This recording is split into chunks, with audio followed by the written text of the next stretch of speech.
Martial Peak, Chapter 4831, Cornered. Upon hearing that, Xianxia recalled that there was a sword-holding young man who hid behind Feng Chengxi at that time. The young man and Feng Chengxi had similar-looking builds.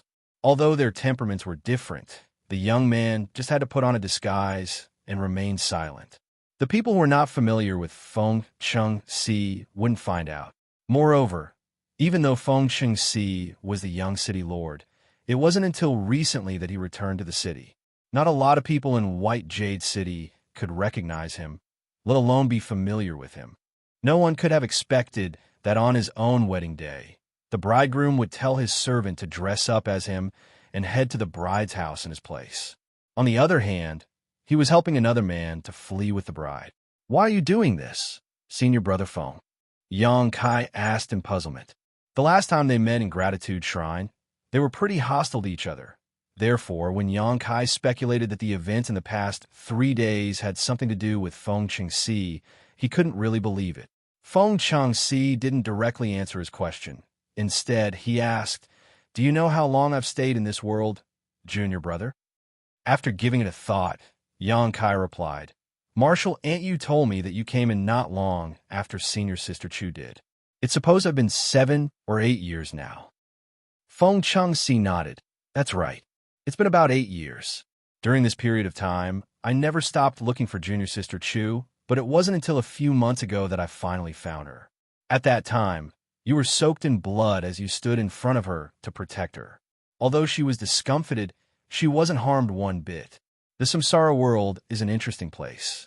Since Marshal Aunt Yu sent you here, she must have told you about its wonders." "What do you mean exactly?" Feng Chengxi looked smilingly at him and pointed at his own chest. "Sincerity is of utmost importance in this place. The more sincere a person is, the more likely his wish will be granted.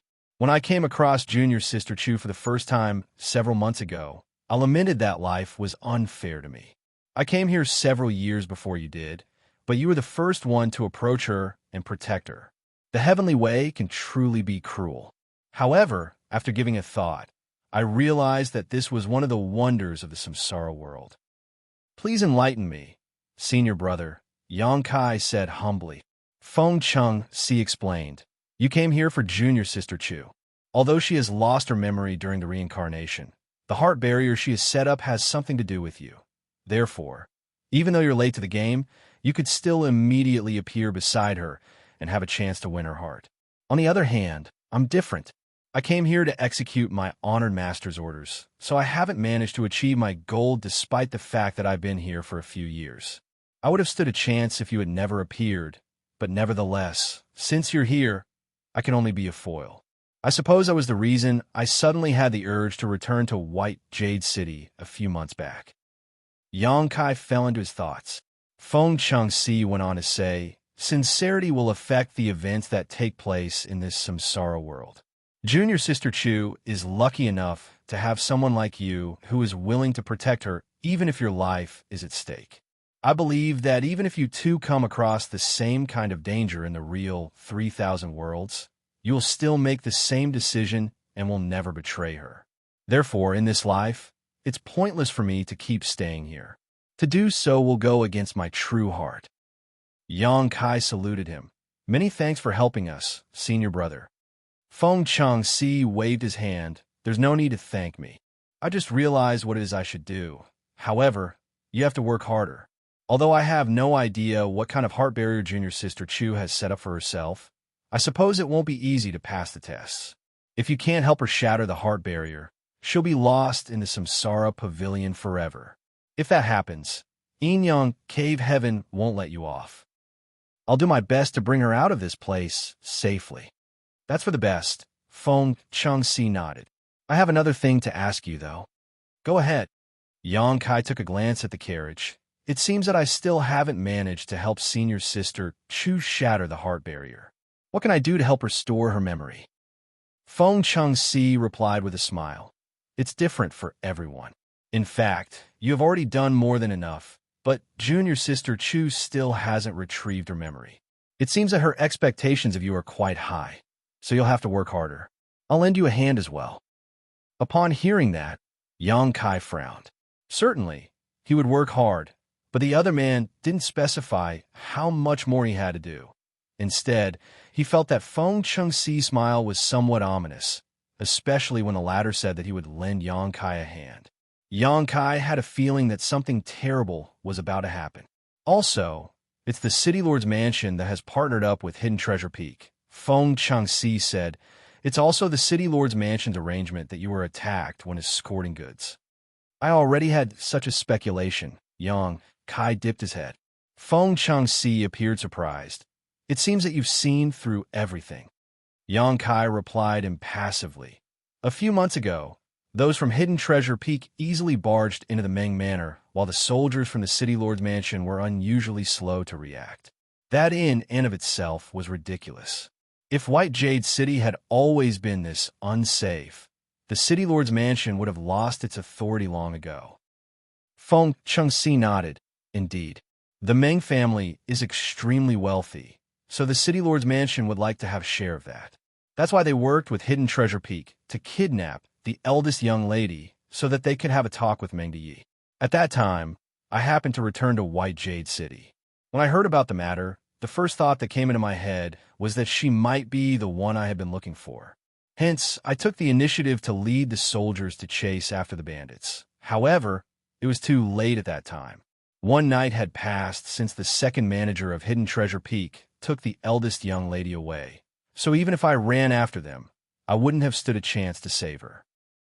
He then added, however, no one could have expected that there was an outer court's private guard from the Meng Manor who risked his life to protect the eldest young lady and persevered until the soldiers from White Jade City came to the rescue. In that case, the plan between the City Lord's mansion and Hidden Treasure Peak was foiled. Left with no choice, I had to personally propose marriage to the eldest young lady. If we could get married, the City Lord's mansion would be able to get their hands on the Meng family's wealth given their power. He went on to say, Meng Yi is fully aware of that, but he can't resist. Moreover, I'm a young man with a promising future, so I'm more than good enough to be his son-in-law, and the eldest young lady is mature enough to get married. Hence, he decided to just agree to it. Yang Kai nodded, as everything was just like what he had speculated. The connection between the Meng Manor and Hidden Treasure Peak was the City Lord's mansion, which was why Feng Chengxi was aware of what was going on behind the scenes. After agreeing to the proposal, Meng Yi told Yang Kai and Yin Jiyong to escort some goods to another city while the Meng Manor provided some information to those from City Lord's mansion, who would then contact Hidden Treasure Peak in order to have the two of them killed. Nevertheless, no one could have expected that Yang Kai wasn't a native in this world. Instead, he was a sixth-order open heaven realm master who was incarnated into this place, so he had some skills and strength that were simply unimaginable to others here. Many thanks for enlightening me, senior brother. Yang Kai cupped his fist. It wasn't until this moment that he figured out the things that had been puzzling him. All right, we should stop talking. You're supposed to flee now. The Meng Manor must be in chaos, and they'll soon be after you. Feng Chengxi waved his hand. Yang Kai thanked him again and leaped onto the carriage before driving the horses forward. Certainly, Meng Ru and Xianxia, who were inside the carriage, must have heard their conversation just now, but Meng Ru didn't ask anything. As a maidservant, Xianxia naturally wouldn't be nosy. In the meantime, not only the Meng Manor, but the entire White Jade City was in chaos. The bride had gone missing on the wedding day. The young man, who replaced Feng Chengxi to head to the Meng Manor, was drenched in cold sweat as he didn't know what to do. Meng Die's expression was as gloomy as the weather right before a storm. The people around him could hardly breathe. Just now, they poured a basin of cold water on Shui'er to awaken her. Upon learning that it was Yang Kai who took Meng Ru away, Meng Die flew into a rage. He ordered the personal bodyguards of the Meng Manor to chase after them. They must capture him regardless of whether he was dead or alive. There was no doubt that the Meng Manor was embarrassed as such an incident happened on the wedding day of their eldest young lady. It was equally humiliating for the City Lord's mansion. They worked together and soon found some traces, and 1 hour later, a large group of people set out from White Jade City, following the traces to hunt them down. The speed at which the carriage moved forward was slow, so both Yang Kai and Meng Ru knew that they would be caught sooner or later. What surprised Yang Kai was that there were people in front of them that attempted to stop them. As though they had already expected that Yang Kai would come to this place, they were well prepared as several dozen riders charged forward. Yang Kai instantly recognized that they were the soldiers from the city lord's mansion. As he recalled Feng Chengxi's devious smile, he had the urge to curse. Only Feng Chengxi was able to do this. Yang Kai had no idea what was on the other man's mind. Earlier, Feng Chengxi had a frank talk with him and said that he would back down from the competition. However, he had brought some people to intercept Yang Kai at this moment. What was he trying to achieve? It was unlikely that those from Yin-Yang Cave Heaven were so hypocritical. Moreover, Feng Chengxi appeared sincere when he said those words. Yang Kai believed that he wasn't lying. There were several dozen people over there, so if Yang Kai were on his own, he could have chosen to fight with them or flee. However, with Meng Ru and Xianxia behind him, he didn't have a choice. After killing the knights that tried to block his path, he turned the horses around and headed in a different direction. These people must have heard that Yang Kai was strong, so they wouldn't dare to go near him again after losing some of their companions. They only chased after him while keeping a safe distance. Nonetheless, barely an hour later, another group of knights, about several dozen of them, came right at Yang Kai. Yang Kai's expression darkened. Feng Chengxi's arrangements were impeccable, as though he had expected all of the moves that Yang Kai would make. These groups of people came at Yang Kai from both sides. He could only choose to avoid them as he drove the carriage in a different direction. When darkness descended, the carriage stopped. They could no longer keep moving forward as there was a cliff in front of them. As the clouds weltered, stones could be heard rolling down the steep slope. The horses were exhausted from all the running, so as soon as they stopped, they knelt down and kept snorting. Two groups of knights that were more than 100 strong came together and surrounded them. They didn't make any moves, though, as though they were waiting for something. Soon, Yang Kai found out what they were waiting for. Torchlights could be seen flickering from the bottom of the mountain as another group of people came over. The person leading the way was handsome and heroic. He was none other than Feng Chengxi. The Meng family patriarch Mengda Yi had also tagged along. The knights separated to the sides and revealed a passageway. The two of them passed through the knights and looked at the cornered Yang Kai.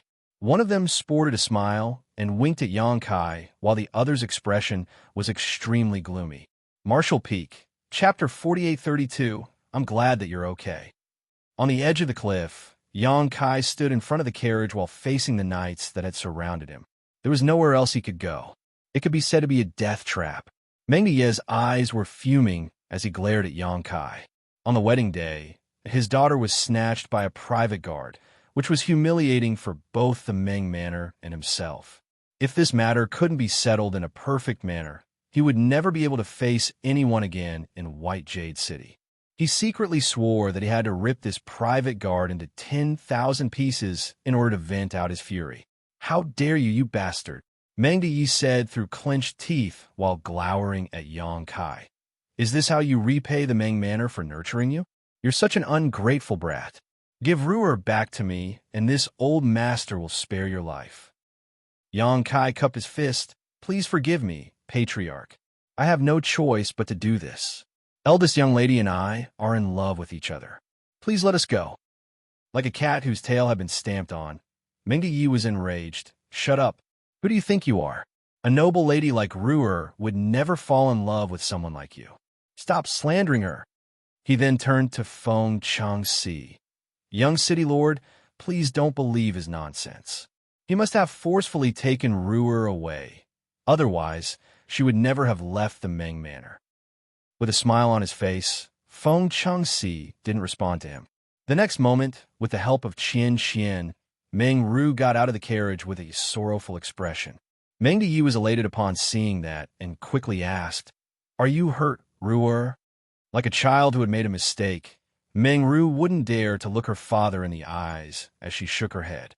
After letting out a breath, Meng Yi comforted her by saying, Don't be afraid, Ruer. I'll save you now and let this thug know the consequences of bullying you. Also, the young city lord is here. He'll never let you feel aggrieved in any way. "Father," Meng Ru called out. Meng Yi quickly replied, "I'm here." Meng Ru hung her head low. "Father, please let big brother Yang and me go."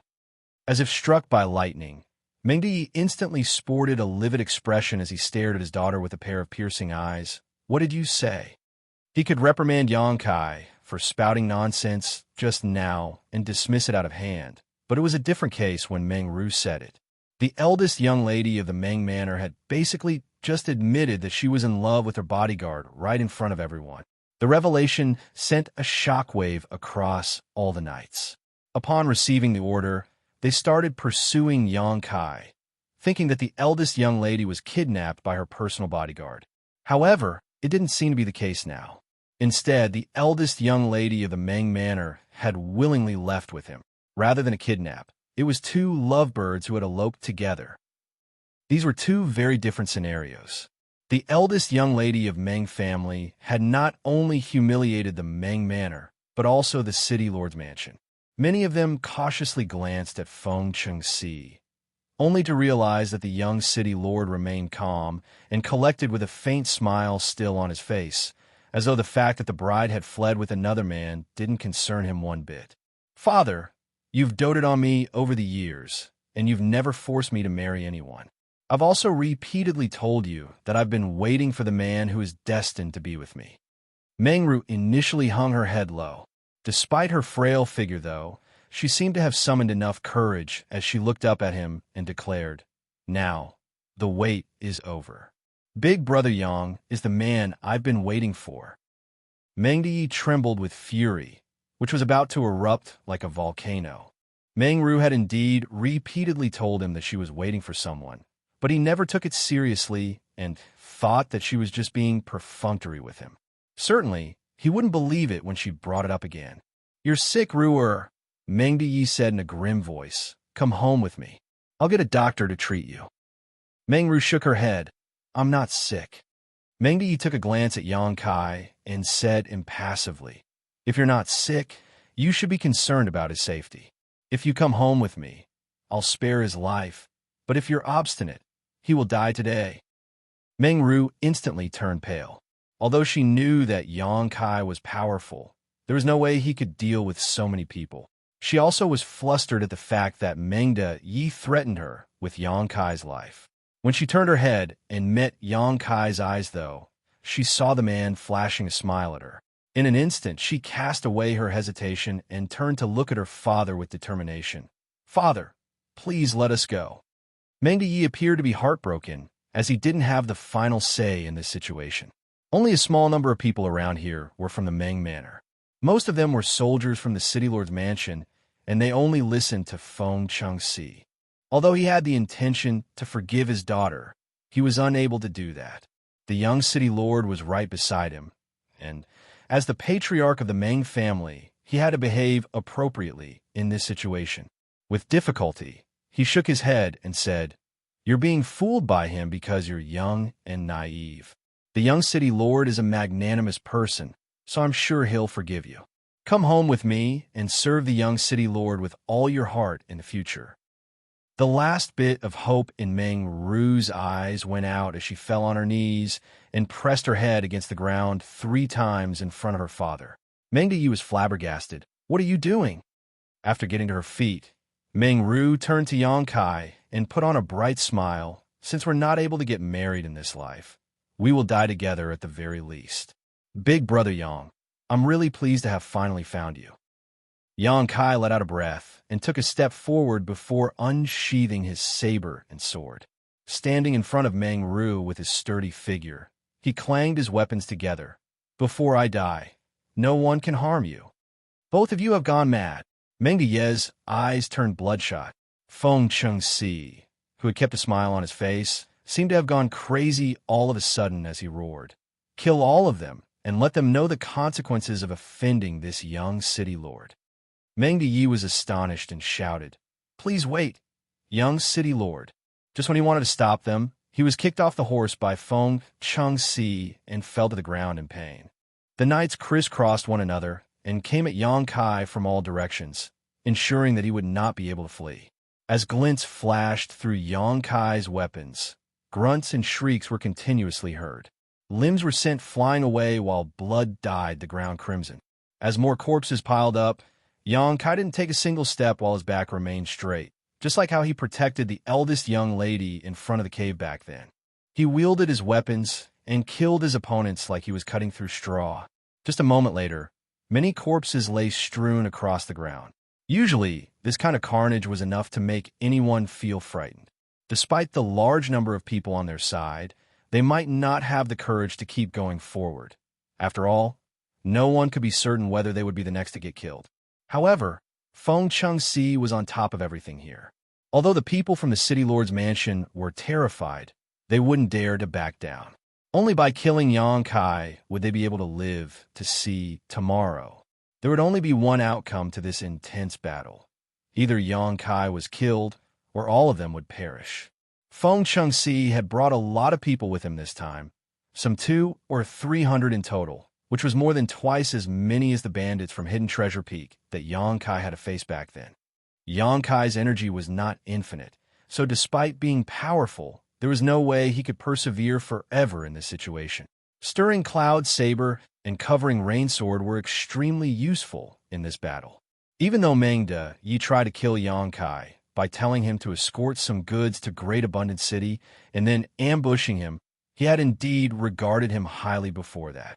Stirring Cloud Saber and Covering Rain Sword were two of the best weapons in this world. The opponent's weapons would be cut through or snap as soon as they came into contact with Xianxia's, which saved him a lot of energy.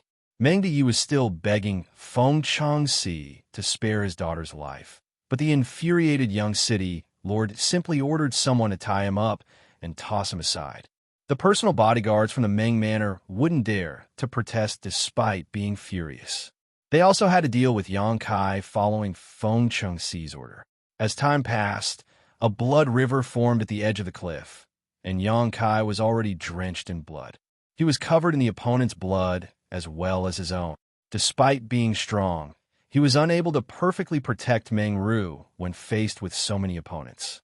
Xianxia did not only order to kill him, but also Meng Ru. Seeing that Xianxia was too formidable, those from the city lord's mansion attempted to harm Meng Ru instead to distract Xianxia, thus allowing them to achieve their goal.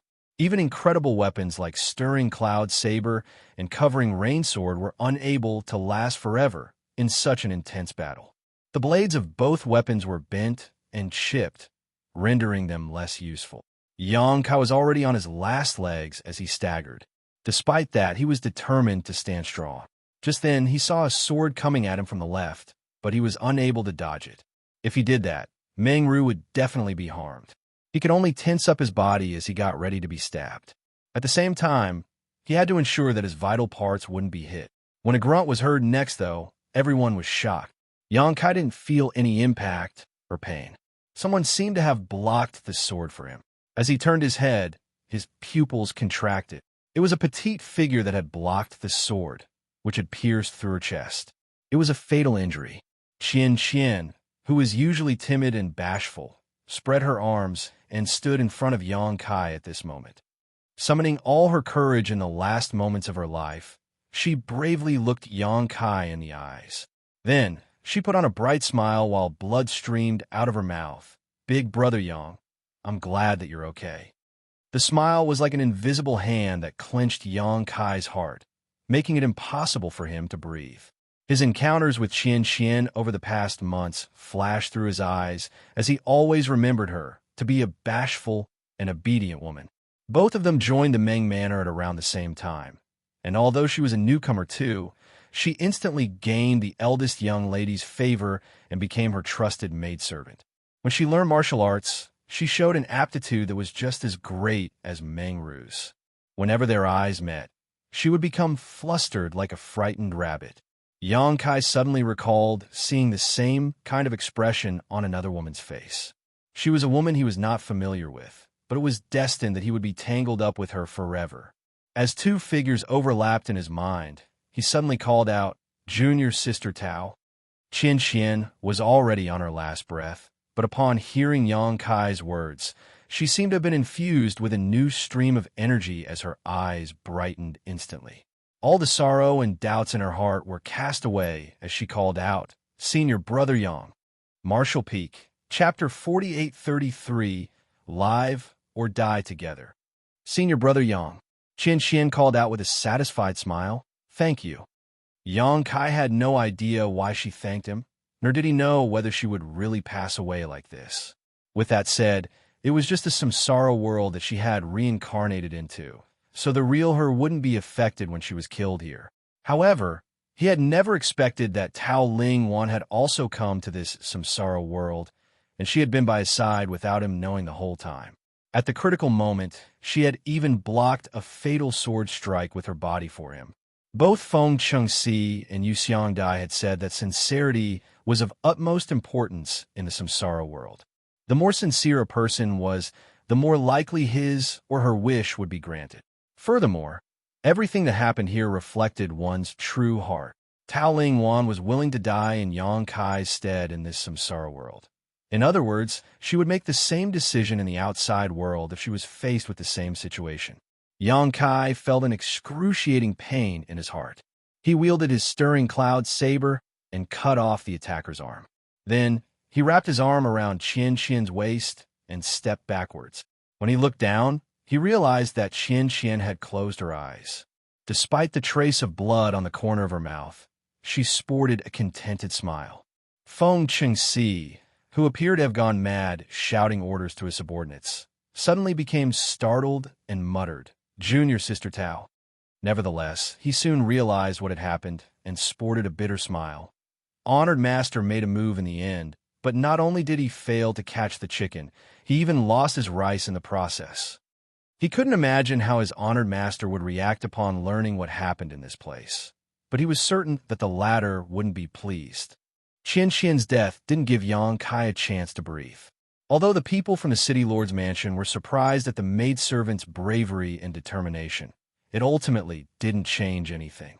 Before Yang Kai could even lay Xianxian's corpse down, he was faced with another round of attacks. Despite his anger, he had nowhere to vent it out. He staggered and dealt with the enemies with difficulty as blood spurted out of his wounds. Meng Ru picked up a sword and wielded it at the enemies with gritted teeth, determined to fight alongside Yang Kai. She had never fought with anyone before, let alone killed a person. However, after learning martial arts from Yang Kai for a few months, she had built a solid foundation. So she was in a far better state than when she was saved by Yang Kai previously. At that time, she found it hard to even pick up a sword. Nevertheless, at this moment, she was somewhat intimidating when wielding her blade. Furthermore, she was the eldest young lady of the Meng Manor, as well as the young city lord's future wife, so no one dared to really kill her.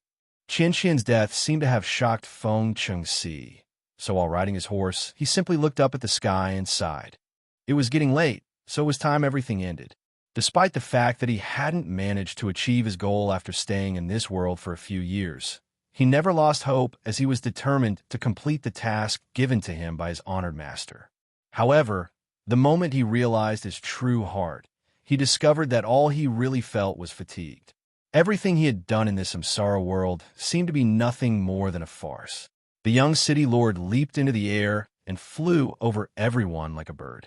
With a dazzling light flashing through his weapon, he came right at Yang Kai. Yang Kai saw the attack and knew it would be fatal. Although he wanted to ward it off, he was powerless to do that. Just like what happened to Xianxian, the sword penetrated his chest. However, Feng Chengxi apparently didn't intend to kill him. The sword didn't pierce into his heart, thus allowing him to survive. Yang Kai was already on his last legs with countless wounds on his figure. After getting struck by the attack, he fell backwards and collapsed into Meng Ru's arms. Despite the fact that blood was streaming out of his mouth, he looked gratefully towards Feng Chengxi.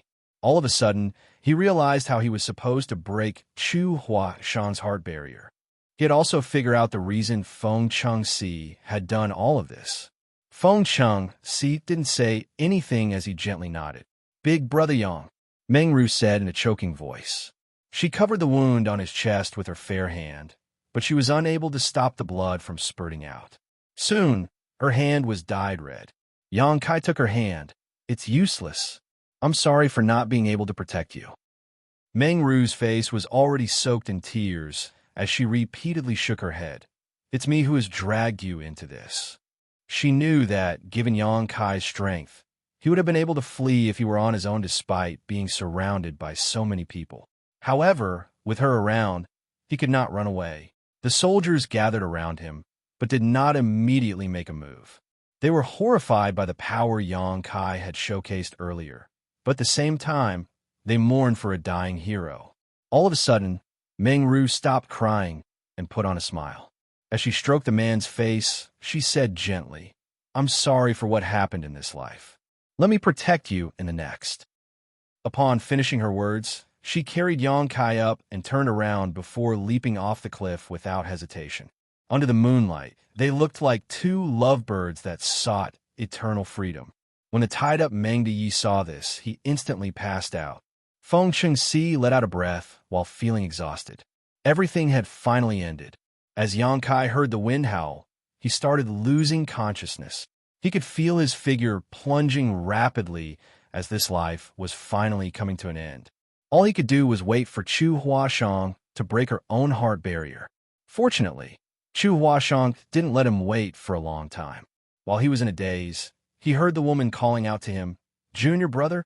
Yang Kai coughed out some blood and put on a helpless smile. You've finally regained your memory, senior sister. All of a sudden, Chu Huashang hugged him tighter as she appeared to be reeling from the shock. In a shaking voice, she said, I knew that you'd be all right. Before she started cultivating in seclusion, she heard that Yang Kai had followed a giant spirit god to enter the chaotic dead territory. Everyone from Inyang Cave Heaven was certain he was dead, but she firmly believed that he was still alive. Therefore, she entered the Samsara Pavilion and set up a heart barrier as she waited for him to come for her. This was the only way she could resist the pressure from the sect seniors, who wanted her to marry another man. Senior sister, we have no time to spare. Please tell me how many more lives I'll have to keep looking for you. Yang Kai asked in a hurry while wiping the blood from his lips. However, Chu Huashang remained calm and collected as she winked at him. Take a guess. Yang Kai was torn between tears and laughter. You do realize we're dying, right? Chu Huashang snorted. It won't be easy, so you'll have to work hard, okay? However, I can tell you that the first life is the easiest, but also the hardest. What I mean is that you could easily win Meng Ru's heart, which was why everything went smoothly for you. Yang Kai asked humbly, where's the difficult part then? Chu Huashang put on a smile. The hardest part was that we'd have to live or die together. I told myself that only when you managed to achieve that in the first life would my heart barrier be shattered and my memory restored. Yang Kai nodded. It was because of this heart barrier she had set up that her memory wasn't restored even though he had won Meng Ru's heart some time ago. The moment they jumped off the cliff together, they managed to share life and death, thus breaking the heart barrier. However, the more times we are reincarnated, the tighter our memories will be sealed. It's the same case for both of us. If you are reincarnated too many times, you might even lose yourself in this samsara world and never find your true self again. So, junior brother, you must always stay true to your heart, Chu Huashang said with a solemn expression. I'll remember. Yang Kai nodded. When he suddenly felt a pinch on his waist, he put on an aggrieved expression and asked, What are you doing, senior sister? Chu Huashang had actually pinched his waist and twisted it. She had crossed the line by treating a dying person in such a way. What's going on with you and junior sister Tao? Chu Huashang appeared to be jealous. Yang Kai parted his lips, but he had no idea how to explain it to her.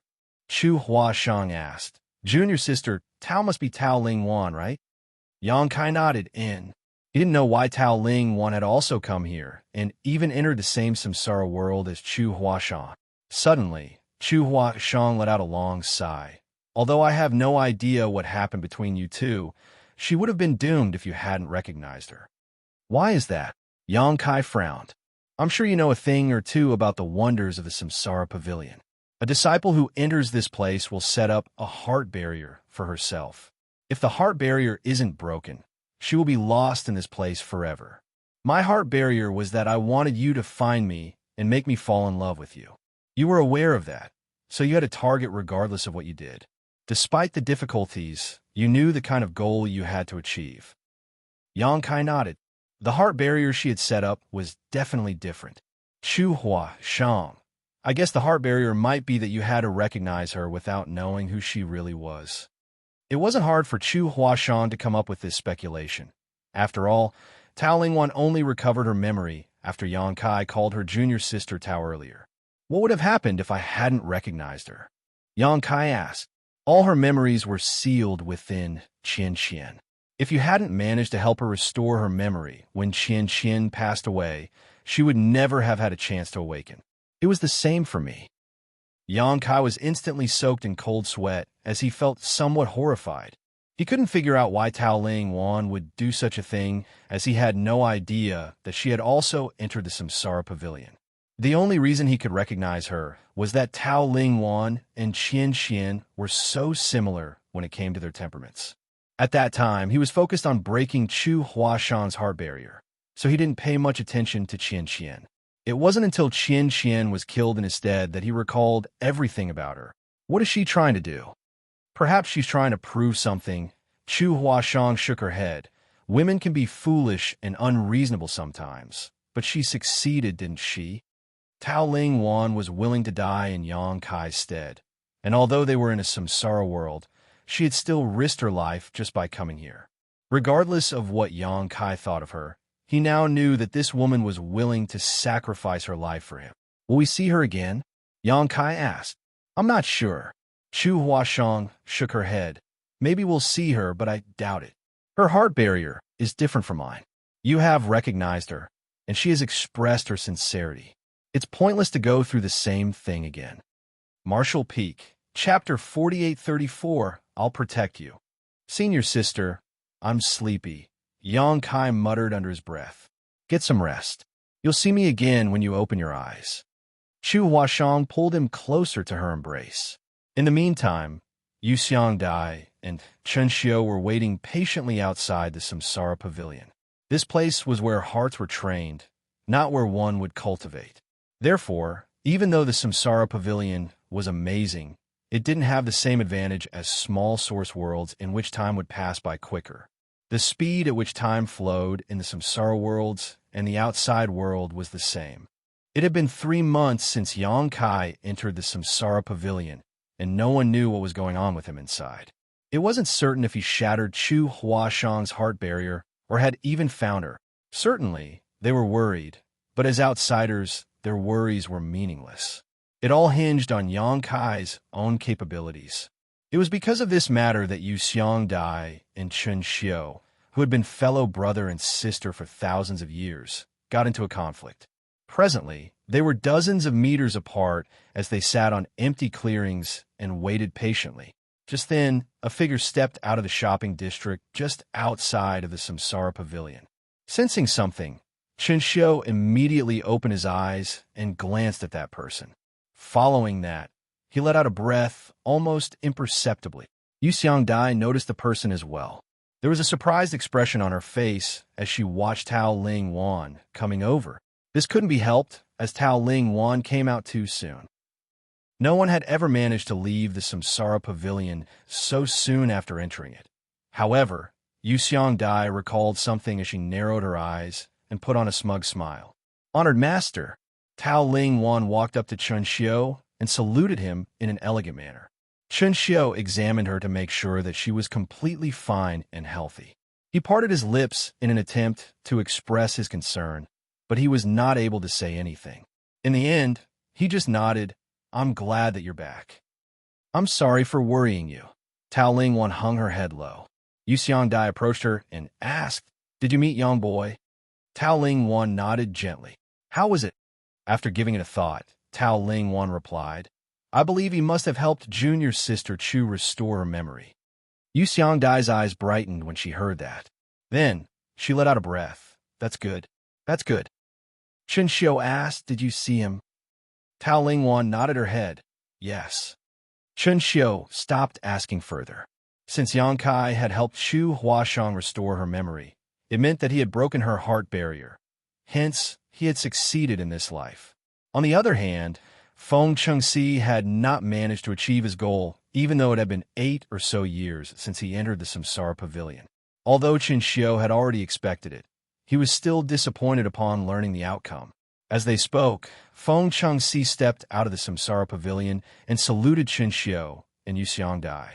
Like a friendly senior, Yu Xiangdai patted the young man's shoulder and comforted him by saying, "Sincerity can never be forced. You must not think that you're inferior to the other party just because you've lost this competition.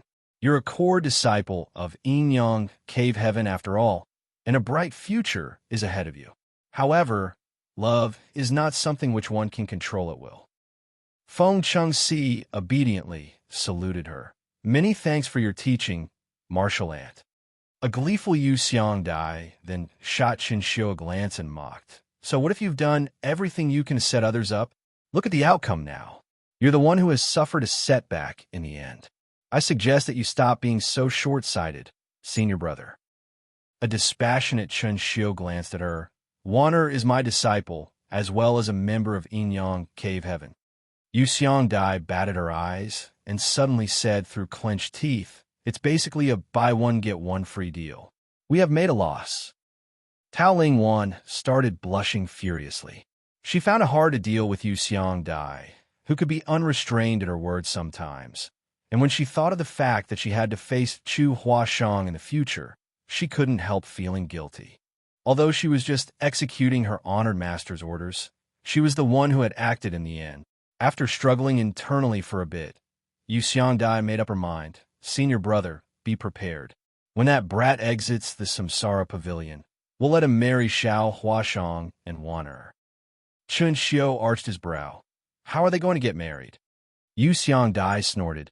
"Of course he has to get married into Yin-Yang Cave Heaven. No core disciple has ever left the sect after getting married." There was finally a smile on Xianxia's usually stern-looking face. He nodded and said, "That's wonderful. You should stay here then. I'll tell the higher-ups about it and let them make a decision."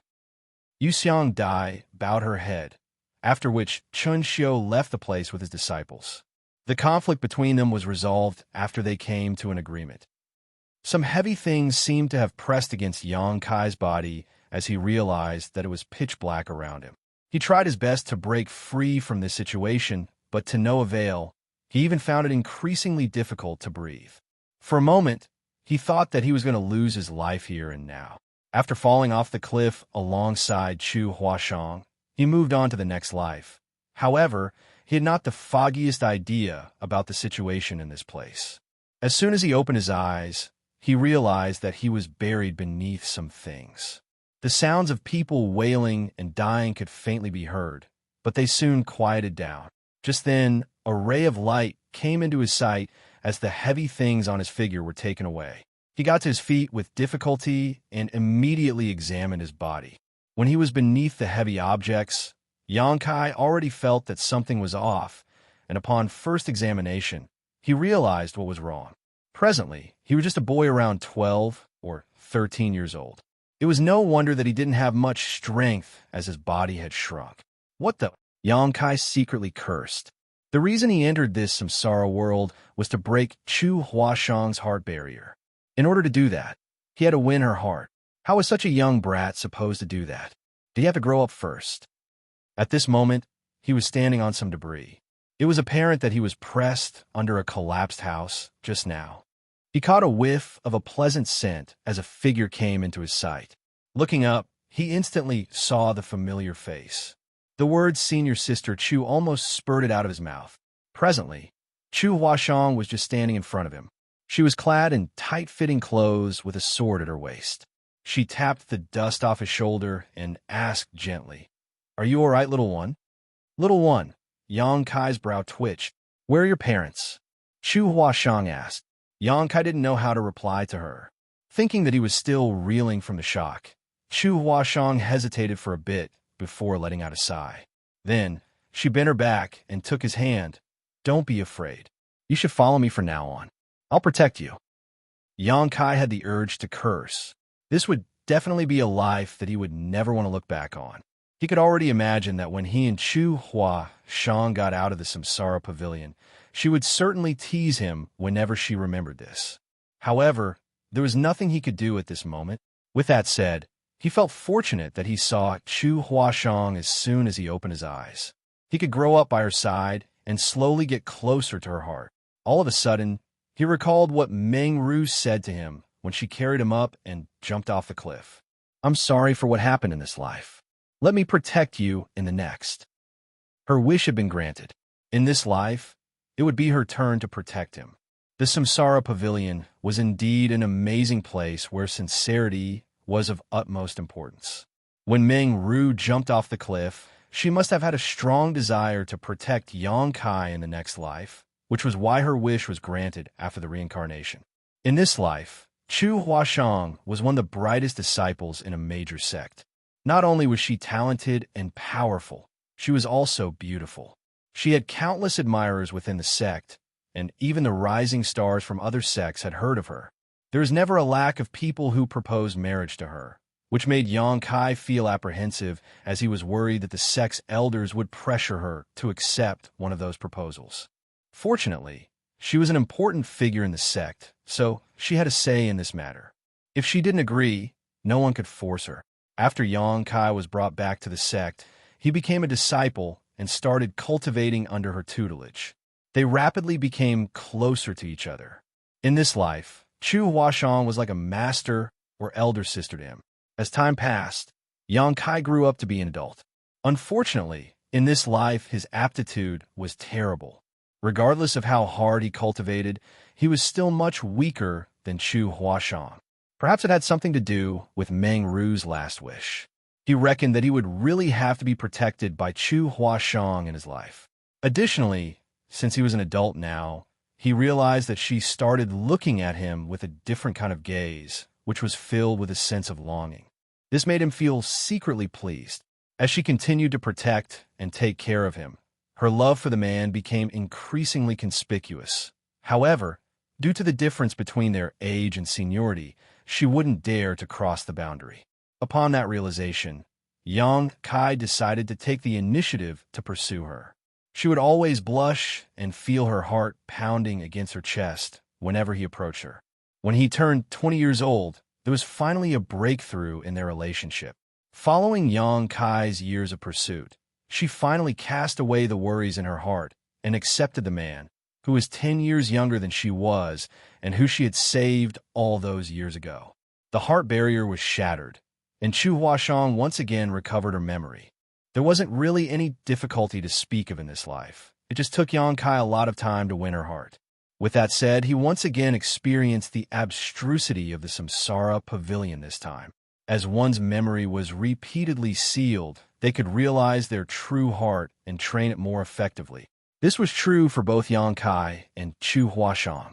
Every reincarnation and success meant a new start.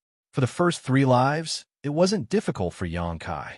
Be it Meng Ru in the first life, his senior sister in the second life, or the little sister in the neighboring village in the third life, he could immediately find Chu Huashang and start taking action. As long as he could find her, the rest wouldn't be hard.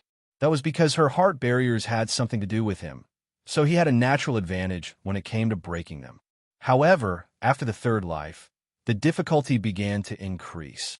In the fourth life, it took him half a year before he found Chu Huashang, and during that period of time, he came across a lot of danger and almost lost his life. Marshall Peak, Chapter 4835, The Ninth Life. It was the same case in the fifth life, and it became even more difficult to break Chu Huashang's heart barrier. It was no longer easy to win her heart. After they met each other, they even got into a fight due to some misunderstandings. The level of difficulty further increased in the sixth life. She no longer looked like her original self. Instead, she appeared with an entirely different face, just like what happened to Tao Ling Wan, who was reincarnated as Xianxia in her first life. However, Tao Ling Wan's situation was unique. Her heart barrier was that Yang Kai had to recognize her true identity without knowing who she actually was.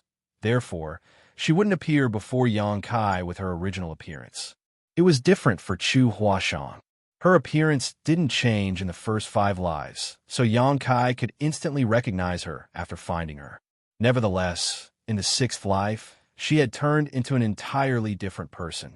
If Yang Kai hadn't repeatedly made sure she was Chu Huashang, he would have missed her. The more reincarnations one went through in the Samsara Pavilion, the more difficult the challenge would be.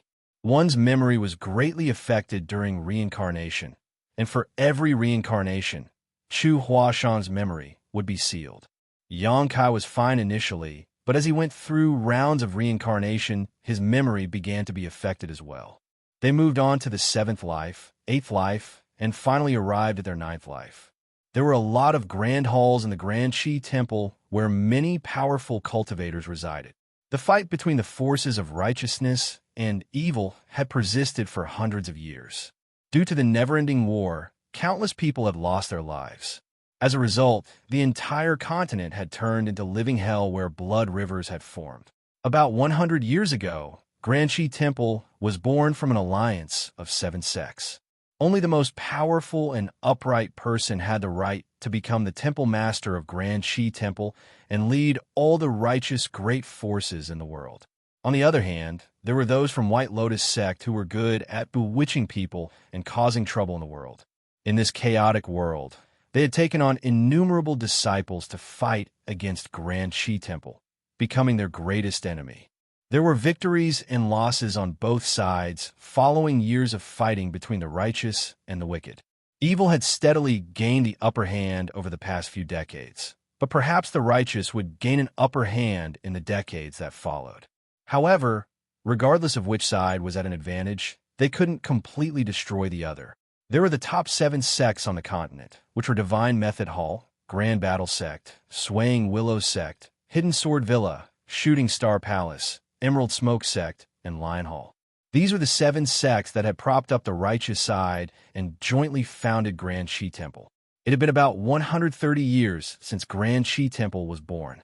There had been 4 temple masters in the past who had all died in the battle against the powerful masters from White Lotus sect. Yang Kai, who was in his prime, was the 5th temple master of Grand Qi Temple. He was from one of the 7 sects, Divine Method Hall. His mastery over the spear was unrivaled, and he was an upright and honest man. After the 4th temple master passed away 3 years ago, he single-handedly saved Grand Qi Temple, which was on the brink of falling apart. In comparison, the 5th temple master was much stronger than the previous 4 temple masters when it came to raw strength, determination, and intelligence. In fact, as the temple master, he had launched dozens of attacks on White Lotus sect in the past 3 years and been victorious every time. As a result, White Lotus sect had suffered immense losses. Everyone believed this was an opportunity for Grand Qi Temple. Under the leadership of Temple Master Yang, they might stand a chance to finally destroy White Lotus sect once and for all. In the middle of the night, Yang Kai awakened from his dream in shock. A figure appeared beside his bed like a phantom and examined him before giggling. "Did you have a dream again?" After shooting her a dispassionate glance, Yang Kai sat up on the bed and nodded. The person was his personal bodyguard, Luo Ting, he from Emerald Smoke sect. Although she was a bit petite, she was extremely powerful. 3 years ago, she was the one who competed against Yang Kai for the position of Temple Master. Nevertheless, she was defeated by Yang Kai in the end. It wasn't certain what was on her mind at that time.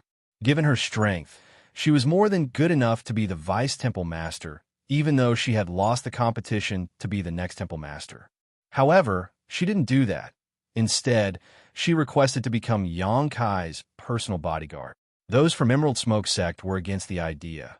After all, if a person from their sect could become the Vice Temple Master, they would have a bigger influence in Grand Qi Temple. Nevertheless, Luo Ting he obstinately wanted to become Yang Kai's personal bodyguard, and no one could change her mind.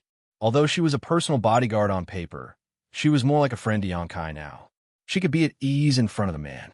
As they had spent the past 3 years together, she was fully aware of all the man's secrets as well.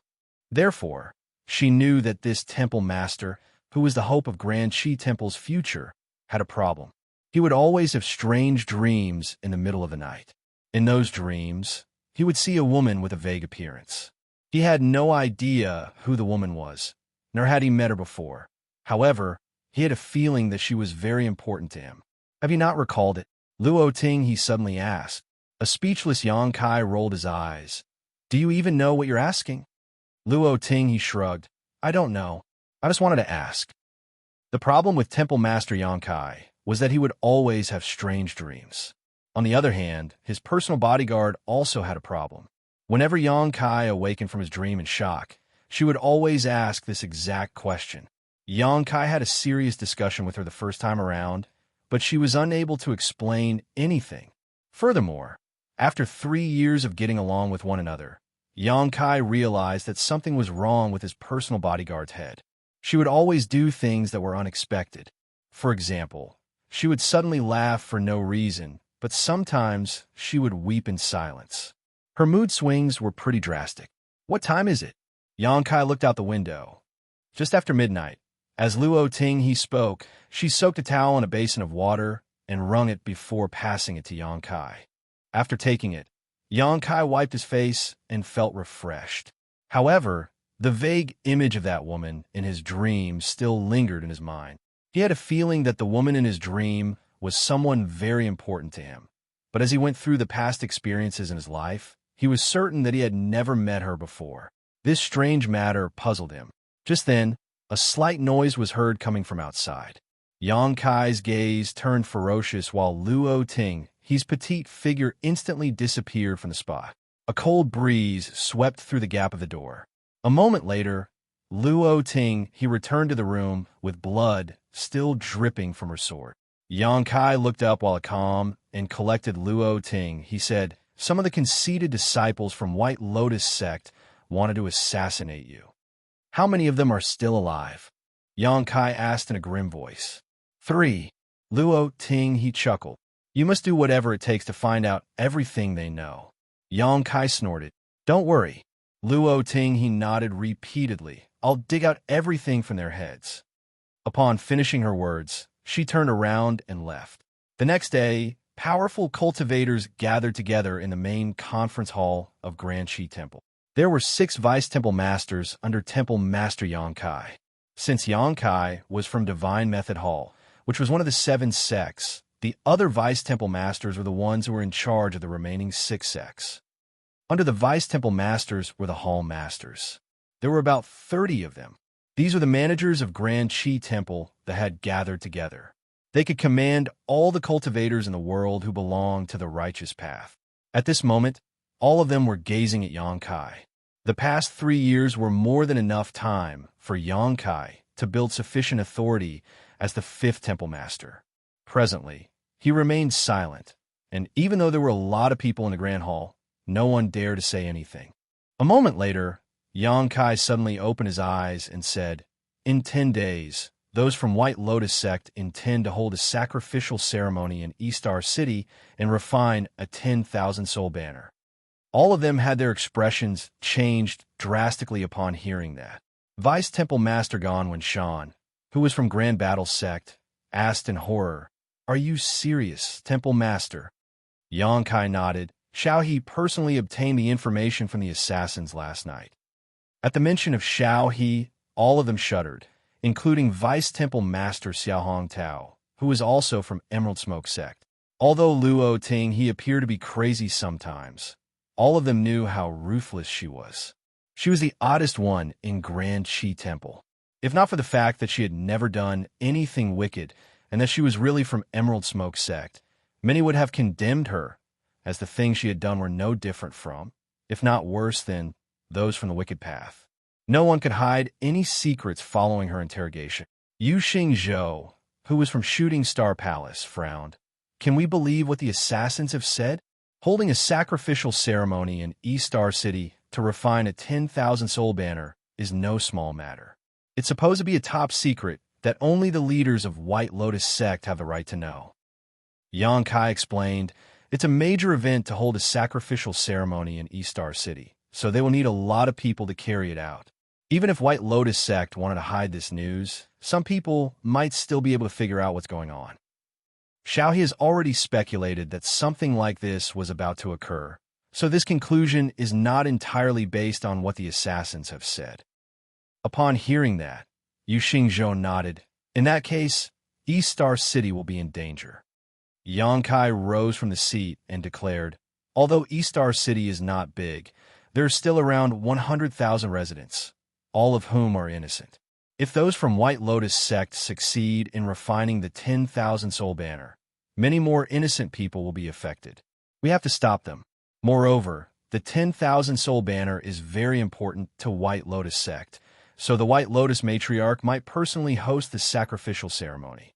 If we can kill the White Lotus matriarch in Eastar City, White Lotus sect will definitely collapse. The fight between the righteous and wicked path that has spanned hundreds of years will come to an end, and peace will be restored to our world." Upon hearing that, all of them felt their blood boiling as they got up and said, "We will follow your lead, Temple Master." With a satisfied expression, Yangkai nodded. He calmly gave the orders, as it was apparent that he was well prepared. When all the arrangements were made a moment later, Yangkai swept an authoritative glance over them. "This is a great opportunity for Grand Shi Temple. If we succeed, we'll be able to destroy White Lotus sect. All of you should lead your own people and wait for further orders. Any leak of information will be punishable by death." Marshall Peak, Chapter 4836, Unable to Recognize Each Other. In the middle of the night in Eastar City, only the sounds of dogs barking and babies crying could be heard from time to time. Under the moonlight, Yangkai was standing on top of a tower and looking down with a pair of eagle-like eyes. Below the calm surface was a violent undercurrent. The people from Grand Shi Temple and the disciples from White Lotus sect had hidden themselves in this small city, but they seemed to be aware of each other's presence. An hour to midnight, the first conflict broke out. It ended just as quickly as it started, though, and nothing much had been affected. However, the second and third conflicts soon followed. An hour after midnight, the battle was in full swing and carnage could be seen on every street of Eastar City. All of the citizens shut their doors and wouldn't even dare to breathe loudly. Just then, a high-pitched sound was heard coming from a particular direction. Yangkai's eyes turned ferocious as he looked in that direction. Booms were continuously heard coming from over there. As the world energy surged, more than 10 figures engaged in an intense battle. Lights flickered following the use of different secret techniques. Despite the long distance, Yangkai could immediately see a middle-aged woman who was clad in white robes. She was none other than the White Lotus matriarch. White Lotus sect was founded a long time before Grand Shi Temple. The current sect master of White Lotus sect was this White Lotus matriarch, who was known for her ruthlessness. Countless sects have been destroyed on the continent because they had offended White Lotus sect. Although those from Grand Shi Temple had launched several attacks to kill White Lotus matriarch, they hadn't managed to achieve their goal so far as she was cunning and elusive. Just like they had expected, though, the White Lotus matriarch had really appeared to host the sacrificial ceremony in Eastar City. At this moment, she was leading some of the powerful masters from White Lotus sect to break through the siege. Unfortunately, several Vice Temple masters from Grand Shi Temple had joined forces to stop them, so they were unable to break free for the time being. With that said, the White Lotus matriarch was one of the most powerful cultivators on the continent. Although the Vice Temple masters from Grand Shi Temple were fairly strong themselves, they were unable to keep her trapped for long. After several exchanges of moves, one of the Vice Temple masters was wounded by a sword. A violent force exploded in his body, rendering him powerless to fight. It wasn't certain if he could survive. Yangkai leaped off from the top of the tower and flew towards them like an eagle. While in midair, he lifted his spear. In that instant, the White Lotus matriarch felt cold all over her body. When she turned her head, her expression changed drastically. She threw the people around her away without any hesitation, and as a glint flashed through her blade, a sword wave slashed at Yangkai. As Yangkai flourished his spear, and the sword wave shattered, blood started streaming out of a wound on his face that was caused by the remnant sword chi, yet he did not even bat his eyes as he continued with his attack. The next moment, the White Lotus matriarch was sent flying away while spraying out a mouthful of blood. She seemed to have lost all her strength. Technically speaking, both Yangkai and the White Lotus matriarch were equally matched, as they were some of the most powerful cultivators in the world. However, Yonkai had basically launched a sneak attack while the White Lotus matriarch was unsuspecting, which was why she suffered a serious setback.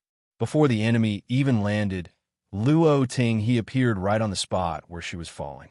No one knew when Luo Ting he had appeared. She was just as silent as a phantom, but a sword cry was heard coming from her weapon. From the looks of it, it was as if the White Lotus matriarch took the initiative to throw herself onto the sword. At the most critical moment, the White Lotus matriarch forcefully twisted her figure to make sure her vitals wouldn't be pierced. Despite that, she was still greatly harmed by Luo Ting as the sword penetrated her chest. However, the White Lotus matriarch had also managed to land a palm on Luo Ting with all her might and sent her flying away. Luo Ting he crashed into a house, and it wasn't certain whether she was dead or alive. After getting struck by two powerful cultivators consecutively, the White Lotus matriarch had managed to survive, but she was in a terrible state. Her face was as pale as a white sheet, and her white dress had been dyed red. She stared fixedly at Yonkai with a hideous grin. As she performed different hand seals, she said through clenched teeth, "Activate." The next moment, she crouched down and pressed her hands against the ground as a violent force burst forth. It was too late for Yonkai to stop her. The entire East Star City shook as everyone found it hard to keep their balance. The blood flowing on the ground seemed to have been infused with life as it squirmed and formed a gigantic spirit array. An eerie red light engulfed the entire East Star City as everyone could hear the sounds of crying and howling, and the cold wind which was whipped up made them shudder. The expressions of the Vice Temple Masters changed drastically. Xiahong Tao from Emerald Smoke Sect exclaimed, "The 10,000 Souls Array." Seizing the chance, the White Lotus matriarch escaped and disappeared into the darkness. Her voice could be heard, saying from a distance, "I'll remember what all of you from Grand Qi Temple have done to me today. I'll make you pay a price that's 100 times greater than this." After hesitating between chasing after the enemy and saving lives for a moment, Yonkai made a decision as he ordered, "Break the array and save the people." If this spirit array was allowed to fulfill its purpose, all 100,000 innocents in East Star City would be sacrificed. The White Lotus matriarch certainly shouldn't be allowed to escape, but they still had a chance to kill her in the future. The most important thing for them now was to save lives. There were other remnants of White Lotus sect in the city who still steadfastly guarded the array nodes. However, since the White Lotus matriarch had fled, the disciples from White Lotus sect were now leaderless. On the other hand, those from Grand Qi Temple were still moving forward in an orderly manner following the Temple Master's instructions. The array nodes were occupied by those from Grand Qi Temple one by one, causing the spirit array's operation to become increasingly sluggish. Yonkai charged towards the center of the 10,000 Souls Array on his own, where the most important array node of the spirit array was located.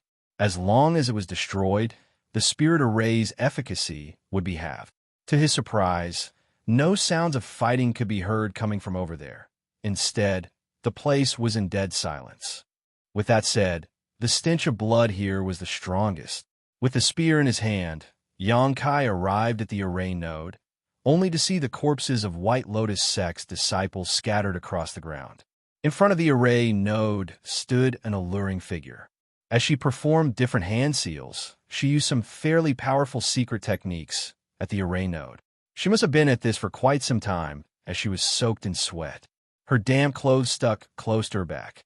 Looking at the woman's figure, Yonkai fell into a dazed state. He recognized this figure. The vague image that had appeared in his dream countless times perfectly overlapped with this woman's back. Sensing the man's presence, the woman turned her head and revealed a strikingly beautiful face. With sweat still streaming from her forehead, she bit her lip and said, "Help me quickly, otherwise it'll be too late." "Step aside." Yonkai came to his senses and shouted. The next moment, he thrust his spear towards the array node. The woman hurriedly moved out of the way. As innumerable spear shadows surged out, a violent force exploded. In an instant, the array node that no one was guarding collapsed. The next moment, the red light that had engulfed the entire Eastar city turned dim. Xianxia let out a long breath as he could finally be at ease. He had been apprehensive for the entire night. Thinking of the woman beside him, he turned around as he wanted to ask which sect she was from. However, he soon felt a pain in his chest. Looking down, he saw that a sword had penetrated his chest while a fair hand was clenching the hilt. The owner of the sword sported a strange expression. It was a combination of excitement, guilt, and even a sense of agony. The power in his body exploded as the muscles in his chest locked the sword in place. He raised his hand as his force gathered together on his palm before he pushed it towards the woman. As the temple master of Grand Qi Temple, it was expected that Xianxia was extremely powerful. Even if there was a boulder in front of him, it would turn into dust following his attack. The woman wanted to dodge the attack, but it was too late for her to do so. The next moment, the hand that could shatter a mountain gently landed on the head of the sword's owner, but no force could be felt bursting forth. "Are you from White Lotus sect?" Xianxia asked gently, as though he was worried that he would frighten her if he spoke too loudly. The sword's owner sported an even stranger expression now. The moment she received her mission, she knew that she was bound to lose her life. After all, she was aware that the temple master of Grand Qi Temple was formidable. Even if she could achieve her goal, there was no way she could survive. However, that was really what had happened. The temple master of Grand Qi Temple didn't kill her. In the meantime, the hand that rested on her head gave her a sense of warmth for some reason. "What's your name?" Xianxia asked. The sword's owner pressed her lips together. "Chu Huashang." Xianxia flashed a smile at her. "My name is Xianxia." Upon finishing his words, he frowned and turned his head. Following that, he said to Chu Huashang, "Run quickly, or else it will be too late." Chu Huashang had apparently noticed company was approaching as she looked in the same direction.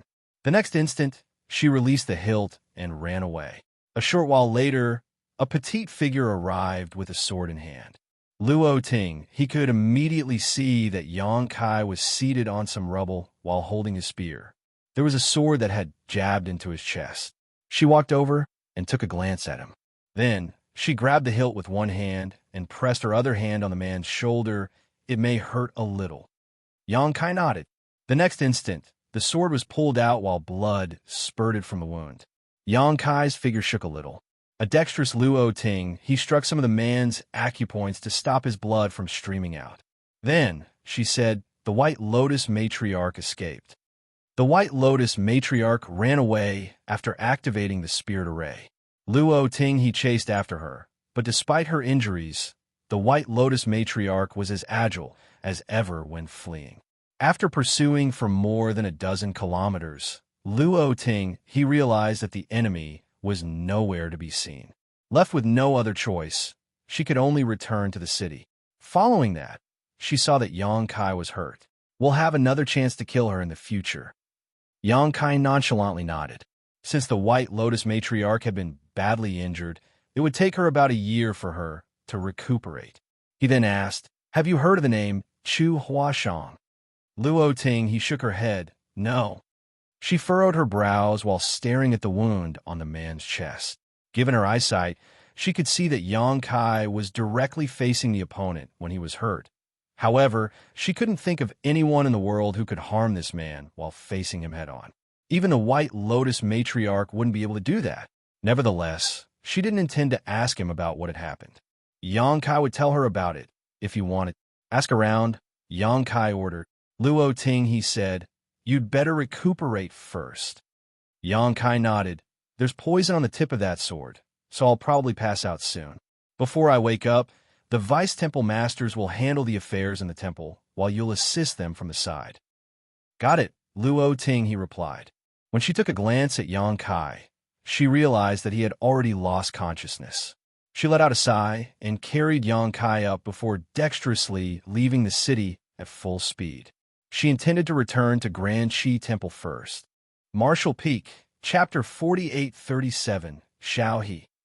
Strange images kept flashing through Xianxia's mind. The name Chu Huashang seemed to have a special power as it repeatedly resonated across his head while he was unconscious, knocking on his sealed memory.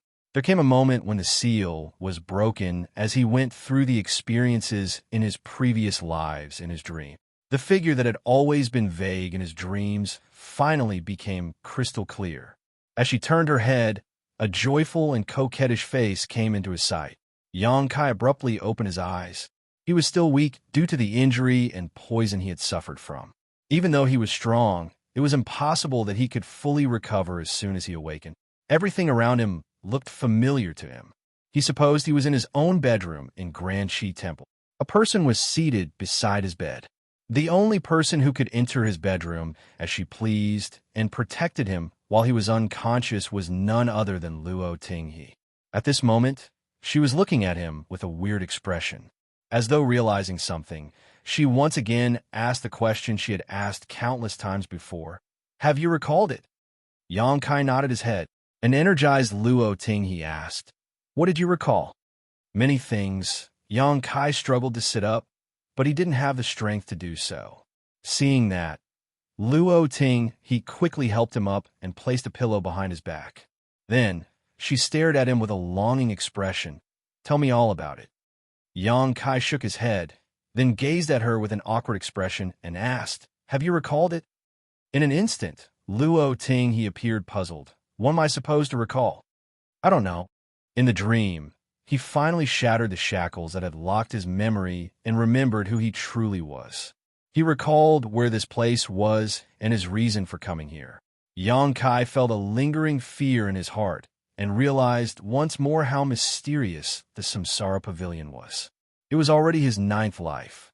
After living in this world for so long, he had forgotten about who he was, not to mention the fact that he was supposed to shatter Chu Huashan's heart barrier. After many rounds of reincarnation, his memory had been greatly affected. If he hadn't come across Chu Huashan by chance this time, his memory wouldn't have been restored. He would have still regarded himself to be the temple master of Grand Shi Temple who strived to achieve victory for the righteous path. The challenge he had to face in this life was unusually difficult. Now, he was the temple master of Grand Shi Temple, while Chu Huashan was a disciple of White Lotus sect.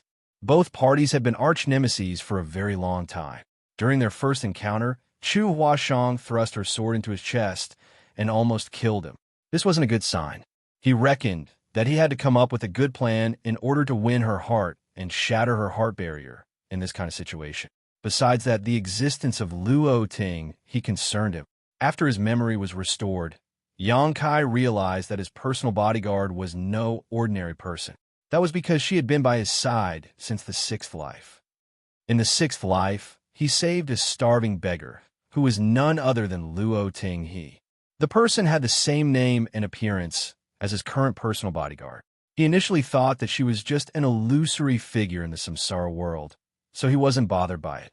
However, in the 7th life, she once again appeared by his side.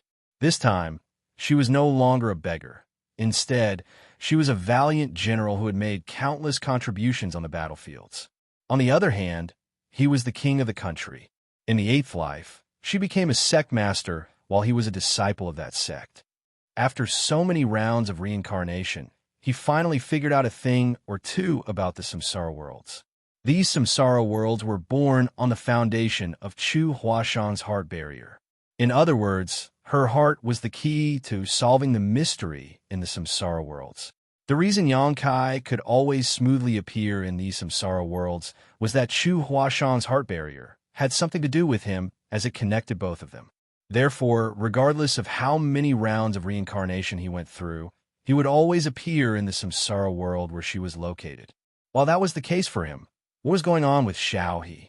Since the 6th life, she had always appeared in the samsara worlds that were born on the foundation of Chu Huashan's heart barrier, which suggested that she had something to do with the latter. Was she someone important to Chu Huashan? Was that the reason she had always been around in the previous few lives? However, Xianxia had never heard Chu Huashan mention this person before. What was even more puzzling was that Xiaohe would always be by Xianxia's side every time she appeared. Now, he wasn't certain whether Xiaohe was someone who had entered the samsara pavilion and become reincarnated into the samsara worlds just like himself, or an illusory figure created by these samsara worlds. If it was the former, it meant that Luo Ting, he was training her heart in the Samsara pavilion while her true body was hidden in one of the trees. If it was the latter, she should be a manifestation of Chu Hua Shang's memories somehow. She repeatedly asked him if he had recalled anything, which seemed to suggest that she was aware that her memory had been sealed too. In that case, she was probably not an illusory figure. Instead, she was a real person who had barged into these samsara worlds somehow. However, she was muddle-headed and even acted somewhat crazed most of the time, so it was impossible for Yang Kai to ask her anything about it. Luo Ting, he stared at him with a tilted head for a moment. Upon realizing that he didn't intend to delve into this topic, she stopped asking. Instead, she said, "I found out what you want to know. Chu Huashang is one of the saintesses under the White Lotus Matriarch. She had only stopped cultivating in seclusion some time ago. The White Lotus Matriarch has very high hopes of her." "She's a saintess?" Yang Kai was rendered speechless. He initially thought that Chu Huashang was just an ordinary disciple of White Lotus sect, so it surprised him when he learned that she was a saintess. This was a knotty issue. There were countless disciples in White Lotus sect, but there were only a small number of saintesses who all had the right to become the next sect master. Every saintess had extraordinary aptitude and influence. Moreover, they were all loyal to White Lotus sect and regarded Grand Qi Temple to be the arch-nemesis. In this kind of situation, it was close to impossible for him to win Chu Huashang's heart as the temple master of Grand Qi Temple. Furthermore, it was already the 9th life. He reckoned that the last round of reincarnation was also the hardest, as even his memory had been sealed for several dozen years. It wasn't until he came across Chu Huashang that his memory was unsealed. It must be even worse for her. Unlike the first life, she wouldn't fall in love with him just because he had saved her life.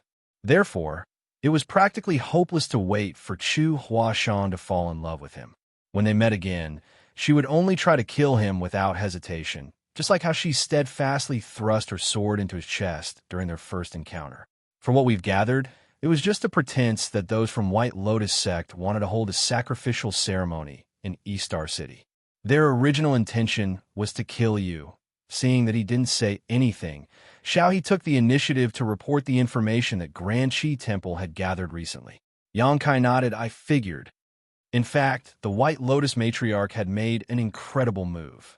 Holding a sacrificial ceremony in East Star City might not be entirely a pretense. If those from Grand Qi Temple were unable to stop them, they would achieve something great by successfully refining the 10,000 soul banner. If those from Grand Qi Temple decided to interfere, they could attempt to kill Temple Master Yang Kai. In reality, they had almost succeeded. Yang Kai was fully aware of who the saintesses in White Lotus sect were, but those from Grand Qi Temple were completely clueless about this new saintess, Chu Huashang. Moreover, Yang Kai fell into a dazed state when he saw the familiar figure. Therefore, he was unsuspecting when Chu Huashang made her move. "The people outside are flustered. They thought that you might not ever awaken," Xiao said. "The Vice Temple Masters have had some arguments. Do you want to go out and placate them?" "There's no need for that." Yang Kai shook his head. "Okay." Luo Ting, he appeared nonchalant. Everyone knew that Yang Kai was the only person in the world that she cared about. She wasn't even concerned about her own master sect, the Emerald Smoke sect. That was the reason she decided to become Yang Kai's personal bodyguard back then instead of one of the 6 Vice Temple Masters. The fact that the Temple Master of Grand Qi Temple was badly injured wasn't supposed to be a big deal. Basically, every cultivator would become wounded at some point in their lives. However, the injury Yang Kai had suffered was not ordinary, and there was fatal poison on the sword that had wounded him. Everyone thought that the Temple Master was doomed. Even if he was lucky enough to survive, his strength would diminish significantly. In fact, that was indeed the case. The Temple Master was lucky enough to have escaped from death's door, but he had rarely stepped out of his room since he awakened. When he did show up sometimes, he was seen with a pale face, and it was apparent that he had difficulty walking. This was a sign that his condition had deteriorated. 1 month later, all 6 Vice Temple Masters came to an agreement. During a meeting in Grand Qi Temple, They implicitly suggested that Yang Kai step down from the position of temple master. After all, the temple master of Grand Shi Temple was supposed to be the most powerful cultivator of all 7 great sects. The temple master wasn't just a symbol, but also the spiritual support of Grand Shi Temple. Every year, those from White Lotus sect would make countless attempts to kill the leaders of Grand Shi Temple. If the temple master was weak, the entire Grand Shi Temple would be greatly impacted if he was assassinated. By then, everyone would be flustered, and those from White Lotus sect would seize the chance to destroy them. Faced with the Vice Temple Master's implicit request, Yang Kai didn't hesitate to step down as the Temple Master. As for who would be the next Temple Master of Grand Shi Temple, it was none of his business. If his memory hadn't been restored, he wouldn't have easily made a concession. After all, he was a disciple from Divine Method Hall in this life, and he had always been involved in the fight against White Lotus sect. Furthermore, his biggest wish had been to destroy White Lotus sect once and for all. However, since his memory had been restored, he knew what he was supposed to do. Yang Kai turned down their invitation to become one of the Vice Temple Masters, and one fine morning, he simply left Grand Shi Temple with a horse and some belongings. Luo Ting followed him closely. Although those from Emerald Smoke sect were against the idea, they were powerless to stop her. As far as they were concerned, she was a crazy woman, and only Yang Kai was able to communicate with her. She wouldn't bother to talk to others at all. Barely after 3 years, she seemed to have perfectly accepted the fact that she was Yang Kai's personal bodyguard. Even though he had stepped down from the position of Temple Master, she still followed him wherever he went. Marshall Peak, Chapter 4838, Looking for Someone. 1 month later, a man and a woman, who were covered in dust, arrived at a certain village. The man's face was slightly pale as he coughed from time to time. There was a spear on his back. On the other hand, the woman was petite while her face was alluring. There was a sword in her hand. They were none other than Yang Kai and Luo Ting He, who had come all the way here from Grand Shi Temple. It was just an ordinary village. Beside the dilapidated walls were kids who were playing around. Smoke could be seen billowing from the chimney of every house as the smell of food lingered in the air. There were some plump women who called out to their kids to go home and have a meal. The kids, who were playing around with some weapons made from wood in their hands, were curious about these visitors as they surrounded and examined them. Xiaohe sniffled and stroked her flat belly. "I'm hungry." She then looked pleadingly at Yang Kai.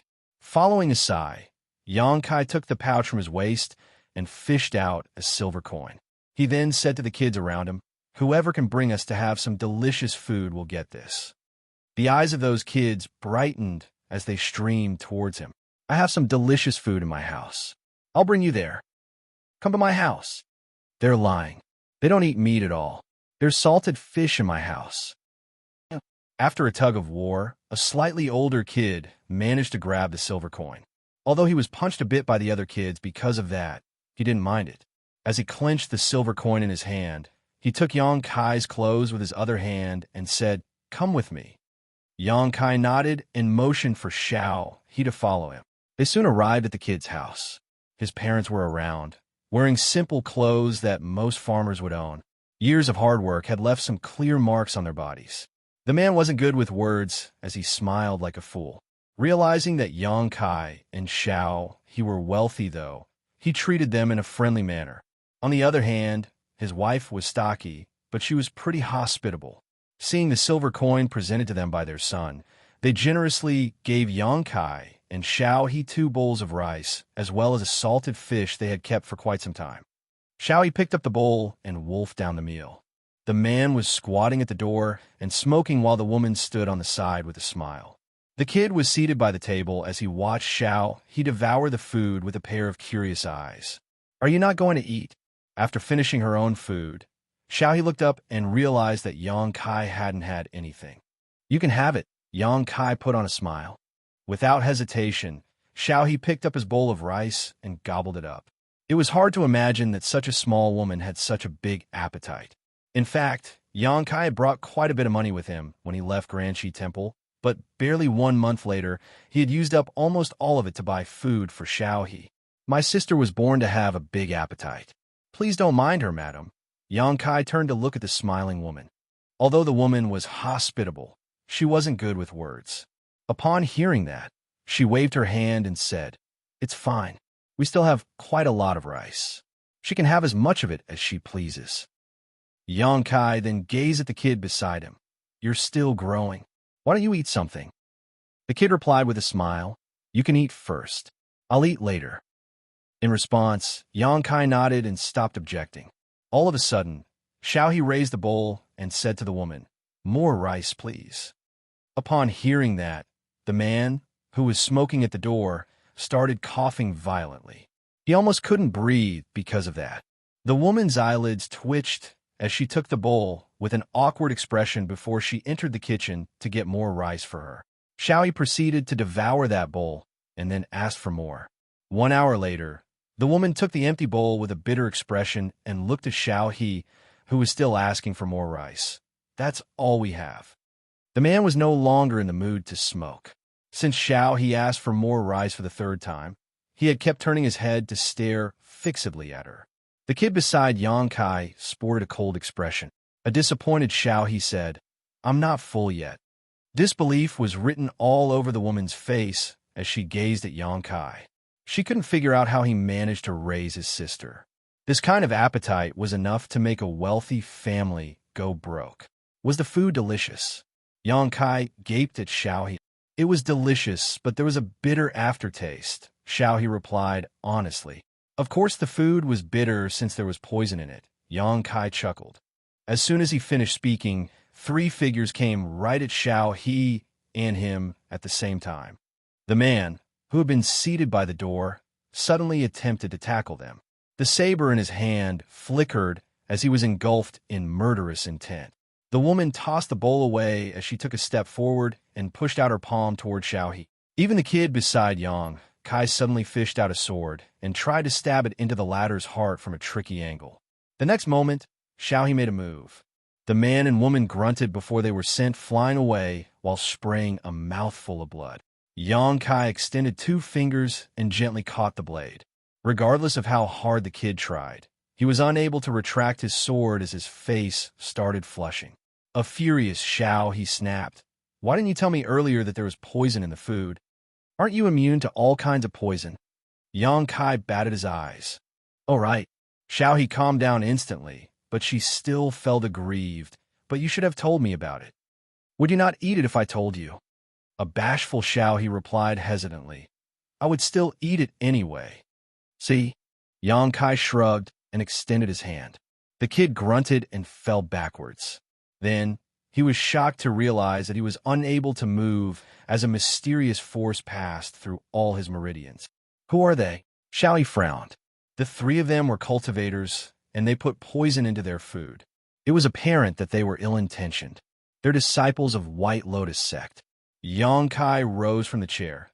"This place is one of their secret hideouts." Upon hearing that, Xiaohe was astounded.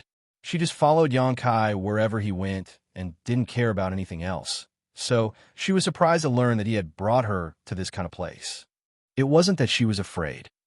Given their strength, there were rarely any cultivators in the world who could harm them if they were in a one-on-one fight. The reason Yang Kai knew this was one of the secret hideouts of White Lotus sect was that he had been the temple master of Grand Qi Temple for 3 years. He was also aware of other hideouts like this. The reason he didn't tell anyone to destroy them previously was that he didn't want to alert the enemy to his knowledge. Nevertheless, since he was no longer the temple master, the previous arrangements didn't matter anymore. "What are we doing here?" Looking for someone, as soon as Yang Kai finished speaking, he frowned and looked out the door. He could sense that many people had surrounded the house. It was apparent that the fight just now had caught the attention of other White Lotus sect disciples. "I'll deal with them." After having some poisonous food, Xiaohe was furious. Then, she raised her sword and dashed out of the house. Soon, shrieks were continuously heard from all directions.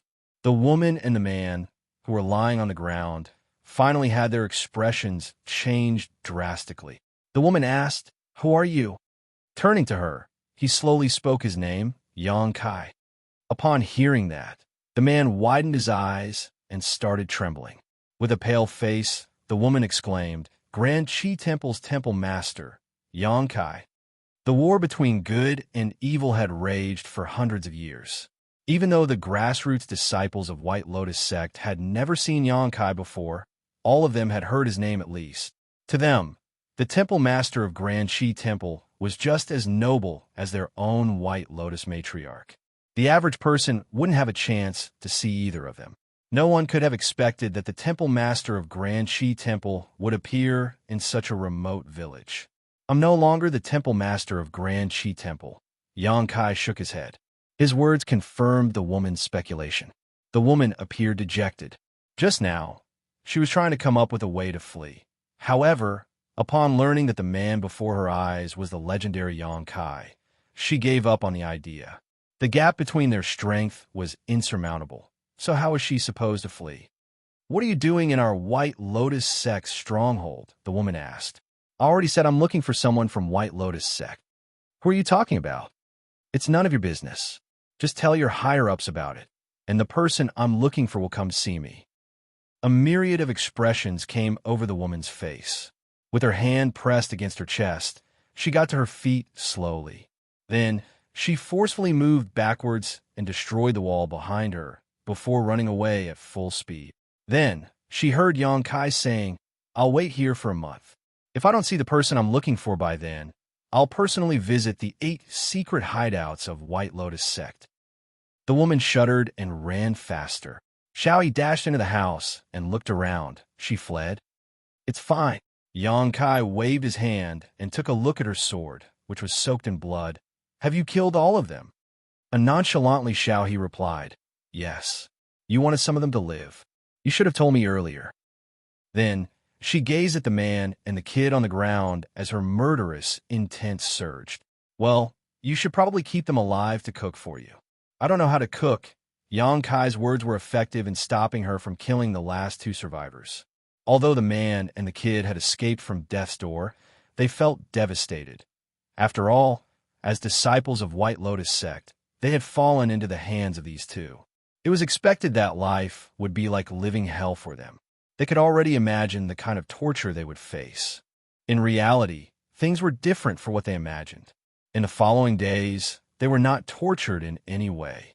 The man was responsible for cooking meals for Xiaoyi and Xianxia every day. On the other hand, the kid had no choice but to play some childish games with Xiaoyi. During this period of time, they repeatedly tried to flee using many different methods. However, what was a matter of life or death to them was like another game in Xiaoyi's eyes. She would always appear at the most unexpected moments and capture the 2 of them, who were ready to run away or had already left the village. Every time they were captured, some of their hair would be cut as a punishment. After just half a month, both of them became bald. Since there was no hair left on their heads, Xiaoyi said to them in a serious manner, "If I catch you again, I'll have no choice but to cut your heads." Their hair would grow back after it was cut, but their heads certainly wouldn't.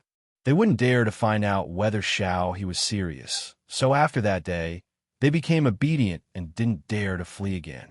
Meanwhile, having lost a source of entertainment, Xiaoyi found it to be boring and soon regretted threatening them in such a way. Martial Peak, Chapter 4839, Prove It to Me. The deadline Xianxia had given was 1 month. If he couldn't see the person he was looking for within that time, he would personally visit 8 of White Lotus sect's secret hideouts. This kind of threat was intolerable to those from White Lotus sect. There were countless disciples in White Lotus sect, so there were definitely a lot more than 8 secret hideouts. However, no one knew exactly which 8 hideouts Xianxia was talking about. In that case, it wouldn't be possible for them to move the people there to another place. In order to keep the hideouts safe, the only way was to kill Xianxia once and for all. On the last day of the deadline, Xianxia was cultivating with his legs crossed in the middle of the night. After a few months of hard work, he finally managed to force out the remaining poison. The last bit of poison was sprayed out from his mouth, along with some black blood. At that instant, he felt energized and refreshed, as though the shackles around his body had been lifted. Those from Grand Qi Temple thought that even though he had survived the fatal poison, his strength must have decreased significantly. That was the reason the 6 vice temple masters joined forces to make him step down as the temple master. They might be doing it out of greed or for the greater good of everyone. However, after realizing his true heart, Xianxia was no longer interested in the position of temple master. Even if no one had forced him to resign, he would still have stepped down from the position. There were more important things he had to do. His experiences in the samsara worlds were nothing more than illusions. All of a sudden, the sounds of something breaking through the air were heard, which were extremely ear-catching in this serene night. Following that, arrows penetrated the door and windows from all directions and engulfed him like a storm. Xianxia, who was seated on the bed, picked up a spear and spun it.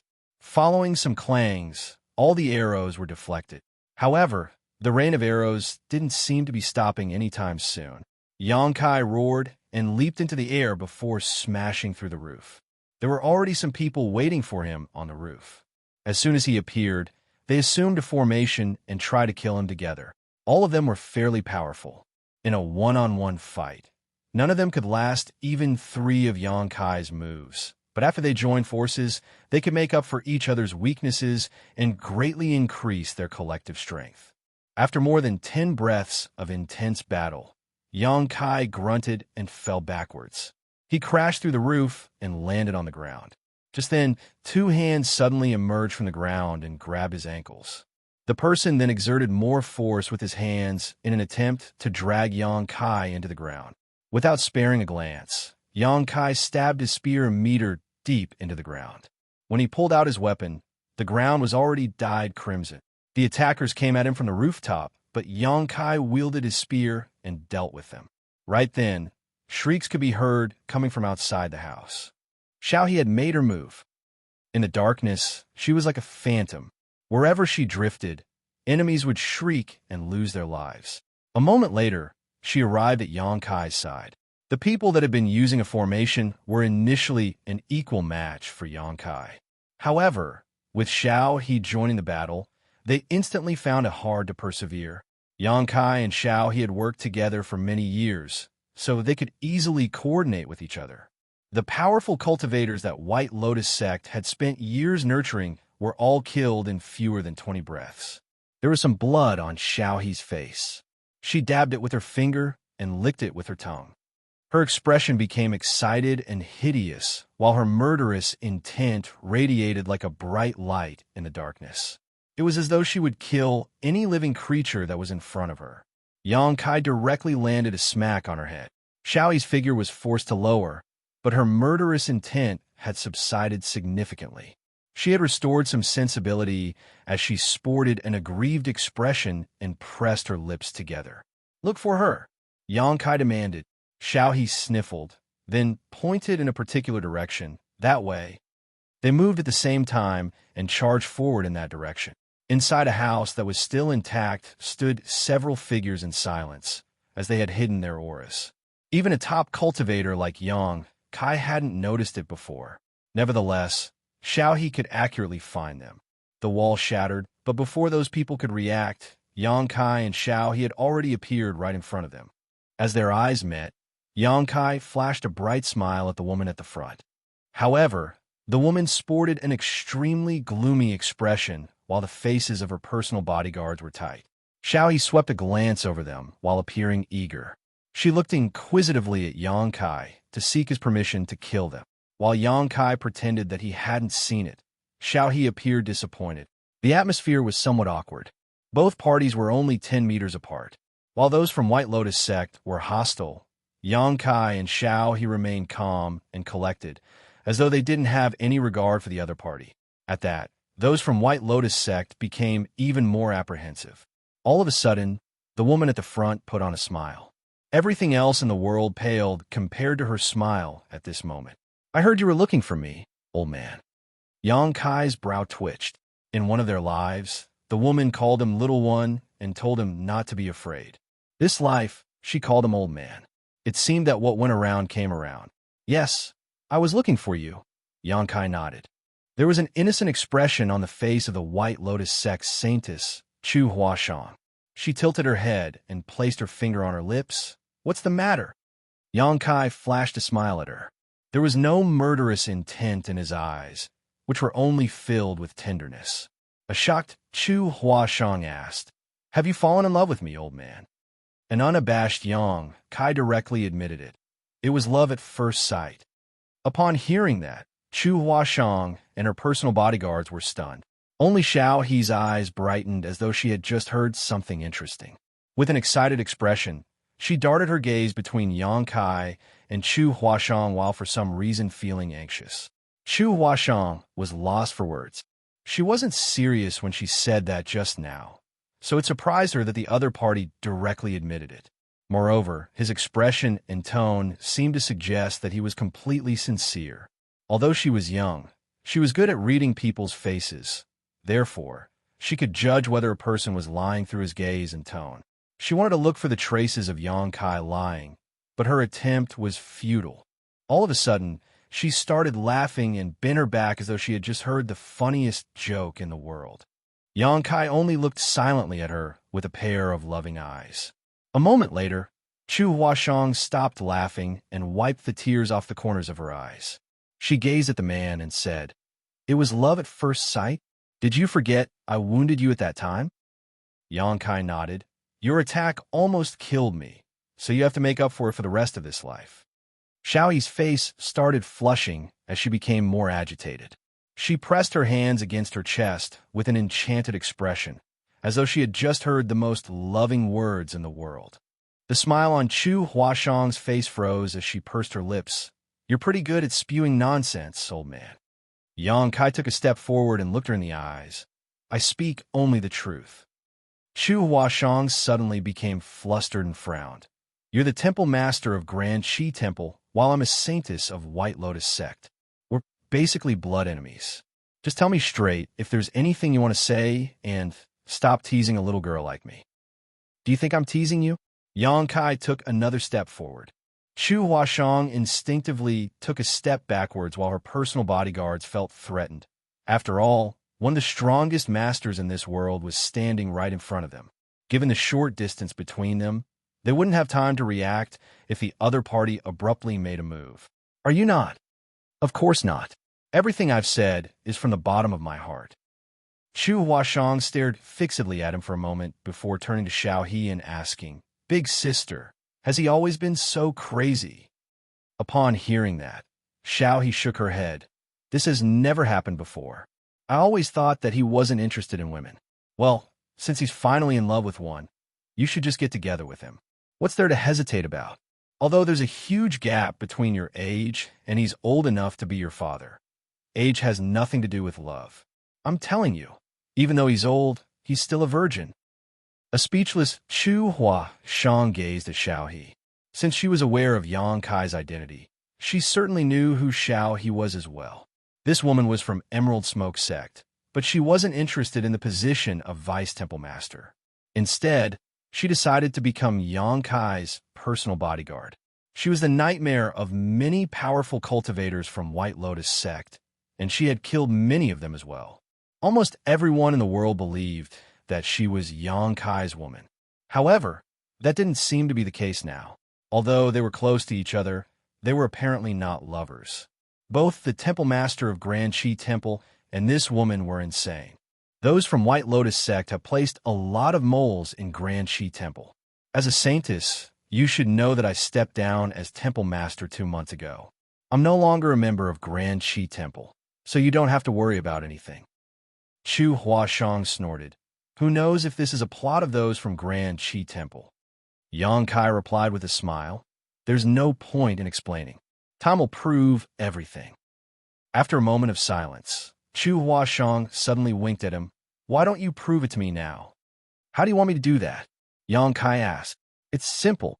As soon as Chu Huashang finished speaking, she pulled out a sword from her personal bodyguard's waist and directly dashed towards Yang Kai before pressing her weapon against the man's chest. The sharp tip penetrated his skin as blood started streaming out of his wound. Chu Huashang was astounded. She was surprised at the fact that the man didn't try to resist or dodge the attack. The Temple Master of every generation was one of the top cultivators in the world in their time. Although her movements were quick just now, Yang Kai should have been agile enough to react. The reason she could harm him 2 months ago was that she caught him unsuspecting. However, She succeeded in hurting him this time because he didn't intend to dodge the attack, which was different. They were so close to each other that she could feel the man's breath brushing across her face. As their eyes met, Chu Huashang only saw a clear gaze that was void of any deception. Despite the fact that a sword had been jabbed into his body, he remained calm and collected. The smile on his face was so bright that it was almost piercing. An infuriated Chu Huashang pushed the sword forward a bit further. Martial Peak, Chapter 4840, Love Story of 9 Lives. As Yang Kai's personal bodyguard, Xiaohe was responsible for ensuring his safety. Over the years, she had done a great job as she could always discover and easily resolve the assassination attempts targeted at Yang Kai by those from White Lotus sect. It was close to impossible for anyone to press his sword against Yang Kai's chest. As soon as Xiaohe detected a hint of murderous intent, she would decisively make a move and kill the enemy. However, at this moment, Xiaohe didn't seem to have the intention of stopping the saintess of White Lotus sect, even though the sword had been stabbed into his chest. Instead, she just looked at them with interest. The cultivators behind Chu Huashang were all tensed up and soaked in a cold sweat. They felt that the saintess was playing with fire, for any slight negligence would cause her to lose her life. The assassination attempt tonight was already a failure. The moment their whereabouts were exposed, they were already at a huge disadvantage. They were fully aware that they were unable to go up against the former temple master of Grand Shi Temple and his personal bodyguard. If the two of them had any murderous intent, none of them would survive. The fact that the saintess had penetrated Yang Kai's flesh with her sword was no different from a mad provocation. Nevertheless, while they were apprehensive, they also hoped that she would succeed. If the saintess could really kill the former temple master of Grand Shi Temple here, that would be a huge contribution to the sect, and they would be rewarded handsomely as well. Her sword was just finger widths away from his heart. If she could penetrate it, Yang Kai would instantly lose his life regardless how strong he was. Although Chu Huashang could easily determine the life or death of the man in front of her, she found it hard to really do it. She had the intention to kill him, and she was aware that her reputation would be greatly enhanced by killing Yang Kai here, which would help her stand a better chance of becoming the next sect master of White Lotus sect. However, there seemed to be a voice in her heart that kept screaming at her that she would regret it for all her life if she really made a move. A myriad of expressions came over her. Then she said through clenched teeth, "You're insane." As soon as she retracted her sword, blood started streaming out of the man's wound. She wouldn't dare to look him in the eye as her gaze anxiously moved away. After tossing the sword at one of the personal bodyguards, she ordered, "Let's go." The moment she turned around, Yang Kai clenched her arm. "What are you doing? Let go of my arm." Chu Huashang demanded. "Kill them all," Yang Kai ordered, then carried Chu Huashang up with both hands. She intended to resist, but he exerted some kind of force through his hands and rendered her powerless to do so. Like a tornado, Xiaohe charged towards the personal bodyguards as sword lights flashed through her weapon. By the time she stopped in her tracks, the personal bodyguards had already all collapsed to the ground. Carried in the man's arms like a child, Chu Huashang felt utterly ashamed. She kept thumping her fists against his chest, but her action was rather coquettish since she had lost her strength. To the side, Xiaohe just watched them with interest. Yang Kai flashed a smile at the woman in his arms. "You stabbed your sword into my body twice. You probably can't make up for it for your entire life, so you'll have to continue doing it in your next life." Chu Huashang snapped. "I'm not going to make up for anything. I should have killed you just now. Why don't I give you one more chance?" Yang Kai winked at her.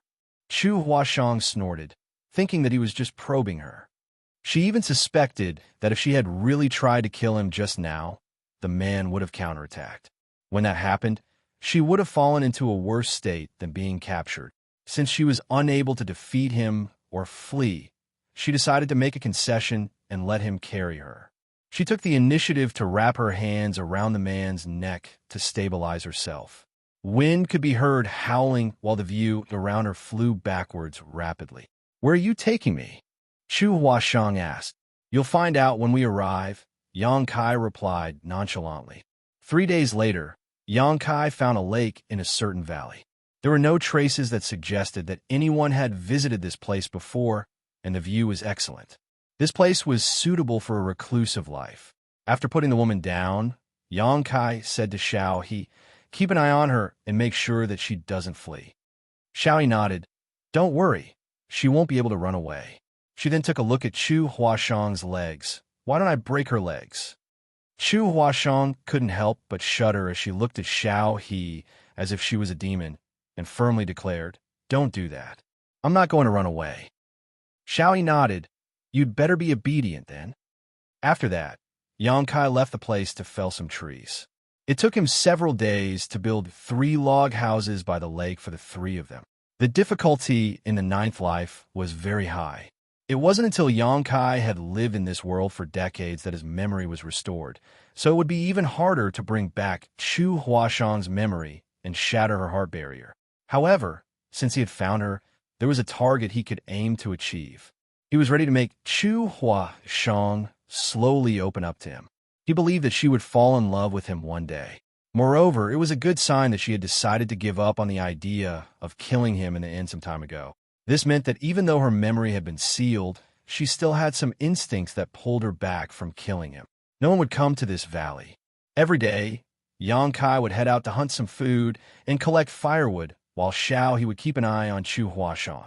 No one in the world would have thought that 3 top cultivators were living a reclusive life in such a remote place. Time passed by slowly. Initially, Chu Huashang was against this kind of life. Those from White Lotus sect had nurtured her for years. As soon as she stopped cultivating in seclusion, the White Lotus matriarch gave her the title of Saintess. She was also one of the candidates who had the hope of becoming the next sect master.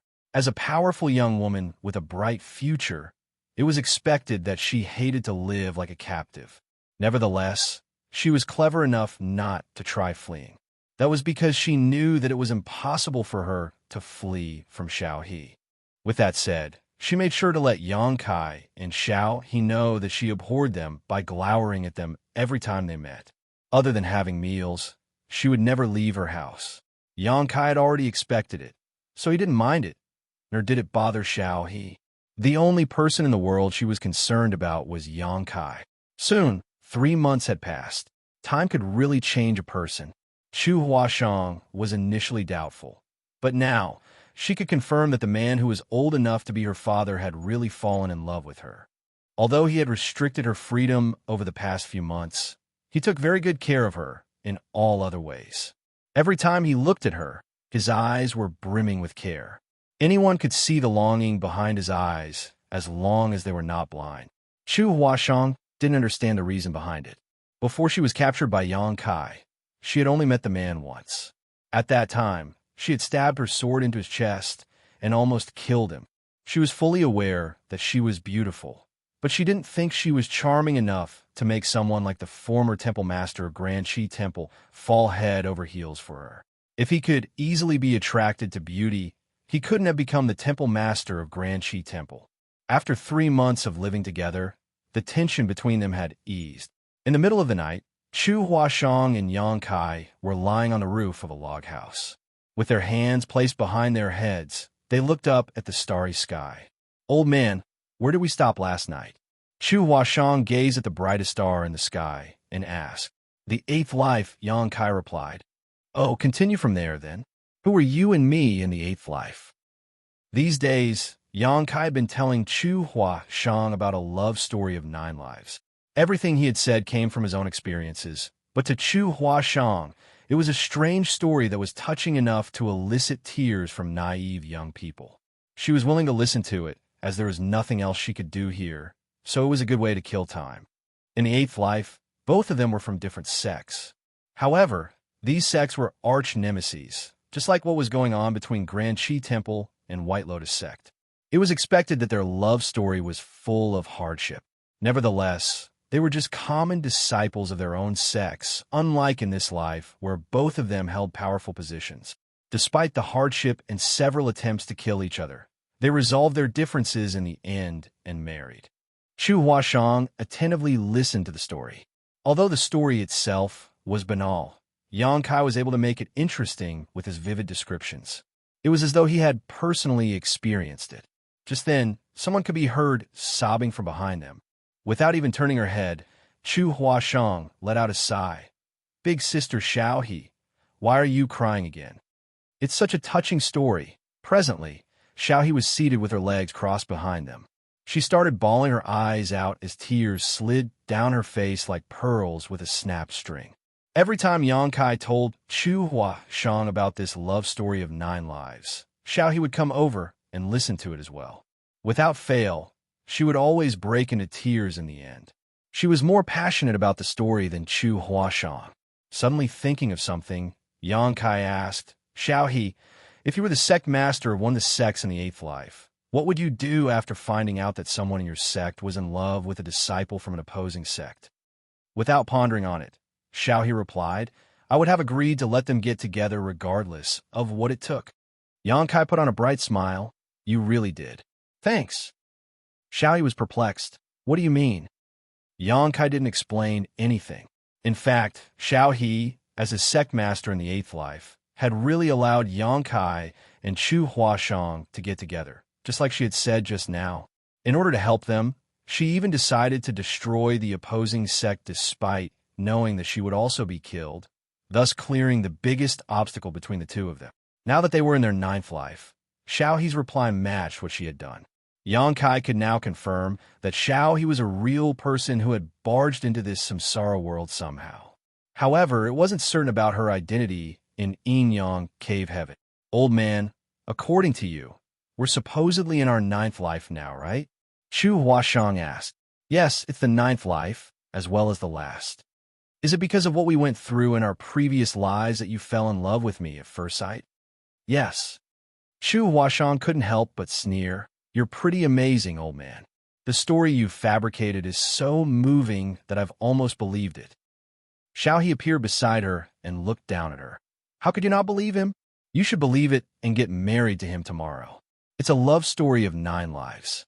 It will be complete after you two get together." Chu Huashang snapped. "I'm not going to get married. You should do that yourself." After giving a thought, Xiaohe shook her head. "The person I'm waiting for hasn't found me. I'm not going to get married." Martial Peak, Chapter 48-41, Freezing Blood-Burning Soul Pill. Xiaohe had always been a straightforward but crazy woman. Yangkai had never seen this kind of melancholic expression on her face before, and it made him think of something. Just when he wanted to ask her, though, Chu Huashang suddenly grunted and started trembling. With his expression changed, Yangkai turned to look at her. "What's wrong?" "I am fine." Chu Huashang obstinately shook her head. However, Yangkai already realized that something was off. Under the moonlight, her face appeared slightly pale while her internal qi was unstable. Xiaohe placed her hand on the other woman's forehead and exclaimed, "It's cold." With a solemn expression, Yangkai took Chu Huashang's wrist and placed 2 fingers on her pulse before injecting some of his power to check on her. Just like Xiaohe had said, Chu Huashang's figure was as cold as an ice block. While being close to her, he could feel the coldness wafting from her body. Nevertheless, the coldness soon dissipated and was replaced by scorching heat. Chu Huashang gasped for breath. Her vision had turned blurry, and her face flushed.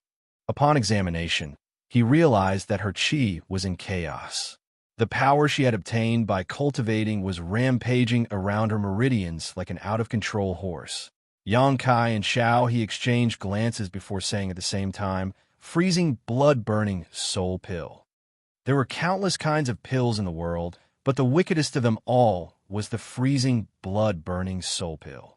This pill was invented by the second sect master of White Lotus sect, and its recipe was a top secret. Only the current sect master of White Lotus sect knew how to refine it. The pill was also one of the best ways for the leader of White Lotus sect to control their subordinates. The person who had taken this pill would see their aura turning chaotic if they didn't consume the antidote at regular intervals, just like Chu Huashang was going through now. One would feel extremely cold or hot in a vicious cycle, and the situation would only exacerbate as time passed, eventually resulting in them exploding in a gruesome death.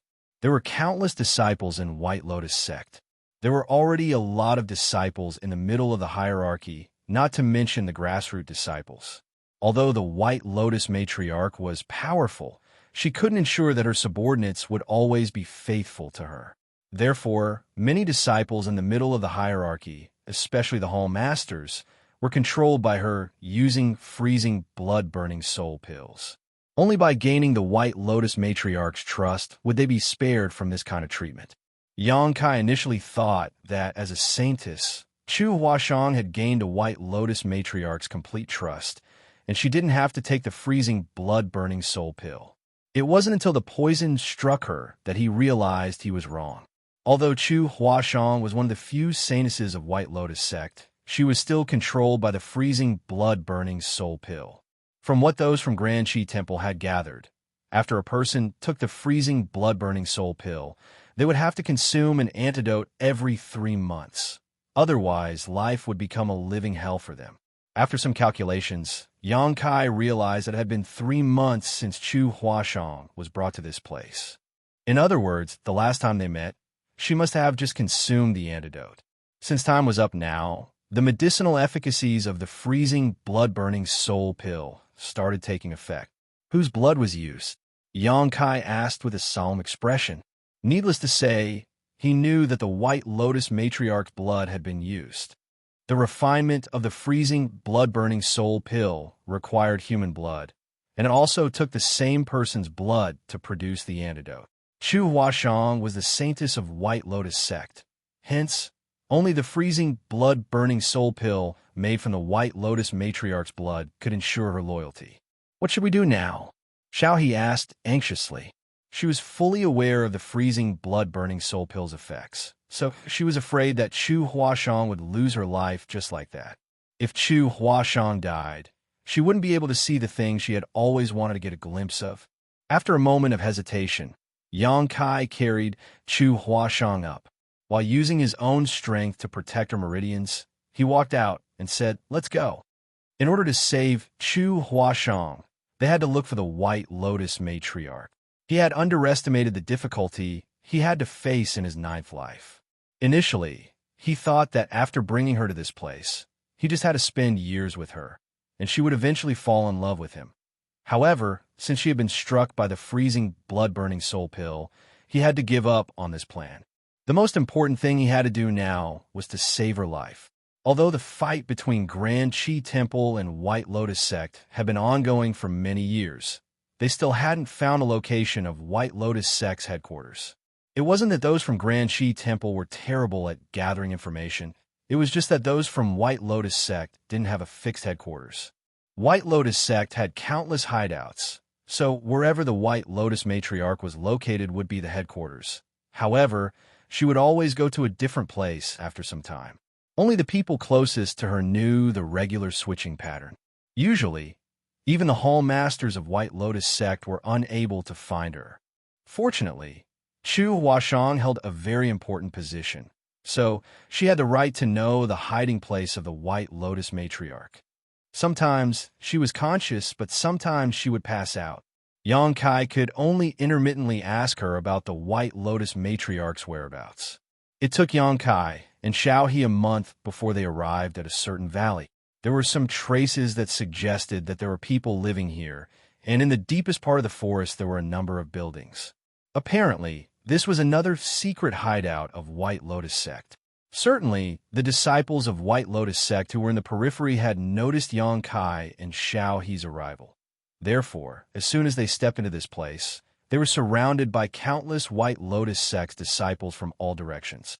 Innumerable streams of divine sense had locked onto them.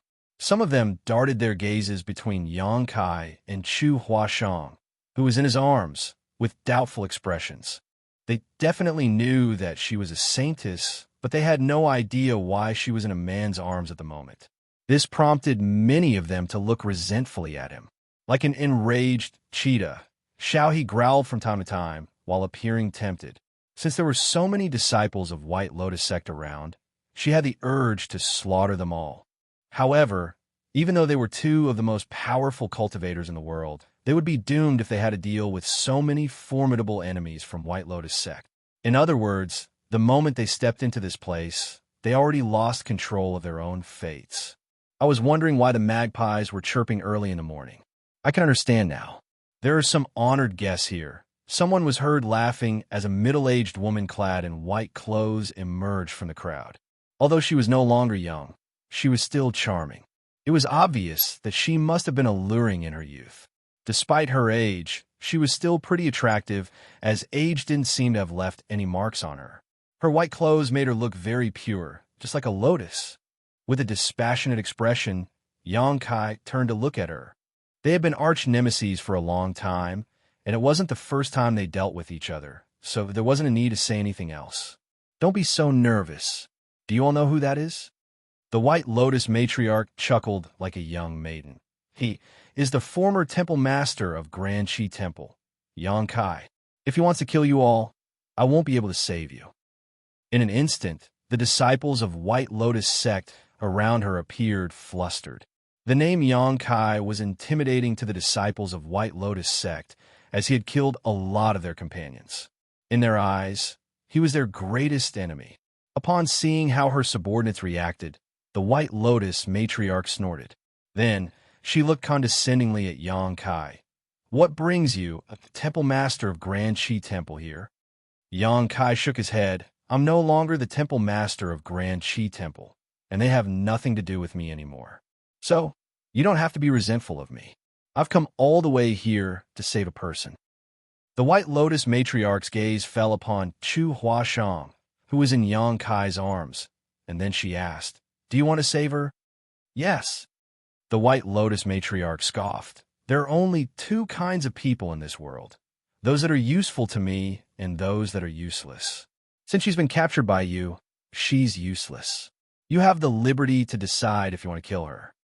The beautiful women behind the White Lotus matriarch were supposed to be the other saintesses of White Lotus sect. Upon hearing what the sect master had said, they appeared elated. All of these saintesses had experienced countless hardships before they were promoted to their current position. On the other hand, Chu Huashang was given the title of saintess without making any contributions to White Lotus sect. That was why they were jealous and thought that the matriarch was biased towards her. Nonetheless, they wouldn't dare to complain about anything to the matriarch. If they could see Chu Huashang lose her life, thus eliminating a powerful rival, they were expected to be joyful. I have to save her, Xianxia said impassively. Go save her then. She's been struck by the freezing, blood-burning, soul pills poison. Upon hearing that, the White Lotus matriarch started guffawing and looked mockingly at Xianxia. Of course, I know she's been struck by the freezing, blood-burning soul pill. But what does that have to do with me? What benefits would I get by saving her? She's the saintess of White Lotus sect, after all. If you don't save her, aren't you worried that your subordinates will feel disappointed? Who would dare? The White Lotus matriarch roared as the disciples of White Lotus sect were instantly frightened. As she swept a glance over everyone with her eagle-like eyes, those who met her gaze couldn't help but hang their heads low.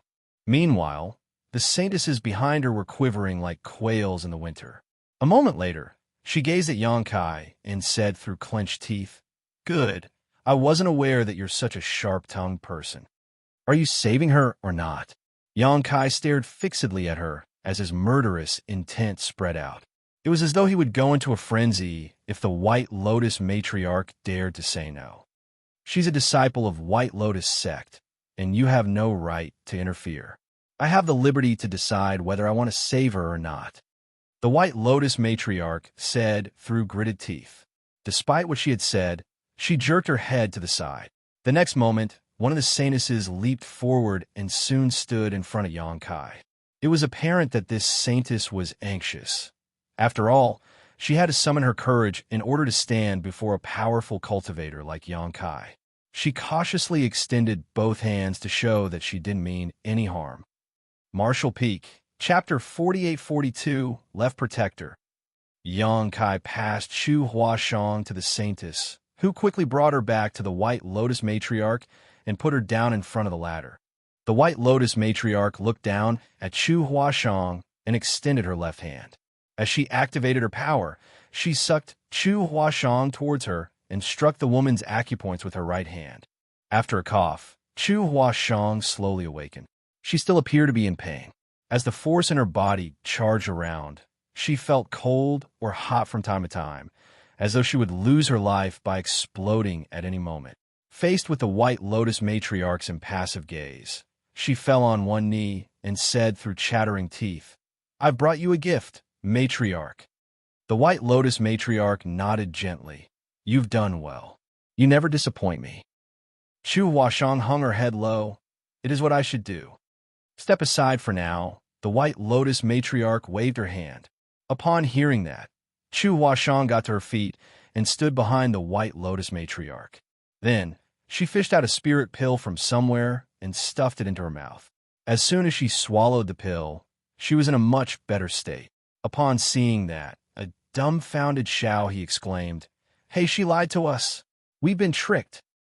It was apparent that Chu Huashang had the antidote to the freezing, blood-burning soul pill with her all along, but despite the fact that she might explode at any moment, she insisted on not using it. Instead, she slowly lured Yang Kai to this place. This was undoubtedly a risky bet. If she failed, she would lose everything. Nevertheless, the outcome showed that she had won her gamble. She successfully lured Yang Kai to this place where he was surrounded by countless powerful cultivators from White Lotus sect. The White Lotus matriarch was also present. Basically, she was making use of Yang Kai's love for her. Perhaps she wanted to prove something, but the outcome was somewhat unbearable to the average person. She secretly examined Yang Kai's expression, but there was no hint of fury on his face. He still remained calm and collected. On the other hand, Luo Tinghe, who was beside Yang Kai, was infuriated. "That woman is so ungrateful. You've been treating her so well, but she still decided to harm you. Don't you feel upset about it?" Yang Kai replied with a smile, "I'm fine." The White Lotus matriarch guffawed. Who could have expected that the temple master of Grand Qi Temple would fall into a trap because of love? I'll just watch a good show. Fortunately, my disciples are all very loyal to me. You made a wrong move by trying to make her side with you." All of a sudden, her voice turned grim. "Yang Kai, you've killed countless White Lotus sect disciples over the years. Now that you've fallen into such a state, do you have any last words to say?" Yang Kai shook his head. "Are you confident you can kill me?" The White Lotus matriarch sneered. "I'm fully aware of how powerful you are. However, the disciples of White Lotus sect are not weaklings either. I have the confidence to kill you." Yang Kai looked around. "Well, let's see the price you're prepared to pay for that." He then turned to Xiao. "Do we kill half of them?" An excited Xiao unsheathed her sword. "That's not enough. We have to kill 60% of them at the very least. Why don't we aim for 70% of them?" "Sound good." Yang Kai gazed at the White Lotus matriarch and said with a smile, "Are you prepared to sacrifice 70% of the people here? I suppose they're all the strongest masters and brightest rising stars in White Lotus sect.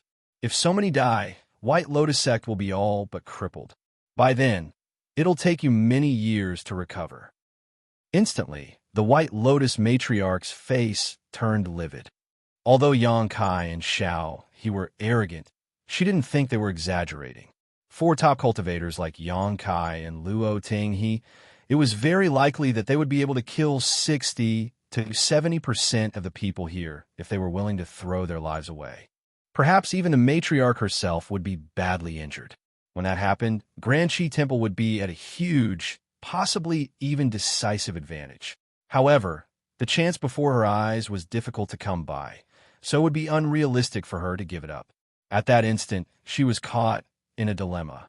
Yang Kai didn't intend to make things difficult for her, though, so he pressed Luo Tinghe's sword down and said loudly, "I have a suggestion. I'm not sure if you're interested in listening to it." The White Lotus matriarch scoffed. "Stop beating around the bush." Yang Kai stuck out 2 fingers. "Please give me 2 freezing, blood-burning soul pills." Upon hearing that, everyone was stunned.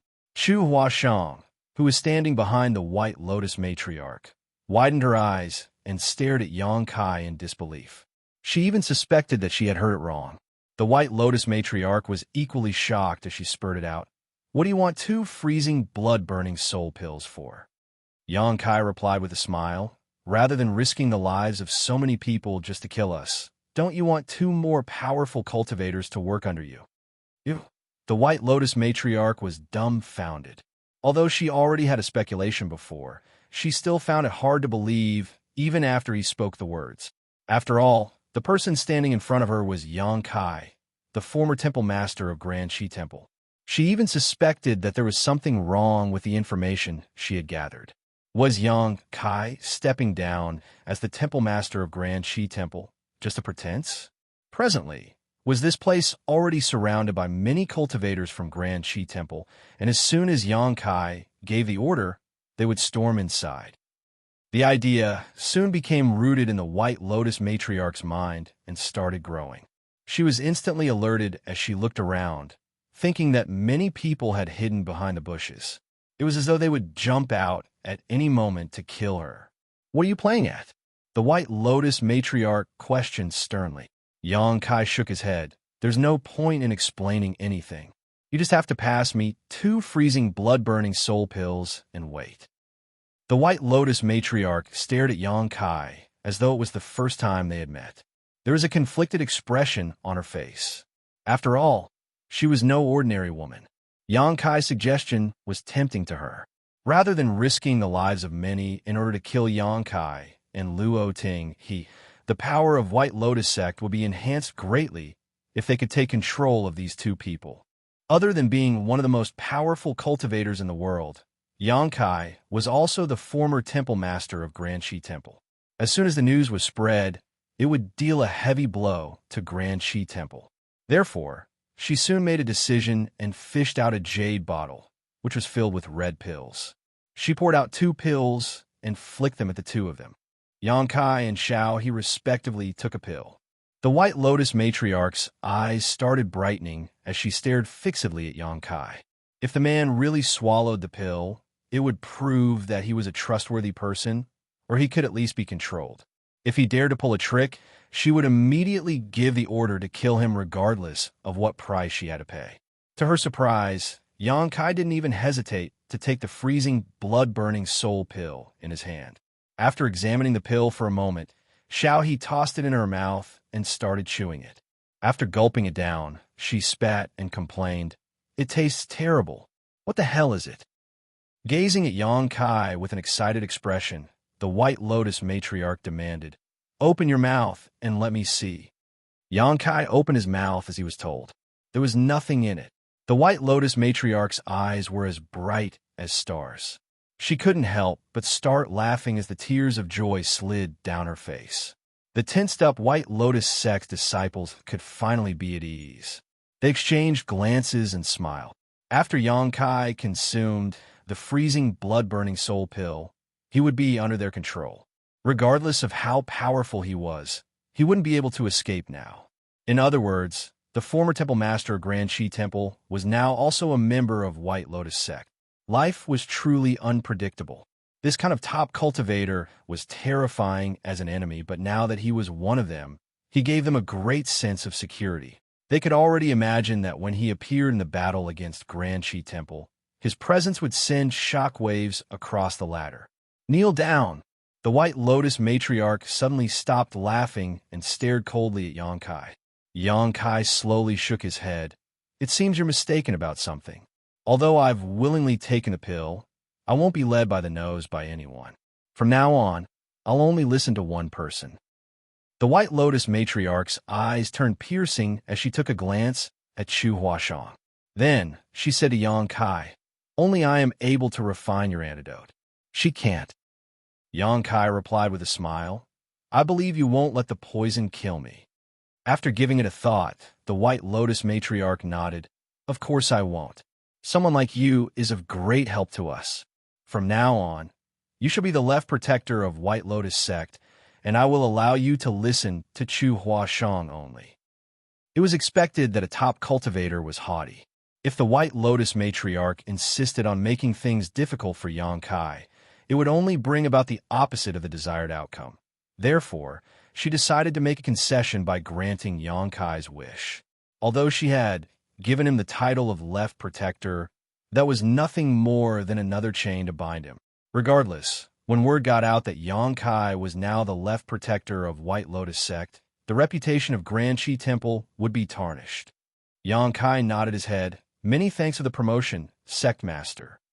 The White Lotus Matriarch then said to Chu Huashang, "You must treat him well from now on."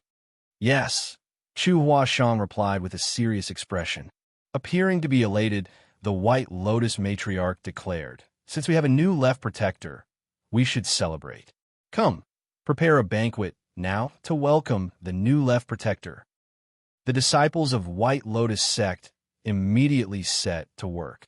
There were a lot of animals in the forest that could be hunted. It must have been quite a long time since those from White Lotus Sect occupied this hideout. Following the sect master's order, a banquet full of wine and dishes was presented. The disciples, regardless of their statuses, gathered together. The atmosphere was initially awkward, but the place was soon bustling with noises after they drank and celebrated. Xianxia just sat beside Chu Huashang, while there would be people who came over to propose a toast to him from time to time. Although Xianxia had killed a lot of White Lotus Sect's disciples when he was the temple master of Grand Qi Temple, things were different now. Presently, he was one of them, so they naturally had to strike up a relationship with him. Perhaps he would save their lives on the battlefield one day. Xianxia could actually handle his wine quite well, though he would usually steer clear of it. He wouldn't turn anyone down when they proposed a toast to him, which was why the disciples of White Lotus Sect started growing fond of him. It was the first time they discovered that this man that they regarded as a terrifying monster in the past was actually so amiable. Xiao, he was the most ecstatic of all. When no one proposed a toast to her, she would go around with a jar of wine and do so instead. Her straightforward attitude stunned the disciples of White Lotus Sect. Martial Peak, Chapter 48-43. Even the next life won't be enough. There was already a left and right protector in White Lotus Sect, and they were both fairly strong. However, following the White Lotus Matriarch's order, Xianxia became the new left protector, and his predecessor didn't even dare to object. First of all, he revered the White Lotus Matriarch. Secondly, he was fully aware that he was indeed no match for Xianxia. He would only be embarrassed if he fought for the position. At the banquet, this previous left protector proposed a toast to Xianxia many times.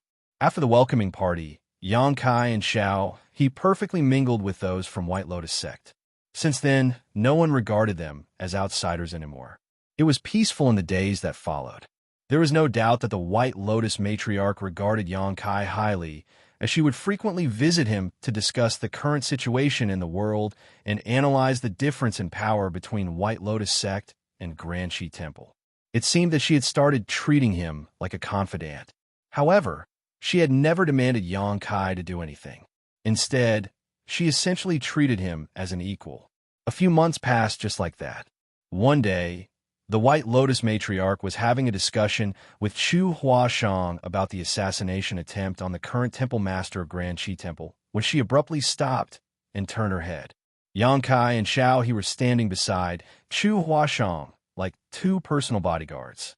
Nevertheless, they couldn't help but start trembling at this moment as a sense of coldness rose within their bodies. Xiao shuddered and asked in puzzlement, "Why do I feel cold all of a sudden?" The White Lotus Matriarch said with a smile, "The effects of the freezing, blood-burning soul pills have started taking effect. It's cold now, but you'll feel hot in a moment. It will alternate between the two, and the feeling will intensify after every round until you can't stand it anymore and explode." She spoke in such a nonchalant manner that it was as though she was talking about something insignificant. 3 months have passed already. Xiao, he was surprised. She had fun playing with the other disciples of White Lotus Sect every day, so she had lost track of time. She extended her hand towards the White Lotus Matriarch. "Give me the antidote, then." The White Lotus Matriarch shook her head. "There's no rush. It's the first time you've been struck by the pill's effects, so you should take some time to feel it. After all, you might not always immediately get the antidote every time the effects appear. You might have to persevere for quite some time. After getting used to it now, you won't feel so terrible in the future." "You have a point." Upon hearing her suggestion, Xiaohe closed her eyes and focused on the sensation she was experiencing.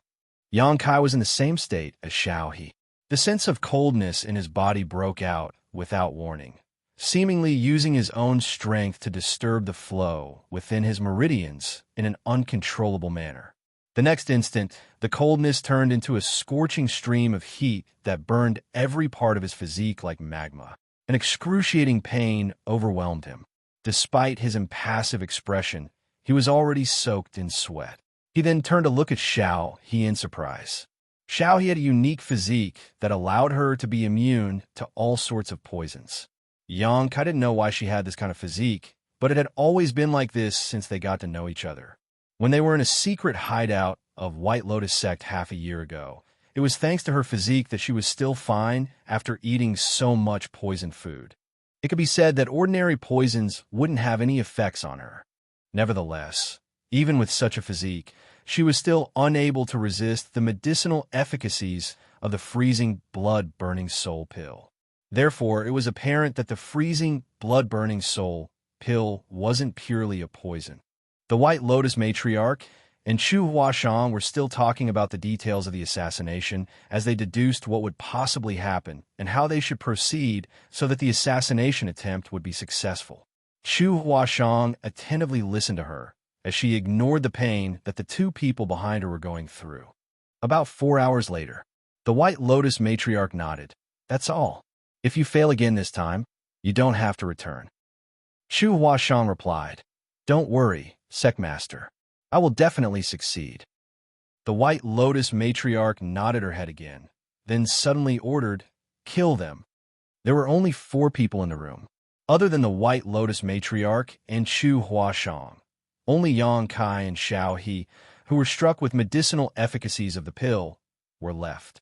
They had been tortured by rounds of alternating coldness and heat for the past 4 hours. The powers within their bodies were in chaos, and all their energy was used to resist the medicinal efficacies of the freezing blood-burning soul pills. Even an ordinary mortal would be able to easily kill the 2 of them, not to mention powerful cultivators like Chu Huashang and the White Lotus matriarch. Upon receiving the order, Chu Huashang didn't hesitate to reply in agreement and appeared in front of Yang Kai. As she extended her hand, a sharp dagger suddenly appeared in her hand. Then she directly stabbed it towards Yang Kai's heart. The dagger penetrated his chest barely a finger's length before Chu Huashang's wrist was grabbed. She was unable to continue pushing the dagger in further. A puzzled Chu Huashang turned to look at the White Lotus matriarch, who said with a smile, "It's enough. Take them with you when you carry out your mission." Chu Huashang cupped her fist, yes. The next moment, the White Lotus matriarch left behind 2 antidotes on the table and shuffled out of the place. Chu Huashang picked up the antidotes and stuffed them into Yang Kai and Xiaohe's mouths, allowing them to quickly feel much better. Upon opening his eyes, Yang Kai gazed at Chu Huashang and said with a light smile, "You've stabbed me another time. I suppose even the next life won't be enough to pay off this debt." Chu Huashang replied dispassionately, "In that case, I'm not going to pay up at all. It's not like I planned it from the beginning." She then turned around and reached for the door. When brushing past Yang Kai, she halted and said in a small voice, "Sect Master is a suspicious person. It was just a test, so you don't have to mind it." Certainly, Yang Kai knew it was just a test. First of all, the White Lotus matriarch wanted to find out if Chu Huashang was loyal enough to her. If she had appeared hesitant upon hearing the order, she would have been removed from the position of saintess. The White Lotus matriarch only wanted subordinates who would unconditionally obey her orders, not those who had their own opinions. Secondly, she wanted to ascertain whether Yang Kai and Luo Ting he had really been struck with the poison of the freezing blood-burning soul pills. Although the freezing blood-burning soul pills were powerful, both Yang Kai and Luo Ting he were some of the most formidable cultivators in the world. Hence, the White Lotus matriarch wasn't certain if she could control them using the freezing blood-burning soul pills. If they only pretended to be struck with the medicinal efficacies, she wouldn't be able to find out the truth. When Chu Huashang made a move, Yang Kai was completely powerless to resist, which suggested that he was really affected. Just a simple order could allow the White Lotus matriarch to cast away a number of her doubts. It could be said that she was a very cunning person. After Yang Kai stepped down as the temple master of Grand Qi Temple, the sixth temple master was Xianxia, who was from Shooting Star Palace. He was already one of the 6 vice temple masters when Yang Kai was still the temple master, and he was slightly more powerful than the other vice temple masters. Moreover, he had built up enough reputation, so it was reasonable that he became the next temple master. Usually, it would be extremely difficult to assassinate the temple master of Grand Qi Temple. When Yang Kai was still the temple master, he had encountered countless assassination attempts, but those from White Lotus sect would always fail in the end. Nevertheless, there was a great chance to succeed today. It was the 80th birthday of the palace master of Shooting Star Palace. As his legacy disciple, Xianxia was expected to return to celebrate the occasion. It was also the biggest news in the world recently, as countless cultivators headed to Shooting Star Palace. Those from White Lotus sect, who had been dormant for half a year, became active again. After the White Lotus matriarch was badly injured in East Star City back then, she went into hiding to recuperate. It wasn't until recently that she fully recovered. When those from White Lotus sect finally made a move, it sent a shock wave across the world. Temple Master Xianxia was assassinated on the way back to Shooting Star Palace. All 16 masters from Grand Qi Temple who had accompanied him were also killed. Many cultivators who were heading to Shooting Star Palace also lost their lives. It was apparent that those from White Lotus sect were trying to create a disturbance. The 80th birthday of the Palace Master of Shooting Star Palace was supposed to be a joyous event, but it turned into a calamity instead. Upon learning the news, the aged Palace Master fell ill. Additionally, when it was revealed that Xianxia was killed by Yang Kai's supreme limitless spear art, all the people on the righteous side were shocked. It had to be noted that the supreme limitless spear art was unique to Yang Kai, and no one else had mastered it. Some experienced cultivators who didn't believe the news headed to the scene and looked into the matter, but they all expressed with grief that Xianxia was indeed killed by Yang Kai's spear technique. In other words, the 6th temple master of Grand Qi Temple was killed by the 5th temple master. In fact, there was already a rumor spreading around that after Yang Kai stepped down as the temple master of Grand Qi Temple, he brought his trusted aide Luo Ting to betray the righteous path and side with White Lotus sect. Now, he was the left protector of White Lotus sect. However, no one believed the news, as everyone knew the efforts Yang Kai had made against the White Lotus sect when he was still the temple master. Those from Divine Method Hall were especially resentful of people who spread such rumors and would always defend Yang Kai's reputation in public. Nevertheless, those from Divine Method Hall wouldn't dare to say anything this time. Yang Kai's supreme limitless spear art was very special. He had tried looking for disciples with excellent aptitudes from Divine Method Hall in an attempt to pass down his spear technique. However, after 2 or 3 years, those bright disciples were unable to grasp the abstruity of this art. They could learn the basics, but none could master it. Hence, Yang Kai was the only one who could use the supreme limitless spear art in this world. Since there was solid evidence now, even those from Divine Method Hall were unable to stand up for Yang Kai. After the temple master of Grand Qi Temple was assassinated, the world descended into chaos. In the meantime, those from White Lotus sect made a comeback and caused everyone to fall into a state of terror. The palace master of Shooting Star Palace passed away several days after he fell ill. He didn't even last until his 80th birthday. After Xianxia was killed and the palace master passed away, those from Shooting Star Palace blamed it all on Yang Kai. Even Divine Method Hall was marginalized within Grand Qi Temple. This kind of marginalization was exacerbated after Yang Kai's whereabouts were exposed. After killing Xianxia alongside Chu Huashang, Yang Kai and Xiao, he headed to the next battlefield. As they fought against the masters from Grand Qi Temple, it was only natural that Yang Kai's identity was exposed. In fact, he didn't even try to hide his identity. This samsara world was built on Chu Huashang's imagination and was thus not real. It was just an illusory world he had reincarnated into, so there's no need to worry about things like morality or innocence. He just had to shatter Chu Huashang's heart barrier in order to achieve his goal.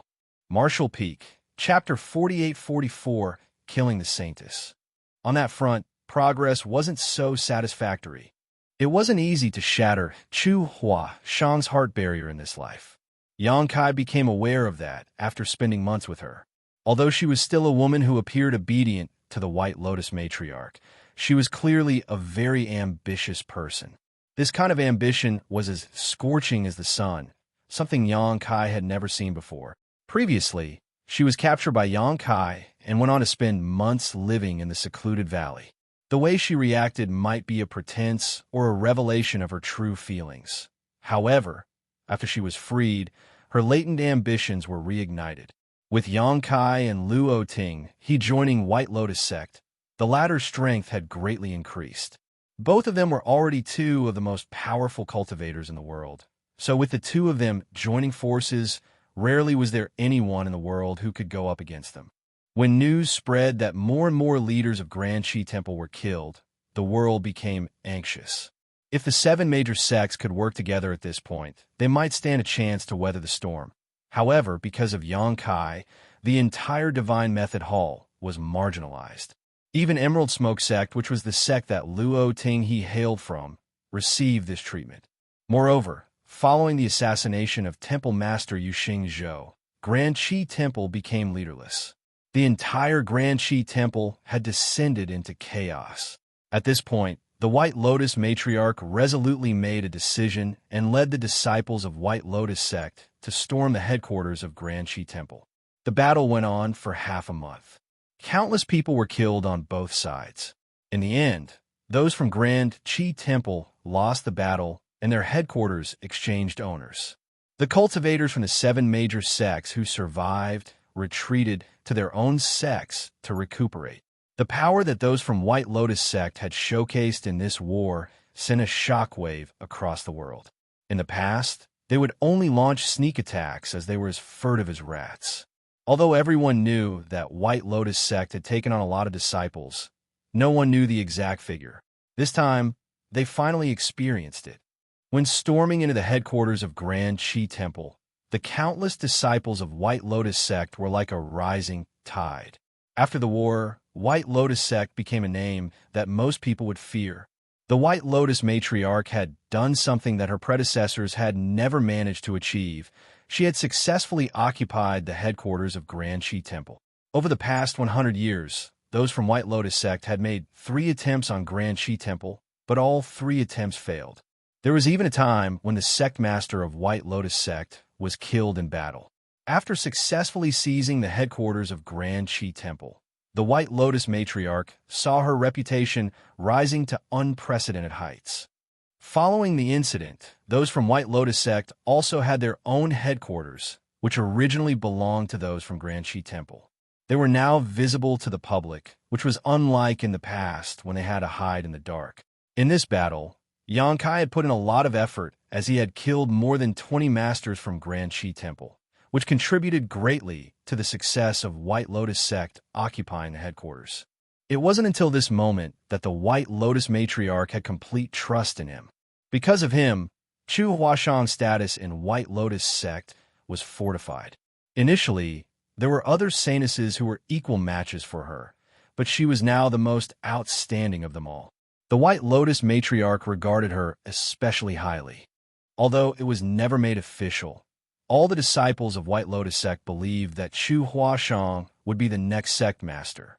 White Lotus sect practically had no other rivals now. On the continent, those smaller sects that originally relied on Grand Qi Temple to survive had all pledged loyalty to White Lotus sect now. Like a snowball, the power of White Lotus sect increasingly strengthened. Xianxia returned to this familiar headquarters barely a few months after he had left. He still lived in the place he had previously resided, and every day he would follow Chu Huashang around to protect her. All the disciples of White Lotus sect knew that whatever demands Chu Huashang came up with, Xianxia would immediately execute regardless of whether they were reasonable or not. It could be said that Xianxia was the biggest contributor in helping Chu Huashang attain her current status.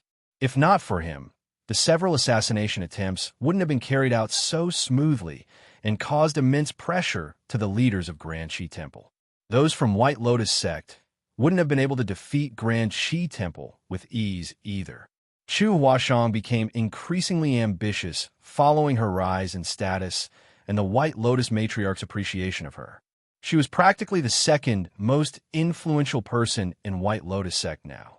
Presently, Xianxia and Xiao were following Chu Huashang as they walked along a corridor. From the opposite direction, a charming woman who was leading her 2 personal bodyguards approached them. As their eyes met, the charming woman flashed a smile at Chu Huashang and nodded, "Little Sister Chu." Chu Huashang responded with a smile, "Big Sister Tian." This charming woman was one of the other saintesses of White Lotus sect.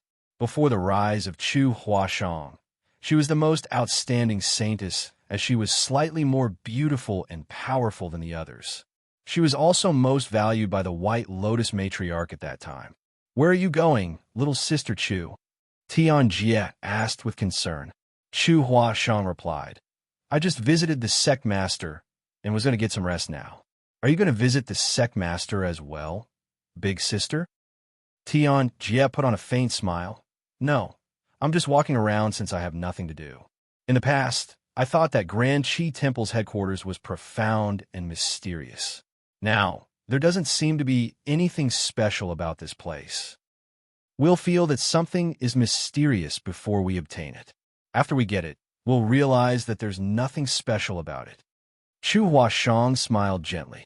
Xianxia shot her a meaningful glance and chuckled. "You have a point, little Sister Chu. However, we'll long for something before we get it. As for whether it's really so mysterious, we'll only find out after obtaining it. Don't you agree, little sister?" "You're quite right." Chu Huashang nodded, then sported a cold expression.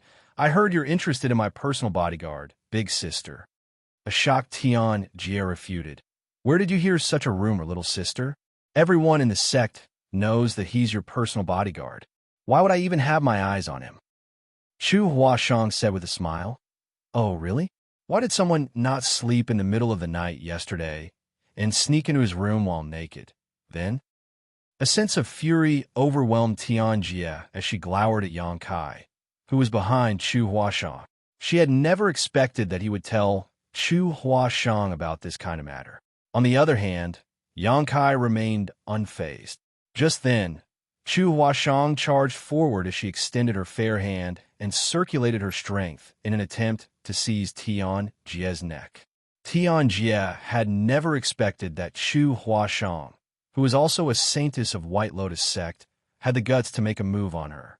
The assault on a fellow disciple was a taboo in White Lotus sect, which was why she hadn't managed to react. Fortunately, the personal bodyguards behind her never put down their guard.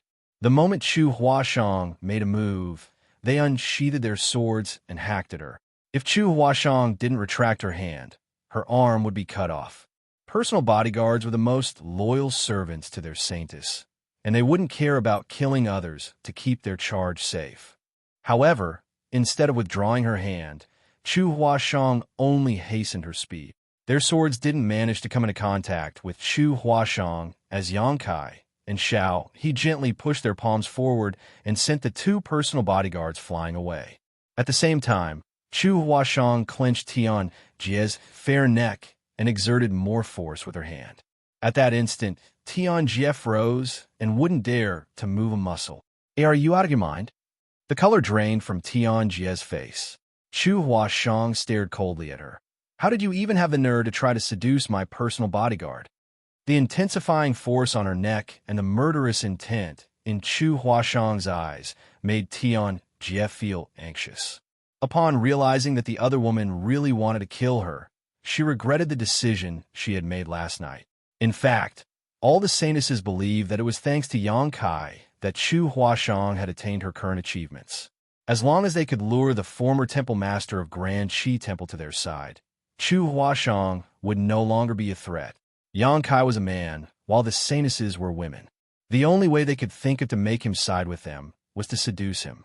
Xianxia had never expected that not only would Yang Kai not accept her, he had also immediately told Chu Huashang about the scandal, which rendered her powerless to defend herself. Please forgive me, little sister. I'll never dare to do it again. I'll obey you from now on. Xianxia begged for mercy with a pitiful expression. If you kill me here, you'll be punished. Chu Huashang remained unperturbed. Yang Kai frowned and recommended, forgive her for once. I believe she won't do it again. Kaka. The light in Xianxia's eyes went out as her entire figure went limp. Chu Huashang turned around and glared at Yang Kai. Why did you ask for forgiveness on her behalf? Yang Kai parted his lips, then let out a sigh. Everything in this samsara world was built on Chu Huashang's heart barrier, so all the places and people here were nothing but illusions. As the saintess of White Lotus sect, she was obliged to go against those from Grand Qi Temple. Both parties tried to destroy each other because they had different stances. Therefore, Yang Kai wouldn't say anything regardless of how many people from Grand Qi Temple that she had killed. With that said, he wouldn't want to see Chu Huashang act so ruthless and without qualms about killing her own people. It never crossed his mind that his persuasion yielded the opposite of the desired outcome instead. Xianxia lost her life because of that. Certainly, the real Chu Huashang wasn't like this. Her memory had been completely sealed in the ninth life, and she was a totally different person now. Although she was in the wrong, you shouldn't have killed her, Yang Kai replied with a frown. Like a child who was defending her favorite toy, she spat through clenched teeth. I'll kill anyone who has their eyes on you. A joyful shout, he watched on from the side as she poked Yang Kai with her elbow and said in a small voice, she has fallen in love with you. Yang Kai wasn't certain if he should be happy or sad. Although the conflict didn't last long, the White Lotus matriarch soon got wind of it and rushed over to the scene a moment later. Upon seeing Xianxia's corpse, she sported a gloomy expression. Of all the saintesses besides Chu Huashang, she regarded Xianxia as the most important. However, Xianxia was killed by another saintess that she treasured. This had never happened before. Martial Peak, Chapter 4845, A Single Spark. Chu Huashang was confined following her actions. It was a taboo to assault a fellow disciple within White Lotus sect, not to mention that a saintess was killed for no reason in public. Everyone knew that if the murderer wasn't Chu Huashang, she would have lost her life then and there. The White Lotus matriarch wouldn't allow anyone to challenge her authority, and the saintesses were valuable assets of White Lotus sect. Only the sect master had the right to determine their life or death. There was no doubt that Chu Huashang had crossed the line. Certainly, the other saintesses were gleeful that such an incident had happened. Everyone believed that regardless of how much Chu Huashang was treasured in the past, the sect master would no longer regard her as important following the incident. On the other hand, Chu Huashang was confined in an underground prison. The prison was where those from Grand Qi Temple imprisoned their enemies in the past. It was cold and damp, so it wasn't suitable for humans to live long-term. The White Lotus matriarch had also ordered that no one was allowed to visit her, and only a small amount of water and food would be provided to her every day. In that case, regardless of how powerful Chu Huashang was, her health would deteriorate as time went by. The prison was guarded by some powerful cultivators, so there was nothing Yang Kai could do. Certainly, he could barge into the prison, and he believed that no one could stop him. However, by doing so, he would only bring bigger trouble to Chu Huashang. He had to wait for a chance, and one came sooner than expected. After those from Grand Qi Temple were destroyed, those from White Lotus sect took over their headquarters. Following the war, countless people from the 7 major sects were either killed or injured. Those who were still alive had returned to their own sects to recuperate. As expected, the White Lotus matriarch wouldn't miss this opportunity to destroy the rest of the survivors, as it was her biggest dream to rule over the righteous path and the wicked path. Now, the chance was right in front of her eyes. As long as she could devastate the 7 major sects, she would pull off a feat that the other sect masters of White Lotus sect had never been able to achieve before. Since many of the powerful cultivators from the major sects were either killed or wounded, It was the best time for White Lotus sect to launch a decisive attack and destroy them once and for all. However, those from White Lotus sect were used to acting in the shadows, so it wasn't their forte to deal with those sects directly. The reason they could occupy the headquarters of Grand Qi Temple previously was that they had some distinct advantages. Moreover, they had also suffered a lot of losses after the war. Now, the White Lotus matriarch had fallen into an embarrassing situation as she didn't have anyone who could help her to deal with the 7 major sects. It wasn't that her subordinates were weak. She had many underlings who were good at one-on-one fights or assassinations. However, they were not skillful enough when it came to leading an army and marshaling soldiers. Such an opportunity was hard to come by, and if they missed it, they might not get another one. It was at that moment that Xianxia and Xiao suddenly barged into the main conference hall. The White Lotus matriarch sported a displeased expression and looked at him. "What's wrong, Left Protector?" Because of Chu Huashang, the White Lotus matriarch had been giving Xianxia the cold shoulder recently. Rumor had it that the reason Chu Huashang was so reckless was that she had Xianxia on her side. That was why she was so haughty. Regardless of whether the rumors were true, the White Lotus matriarch had to show everyone that she was acting impartial in this matter. Xianxia cut to the chase by saying, "Give me 500 people and I'll destroy Lion Hall within 1 month." The other hall masters broke into a commotion upon hearing that. They were having a discussion on launching an attack on Lion Hall just now. Of the 7 major sects, Lion Hall was currently the weakest. That was the reason they had to target them first. This war was very important, so those from White Lotus sect had to ensure they wouldn't fail in their attempt. If they won the battle, their morale would be boosted. If they lost the battle, the advantages they had accumulated would be gone for good. The discussion hadn't gone smoothly. According to their estimation, in order to destroy Lion Hall, they had to send 1,500 people to gain the upper hand, and they must be prepared to suffer an immense loss. Certainly, they felt that Xianxia had overestimated himself, even though he was the former temple master of Grand Qi Temple. The White Lotus matriarch gazed at him with narrowed eyes. "What if you can't destroy them?" Xianxia replied flatly, "You have complete control over my life or death.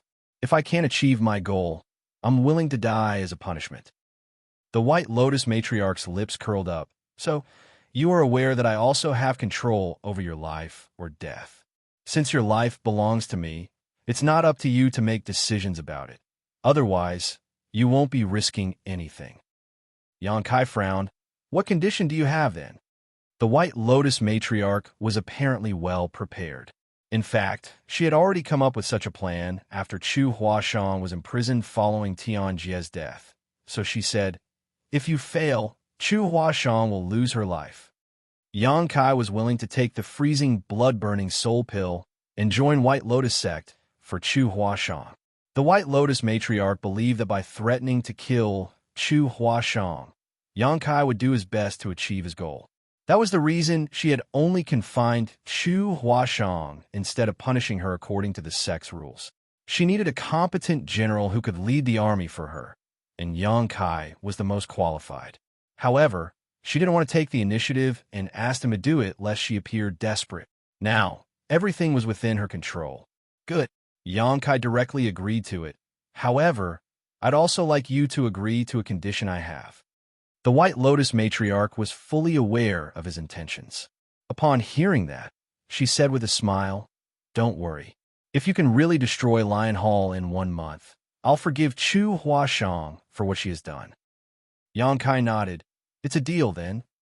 I'll give you 800 people, and I want to see success within a month," the White Lotus matriarch ordered.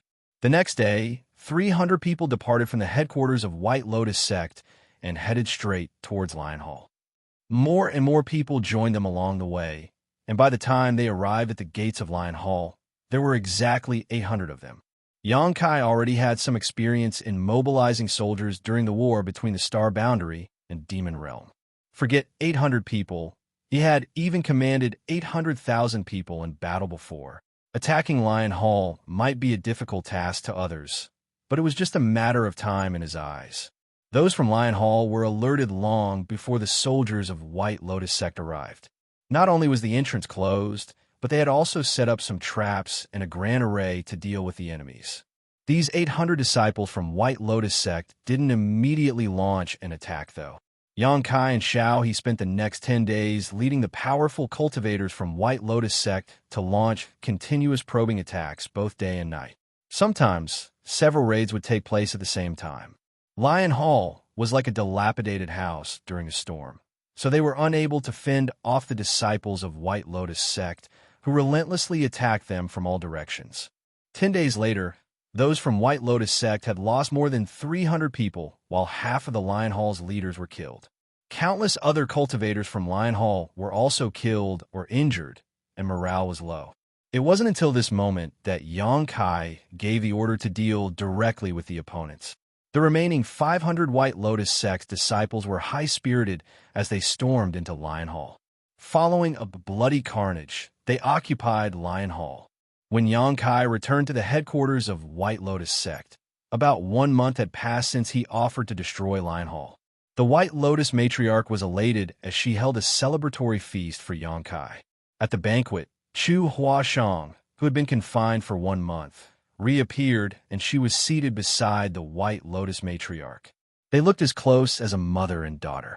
Destroying Lion Hall served as a good start as those from White Lotus sect aimed to conquer the world. In the next 3 years, they launched even more attacks on the remaining 6 major sects. There were victories and losses on both sides, but generally speaking, White Lotus sect gained the upper hand. After Lion Hall was destroyed, Divine Method Hall, Swaying Willow sect, Shooting Star Palace, Hidden Sword Villa, and Emerald Smoke sect were also wiped out. White Lotus sect practically had no rivals in the world anymore. It had come to a point where those who showed the slightest disapproval of White Lotus sect would be killed without mercy. The smaller sects either had to go into hiding in the mountains or submit to White Lotus sect. Of the 7 major sects, only the struggling Grand Battle sect remained. A hero would always emerge in chaotic times.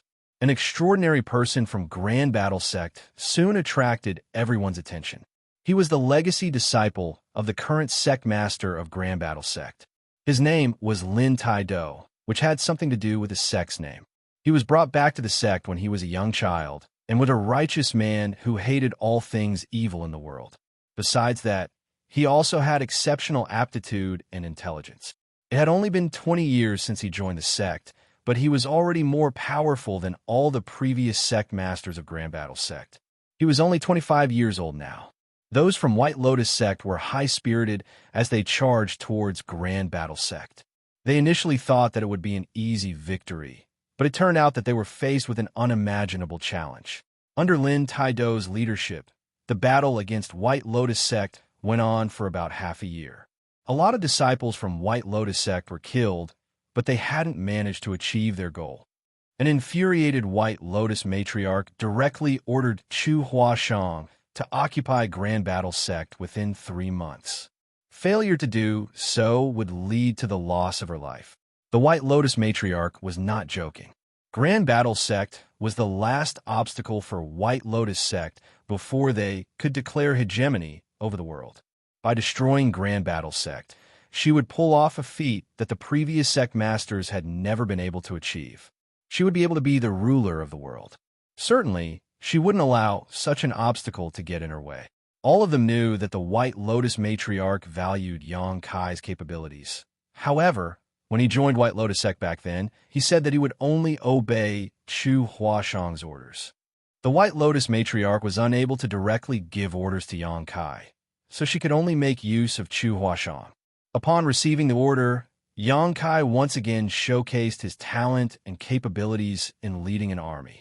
It took them 2 months before they finally seized Grand Battle sect. The White Lotus matriarch personally made a move to kill the sect master of Grand Battle sect, which would mean that they had finally gained total victory. However, after the war, they realized that many of the important figures from Grand Battle sect had already fled, including the young and famous Lin Tai Do. Although the White Lotus matriarch had given the order to find their whereabouts, she wasn't really bothered. After all, the 7 major sects had been destroyed. From now on, White Lotus sect was the only supreme entity that could lead the righteous and wicked paths on this continent. Nevertheless, a single spark could start a huge blaze. The White Lotus matriarch had never expected that Lin Taido would bring huge trouble to her one day. Over the next 6 months, everyone on the continent went through a period of terror under the rule of White Lotus sect. The disciples of White Lotus sect became increasingly ruthless, which caused everyone to be resentful of them. On the other hand, Lin Taido gathered the remaining members of the 7 major sects together and attracted other disgruntled people to join him before he started a 20-year war against White Lotus sect. When the 7 major sects were destroyed, not everyone was killed. Some of them were lucky enough to have survived. Since they had a blood feud with White Lotus sect, they naturally wanted to obtain their revenge. Marshall Peak, Chapter 48-46, The Wind Rises. Other than the 7 major sects, countless people in the world were resentful of White Lotus sect. Under their reign of terror, innumerable people lost their friends and family. That was why more and more people gathered around Lin Taido. Since White Lotus sect now ruled over the world, they had no more rivals left. The sect's leaders all indulged in an extravagant life, and even the White Lotus matriarch had put down her guard. It wasn't until half a year later when Righteous Union, led by Lin Taido, rose into the light that the White Lotus matriarch was alerted. However, she still wasn't bothered by it. After all, Grand Shi Temple and the 7 major sects have been destroyed by White Lotus sect, so how was Righteous Union supposed to last long? Nevertheless, every time White Lotus sect clashed with Righteous Union, they would always suffer a loss. More and more disciples were killed, and even several hall masters lost their lives within half a year. It was only then that the White Lotus matriarch woke up to reality and became wary of the newly founded Righteous Union. She ordered some powerful subordinates to find out the whereabouts of those from Righteous Union and kill them ruthlessly.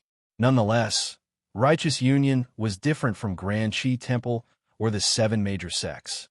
When White Lotus sect was going up against Grand Shi Temple and the 7 major sects in the past, they were in the dark while the latter was exposed under sunlight, but it was the other way round now. After destroying Grand Shi Temple, those from White Lotus sect had their own headquarters now, but they also exposed themselves to the public. On the other hand, those from Righteous Union remained hidden since their founding. Furthermore, Lin Taido was a powerful and charismatic Union master. Every time those from Righteous Union launched an attack, they would bring huge trouble to White Lotus sect. It had also earned Lin Taido unrivaled reputation and influence. In just 5 years, Righteous Union became increasingly powerful instead of being destroyed by White Lotus sect. Although they were still unable to go up against White Lotus sect in a frontal clash, they were strong enough to not be simply wiped out. There were even times when they were able to pose serious threats to White Lotus sect. Certainly, the White Lotus matriarch wouldn't allow an opposing power to rise in her territory. She initially thought that she had pulled off a feat that the previous sect masters had never been able to achieve after destroying Grand Battle sect. Now it seemed that she could not achieve her goal before she destroyed Righteous Union. Upon realizing the dangerous situation she was in, the White Lotus matriarch stopped being decadent and focused on fighting against Righteous Union. She had never expected that it would be so hard to deal with this new foe, though. By the 10th year, Righteous Union was already as powerful as Grand Shi Temple was back then. There were victories and losses on both sides as Righteous Union and White Lotus sect clashed with one another. This made the White Lotus matriarch infuriated as she felt regretful of what she failed to do after destroying Grand Battle sect. If she had paid more attention to Lin Taido and ordered her subordinates to hunt down and kill him at all cost, all of this wouldn't have happened. However, there was no use crying over spilled milk. Her negligence in the past had caused her to be in so much trouble now. Regardless of how furious she was, she had to deal with it. Over the next 10 years, the entire world was dragged into the battle between the righteous and wicked paths. All cultivators would either have to join White Lotus sect or Righteous Union. There wasn't a third option, nor could they steer clear of the fight. The battles between both sides could be seen everywhere on this continent. The White Lotus matriarch's days were numbered as she was now old and frail. Her dark hair had turned gray, and her face was full of wrinkles. She could feel that she wouldn't live for much longer. When she was young, she suffered a lot of injuries when fighting against Grand Shi Temple, and these dark injuries had started affecting her health as she became older. Perhaps she would slumber off one night and not see the sun the next morning. However, she hadn't managed to obtain total dominance over the wicked and righteous paths. Her victory more than 10 years ago was nothing more than an illusion. She would never be able to rest in peace before destroying Lin Taido and Righteous Union. Therefore, she did whatever it took to crush her last remaining foe. In just 1 year, more than half of the cultivators from both White Lotus Sect and Righteous Union were killed. Every battle was significantly more intense than the ones in the past decades. Eventually, the White Lotus Matriarch's wish was granted. The White Lotus Sect's army managed to trap those from Righteous Union inside Crimson Wind Canyon. Crimson Wind Canyon was a natural canyon where the wide path could accommodate dozens of horses while the narrow spots would only allow several people to pass by at once. The sides of the canyon were tall precipices. With both sides of Crimson Wind Canyon blocked, those from Righteous Union had practically fallen into a death trap. Xianxia was the biggest contributor in successfully blocking them here. It was thanks to his skills in mobilizing soldiers that they managed to lure the enemy to this place after just 3 months of battle. During that period of time, they fought with those from Righteous Union multiple times and almost failed their mission on numerous occasions. Fortunately, they succeeded in the end. The final battle was right before their eyes. The well-prepared White Lotus Sect disciples stormed into Crimson Wind Canyon from both sides as both parties clashed. There would be people losing their lives every breath, and within just 1 hour, a blood river had formed in Crimson Wind Canyon. After days of intense battle, those from White Lotus Sect were still being pushed back despite their multiple attempts to charge forward. Both parties were exhausted as their eyes had turned bloodshot. The White Lotus Matriarch stood on a boulder above Crimson Wind Canyon as she looked down at the fight in silence. All of a sudden, she beckoned in a particular direction. Chu Huashang took a few steps forward and stood beside her. The White Lotus Matriarch asked, "Chuer, do you have any solution to destroy the enemy?" Chu Huashang was fully aware of what was going on as she had been watching the fight all along. So she frankly replied, "We have to kill their leader. The others in Righteous Union pose no threat to us. As long as we can kill Lin Taido, Righteous Union will collapse."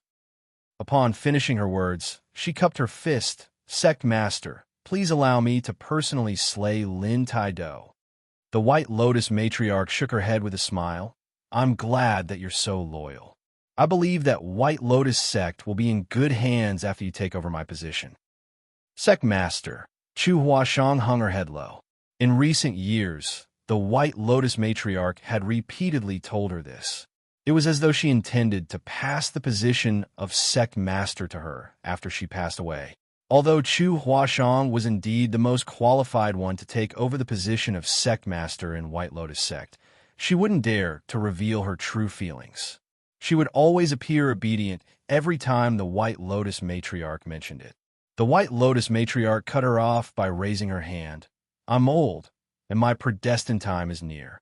Every night, I can feel those I've killed in the past come back to haunt me in my dreams. I'll pass the position of Sect Master to you sooner or later." She appeared sincere, as it didn't seem like a test, but Chu Huashang remained silent. "Lin Taido is formidable. Even though you are strong, you're no match for him. There's only one person in this world who can deal with him." As the White Lotus Matriarch spoke, she suddenly looked fervently at Chu Huashang. Although she never said it, Chu Huashang knew who the person was that the older woman was talking about.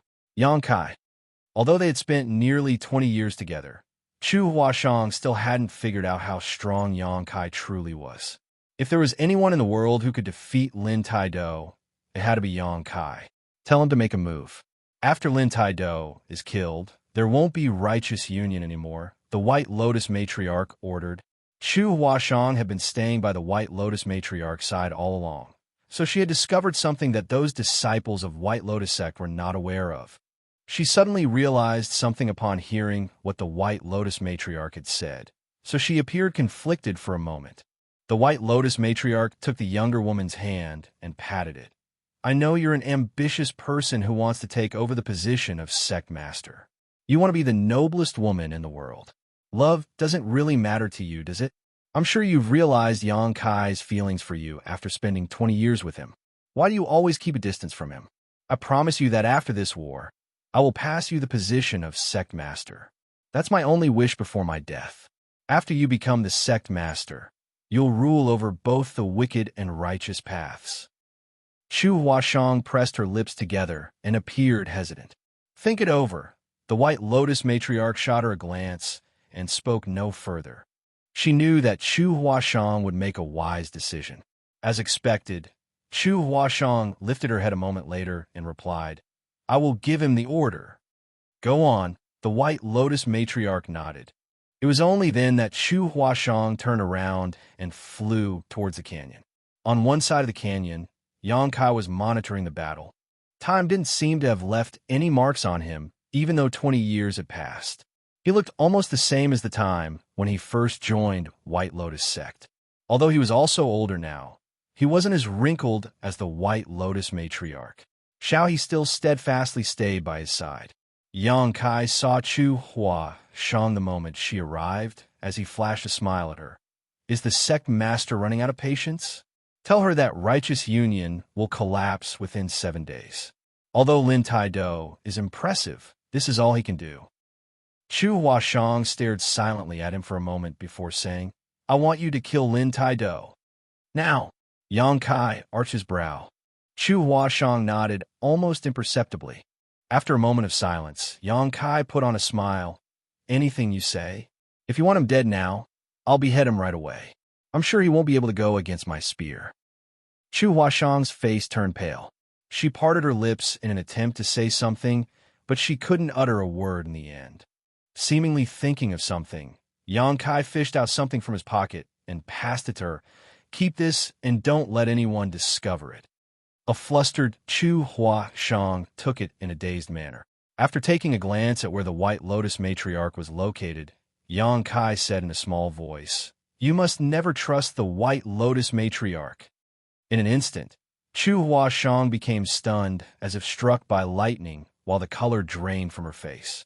When she raised her head, she realized that Xianxia was already stepping towards the battlefield with his spear. Xiaohe followed him closely. All of a sudden, she turned her head and said to Chu Huashang, You have to take good care of yourself from now on. Upon finishing her words, she pulled a face at her. Chu Huashang's eyes were soon drenched in tears as they slid down her face. When she returned to the White Lotus matriarch's side, the intense battle had begun. The morale of White Lotus sect's disciples had been boosted with Xianxia joining the battle. Those from Righteous Union, who initially could go up against them, were instantly put at a disadvantage as more and more of them lost their lives. The White Lotus matriarch looked down at the battle with a smile. Chuer, you're lucky to have a man who is so loyal to you. Chu Huashang remained silent while feeling heartbroken. Marshall Peak, Chapter 48-47, Farewell. Both sides had respectively sent more than 10,000 people to take part in the battle. Towards the end of the battle, only 10% were left. Even the most powerful cultivators were unable to ensure their own safety in this kind of situation. Lin Taido was eventually killed by Xianxia, while the rest of the leaders of Righteous Union were all destroyed. However, Xianxia had been badly injured. After all, he was much older than Lin Taido, so he was no longer as energetic as in the past. He had to take the risk of getting wounded in order to kill Lin Taido with a spear. Xiaohe was also soaked in blood as her aura was weak. Both of them were on their last legs. Before the remaining White Lotus sect's disciples could cheer for their victory, they heard rumbling sounds coming from the cliffs. At that moment, the ground started shaking. When those who were still alive looked up, their expressions changed drastically. That was because huge rocks could be seen rolling down the precipices while burning arrows rained down on them. Although Xianxia was drenched in blood, he still held his spear firmly and looked up in a particular direction. Over there, the White Lotus matriarch no longer appeared frail as she looked down with a flushing face. Behind her was Chu Huashang, who clenched her fists while trembling slightly. When rocks and burning arrows finally buried the entire Crimson Wind Canyon, the White Lotus matriarch couldn't help but start guffawing. The last obstacle that hindered her from ruling over the world wasn't Righteous Union, but Xianxia. She had never been a match for Xianxia since the beginning. Even though Righteous Union was destroyed, she still couldn't be the overlord of the world. Now this obstacle was finally wiped out. The death chi that had surrounded her over the years vanished in an instant, and there seemed to be fewer wrinkles on her face now. Judging from how healthy she looked, she could probably live for decades to come. Chu Huashang knew that she had been set up. The White Lotus matriarch had made use of the ambition that had been burning in her heart for years. In recent years, the White Lotus matriarch always appeared to be frail in order to help fan the burning ambition in her heart. The boisterous White Lotus sect disciples around Chu Huashang cheered for their victory. However, the noises sounded so distant to her, as though everything in this world had nothing to do with her anymore. Righteous Union and Lin Taido were destroyed while Xianxia was killed. There was nothing in the world that could stop White Lotus sect from dominating the world. White Lotus sect was now the only great force in the world, and the White Lotus matriarch finally showcased zest that was unlike her age. She was worshipped like an overlord in the headquarters of White Lotus sect by all others. 2 months later, a metallic tang permeated the Grand Hall. There was a dagger plunged into the White Lotus matriarch's chest as she lay on her throne, her clothes soaked in blood. She pressed her hand against her chest while gazing at Chu Huashang in disbelief. "Why you dare?" Chu Huashang was standing on a spot that was a couple of meters away from her. Even though the White Lotus matriarch was dying, a cunning person like her might make the final strike before her death. Certainly, Chu Huashang wouldn't give her the chance. Despite her alluring face, she looked as devious as a viper at this moment. With a dispassionate expression, she said, "Why wouldn't I dare?" The White Lotus matriarch coughed up blood. "I haven't passed you the recipe for the freezing, blood-burning soul pills. If I die, you won't be able to live either. You'll die in just 3 months." She had complete trust in the freezing, blood-burning soul pills, so she had never been suspicious of Chu Huashang. That was the reason she was caught off guard. Only the sect master of White Lotus sect had the right to take control of the freezing, blood-burning soul pills. Every sect master would pass the recipe to their successor before their death. "Are you talking about this?" Chu Huashang suddenly fished out a jade bottle from her clothes and poured out dozens of red pills. The White Lotus matriarch widened her eyes in disbelief. "How can this be? Where did you get the recipe?" She was certain that she had never told anyone the recipe before, nor had she left behind any clues about it. There was no way Chu Huashang could have obtained it. "He gave it to me." Chu Huashang appeared melancholic when she spoke about that person and recalled the incident in Crimson Wind Canyon 2 months ago. Xianxia passed her something before he left. After the war ended, she checked it and realized that it was the recipe for the freezing, blood-burning soul pills antidotes. Judging from the weathered look of the scroll, it must have been more than 10 years old. In other words, Xianxia had already obtained this recipe more than 10 years ago. He had probably resolved the poison of the freezing, blood-burning soul pills long ago and were no longer controlled by it. He could have left at any moment, but he had always stayed by her side instead. Regardless of how unreasonable her demands were, he had never refused her. Even when she ordered him to die, he still willingly obliged. Certainly, the White Lotus matriarch knew who the person was that Chu Huashang was talking about. After becoming startled for a moment, she put on a bitter smile. "I'd never expected that he was an expert in the alchemic Tao on top of everything else." Xianxia had somehow obtained the antidote recipe while being clueless about it. The only possibility that the White Lotus matriarch could think of was that merely through ingesting and studying the antidotes he got every 3 months, he was able to determine the ingredients and figure out the recipe. Ordinary alchemists would never have been able to pull off such a feat. The White Lotus matriarch even doubted whether her speculation was right despite it being the only possibility. Yes, who could have expected that? Chu Huashang muttered under her breath. The White Lotus matriarch suddenly put on a smile. Good. Very good. The sect master of White Lotus sect must be cruel and cold-hearted. You're a woman, so you're already weaker than men to begin with. If you remain so indecisive, you will destroy our foundation that has been built up for hundreds of years. I knew you were the right person. I'll be able to rest in peace, knowing that you'll be the next sect master. Chu Huashang saluted her in an elegant manner. I ask sect master to go on ahead. The White Lotus matriarch nodded and closed her eyes. Her aura became increasingly weaker until it was completely gone. A moment later, Chu Huashang stepped forward and placed her finger under the White Lotus matriarch's nose. Upon confirming that the older woman was really dead, she moved her corpse and adjusted her own clothes before sitting on the throne of the sect master. She had always dreamed of becoming the sect master, and now her wish had finally been granted. The magnificent throne symbolized unlimited power. She had the right to determine anyone's life or death and command both the righteous and wicked path. The power she had obtained was even greater than the dreams she had as a young child. In this world, White Lotus sect had no more rivals.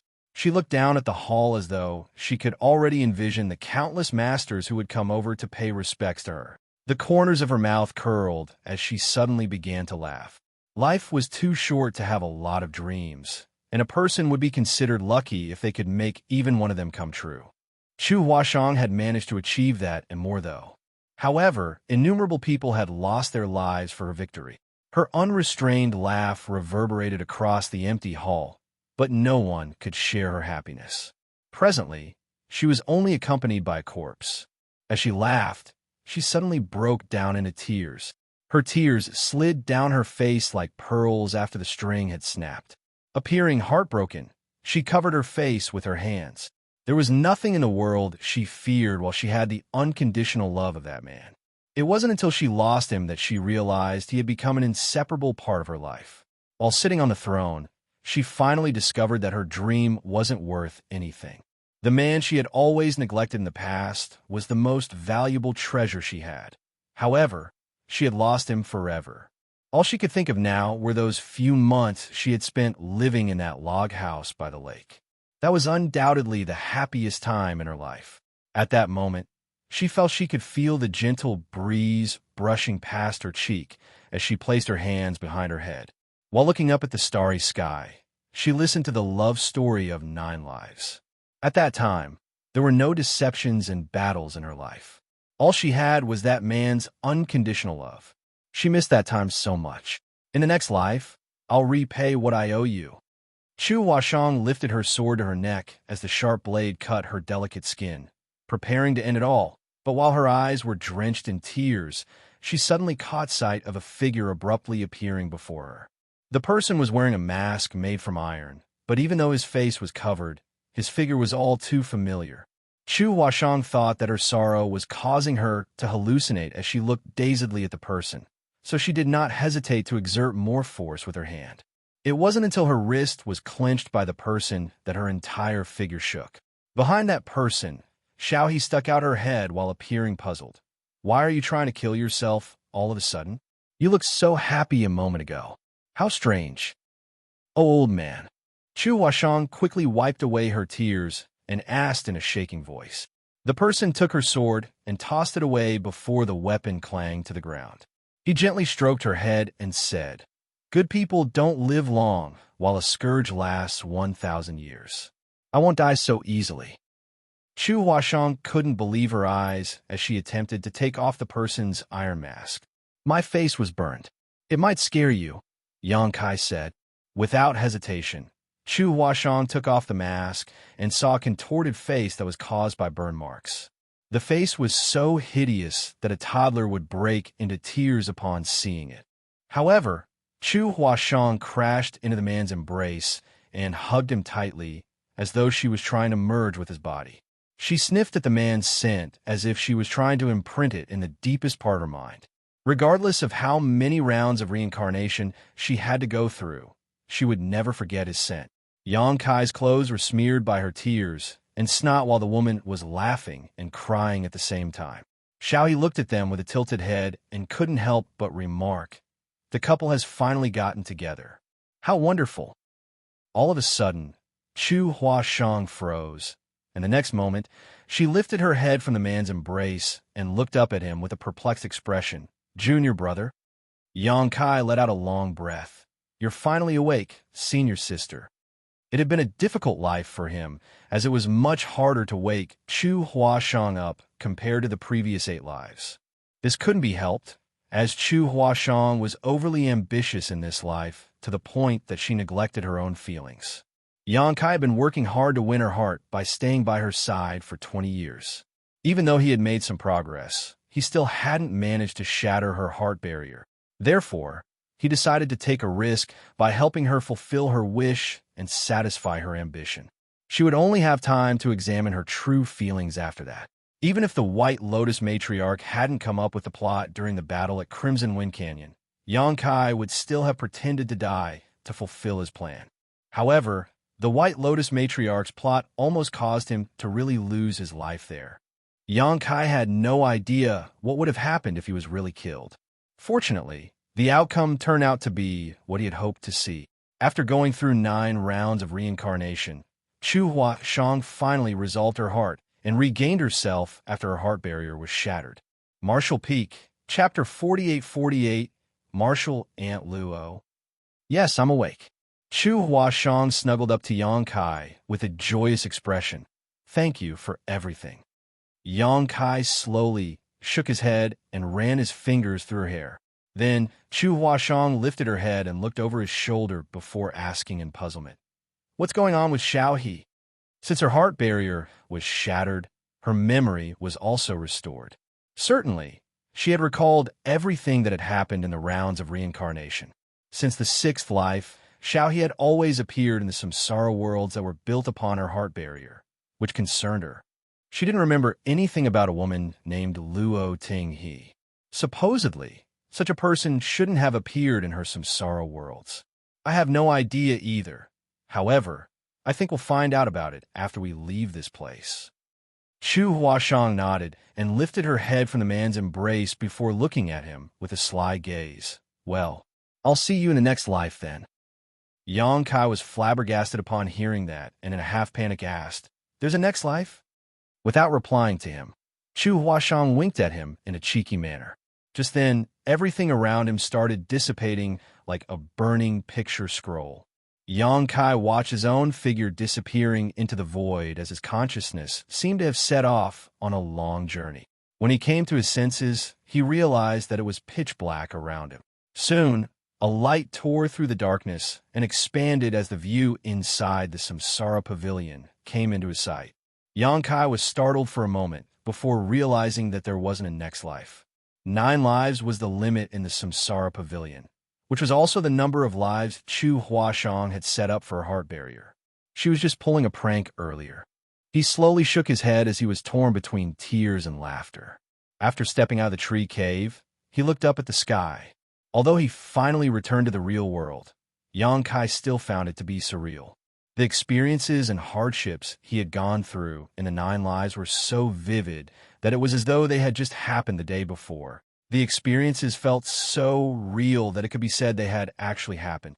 Yang Kai could clearly feel that after 9 rounds of reincarnation, he was now in a much calmer state. Only a bit more than 100 years had passed after 9 rounds of reincarnation, but it was equivalent to 1,000 years of training for his mental state. The Samsara Pavilion was indeed a place where hearts were trained and tempered. If a person's cultivation had progressed too quickly while he was in an unstable mental state, he would gain a lot of benefits by training inside the Samsara Pavilion. Without the need for any reason, Yang Kai started walking in a particular direction. Although there were no clear indications, he was certain that Chu Huashang was in that direction. Their hearts were now connected after 9 rounds of reincarnation. While he was on his way, he saw an alluring woman moving towards him. As their eyes met, Chu Huashang put on a smile and shuffled over. Yang Kai extended his hand and said, "Let's go." "Martial Aunt, you must be worried about us." And Chu Huashang obediently placed her hand in Yang Kai's. A lot of people were moving around outside the Samsara Pavilion. It had been about 130 years since Yang Kai entered the Samsara Pavilion. To an ordinary mortal who had never cultivated before, this was a period of time that was longer than their lifetime. However, to an open heaven realm master, it was no more than a short, secluded cultivation session. When Xianxia had some free time recently, she would come here to wait outside the Samsara Pavilion. Unfortunately, after she waited for many years, Yang Kai and Chu Huashang were still nowhere in sight. On the other hand, Xianxia's two disciples had walked out of the Samsara Pavilion not long after they entered it. During the past 10+ years, Xianxia had spent more time waiting in this place. That was because, according to her estimations, if Yang Kai could successfully bring Chu Huashang out of the Samsara Pavilion, it would happen around this time. Waiting wasn't something that felt boring to her. She had been waiting for a particular man to notice her for many more years, so she was already used to the feeling. When two familiar figures stepped out of the Samsara Pavilion hand in hand, Xianxia let out a long breath as the worry in her heart over the years finally abated. "Marshal Aunt Yu." Yang Kai and Chu Huashang saluted her at the same time. Xianxia darted her gaze between the two of them with an amiable smile before nodding with satisfaction. "I'm glad that both of you are back. You must have suffered a lot."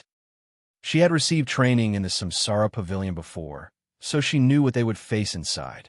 Contrary to her initial assumptions, the heart barrier that Chu Huashang had set up must have been extremely difficult to overcome, so the hardships they had gone through must be more intense than her own experiences in the past.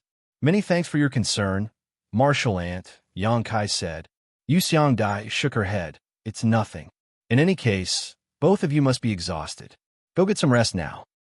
"There's no hurry." Yang Kai shook his head and turned to look in the Samsara Pavilion's direction. "Let's wait a while longer." A puzzled Xianxia asked, "What are you waiting for?" Chu Huashang knew what Yang Kai was waiting for, but just when she was ready to ask Xianxia whether the latter knew someone named Luo Tinghe, Xianxia widened her eyes in disbelief as she looked over their shoulders. At that moment, a powerful aura could be felt rapidly approaching them. Chu Huashang turned her head and saw Xiao descending from the sky with a smile. She soon landed on the ground. Yang Kai and Chu Huashang traded glances as they had already expected it. Xiao had always appeared by their side since the sixth life. Therefore, they speculated that she must be a powerful cultivator from Inyang Cave Heaven who for some reason was swept into their samsara worlds. Now, they had gone through 9 rounds of reincarnation and left the Samsara Pavilion. It must be the same case for Luo Tinghe. The person Yang Kai was waiting for was naturally Luo Tinghe. Judging from Xianxia's expression, it was apparent that she knew Luo Tinghe. Moreover, they seemed really close. "Senior sister Luo." Disbelief was written all over Xianxia's face as she spoke in a shaking voice, clearly on the brink of breaking into tears as she asked, "Is that really you, Senior Sister Luo?" Upon hearing how Xianxia addressed the woman, Chu Huashang realized something. Luo Tinghe and her honored master were supposedly from the same generation, but she had never heard of her before. "Xiao Dai." "Luo Ting," he called out with a smile. The next moment, Xianxia crashed into Luo Tinghe's arms and hugged her tightly as her shoulders trembled. Luo Tinghe's face twitched as she gazed at Yang Kai and Chu Huashang with a helpless expression. She patted Xianxia's back and said, There. You're an adult now, so why do you still love to cry just like when you were a child? Where's that good-for-nothing boy? Did he bully you?" While hugging her tightly, Xianxia shook her head. "A helpless Luo Tinghe muttered in a small voice, They're watching you." It was only then that Xianxia started flushing as she bashfully moved away. Then, she turned her head to glower at Yang Kai and Chu Huashang. One of them quickly looked up at the sky, while the other gazed at the ground. "Why haven't you saluted her yet?" Xianxia spoke in a stern voice in an attempt to restore her authority. Yang Kai and Chu Huashang quickly cupped their fists. "Greetings, Marshal Aunt Luo." Luo Tinghe waved her hand. "Stop calling me that. It's not like we're strangers. Just call me Xiao as usual." Yang Kai's forehead was covered in cold sweat. This junior wouldn't dare. In their 9th life, he had always called his crazy and muddle-headed personal bodyguard Xiao. Since he was aware of her true identity now, Yang Kai wouldn't dare to be impolite. A perplexed Yu Xiangdai gazed at Luo Ting. He as she had no idea why her senior sister and Yang Kai seemed to be so familiar with one another. Just then, Luo Ting he frowned as though she was bothered by some kind of difficulty. We'll catch up later. There's something I have to do now. Yu Xiangdai quickly asked, do you need any help? With a smile, Luo Ting he stroked the other woman's head. My internal qi is surging and my small universe is trembling now. I'm about to achieve a breakthrough. How are you going to help me? A pleasantly surprised Yu Xiangdai asked, you're about to achieve a breakthrough? Yang Kai and Chu Huashang were shocked as well. Luo Ting he's aura had been conspicuous since she stepped out of the Samsara Pavilion, and the fluctuations she gave off indicated that she was a 7th-order open heaven realm master. Yang Kai initially thought that she was unable to curb her aura after staying in the Samsara Pavilion for too long. Apparently, that wasn't the case though. The reason behind it was that she was about to achieve a breakthrough. Since she was a 7th-order open heaven realm master now, naturally, she was going to ascend to the 8th order. An 8th-order open heaven realm master would be considered a supreme elder or ancestor in any of those cave heavens or paradises. It wasn't that Yang Kai had never seen 8th-order open heaven realm masters before, but it was the first time he was about to witness a 7th-order open heaven realm master ascending to the 8th order. His interest had been piqued. If nothing unexpected happened, he would make it to the 8th-order open heaven realm one day as well. If he could observe the process now, he might gain something from it that would help with his breakthrough in the future. Chu Huashang shared the same sentiment, so she stared fixedly at Luo Tinghe. The next instant, Luo Tinghe leaped into the air and said to Yu Xiangdai, wait for me. I'll be right back. Certainly, Yu Xiangdai would wait for her return. Luo Tinghe didn't head to a faraway place, stopping at a spot that was 1,000 or so kilometers away from the spirit province where the Samsara Pavilion was located as she sat down with her legs crossed and formed a hand seal. The world force swirled around her as the illusory phantom of her small universe flickered behind her back. Yang Kai and Chu Huashang stared fixedly at her. All of a sudden, Yu Xiangdai turned around and saluted the two of them. Thank you. A flabbergasted Yang Kai stepped aside and asked in puzzlement, what do you mean, Marshal Ant you? Chu Huashang also had no idea what was going on. She didn't understand why Yu Xiangdai saluted them as they were her juniors. Yu Xiangdai said, thank you for bringing senior sister Luo out of the Samsara Pavilion. Yang Kai exchanged glances with Chu Huashang, then shook his head. You've got it wrong, Marshal Ant you. We didn't do anything.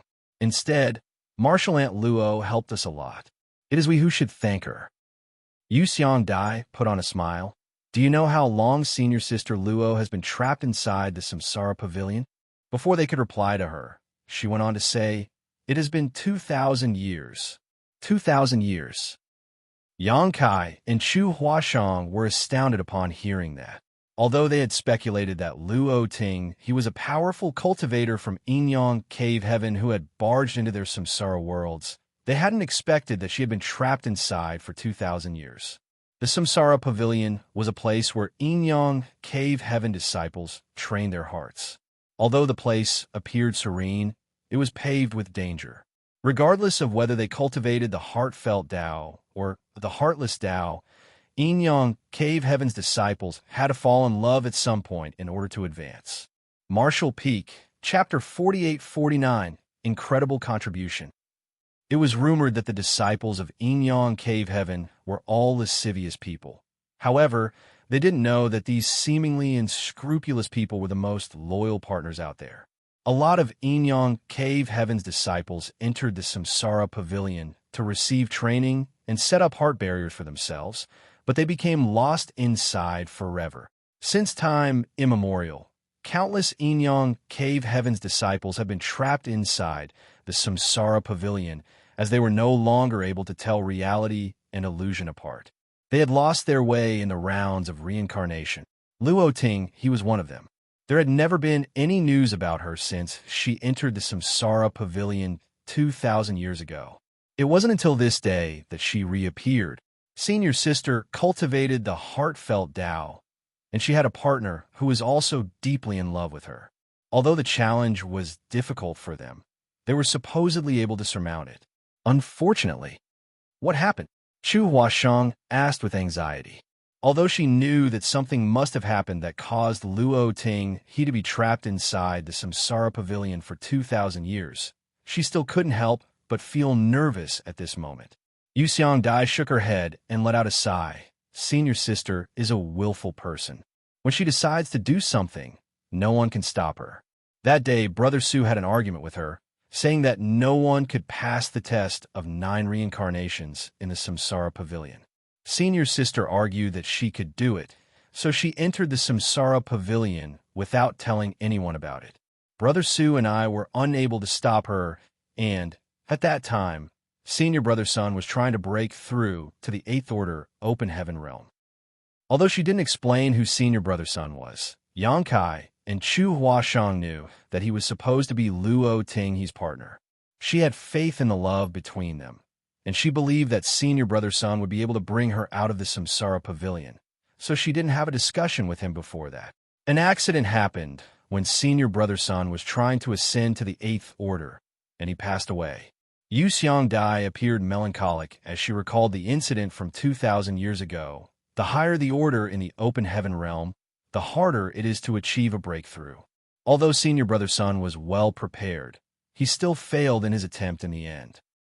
Was that why Martial Ant Luo was trapped inside the Samsara Pavilion? Chu Huasheng asked. Yu Xiangdai nodded. Since Senior Brother Sun had passed away, no one could shatter Senior Sister Luo's heart barrier anymore. That was why no one was able to bring her out of that place. Chu Huasheng suddenly recalled something as she said, "So, the person that Honored Master had mentioned was Martial Ant Luo." Yu Xiangdai shot her a curious glance. What did Brother Su say? Chu Huasheng replied, "There was once when Honored Master was quite drunk. He said he had wronged a senior sister long ago, but he didn't delve into it, so I wasn't sure what he was talking about. Now, it seems that the person he had mentioned was Martial Ant Luo. If he hadn't argued with Luo Tinghe, she wouldn't have dashed into the Samsara Pavilion on a whim and become trapped inside it for such a long time." Yu Xiangdai snorted. "Humph, he's guilty of wronging more than just one senior sister." Chu Huasheng knew a thing or two about what was going on between her Honored Master and Yu Xiangdai, but she wouldn't dare to say anything now, so she just stuck out her tongue at Yang Kai. All of a sudden, Yang Kai realized a problem. Martial Uncle Sun passed away after Martial Aunt Luo entered the Samsara Pavilion. It wasn't until 2,000 years had passed that she got out of the Samsara Pavilion. Does it mean that she isn't aware of what happened? I suppose she's aware of it. Yu Xiangdai put on a bitter smile. Back then, Brother Su and I entered the Samsara Pavilion to look for her. There was once when we finally found her and told her about the news. At that time, her memory had been restored, but she soon reincarnated into the next life. Brother Su and I couldn't find her again after that." Yang Kai nodded in response. A puzzled Chu Huasheng asked, "In that case, how did Martial Aunt Luo manage to leave the Samsara Pavilion together with me?" Yu Xiangdai replied, "That's where I have to thank you. Both of you have been through 9 reincarnations, right?" Yang Kai and Chu Huasheng nodded their heads together. At that time, Brother Su argued with Senior Sister that no one could ever pass the test of 9 reincarnations. Senior Sister said that she and Senior Brother Sun could do that, so she entered the Samsara Pavilion without telling anyone. Brother Su and I thought that the heart barrier she had set up must have something to do with Senior Brother Sun and her, and that they must experience 9 reincarnations together for her to leave. However, now it seems that it was just one of the ways to break the heart barrier. Another way to do it was to witness another couple passing the test of 9 reincarnations. The two of you completed just that, so Senior Sister Luo's heart barrier was also shattered. That was why she could leave the Samsara Pavilion. Upon hearing her explanation, Yang Kai said, "It was no wonder that Martial Aunt Luo had started appearing by our side after the 6th life. It seems that our reincarnations had something to do with her heart barrier. That was the only reasonable explanation." Yang Kai had always wondered why he had started appearing by Chu Huashang and his side with different identities since the sixth life. He initially thought that she was a powerful cultivator from Yin Cave Heaven whose consciousness happened to be tangled up with their reincarnations.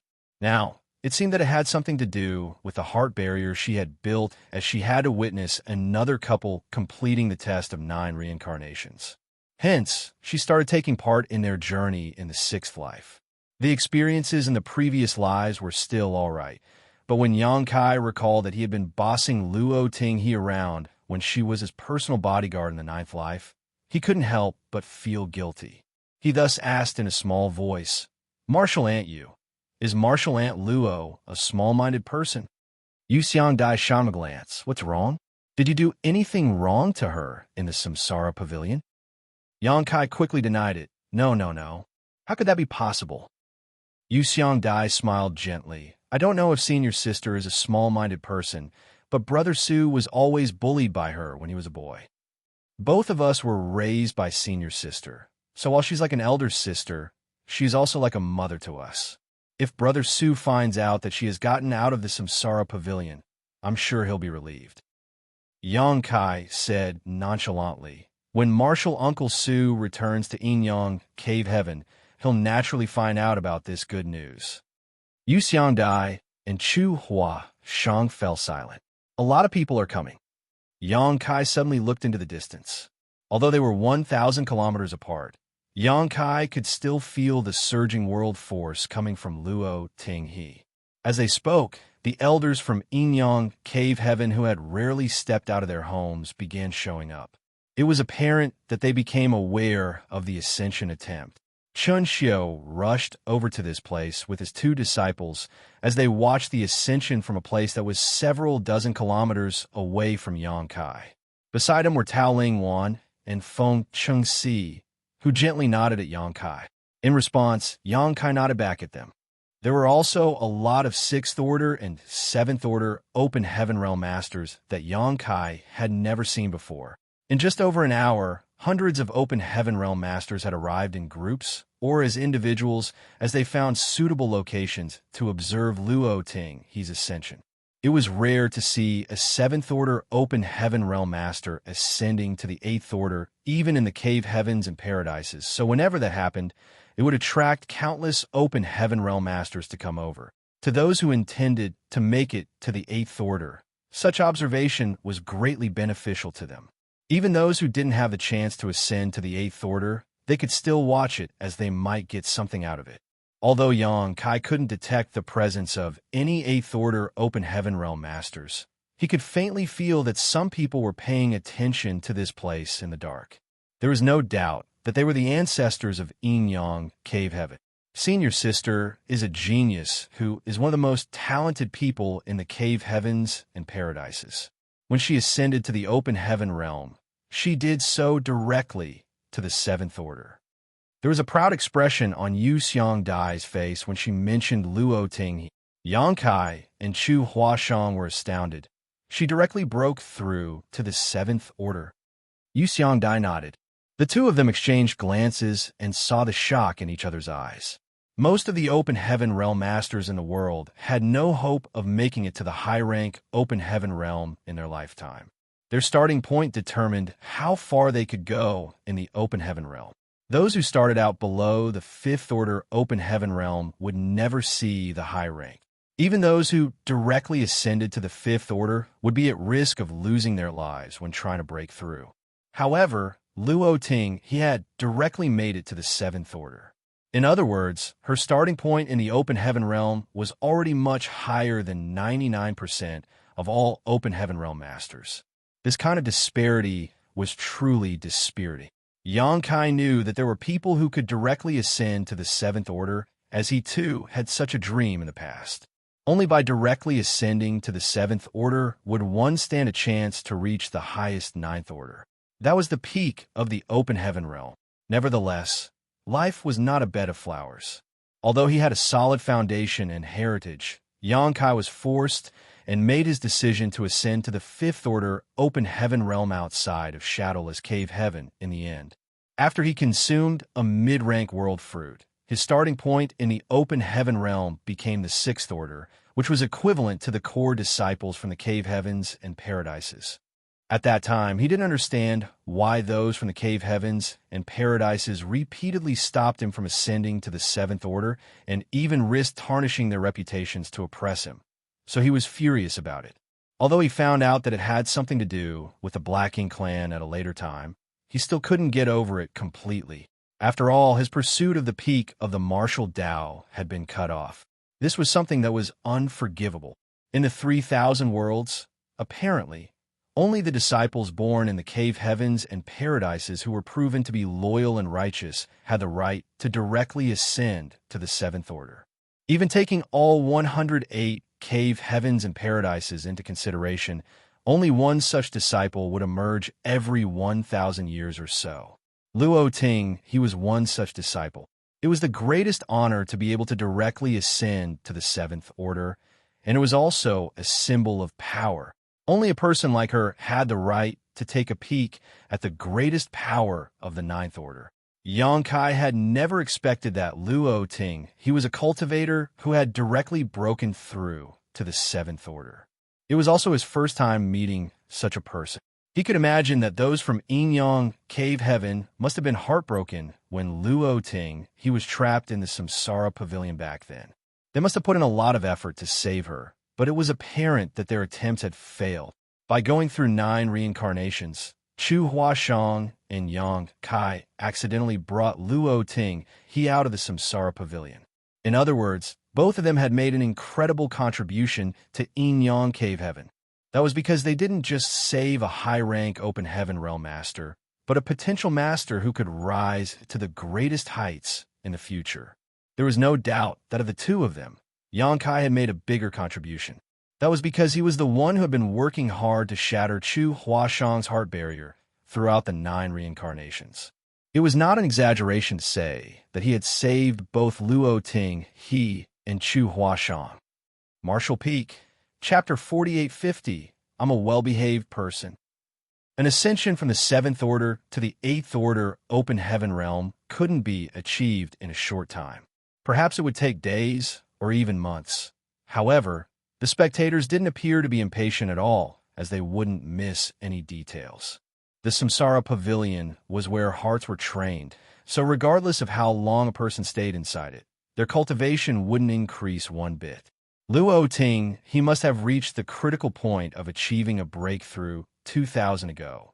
Otherwise, she wouldn't have been able to achieve an ascension as soon as she got out of the Samsara Pavilion. 2,000 years of reincarnation may have even been what triggered the chance for her to achieve ascension. In other words, if she hadn't dashed into the Samsara Pavilion on a whim, she would have become an 8th order open heaven realm master a long time ago. Xiaochuer, you directly ascended to the 6th order back then, so you'll have a chance to make it to the 8th order. It will be beneficial for you to observe, Xiangdai said. Chu Huashang nodded with a solemn expression. The danger that an open heaven realm master faces when achieving an ascension is related to the strengthening of their small universe. There is a limit to a small universe's capacity, so if the cultivator is unable to bear the sudden increase in power, their small universe would be at risk of collapsing. That is the kind of risk that senior sister Luo has to face now, and it is also the kind of risk that all open heaven realm masters have to deal with. In your case, you're a 6th order open heaven realm master who will make it to the 7th order one day. The risk you will have to face at that time is that your small universe must materialize, which is the hardest part. It's even more dangerous than what your martial aunt Luo is facing. Chu Huashang said respectfully, "Please enlighten me, martial aunt." Yu Xiangdai let out a sigh. Brother Su is supposed to be the one who tells you this. However, since he's not around, I'll do so on his behalf. During the materialization process, your small universe will face an unimaginable impact. It's just like a monster beast that has to condense a monster core in their body when their cultivation reaches a certain level. If your power is unstable, you won't be able to achieve your goal.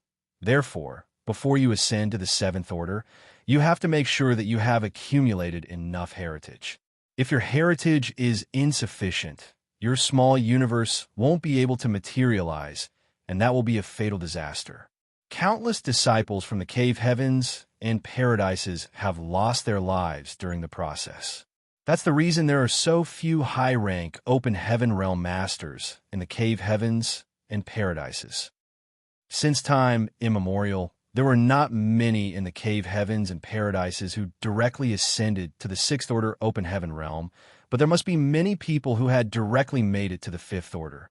After years of accumulation, these disciples who had directly ascended to the fifth order were supposed to make it to the sixth order and even the seventh order if nothing unexpected happened.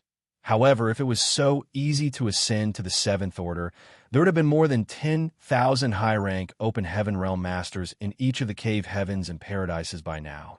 Besides the cave heavens and paradises, there should also be a lot of seventh order open heaven realm masters in the second-class great forces. Nevertheless, the truth was that none of the cave heavens or paradises had a lot of high-rank open heaven realm masters. There were likely other reasons for this situation as well, but the huge risk associated with crossing over to the high-rank open heaven realm was undoubtedly a big one. Those disciples who had the right to attempt an ascension to the high-rank open heaven realm either didn't have the confidence to give it a try as they hadn't accumulated enough heritage, or had lost their lives during the process. The gap between the sixth order and the seventh order was a dividing line, and even after one made it to the seventh order, it would be extremely difficult to ascend to the next realm. Xianxia suddenly recalled something as he asked. In that case, the 4 great pillars and 12 minor pillars must be very useful for the open heaven realm masters when ascending to the next order. Xianxia nodded. That's to be expected. When an open heaven realm master achieves an ascension, their small universe will be faced with a violent impact. The 4 great pillars and 12 minor pillars are very useful in stabilizing one's small universes. However, you have to understand that only the high-rank open heaven realm masters have the right to refine the 12 minor pillars. Although those things might be useful to cultivators below the high-rank open heaven realm, they're unable to use them. The only things that are useful to them are the 4 great pillars. Nevertheless, those are even rarer. How is the average person supposed to get their hands on them? As she spoke, she shot Xianxia a wry glance to mean that he was truly lucky. It wasn't a secret in the cave heavens and paradises that Xianxia possessed the world spring, which could protect his small universe from external intrusion or impact. Even the black ink strength didn't have any effect on Xianxia. The high-rank open heaven realm masters were envious of him because of that. Xianxia initially thought that the only uses of the world spring were to help him fend off external forces and fortify his small universe. So it surprised him to learn that it was also useful during breakthroughs. With one of the 4 great pillars in one's body, not only could they ensure that their small universe would be freed from any external influences, but it could also allow the cultivator to have no worries about raising living creatures in his or her body to strengthen their heritage. Additionally, it could fend off the invasion of black ink strength. Furthermore, it was very useful when the cultivator achieved an ascension. Now, it seemed that the 4 great pillars were indeed some of the most precious treasures in the world. They were just as precious as the soul-warming lotus and the immortal tree that Xianxia had obtained. To the open heaven realm masters, perhaps the 4 great pillars may even be more valuable. Marshal Yu, there's one more thing I'd like to ask you about, Xianxia said humbly. Xianxia replied, Go ahead. I'm sure you know a thing or two about my situation. I'm a 6th order open heaven realm master now, and I feel that I'm just one step away from the 7th order. What would I face when I try to break through to the 7th order? Xianxia was shocked by how fast Xianxia could accumulate his heritage. It had to be noted that it had only been 300 or so years since he directly ascended to the 5th order outside of shadowless cave heaven in the Shattered Heaven. On top of that, the 130 years he had spent in the Samsara Pavilion had to be excluded because he wasn't cultivating at all during that period. Not only had Xianxia ascended from the 5th order to the 6th order so quickly, but he was also now just one step away from the 7th order. She had never heard that anyone was able to cultivate so quickly in the open heaven realm. Accumulation was of utmost importance in the cultivation of an open heaven realm master. There were no other ways to rapidly increase one's heritage. A long period of accumulation was inevitable for all open heaven realm masters. Every open heaven realm master had to spend a painfully long time cultivating to reach the next order. It was possible for a third order open heaven realm master to ascend to the fourth order after 300 years of cultivating, but it was close to impossible for a fifth order open heaven realm master to make it to the seventh order within the same amount of time. However, the truth was right before Xianxia's eyes. She knew and could even feel that Yangkai was indeed strong. In Langya Paradise, he single-handedly defeated all its sixth-order open heaven realm masters. No one was a match for him. It was apparent that the average sixth-order open heaven realm master couldn't compete against him. He must be at the peak of the sixth-order open heaven realm. Nevertheless, she was unable to answer Yangkai's question. Usually, the most important thing when a sixth-order open heaven realm master ascended to the seventh order was the materialization of the small universe. But Yangkai was different. His small universe had already materialized when he made it to the fifth order, so he didn't have to face the biggest problem that troubled other open heaven realm masters. After giving it a thought, Xianxia shook her head. To be honest with you, I've never met an open heaven realm master like you before. I've discussed with my fellow brothers and sisters regarding your situation, and we believe that the uniqueness of your small universe might have something to do with the fact that you're an expert in the Tao of space. Has no one cultivated the Tao of space before me? There were many people who had cultivated the Tao of space before, but none had attainments as high as yours. Therefore, I'm not sure what you will face when ascending to the seventh order. However, I suppose you won't face the common problems that trouble other cultivators. Moreover, you have the world spring to protect your small universe, so I think that there won't be a problem when trying to reach the seventh order. She then paused for a moment before continuing. With that said, you'd still better be careful. Look for a quiet place and cultivate in seclusion. Deduce the problems you might face when achieving an ascension so that you won't be flustered when that time comes. I understand, Yangkai nodded. He already had the intention to ascend to the seventh order open heaven realm a long time ago. However, his 100-year promise with Chu Huashang was about to be due at that time, so he put it off until now. Presently, Chu Huashang had gotten out of the Samsara Pavilion, so after everything was settled in Yinyang Cave Heaven, Yangkai planned to start cultivating in seclusion. As he thought of the proprietress, all of a sudden, he quickly asked, Marshal Ant Yu, has Lan Yu Ruo from Voidland exited seclusion yet? Xianxia replied, she had already left seclusion while you were inside the chaotic dead territory. Don't worry, she's now a seventh order open heaven realm master. Yangkai arched his brow. He had spent several dozen years in the chaotic dead territory and more than 100 years in the Samsara Pavilion.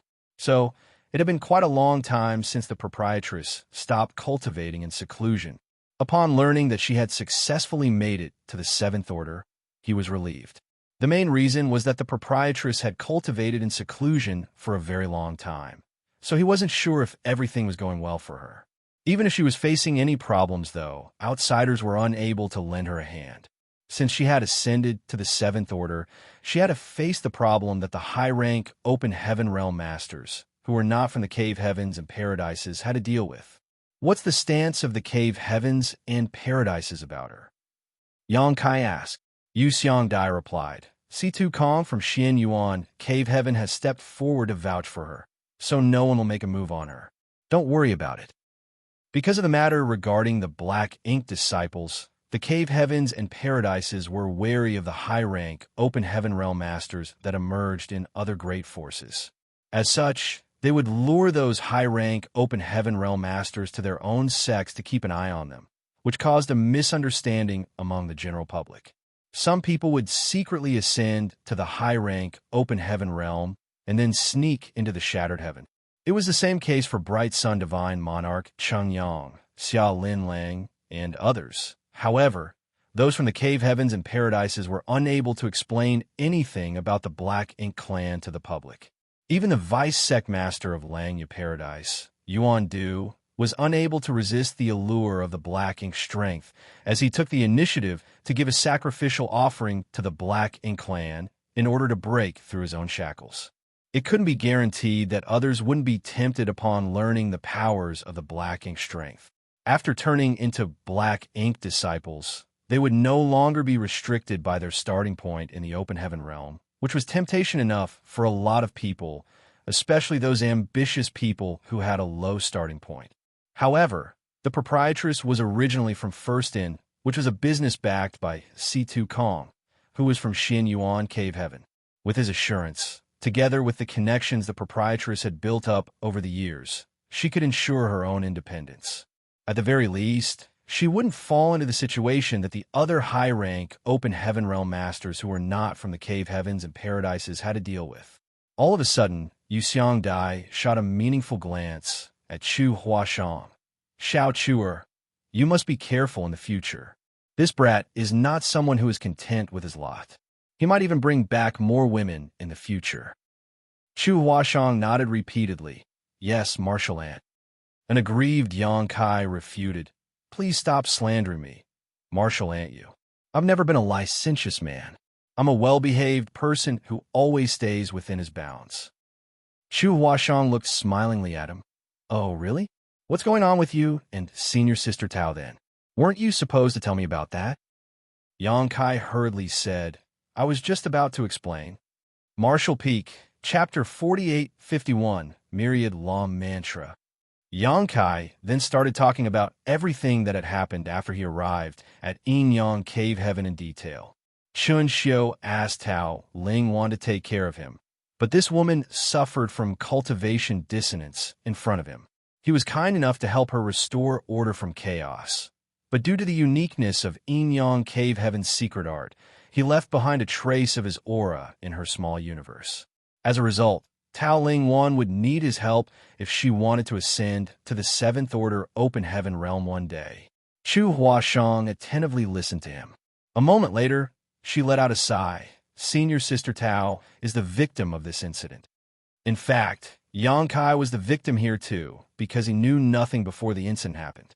If someone suffered from cultivation dissonance in front of him, he would immediately help them, not to mention that the person was a disciple from Yin Cave Heaven. However, he hadn't expected that his actions would invite such trouble. From Tao Ling Wan's perspective, she was just obeying her honored master's order. Given her temperament, she wouldn't refute Chun Xiu regardless of what demands he came up with. To Chun Xiu, he was just trying to save Yin Cave Heaven's face and resolve the embarrassing situation it found itself in. He was even willing to sacrifice his disciples' happiness in order to achieve that. Certainly, in his consideration, Yang Kai was good enough for Tao Ling Wan when it came to his status and aptitude. It would be a good thing if they could get together. On the other hand, Feng Chengxi would enter the Samsara Pavilion to save Chu Huashang. That would be a win-win situation for everyone. Chun Xiu's idea and actions were the most beneficial to Yin Cave Heaven, but it wasn't the outcome Yang Kai wanted to see. That was why he entered the Samsara Pavilion to experience 9 reincarnations with Chu Huashang. What are you going to do about it? Chu Huashang asked. Yang Kai frowned. Am I really the only one who can help Junior Sister Tao? Are there no similar precedents in Yin Cave Heaven? Yu Xiangdai shook her head no. Other than you, no one else can help her ascend to the 7th Order. If you don't lend her a hand, her martial Tao will end where it is. Moreover, without your help, she will frequently face the risk of suffering from cultivation dissonance. Sooner or later, her small universe will collapse due to an imbalance of yin and yang. That wasn't a small issue as it was giving Yang Kai a serious headache, and he couldn't help complaining. Yin Cave Heaven's secret art is too strange. Chu Huashang said, Don't forget that Senior Sister Tao took a fatal sword wound for you. Everything that happened in the samsara world was a reflection of one's true heart. In the first reincarnation, Tao Ling Wan was willing to be pierced by a sword in Yang Kai's stead. That was the sincerity she had shown. If the same thing happened to Yang Kai in real life, she would make the same decision. Yang Kai couldn't help but be moved when he recalled the incident. However, he wasn't certain how he should face Tao Ling Wan. Chu Huashang took his hand and snuggled up to him. In the samsara world, Tao Ling Wan blocked a sword with her body for him. On the other hand, Chu Huashang had stabbed her sword into Yang Kai's body twice, almost killing him. Just like he had said in the samsara world, she owed him so much that she could only keep repaying the debt in the next life. Luo Ting, he didn't seem to be facing any unexpected problems when achieving an ascension, though the process did not seem to be simple either. The world force that swirled around her became increasingly rich, and the illusory phantom of her small universe kept expanding and contracting as though the air was being blown into it. Her aura strengthened by the breath until she reached the peak of the seventh order open heaven realm.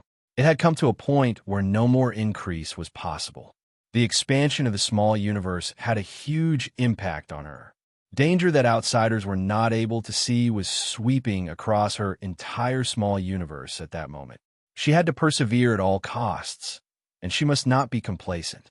Every action she made would determine her life or death.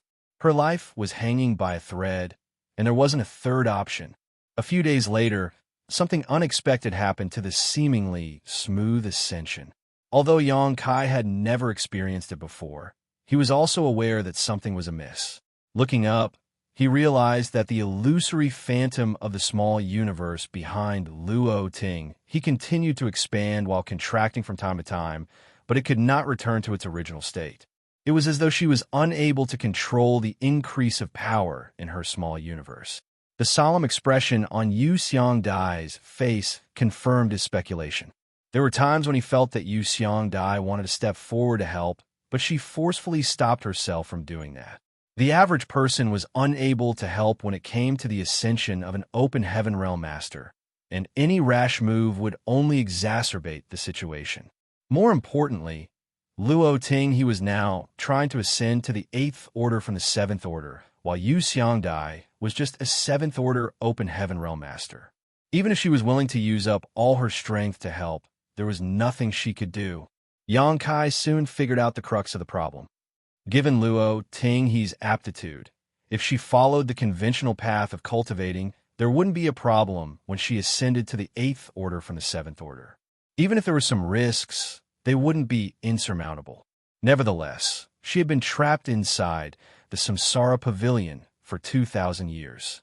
During this period of time, she kept being reincarnated into different samsara worlds while being muddle-headed. Although she eventually found herself as her heart barrier was broken by Yang Kai and Chu Huashang passing through 9 reincarnations, the fact that she had been held up for 2,000 years had some influence on her.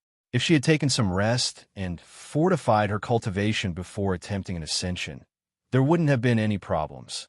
However, right after she left the Samsara Pavilion, the chance for her to achieve an ascension had come, and she didn't even have time to take a breather. The problem wasn't a lack of heritage, as she had accumulated enough a long time ago. If that wasn't the case, she couldn't have attempted an ascension in the first place. What she lacked was fine control over her own strength. 2,000 years of living blankly caused her to become unfamiliar with her own power.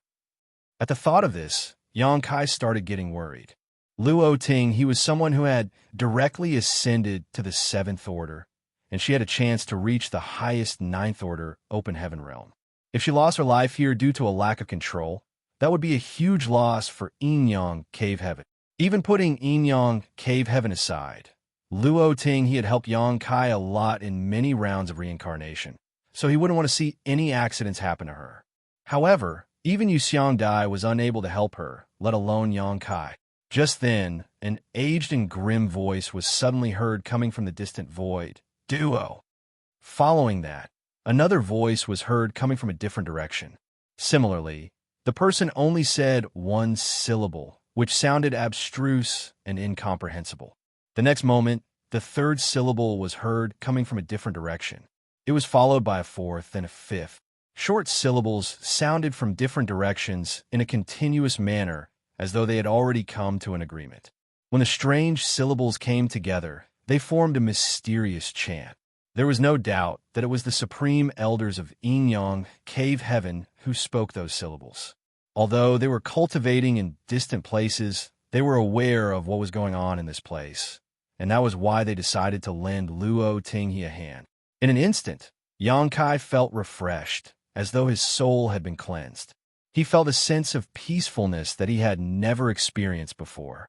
Chu Huashang and Yu Xiangdai parted their lips to join the mysterious chant. Yang Kai turned his head and saw that they sported solemn expressions.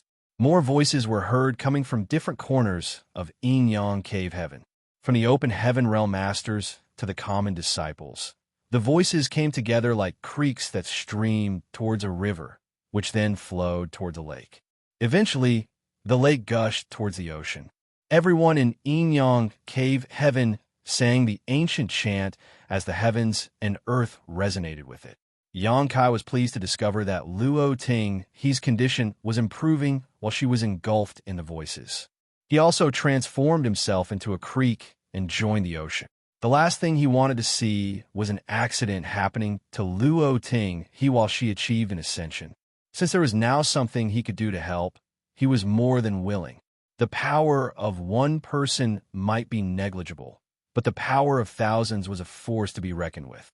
Yang Kai had never heard of such an amazing mantra before, but at this moment, he was able to sing it smoothly, as though he had practiced it for years. Chu Huashang turned to look at him and put on a smile before gripping his hand more tightly. With the help of the chant, Yang Kai seemed to have merged into Yin Yang Cave Heaven. He could feel the distinct presence of every individual in the ocean. Everyone in Yin Yang Cave Heaven seemed to have merged into a single entity, but they were also separate at the same time. This kind of feeling was amazing, and he had never experienced anything like it before. Yang Kai couldn't help marveling at the inheritance of this place, something that Voidland and High Heaven Palace were no match for.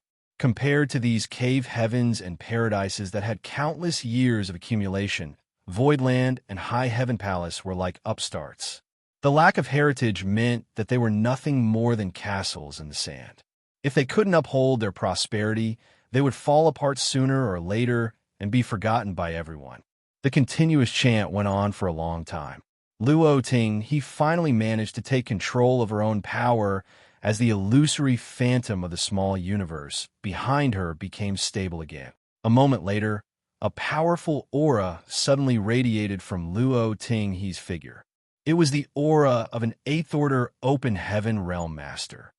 She had successfully achieved an ascension. After the ascension, she was still unfamiliar with the increased power she now possessed, so world force uncontrollably swirled around her and caused the void to look contorted. She remained seated with her legs crossed as she familiarized herself with her increased strength so that she could fully control it. The chanting slowly died down and stopped. All the Open Heaven Realm Masters of Yin Yang Cave Heaven appeared elated and proud of Luo Tinghe.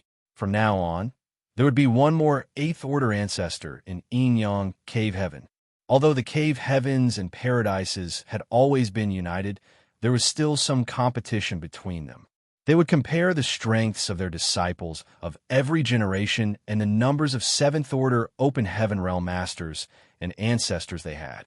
Even if they were just slightly more powerful than the other cave heavens and paradises, the disciples would feel proud and confident when dealing with disciples from other great forces. However, Yang Kai sported an awkward expression at this moment. That was because he suddenly forgot how to sing the chant not long after he stopped doing it, though he had been chanting alongside the others for a long time just now.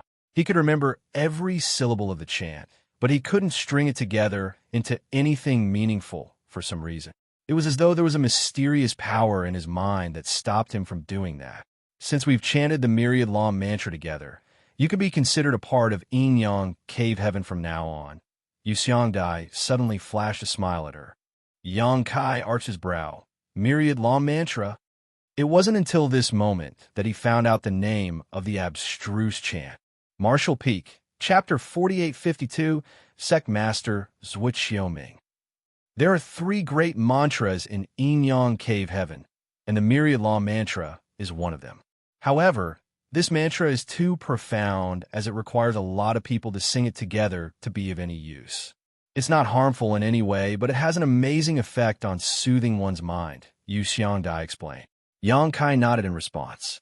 He recalled that his mind was indeed completely at ease when he sang the myriad law mantra just now.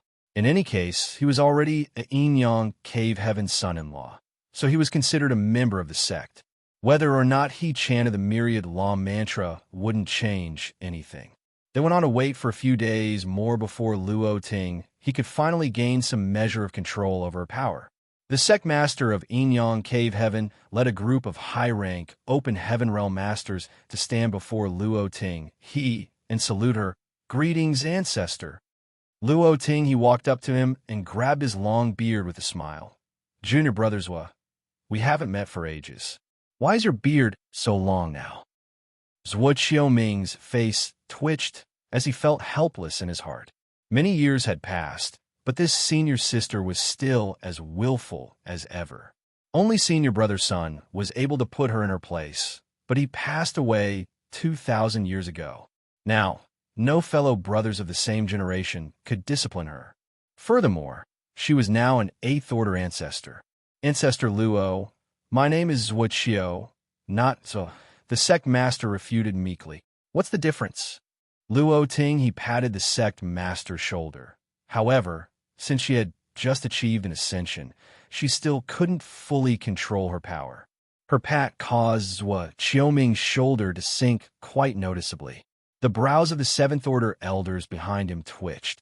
Luo Ting he suddenly leaned close to him and winked. "Junior brother Zhuo, where are your little lovers? Why are none of them here? In the past, you'd always walk around with several women beside you, looking quite pleased with yourself."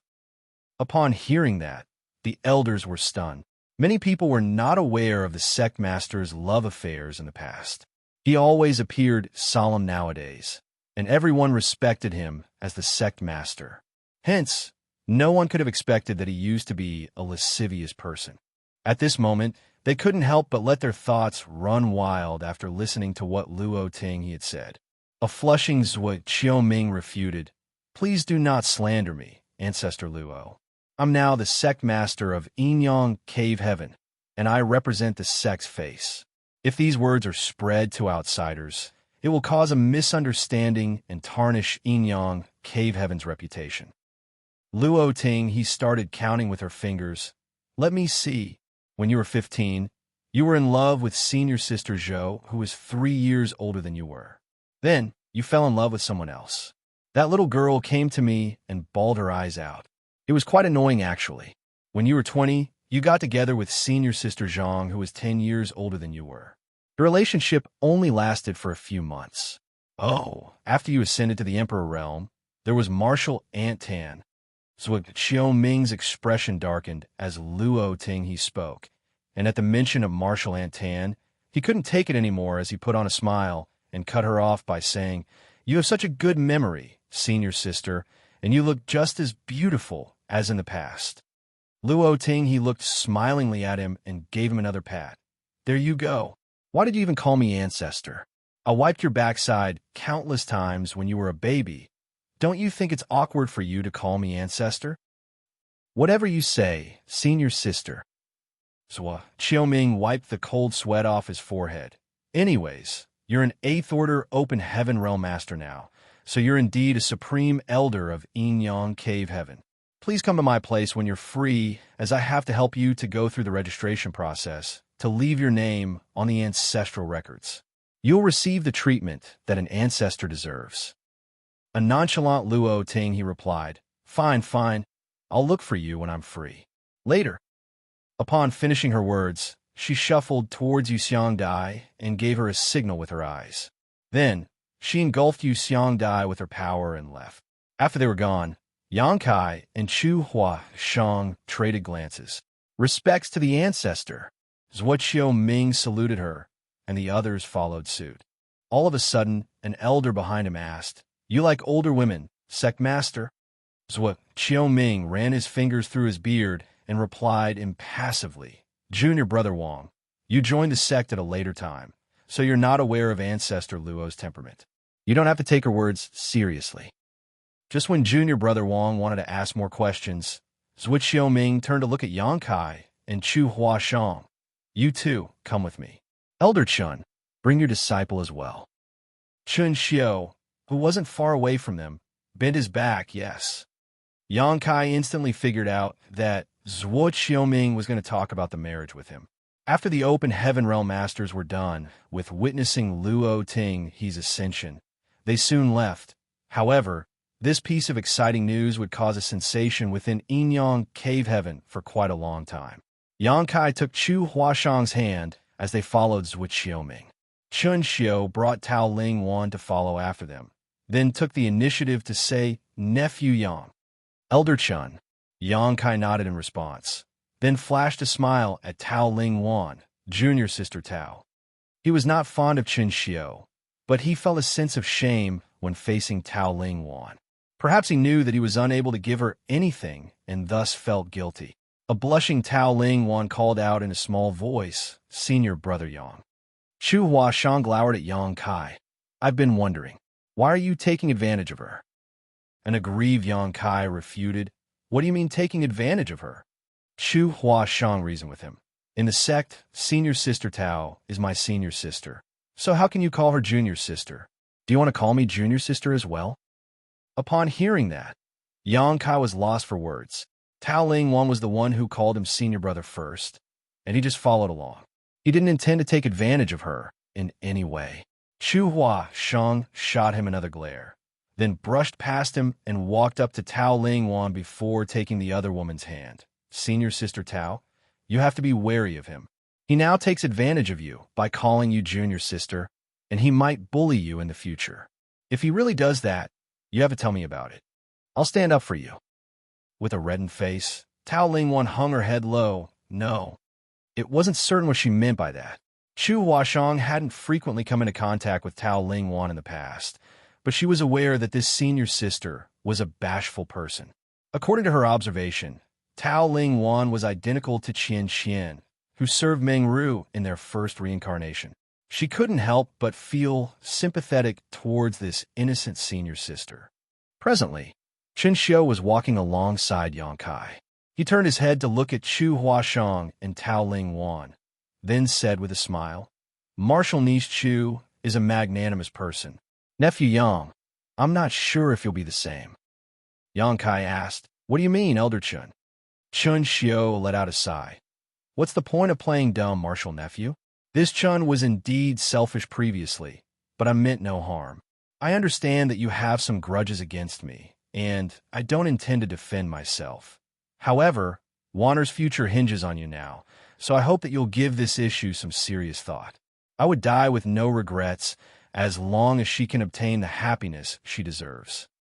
Yang Kai frowned, but didn't respond to him. Seeing that Yang Kai was unwilling to speak, Chun Xiu knew that the other man was resentful of him. It would only create the opposite of the desired outcome if he kept talking. A moment later, they arrived at a grand hall atop a spirit province, following the sect master's lead. It was supposed to be the place where the sect master dealt with his daily business. After they were all seated, a disciple of Yinyang Cave Heaven came over to serve tea. It was the first time Yang Kai dealt with the sect master of Yinyang Cave Heaven. Be it the incident regarding Tao Theory Assembly or the Samsara Pavilion, this sect master of Yinyang Cave Heaven had never shown up. Therefore, Yang Kai wasn't certain about the older man's temperament. As the sect master, it was expected that Zhuo Qiuming was stern. This was how most people who were in powerful positions behaved. He gave off a sense of authority without the need to say anything. What surprised Yang Kai was that Zhuo Qiuming suddenly rose from the chair and saluted him. A flabbergasted Yang Kai quickly stood up. "What are you doing, sect master? I don't deserve this." Zhuo Qiuming slowly straightened his back and said, "I salute you because I want to thank you on behalf of everyone in Yinyang Cave Heaven for saving Ancestor Luo from the Samsara Pavilion." The person Yang Kai had saved wasn't just someone who had ascended to the 8th Order Open Heaven realm, but also a talented genius who had the chance to make it to the 9th Order one day. It was profoundly meaningful to everyone in Yinyang Cave Heaven. Yang Kai waved his hand. It just happened by chance. I wasn't even aware that Marshal Aunt Luo was trapped inside the Samsara Pavilion. The only reason I entered the Samsara Pavilion was to look for Senior Sister Chu. As he spoke, he took a glance at Chu Huashang. Xiaoming nodded. I'm aware of what's going on between you and Marshal Niece Chu. It was inconsiderate of Elder Chun to do such a thing, but I hope that you'll forgive him. Yang Kai replied impassively. Elder Chun already told me about it. He suddenly realized that Xianxia must have gotten permission from Inyang Cave Heaven's management before making such a move. In other words, Zhuo Qiuming was aware of Chun Xiu's plan at that time, but he didn't try to stop him. From his perspective, he would support anything that would save Inyang Cave Heaven's face, and it had nothing to do with his own honor. Now that you've brought Marshal Niece Chu out of the Samsara Pavilion, it shows that the love between you two is true. The couples who can pass the test of the Samsara Pavilion in Inyang Cave Heaven always become partners for life. Yang Kai said humbly, the reason I've come to Inyang Cave Heaven is to marry senior sister Chu. Qiuming bowed his head. Good. Since you have the intention to get together with her, I'll not beat around the bush. So, when do you plan on marrying her? Yang Kai replied frankly, I haven't considered it yet. Sect Master, to be honest with you, I already have several partners that have stayed by my side for years before I met senior sister Chu, and I haven't married any of them yet. Now, due to various reasons, they are cultivating in a number of different places. I want to wait for them to gather together one day and marry them all at once. Zhuo Qiuming nodded. It's normal for a man to have 3 wives and 4 concubines. There must be a good reason why so many women have fallen in love with you. We don't stick to archaic rules in Inyang Cave Heaven, and I don't really care about such personal matters. I'm sure Marshal Niece Chu wouldn't mind it either. Marshal Peak, Chapter 4853 by you. Zhuo Qiuming took a glance at Tao Ling Wan and added, I'm sure Marshal Niece Tao won't mind it either. A blushing Tao Ling Wan hung her head low and remained silent. Chun Xiu quickly waved his hands. She definitely won't mind it. The more the merrier. After a nod, Zhuo Qiuming gazed at Yang Kai.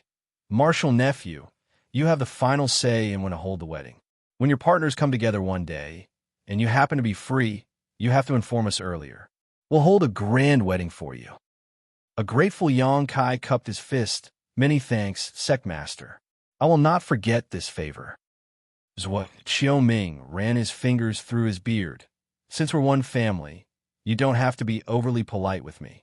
Although you come from a less desirable background, your capabilities are unrivaled among the disciples from the cave heavens and paradises of the same generation. We are fortunate to have you get married into Inyang Cave Heaven. Xianxia played along by saying, That's right. Although there are a lot of bright disciples from the cave heavens and paradises in this generation, and they will be the pillars of strength in their respective sects in the future, none of their achievements are comparable to yours, Nephew Yang. Senior brother Su does have acute vision, and Marshal Niece Chu is truly lucky. Yang Kai frowned. Sect Master, I have a request when it comes to getting married into your sect. Go ahead, Zhuo Qiuming replied. It wouldn't have mattered if I were on my own. I would have been more than willing to get married into Inyang Cave Heaven and rely on your sect. However, I'm sure you're aware of my situation. As the Lord of Voidland and the Palace Master of High Heaven Palace, I have to provide for hundreds of thousands of people. I'm afraid it's not appropriate for me to get married into Inyang Cave Heaven. What's not appropriate about it? Zhuo Qiuming asked. Yang Kai said, Let me ask you, Sect Master, if I get married into your sect, what will happen to Voidland and High Heaven Palace? Zhuo Qiuming replied, They will become subsidiaries of Inyang Cave Heaven. On the side, Chun Xiu said, Nephew Yang, there are some precedents that are similar to your situation. Many of the subsidiaries of Inyang Cave Heaven belong to sect masters who got married into our sect, so you don't have to worry about it. If you get married into our sect, you'll still have full control over Voidland and High Heaven Palace, and we won't interfere in any way. It's just that there's a master sect on paper. Moreover, with Inyang Cave Heaven's protection, Voidland and High Heaven Palace will be safer. This is a good thing. Yang Kai shook his head. Let's put Voidland aside for now. Voidland might be fairly powerful compared to other great forces, but it's still insignificant when compared to the cave heavens and paradises. Nevertheless, High Heaven Palace is different.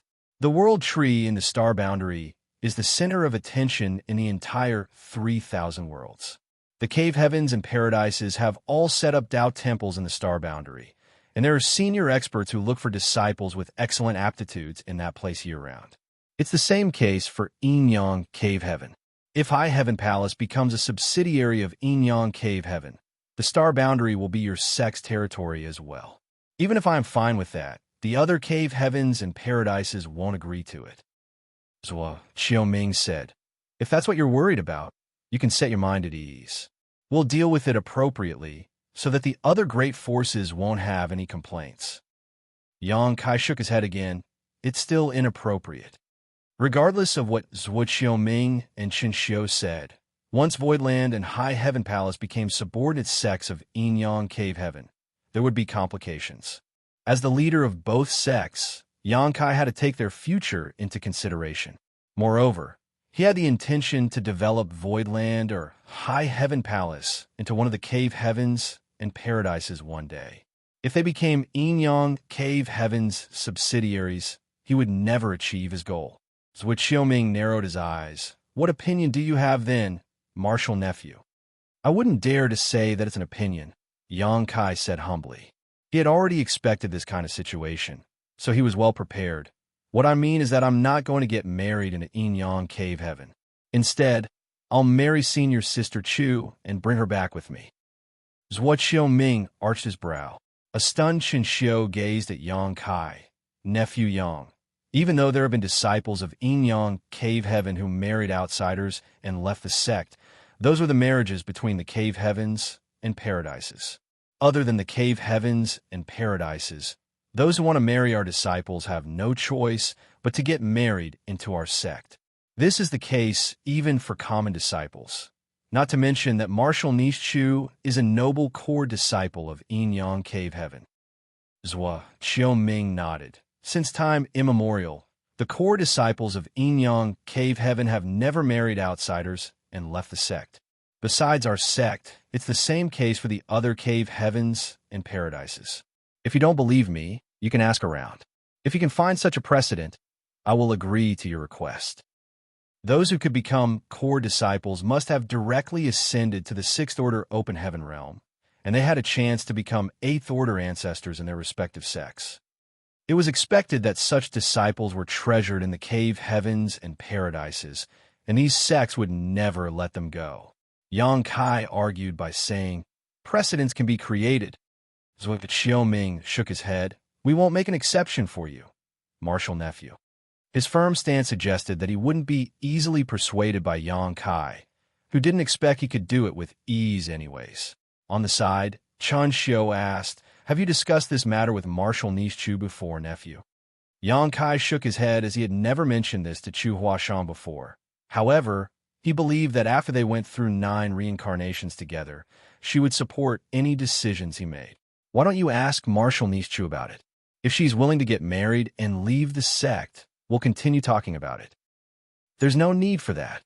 It wasn't that Yang Kai didn't respect Chu Huashang's opinion. However, if he really asked her about it, she would be put in a tight spot. On the one hand, there was the partner she was engaged to and had gone through 9 reincarnations with. On the other hand, there was the master sect that had nurtured her for years. Regardless of what decision she would make, her conscience would never be at ease. "Sect master." Yang Kai cupped his fist and gazed at Zhua Xiaoming. "I know that there are rules in Yin-Yang Cave Heaven, and Senior Sister Chu is a noble core disciple of your sect. If she gets married and leaves the sect, it will be a huge loss for Yin-Yang Cave Heaven. On the most basic of levels, if I marry Senior Sister Chu, your sect will lose a potential 8th Order Open Heaven Realm Master in the future." While Zhua Xiaoming remained silent, Xianxia nodded. "That is indeed just one part of the picture." Yang Kai went on to say, "Yin-Yang Cave Heaven will lose a potential 8th Order Open Heaven Realm Master, but what if I can make sure that you'll have more 8th Order Open Heaven Realm Masters in the future? Will you agree to my request then?" Zhua Xiaoming's interest had been piqued. "What can you do that will allow us to have more 8th Order Open Heaven Realm Masters in the future?" Xianxia raised his eyebrow and made a speculation. Is it the world tree in the star boundary? It's not the world tree. The nourishment from the world tree could indeed raise a cultivator's potential and allow them to achieve greater heights. However, that was the general trend in the 3,000 worlds. 1,000 years later, all the cave heavens and paradises would benefit from it. So Inyang cave heaven wasn't the only one. Yangkai gazed at Zhuo Ming. Sect master, if you agree, I will tell you everything. However, if you don't agree, it's pointless for me to say anything further.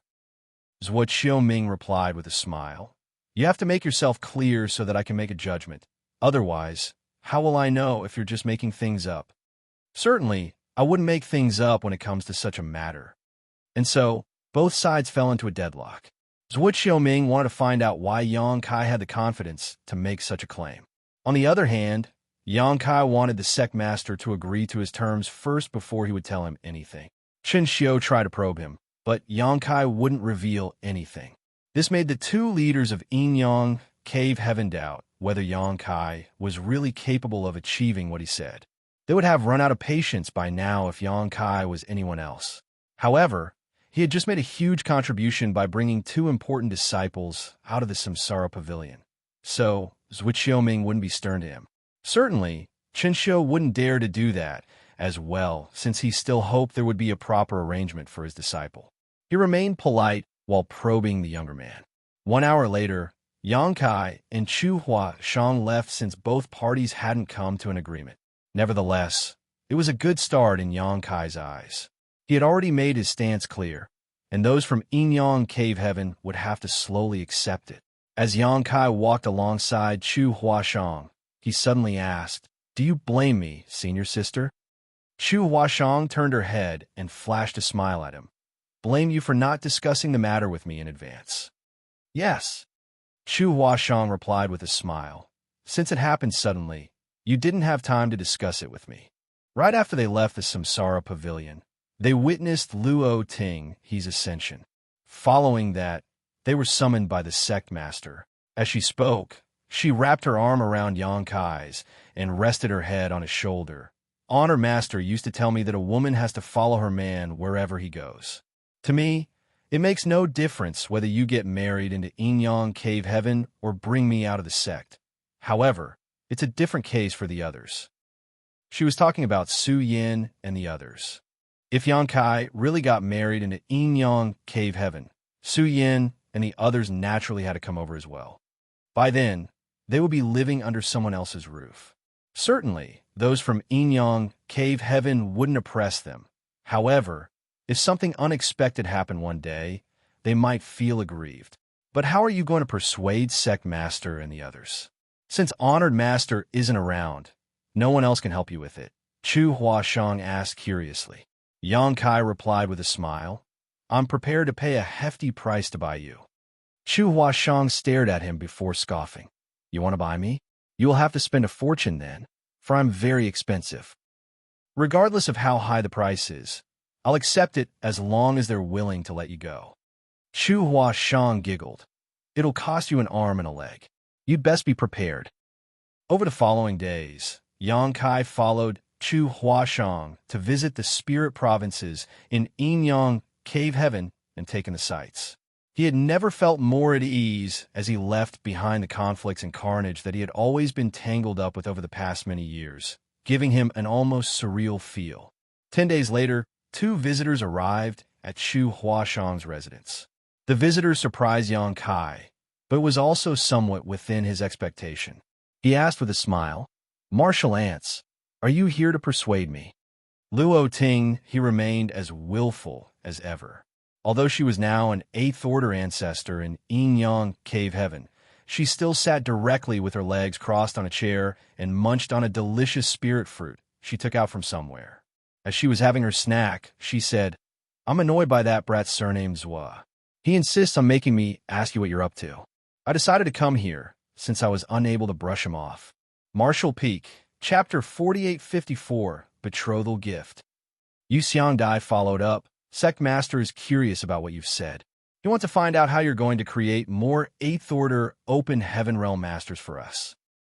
Munching sounds were heard coming from Luo Ting He's mouth. It seemed that she was crunching the fruit pits as well. She looked as if she had been starving for a long time, and only when she was done did she speak. Yang Kai, it's not like we're strangers, so stop beating around the bush and speak frankly. Fine, Yang Kai nodded. Luo Ting, he went on to say, I'll tell you about the stance of Yin Cave Heaven first. I'm sure Zwaboy has told you that no core disciple of Yin Cave Heaven has ever gotten married and left the sect, and we don't intend to make an exception. So, it'll be extremely difficult for you to marry Chewer. No one in the sect will support you, and I don't agree with it either. If this precedent is set, it will be terrible news for Yin Cave Heaven. If bright disciples can easily get married and leave the sect, we will surely suffer huge losses in the future. I understand. Yang Kai was fully aware of this. The core disciples of the Cave Heaven and Paradises had never gotten married and left the sects lest there was a loss of talented people. The disciples they had spent so much time and effort to nurture would belong to other sects after getting married and leaving their original sects. Even if they were still concerned about their master sects, it was no longer the same. Luo Ting, he said, as a supreme elder of Yin Cave Heaven, I don't agree with you marrying Chewer and bringing her out of the sect. However, as your friend, I want to see you getting your wish granted. Otherwise, the success of your 9 reincarnations will be wasted. Therefore, you have to tell me what your plan is so that I can have a reason to persuade those old farts. Xianxia said, Senior Sister Luo is now an ancestor in Yin Cave Heaven, so she does have some influence. Usually, even if a newly advanced ancestor had some influence in their sect, it wouldn't be huge. After all, their foundation wasn't solid, so the other ancestors would have a bigger say. However, Luo Ting, he was different, for she was an ancestor who had a chance to ascend to the 9th Order one day. This advantage alone would allow her words to be taken seriously by others. After giving a thought, Yang Kai nodded, Since both of you have said so, I'll stop hiding anything. He had already intended to talk to Luo Tinghe about this. The reason he hid it from Zhuo Qiuming some time ago was that he wanted to arouse the curiosity of Yin Cave Heaven's leaders. Besides Su Linggong, Yang Kai was most familiar with Xianxia. Now, there was also Luo Tinghe.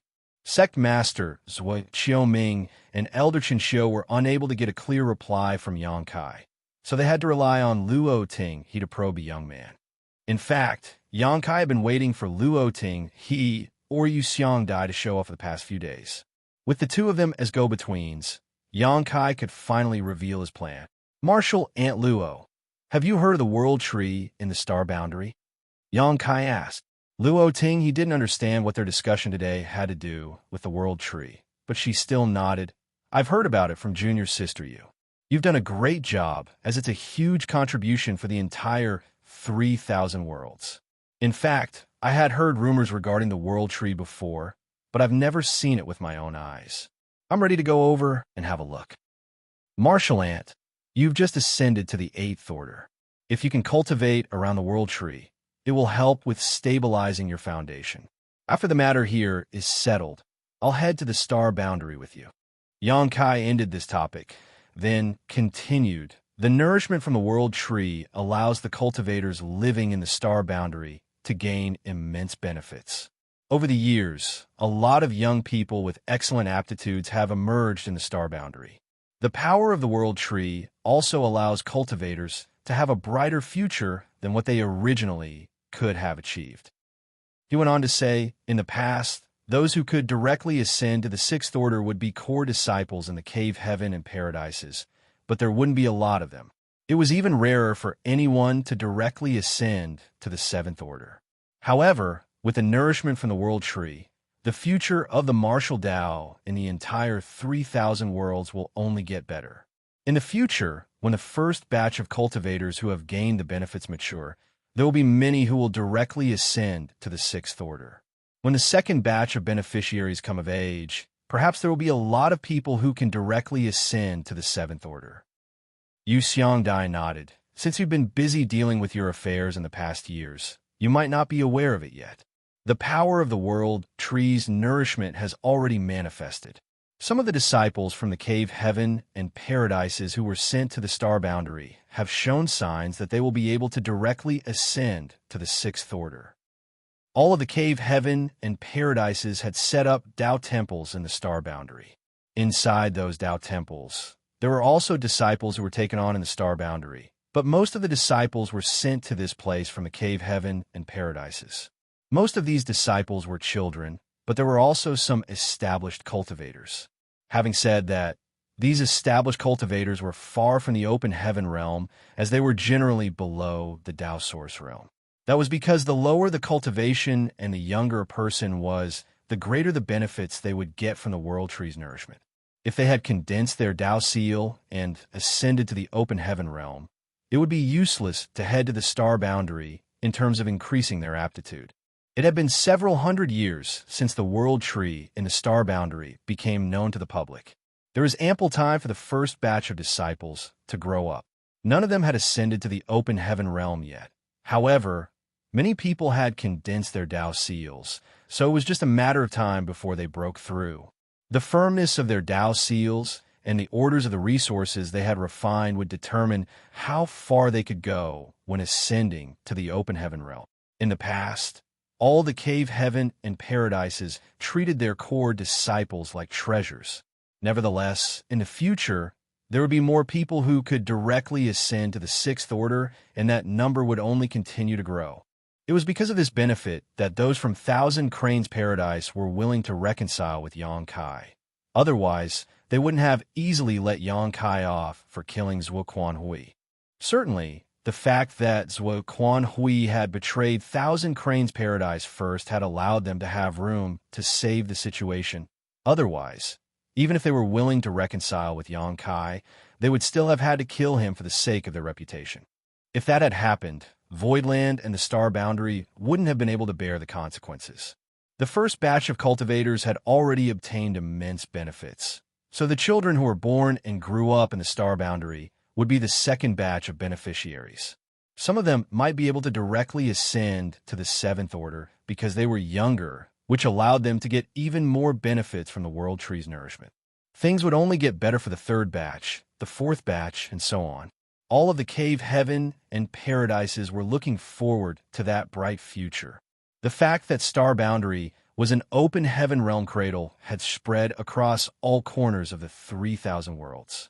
Those from the cave heavens and paradises also regarded the world tree in the star boundary as the most valuable treasure in the universe.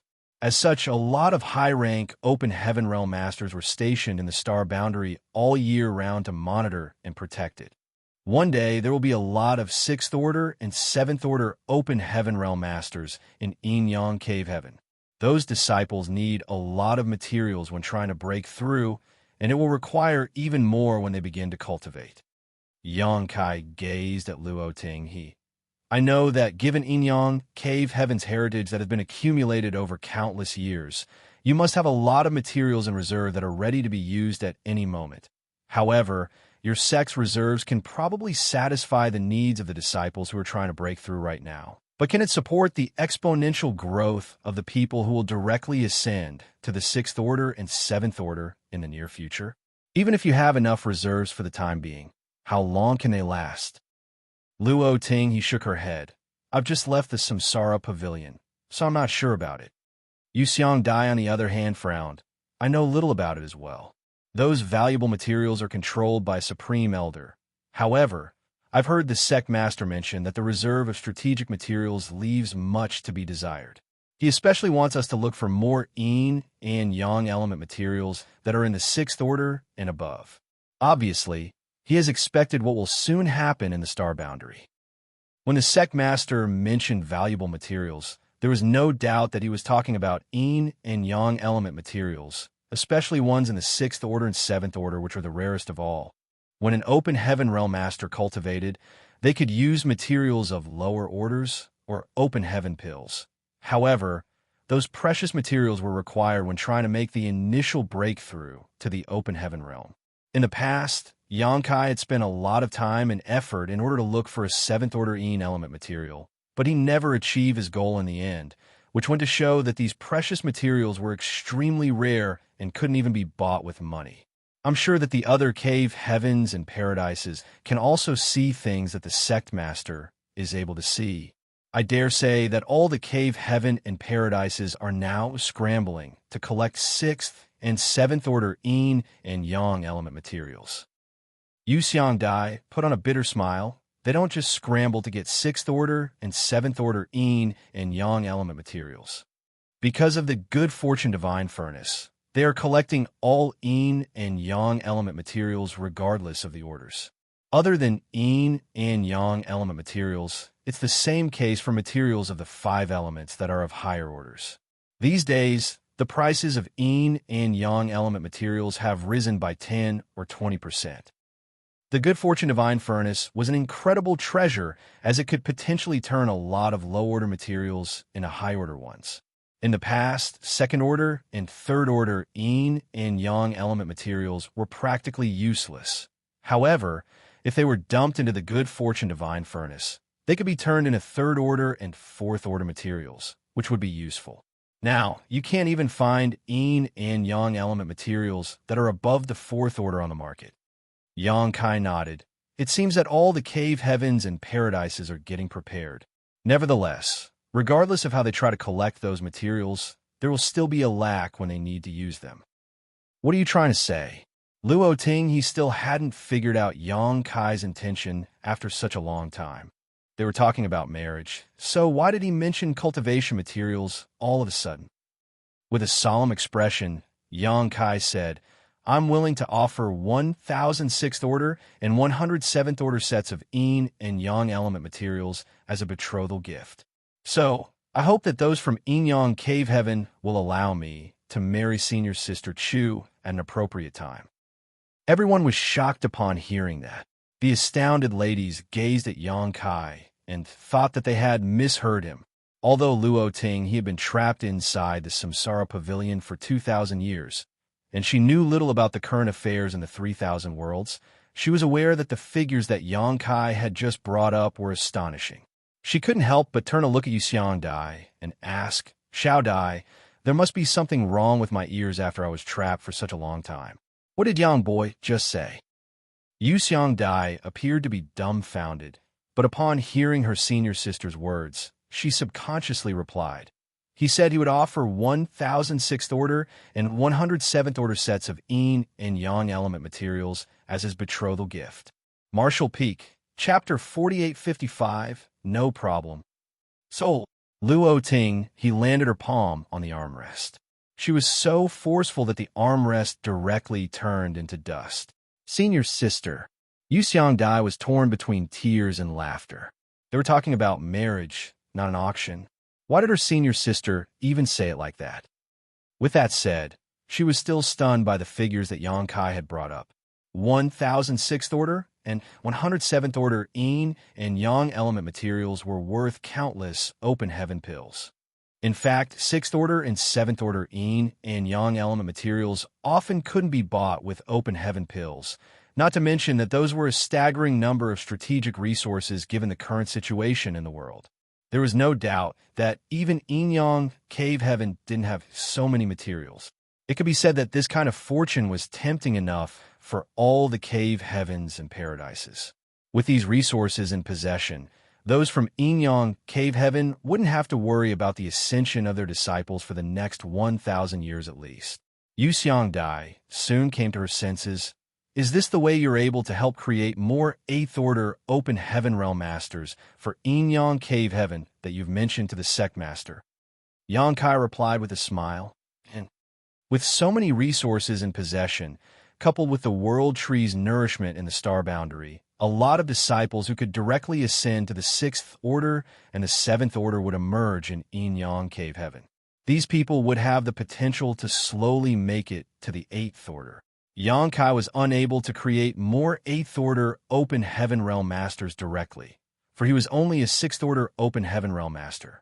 However, the resources he had mentioned were necessary for creating 8th order open heaven realm masters. In comparison, it wasn't unacceptable to let Chu Hua Shang marry Xianxia. A precedent could be created as long as he was willing to pay a good enough price. When the leaders of Yin Cave Heaven heard about this news, they would give it a serious thought. Where did you get so many 6th order and 7th order yin and yang element materials? This belief was written all over Xianxia's face. She knew a thing or two about the situation in Voidland and High Heaven Palace. Even though the new Great Territory was mysterious, it couldn't possibly give Yang Kai so many good things. She soon realized something after asking the question: the chaotic dead territory. If there was anywhere in the world that was abundant in yin and yang element materials, it had to be the chaotic dead territory. That was the battlefield where the sun's burning light and moon's serene glimmer unendingly clashed with each other. The war had been ongoing for countless years, so an unimaginable number of yin and yang element materials must have been created. However, it was extremely dangerous in the chaotic dead territory. Even the 8th Order ancestor, who had been keeping guard in front of the territory gate, could only enter the periphery temporarily, and his life would be at risk if he stayed too long. Xianxia had never entered the chaotic dead territory before. The 8th Order ancestor who was guarding the chaotic dead territory was from a different cave heaven, but he wasn't stationed there forever. The cave heavens and paradises would take turns sending their ancestors to that place, so an ancestor from Yin Cave Heaven had been there as well. According to the ancestor, he had tried entering the chaotic dead territory and seen a lot of yellow and blue crystals from afar. The fluctuations coming from the crystals suggested that they were the yin and yang element materials that people craved. However, he was unable to obtain them because he wasn't powerful enough. That remained a regret in his heart. After Yangkai followed the giant spirit god to enter the chaotic dead territory, everyone thought that he was doomed to die. The cave heavens and paradises were already astounded that he was able to leave the chaotic dead territory safely, so no one could have expected that he had gained a lot of benefits from that place. Since Yangkai was able to offer 1,006th Order and 107th Order yin and yang element materials, it suggested that he had obtained a lot more than that from the chaotic dead territory. Xianxia thought that he might have even gotten several dozen times more than he was offering. However, she had no idea that the rewards Yangkai had acquired from the chaotic dead territory were simply incalculable. 1,006th Order and 107th Order yin and yang element materials were like a mere drop in the ocean to him. To put it bluntly, given his wealth now, he could make everyone go mad by leaking out a bit of what he possessed. In the chaotic dead territory, Yangkai didn't deny it. Since he was able to offer so many valuable materials, anyone who wasn't a fool was able to figure out where he obtained them. There was no way he could hide it. You've been to the chaotic dead territory? Luo Ting, he was astonished. How did you even survive? It's a long story. Yangkai recalled the time he spent dealing with Big Brother Huang and Big Sister Lan in the chaotic dead territory, a somewhat shameful experience he'd rather not look back on. It wasn't like he could tell others that he had been playing games with those two for years, which was how he survived and acquired a large sum of wealth. Swiftly changing the topic, he asked, "Martial Aunt Luo, you said it was a deal. Does that mean that you think my plan is feasible?" "It's totally feasible." Luo Ting, he nodded repeatedly.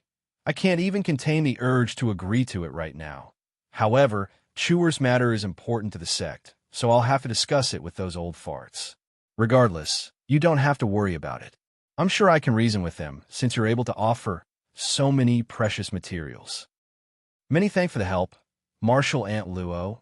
Yangkai saluted her. "Good. I'll go over to persuade them now. Wait for me here." Upon finishing her words, Luo Ting, he directly dashed out of the place. Xianxia put on a helpless smile and shook her head as she watched Luo Ting he leave. Then, she turned to Yangkai and said, "You don't have to worry about it since you've shown enough sincerity. I would have been tempted if I were one of the sex managers. Rules are dead, and they can be broken at an appropriate time. Moreover, with senior sister Luo around, I'm sure she'll be able to persuade them." She paused for a moment. "Also, you've made a huge contribution to Yin Cave Heaven by bringing senior sister out of the Samsara Pavilion.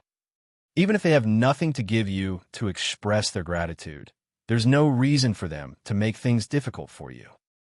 It will be good if everything goes well. Yang Kai nodded. And just wait here. I'm sure a decision will be made soon, Yu Xiangdai said, then left as she didn't want to keep bothering them. As expected, a decision was soon made. Luo Ting he came over again the next day. Chu Huashang had already prepared a lot of Luo Ting he's favorite spirit fruits and swiftly served them to her. Instead of eating, though, Luo Ting he frowned with a worried expression. Upon seeing that, Yang Kai felt his chest tightening as he had a feeling that things didn't go as he had hoped. Forcefully calming himself down, he asked, Martial Aunt Luo, has a decision been made? After letting out a sigh, Luo Ting he looked apologetically at Yang Kai. I've done my best, but those old farts are too obstinate. I'm not their match. Instantly, Chu Huashang's face turned pale. Yang Kai took her hand and gave her a comforting look before saying, Why aren't the ancestors agreeing to it? Do they have other demands? Please tell me, Martial Aunt. I won't refuse as long as I am able to comply. That's what he said. Luo Ting he looked up at him with a smile. You also heard it, sure. I didn't force him in any way. You'll be the witness and make sure that he won't go back on his word. Yang Kai and Chu Huashang were stunned. They initially thought that it was a terrible outcome, but they were not so certain about it now upon seeing Luo Ting he's expression. Chu Huashang quickly went over to stand behind Luo Ting he and began massaging her shoulders. In an obedient manner, she asked, Martial Aunt, what was the reply from the elders? Please tell us. Luo Ting he smiled and teased her. Are you in a rush to get married? You're already taking your man's side when the matter isn't even settled yet. A frank Chu Huashang replied, To a woman, the most important thing is to find the right man. Don't you agree? After giving a thought, Luo Ting he nodded in agreement. You have a point. Don't worry. How could the matter not be settled when I was the one persuading them? Although the old farts had some scruples, I managed to win them over in the end. An elated Chu Huashang asked, Are you serious? Why would I lie to you about it? Luo Ting he picked up a spirit fruit and stuffed it in her mouth before speaking in a muffled voice. The main reason is that Yang Kai has shown enough sincerity by offering an incredible betrothal gift. For such a price, forget about you. Those old farts would even agree to let him marry me. Of course, that was completely impossible. For Luo Ting, he had a chance to ascend to the top 9th Order Open Heaven realm one day. Such a person wouldn't just be a pillar of strength in Yin-Yang Cave Heaven in the future, but its very foundation. Regardless of what was offered, those from Yin-Yang Cave Heaven would never let her go. Yang Kai couldn't help feeling a slight headache, but he still said gratefully, Many thanks for your assistance, Martial Aunt. Luo Ting, he waved her hand. There's no need to thank me yet. Although the old farts have agreed to it, they still have a demand. If you can't fulfill it, you won't be able to bring Chuer with you. Please tell me, Martial Aunt. Luo Ting, he went on to say with a smile. In any case, this isn't really a disadvantage to you. The decision-makers have agreed to let you marry Chuer, but there's a caveat. With it being a buy-one-get-one free deal, Yin-Yang Cave Heaven will actually be suffering a loss. Chu Huashang, who was giving her a massage, froze for a moment before coming to her senses, seeing your sister Tao. Luo Ting, he nodded, and it's that brat Xianxia who messed everything up. He doesn't deserve to be a master after doing something so harmful to his disciple. If Yang Kai hadn't left his aura inside Tao Ling Wan's small universe by lending her a hand when she was suffering from cultivation dissonance, there would have been room to maneuver. However, Tao Ling Wan's life or death now hinged on Yang Kai, and no one could do anything to change that. All this happened because of Xianxia's plan. Even though his intention was to resolve the embarrassing situation that Yin-Yang Cave Heaven was in, and he was well-meaning in that regard, it only led to an even more embarrassing situation. Worse yet, despite his wrongdoing, it was his disciple who had to bear the consequences. At that instant, Yang Kai didn't know how to reply. He had been trying to avoid this problem as he wanted to settle the matter regarding Chu Huashang first. However, he hadn't expected that those from Yin-Yang Cave Heaven wanted to resolve the issues pertaining to Chu Huashang and Tao Ling Wan at the same time. Just then, Chu Huashang directly made a decision for him. Deal. A speechless Yang Kai asked, "Don't you have to ask for my opinion first?" He could still explain himself to Su Yin and the others if he brought Chu Huashang back. After all, they were aware of Chu Huashang's existence and what had happened during the Tao Theory Assembly. However, how was he going to come up with an explanation if Tao Ling Wan tagged along? Yu Ru Ming and Shanqing Luo would probably skin him alive. Chu Huashang pretended that she hadn't heard him as she continued giving Luo Tinghe a massage and said with a smile, "However, please tell the ancestors that Senior Sister Tao is not some freebie. Junior Brother will also offer 1,000 Sixth Order and 100 Seventh Order sets of Yin and Yang element materials as her betrothal gift. Senior Sister Tao and I will then marry him at the same time." Upon finishing her words, she turned to look at Yang Kai. "Can you do it?" Yang Kai braced himself to reply in a voice filled with tragic resolve. "Fine, no problem." Martial Peak, Chapter 4856, You Can Eat Us Together. The matter was decided just like that.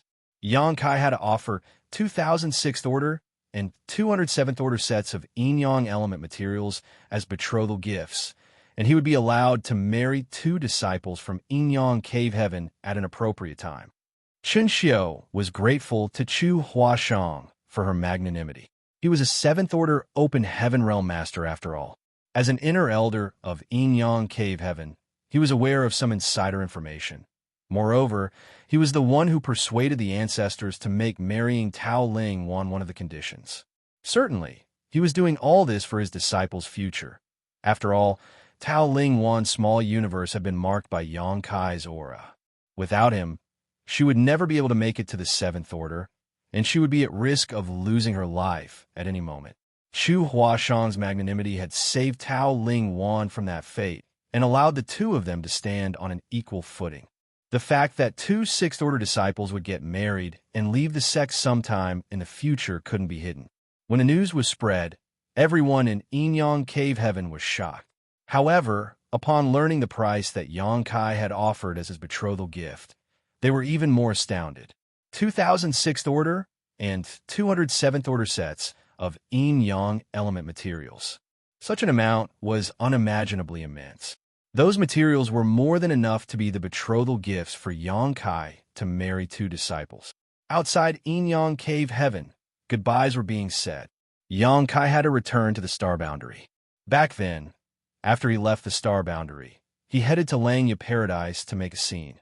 After that, he followed Giant Spirit God Air to enter the chaotic dead territory where he would be trapped for decades. Then he went on to stay in the Samsara Pavilion in Yin-Yang Cave Heaven for more than 130 years. It was time he headed back to the Star Boundary. Since the matter in Yin-Yang Cave Heaven had been resolved, he was now prepared to cultivate in seclusion to achieve a breakthrough to the Seventh Order Open Heaven Realm. Certainly, Chu Huashang and Tao Ling Wan would tag along. Tao Ling Wan was at risk of suffering from cultivation dissonance at any moment, so she had to follow Yang Kai.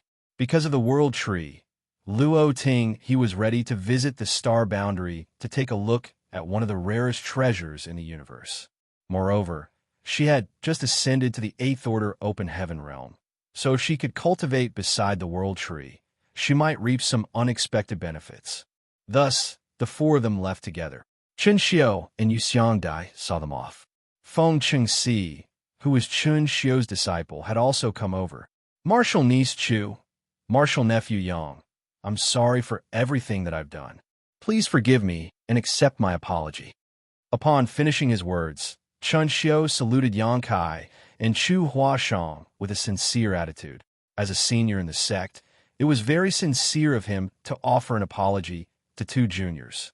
Yang Kai was initially resentful, but after giving a thought, he realized that no serious harm had been caused, so he lifted his hand and said, "It's all in the past, Martial Uncle Chun." Chen Xiao took a glance at Tao Ling Wan and sighed. "Perhaps I've overly doted on Wanner by always keeping her by my side. She's an innocent girl who has never seen the outside world. Please take care of her from now on, martial nephew, martial niece. If she makes a mistake, you can punish her appropriately." Chu Huashang wrapped her arm around Tao Ling Wan's and replied with a smile, "Don't worry, Marshal Uncle Chun. Senior sister Tao is an obedient girl. I'm sure junior brother will be fond of her. Why would he ever punish her? Am I right, junior brother?" Yang Kai nodded. "I'll not let junior sister suffer any grievances." Chun Xiao then said to Tao Ling Wan, "Waner, you have to listen to your future husband from now on and must never do anything to bring shame to him or yourself. You have to stay by your husband's side. If I find out that you've done anything to betray him or the master sect, I'll not forgive you." Tao Ling Wan's eyes were red and drenched in tears. With her head hung low, she replied, "Yes, honored master. I'll never forget your teachings." She had always lived in Yin Cave Heaven since she was a child. Although she was now a sixth-order open heaven realm master, she had never left the master sect before, nor had she not been by her honored master's side for any extended period of time. After she left the sect this time, it wasn't certain when she would be able to return, which was why she was melancholic. The 3,000 world was expansive, so they might not even meet each other again in the future. "Go now." Chun Xiao jerked his head to the side. Feng Chung Si cupped his fist. "Please take good care of yourself, senior sister." Tao Ling Wan was no longer able to hold back her tears. She slowly fell on her knees and kowtowed in front of Chun Xiao 3 times. "Honored master, I'll never forget the fact that you were the one who raised me." "Go now." Chun Xiao waved his hand and repeated. A worried Tao Ling Wan said to Feng Chung Si, "Junior brother, you must take good care of honored master." Feng Chung Si nodded. "Don't worry about it, senior sister. Let's go now. Stop dilly-dallying." Luo Ting, he shouted at them from the deck as she was eager to set off on her journey. She was deathly curious about the world tree. Yang Kai took a glance at the ship, then cupped his fist at Chun Xiao and Yuxiang Dai. "You don't have to see us off, Marshal Uncle, Marshal Aunt. Farewell. Be careful out there." Yuxiang Dai replied with a smile. After leading the 2 ladies to enter the ship, Yang Kai activated his power and drove the vessel towards the void. They soon disappeared from everyone's sight. Chun Xiao and Yuxiang Dai watched the ship leave. A moment later, Yuxiang Dai turned her head and said, "Why are you still crying when you're a grown man? Others will laugh at you." A flushing Chun Xiao remained silent. Yuxiang Dai said to Feng Chung Si, "Take care of your master." "Yes," Feng Chung Si replied. Unable to take it anymore, Chun Xiao refuted, "Don't listen to your martial aunt's drivel. I'm fine." In a dispassionate manner, Yuxiang Dai said, "Now that Waner has left the sect and headed to another place, I wonder whether she will be oppressed. Yang Kai is an upright man, so I believe he won't mistreat her. However, he has several partners. A woman driven by jealousy is capable of anything. I'm worried that Waner won't be a match for them. She will be in a pitiful state if no one can stand up for her." Chun Xiao stopped in his tracks as his eyes reddened again. He almost couldn't contain the urge to race after Tao Ling Wan. On the other hand, Yuxiang Dai laughed spiritedly and took off.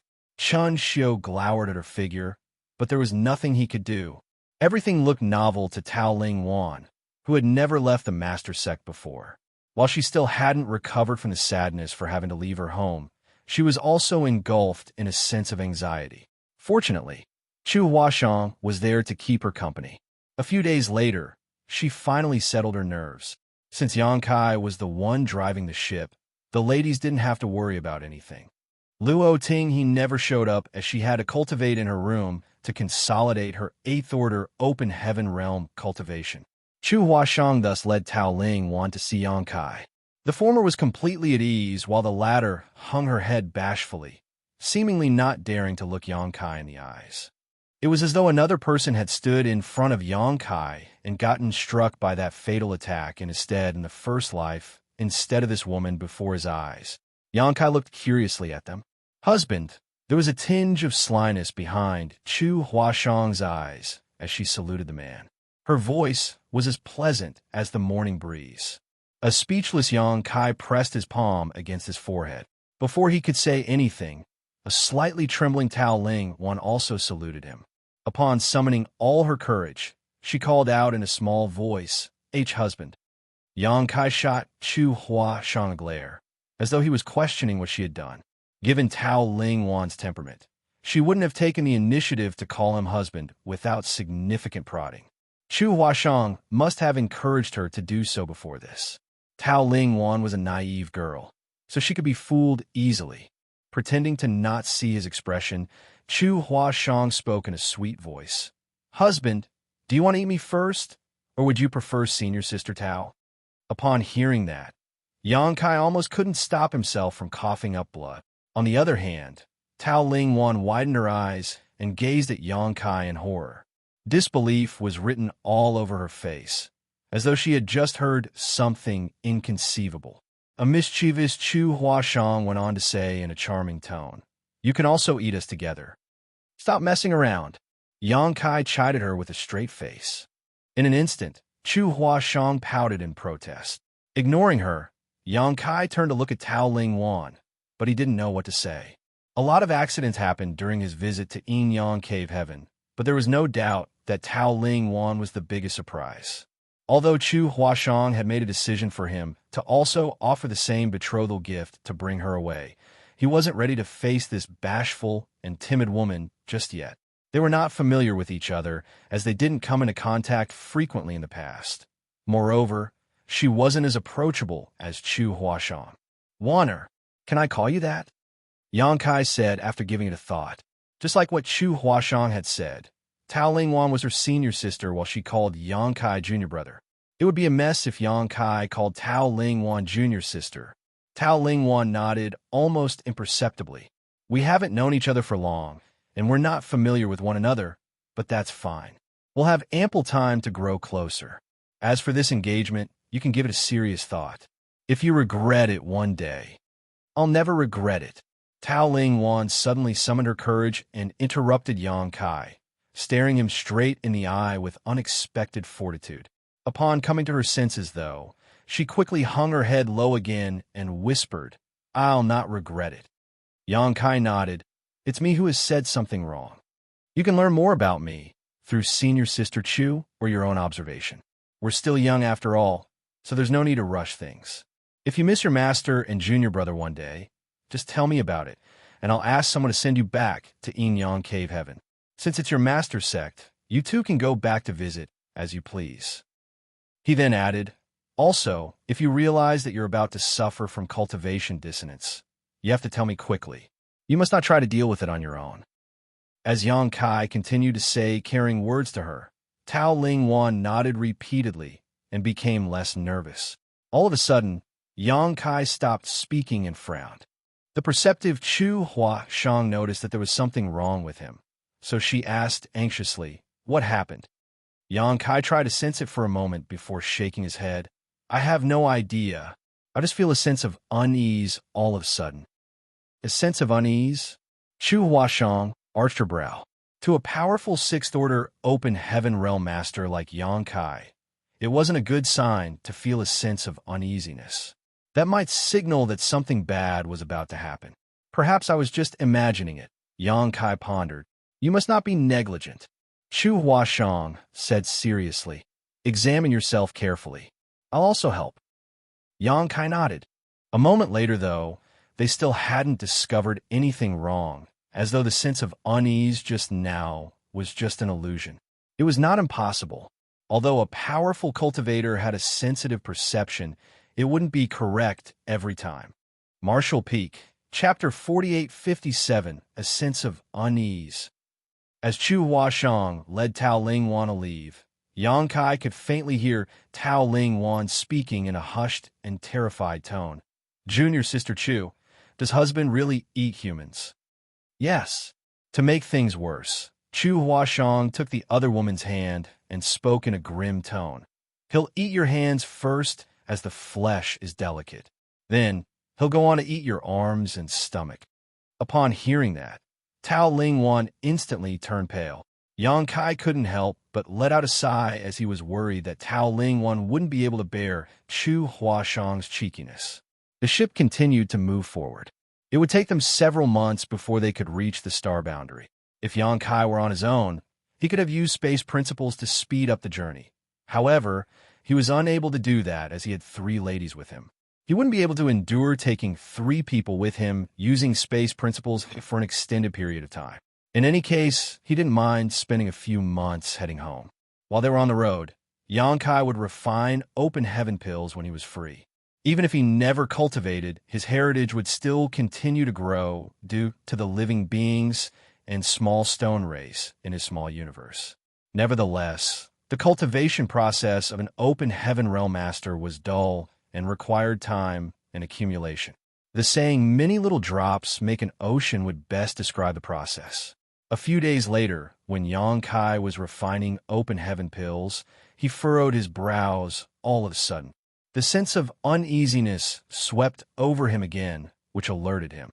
He already had this kind of feeling a few days ago, but he couldn't discover anything wrong after examining himself, so he thought that it was just his imagination. However, it didn't seem to be the case now. With the same feeling striking him for the second time, it couldn't be an illusion. He examined himself again, but didn't discover any problems. As he scanned the surroundings using his divine sense, he also couldn't detect the presence of any threats. This puzzled him as he had no idea where the sense of uneasiness came from.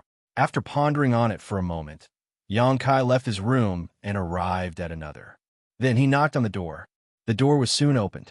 Upon entering the room, Xianxia saw that Luo Ting he was seated with her legs crossed. It seemed that she was cultivating just now when she was interrupted. "What's wrong? Why are you here instead of keeping your future wives company?" Luo Ting he looked curiously at him. Xianxia nodded and told her about his worries. Upon hearing that, Luo Ting he frowned. "When was the last time you were struck by that feeling?"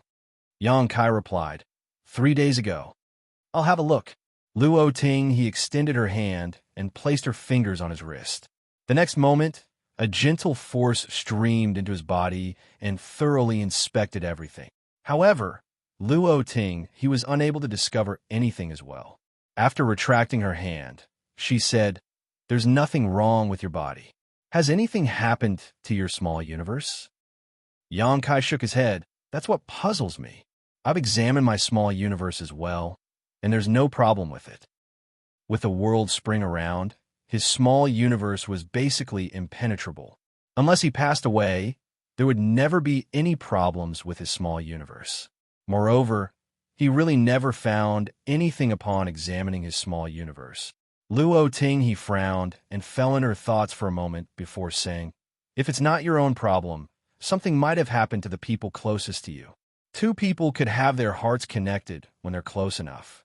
When one person falls into danger, the other person will sense it regardless of where they are." Xianxia's expression changed. If what Luo Ting he had said was true, could Su Yin have fallen into danger? Although he had several partners, Su Yin was the only one whose heart was connected to his. After all, they had become closely knitted after they cultivated the same secret art when they were very young. Shanqing Luo and the others were not comparable to her in this regard. However, Su Yin was supposed to be in the ancestral land where only the other divine spirits could pose a threat to her, especially the Kuan clan members. After giving it a thought, Xianxia realized that this was highly unlikely. The Kuan clan members were resentful of the Dragon clan, but they were actually on good terms with the Phoenix clan. Furthermore, Su Yin possessed the source of a fallen Phoenix Empress. Those from 4 Phoenix Pavilion would die to protect her. Even if the Kuan clan members wanted to harm Su Yin, Hong Hu and the others would never allow it to happen. The Phoenix clan was extremely powerful in the ancestral land, so the Kuan clan members couldn't easily pose a threat to them. Should I head to the ancestral land? Xianxia was hesitant. He felt that his road to the 7th Order Open Heaven realm was becoming a bumpy one. He had already intended to achieve a breakthrough to the 7th Order many years ago, but he had kept putting it off due to various reasons. Certainly, he could make a detour to the Shattered Heaven and head to the ancestral land, but that would take a lot of time. Furthermore, he believed that with the protection of 4 Phoenix Pavilion, Su Yin and the others wouldn't be in danger. However, why had he repeatedly felt a sense of uneasiness if it wasn't because of Su Yin? Luo Ting he was unable to give him a definitive answer. After Xianxia returned to his room, He tried to focus on cultivating, but to no avail. Instead of dissipating, the sense of uneasiness became worse. Something must have gone wrong. He fell into his thoughts as the faces of the people from Voidland and High Heaven Palace went through his mind, but he eliminated them one by one. All of a sudden, he thought of a possibility thanks to Luo Ting, his reminder. She said that the reason he felt a sense of uneasiness was that something had happened to the people closest to him. The first person that came into Yang Kai's mind was Su Yin. However, he soon realized that Su Yin wasn't the only one who was close to him. To be precise, there were 9 people who couldn't really be considered to be close to him, but did have their lives tied to his. He quickly fished out the loyalty list from his small universe and opened it. The name Chun Tian Fei, which was written in blood, was on the first page. The real name of Fatty Chun Tian was Chun Tian Fei. However, due to his rotund figure, those who were not familiar with him thought that his name was really Fatty. In fact, he was the one who offered the loyalty list to Yang Kai. As the first person who left his name on the loyalty list, his name, Chun Tian Fei, was naturally on the first page. Hei He, whose real name was Du Wenhong, was on the second page. Back then, when Yang Kai led Lu Shui and Guziyin to look for the star boundary, they were hunted down by Hei He. Left with no choice, Yang Kai let Lu Shui consume a mid-rank world fruit, which allowed her to ascend to the 5th Order Open Heaven realm, so she would have the capital to go against him. Eventually, they subdued Hei He with difficulty and made him leave his name on the loyalty list. Yun Xinghua was on the 3rd page. He was the leader of Blood Swan Continent, where Guo Zi Yan's daughter once lived. Since Yang Kai needed a new subordinate at that time, he decided to make him leave his name on the loyalty list. Of all the 9 people on the loyalty list, Chun Tian Fei and Yun Xinghua were the weakest, as they were only in the 4th Order Open Heaven realm. Because of that, Chun Tian Fei was once worried that Yang Kai would abandon him. It wasn't until Yang Kai told him to take care of the small stone race members in the small stone world that he set his mind at ease. Maozhe was on the 4th page, Gengqing was on the 5th page, and Zhouyu was on the 6th page. All 3 mountain lords of profound Yang Mountain from Shadowless Cave Heaven were in the 6th Order Open Heaven realm. Maozhe was the most powerful among them, as he was just 1 step away from the 7th Order. Although Gengqing and Zhouyu were slightly weaker, they had remained in the 6th Order Open Heaven realm for a long time and were strong in their own right. There were initially 4 mountain lords in profound Yang Mountain. However, the 2nd mountain lord, Yun Fei Bai, had offended the proprietress, which was why Yang Kai decided to kill him. Because of that, Maozhe and the others were resentful of Yang Kai. When Maozhe left his name on the loyalty list, Yang Kai could see that the other man was still eager to get his revenge. Nevertheless, after so many years, these 3 had probably stopped thinking about avenging Yun Fei Bai's death.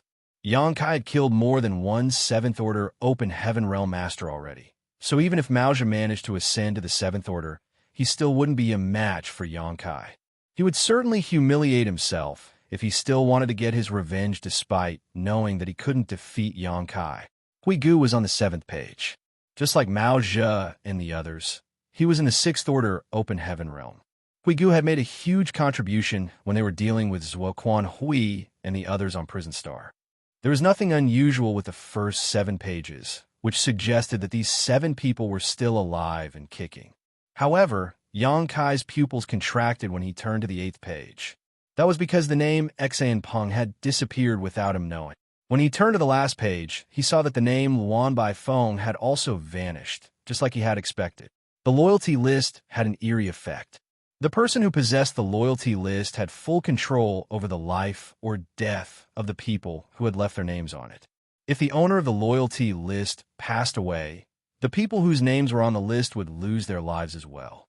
The fact that 2 names had disappeared from the loyalty list suggested that something had happened to them. In other words, Xian Peng and Luan Bai Feng might have already lost their lives. Xian Peng was only in the 5th Order Open Heaven realm. However, Yang Kai wanted to deal with Luan Bai Feng back then, and Xian Peng was her trusted aide. Therefore, he made use of Xian Peng and successfully lured her out of the Black Prison. After that, The materials extracted from Black Prison would be sent to Void Land and High Heaven Palace. Most of the time, it was Xianxia who dealt with these affairs. The environment in the Black Prison was unique and dangerous, while Luan Baifeng was one of the most powerful Sixth Order Open Heaven Realm Masters out there. Additionally, she was also an expert in Tao of Spirit Arrays. The average Seventh Order Open Heaven Realm Master wouldn't be a match for her inside the Black Prison. After they defeated Zuoquan Hui in the past, Luan Baifeng returned to the Black Prison and started working on extracting more materials. Without Yang Kai's permission, she wouldn't easily leave the Black Prison. Yang Kai had never expected that the two of them had passed away. What had happened in the Black Prison? There were a tremendous amount of materials in the Black Prison, so it was a critical place that Yang Kai regarded highly.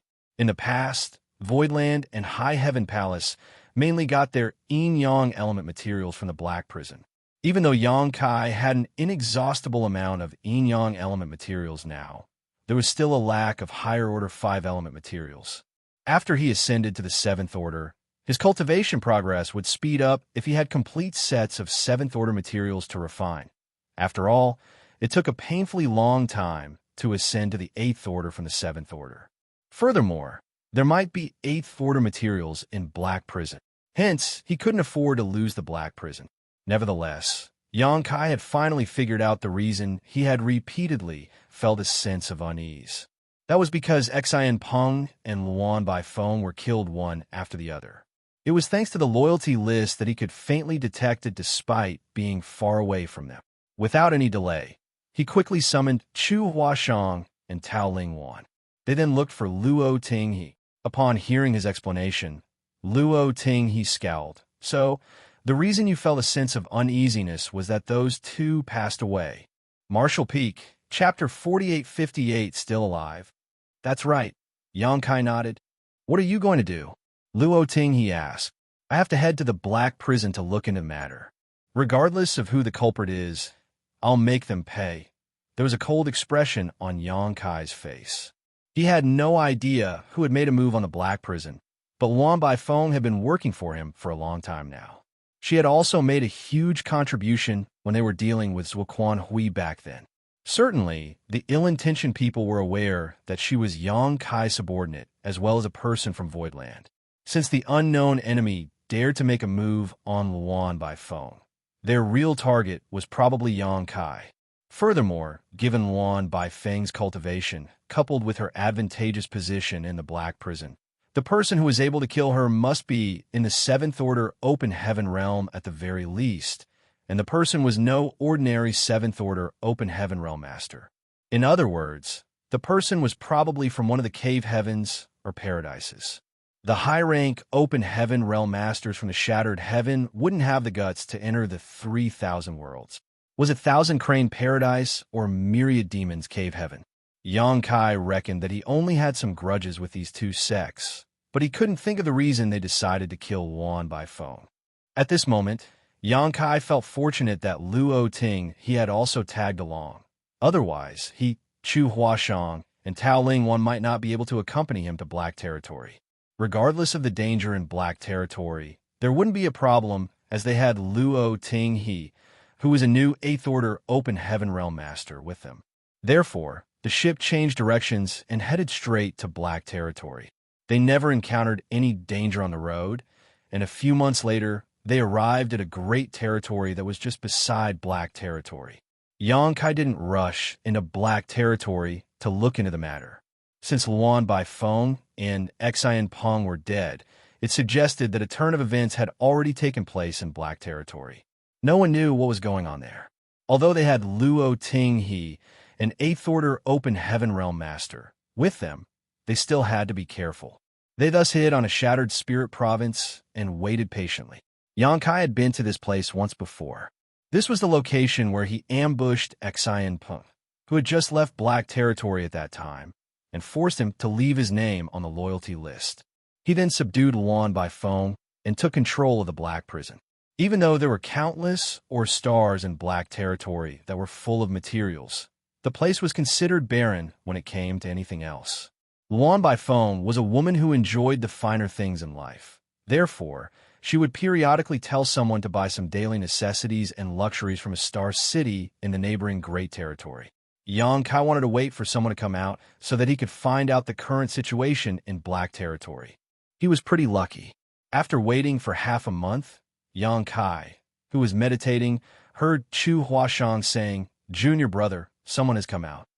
Xianxia hurriedly looked up and saw that a person emerged from the territory gate that was connected to Black Territory. The person was heading straight to the Star City. As Xianxia looked intently at the person, he soon widened his eyes in disbelief. "What's wrong?" "Luo Ting," he asked. "That's Xianpeng." Xianxia scowled. Upon hearing that, Luo Ting, he was stunned. "The one whose name has disappeared from the loyalty list? Didn't you say he was dead?" She had no idea who Xianpeng was, but she remembered the name after Xianxia mentioned the loyalty list to her previously. Xianxia said, "For a name to disappear from the loyalty list, it's either that I let the person go or they pass away. I've never changed anything on the loyalty list, but their names have disappeared. That's why I thought they were dead." However, now it was obvious to him that Xianpeng was still alive and kicking. In that case, what about Luan Baifeng? Could it be possible that the loyalty list malfunctioned, or it's a fake? Luo Ting, he turned her head and asked. "That's impossible." Xianxia shook his head. "The loyal list is genuine, and I've always kept it on me, so there's no damage on it." A glint flashed through Chu Huashang's eyes. In that case, they've probably found a way to safely remove their names from the loyalty list. That might be possible, but Xianxia didn't think Xianpeng and Luan Baifeng were capable of doing that. Even if they were able to do that, it wouldn't bring them any benefits by doing so. Black Territory was a strategic location that was under Xianxia's control, so Luan Baifeng and Xianpeng had to listen to his command as well. In fact, Xianxia had never treated them unjustly over the years. He had always been magnanimous when it came to rewarding his subordinates. Maozhe and the others had enjoyed countless resources in Voidland over the years. Not only did they not have to worry about putting food on the table, they also held important positions in the sect and were respected by all its members. They didn't have a reason to take the risk of removing their names from the loyalty list. Was there a senior expert who was behind all of this? What could their intentions be, though? Instead of making speculations, why don't you just go over and ask him? Luo Ting, he was a woman of action. That was the reason she dashed into the Samsara pavilion back then over a trivial matter and set up an extremely difficult heart barrier, then waited for Senior Brother Sun to look for her. That was indeed a good way of finding out more information. Regardless of how they were able to remove their names from the loyalty list, or whether there was a senior expert behind the scenes, Xianxia would figure out everything by asking them. If the senior expert wanted to lure Xianxia to Black Territory, his plan would be revealed after Xianxia met up with Xianpeng. At the thought of this, Xianxia decided to leave the hiding place as the ladies followed him closely. In the void, Xianpeng, who had turned into a ray of light, was rushing to the Star City in this great territory. When he saw someone standing in his way, all of a sudden he was astounded. He instinctively activated his world force and bellowed. "Who is it?" "Xianpeng. We haven't met for many years. Don't you recognize me anymore?" Xianxia said, staring at him. Upon hearing his voice and making out his face, Xianpeng was evidently shocked. He then quickly saluted him and replied, "Sect Master, I'm sorry for being rude. Please forgive me." "It's fine. Where are you going?" Xianxia asked him passively. Xianpeng wouldn't even dare to lift his head as he replied, "I'm going to the Star City to buy some daily necessities for Elder Luan." Sixth Order Open Heaven Realm Masters like Luan Baifeng, who worked for Xianxia, were all the elders of Voidland. That was the reason Xianpeng called her Elder Luan now. Of course, that was how he addressed her in front of Xianxia, the Sect Master. It wasn't certain what he called her in private. Xianxia narrowed his eyes. Does Elder Luan have the urge to drink again? Luan Baifeng was an alcoholic. Xianxia only realized it through his observation after he took her on as a subordinate. When there was a task she had to carry out, she wouldn't even drink a drop of wine. Nevertheless, when there was some free time, she loved to indulge herself in alcohol. Black Territory didn't have ingredients for making wine, so she would always tell Xian Peng to buy a lot of wine from the Star City in a neighboring Great Territory. However, she would soon finish all the wine and tell Xian Peng to get more. That has always been the case over the years. Xian Peng smiled meekly. You indeed have acute eyesight, sect master. Elder Luan said that she wanted to drink a little wine. You happen to come back at the right time. Elder Luan always says that it feels lonely to drink wine on her own. Now that you're here, Elder Luan will have fun drinking to her heart's content. Yang Kai stroked his chin. I haven't met her in years, but she remains the same. As expected, Luan by phone is alive as well. Yang Kai already had this speculation when he saw that Xian Peng was still safe and sound. Xian Peng's words had also confirmed his speculation. Luan by phone was still alive, but for some reason, their names had disappeared from the loyalty list. Furthermore, Xian Peng's reaction suggested that he wasn't aware of this fact. Otherwise, he wouldn't have remained so calm and collected. If he knew that his name had disappeared from the loyalty list, he would have become flustered the moment he saw Yang Kai. However, even though he appeared slightly nervous, he wasn't afraid one bit as he still behaved like usual. Could Yang Kai's other speculation be wrong? He initially thought that a senior expert had made a move to help remove Luan by phone and Xian Peng's names from the loyalty list. However, it didn't seem to be the case now. Xian Peng could only smile in response, as he didn't have the audacity to say anything when Yang Kai remarked on Luan by Feng's behavior. He secretly took a glance at the ladies behind Yang Kai and realized that he didn't know them either. However, these women were all beautiful in their own ways. He couldn't help but think that the sect master was truly lucky to be always surrounded by such women. Yang Kai already had several wives at home, but he still managed to bring back 3 more. Xian Peng went on to say, Where have you been all these years, sect master? It was rumored that you had entered the chaotic dead territory. While everyone thought that you were dead, Elder Luan and I knew that you were still alive and you would emerge sooner or later. Yang Kai's safety would have a direct impact on Xian Peng and the others. Since they were still alive, it meant that nothing had happened to Yang Kai. Therefore, when the rumor spread that Yang Kai had lost his life in the chaotic dead territory, the people whose names were on the loyalty list knew that he was still alive. With that said, they had been apprehensive as well, for the chaotic dead territory was known to be a dangerous place. They were worried that Yang Kai would be doomed to die sooner or later. If something happened to Yang Kai, all of them would lose their lives as well.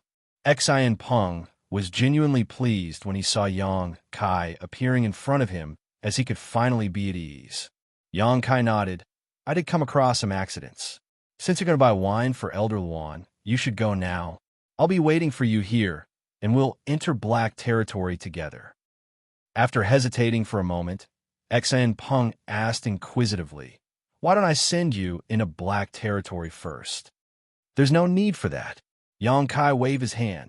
It was then Xian Peng left the place in a hurry. It was apparent that he wanted to buy the wine and return quickly.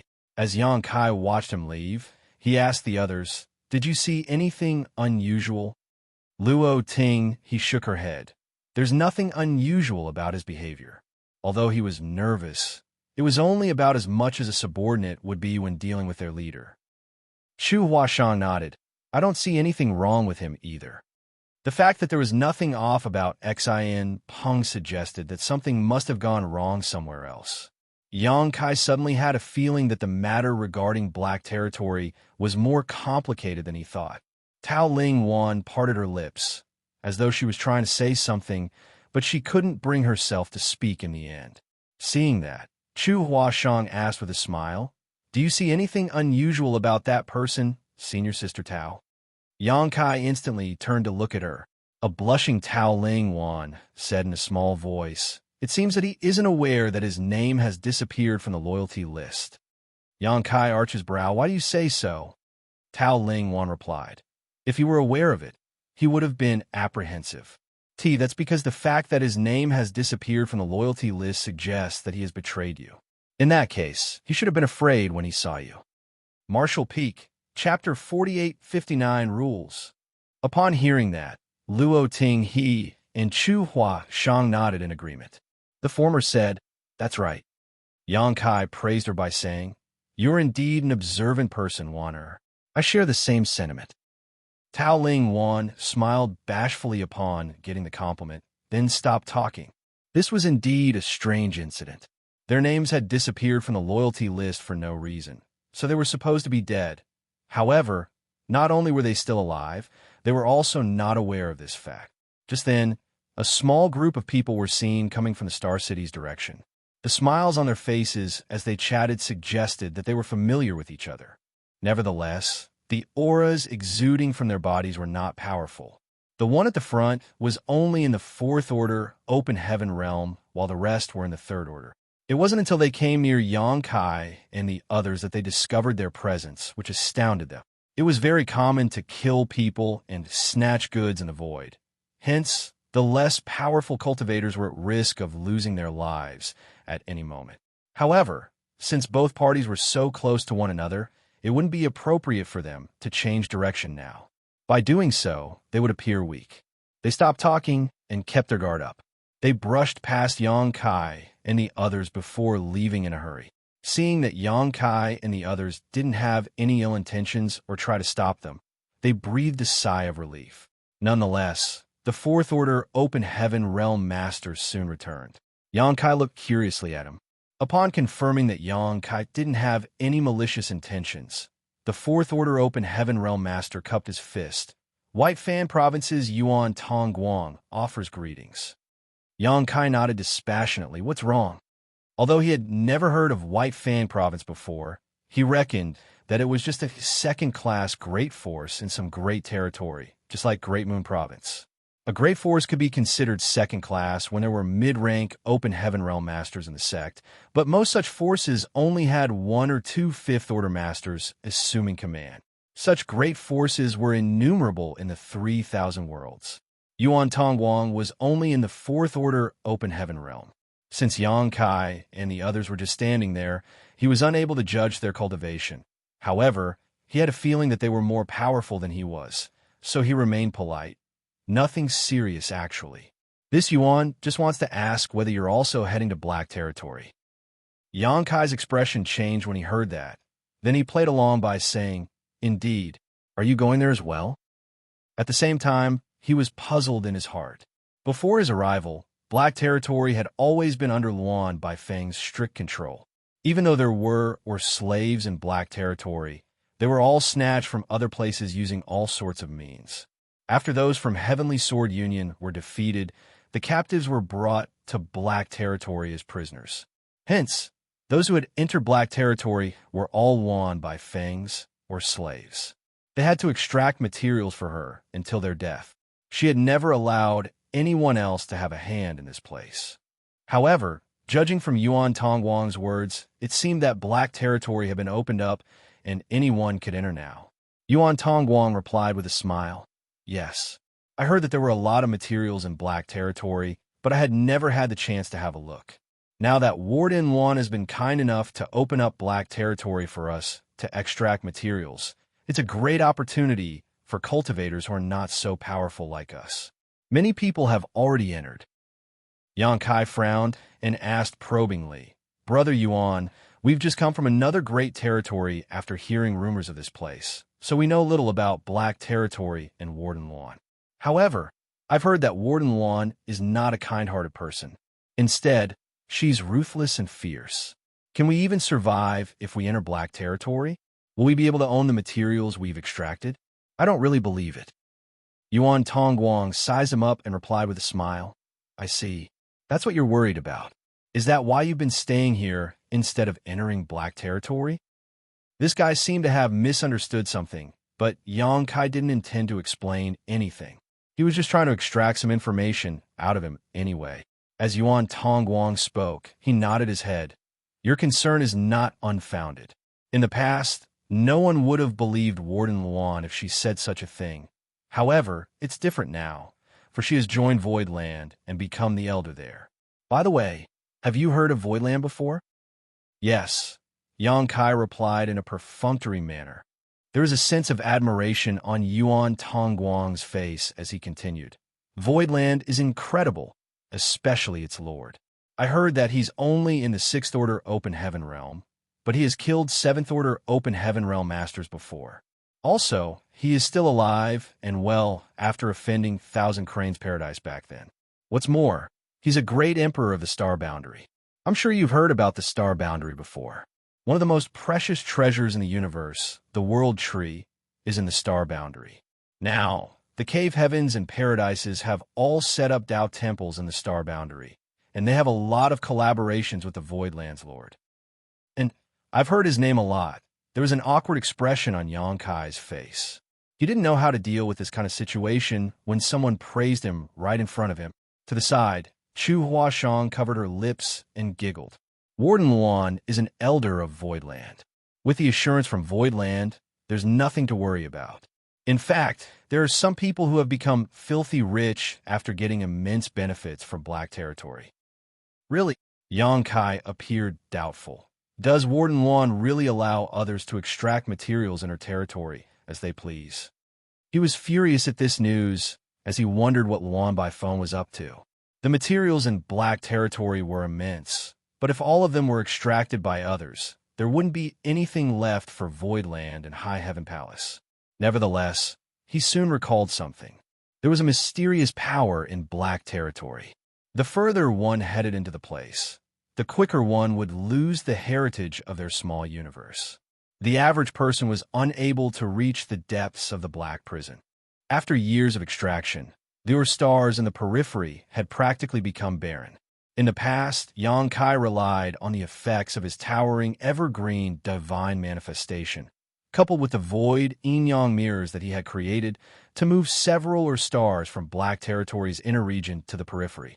In other words, he was the only one in the world who could reach the depths of the Black Prison.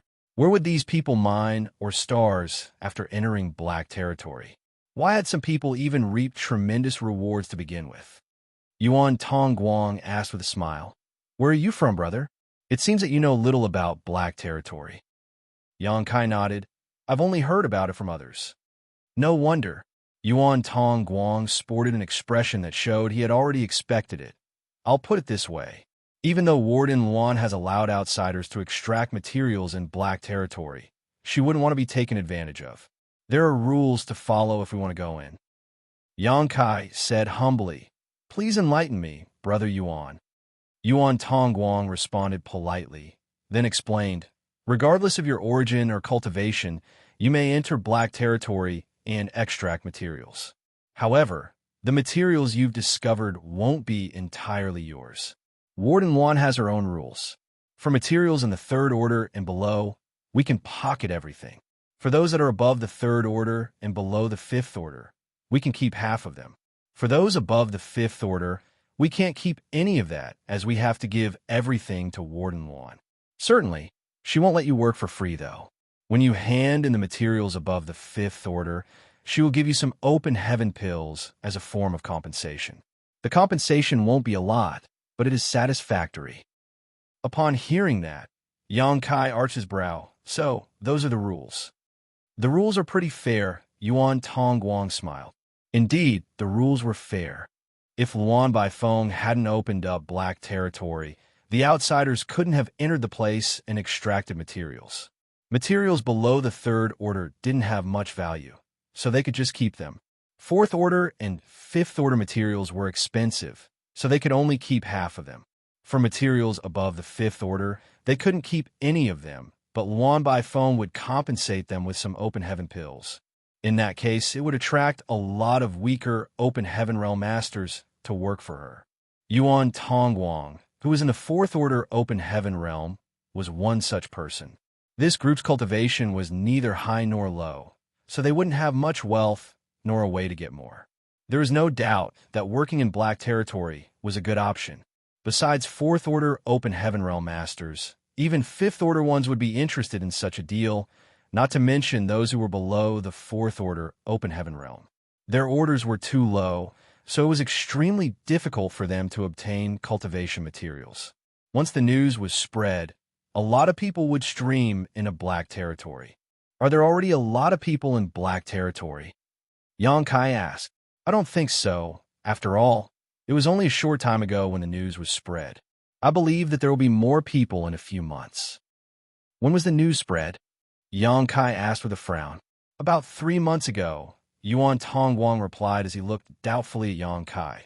When did you hear about the news? Half a month ago, Yang Kai said nonchalantly. I heard someone mention it in a certain star city, so I became curious. However, I haven't made up my mind yet. Yuan Tongguang guffawed. It's expected that you're worried. In fact, I didn't believe it either at first. If not for the fact that I was short on money, I wouldn't have taken the risk.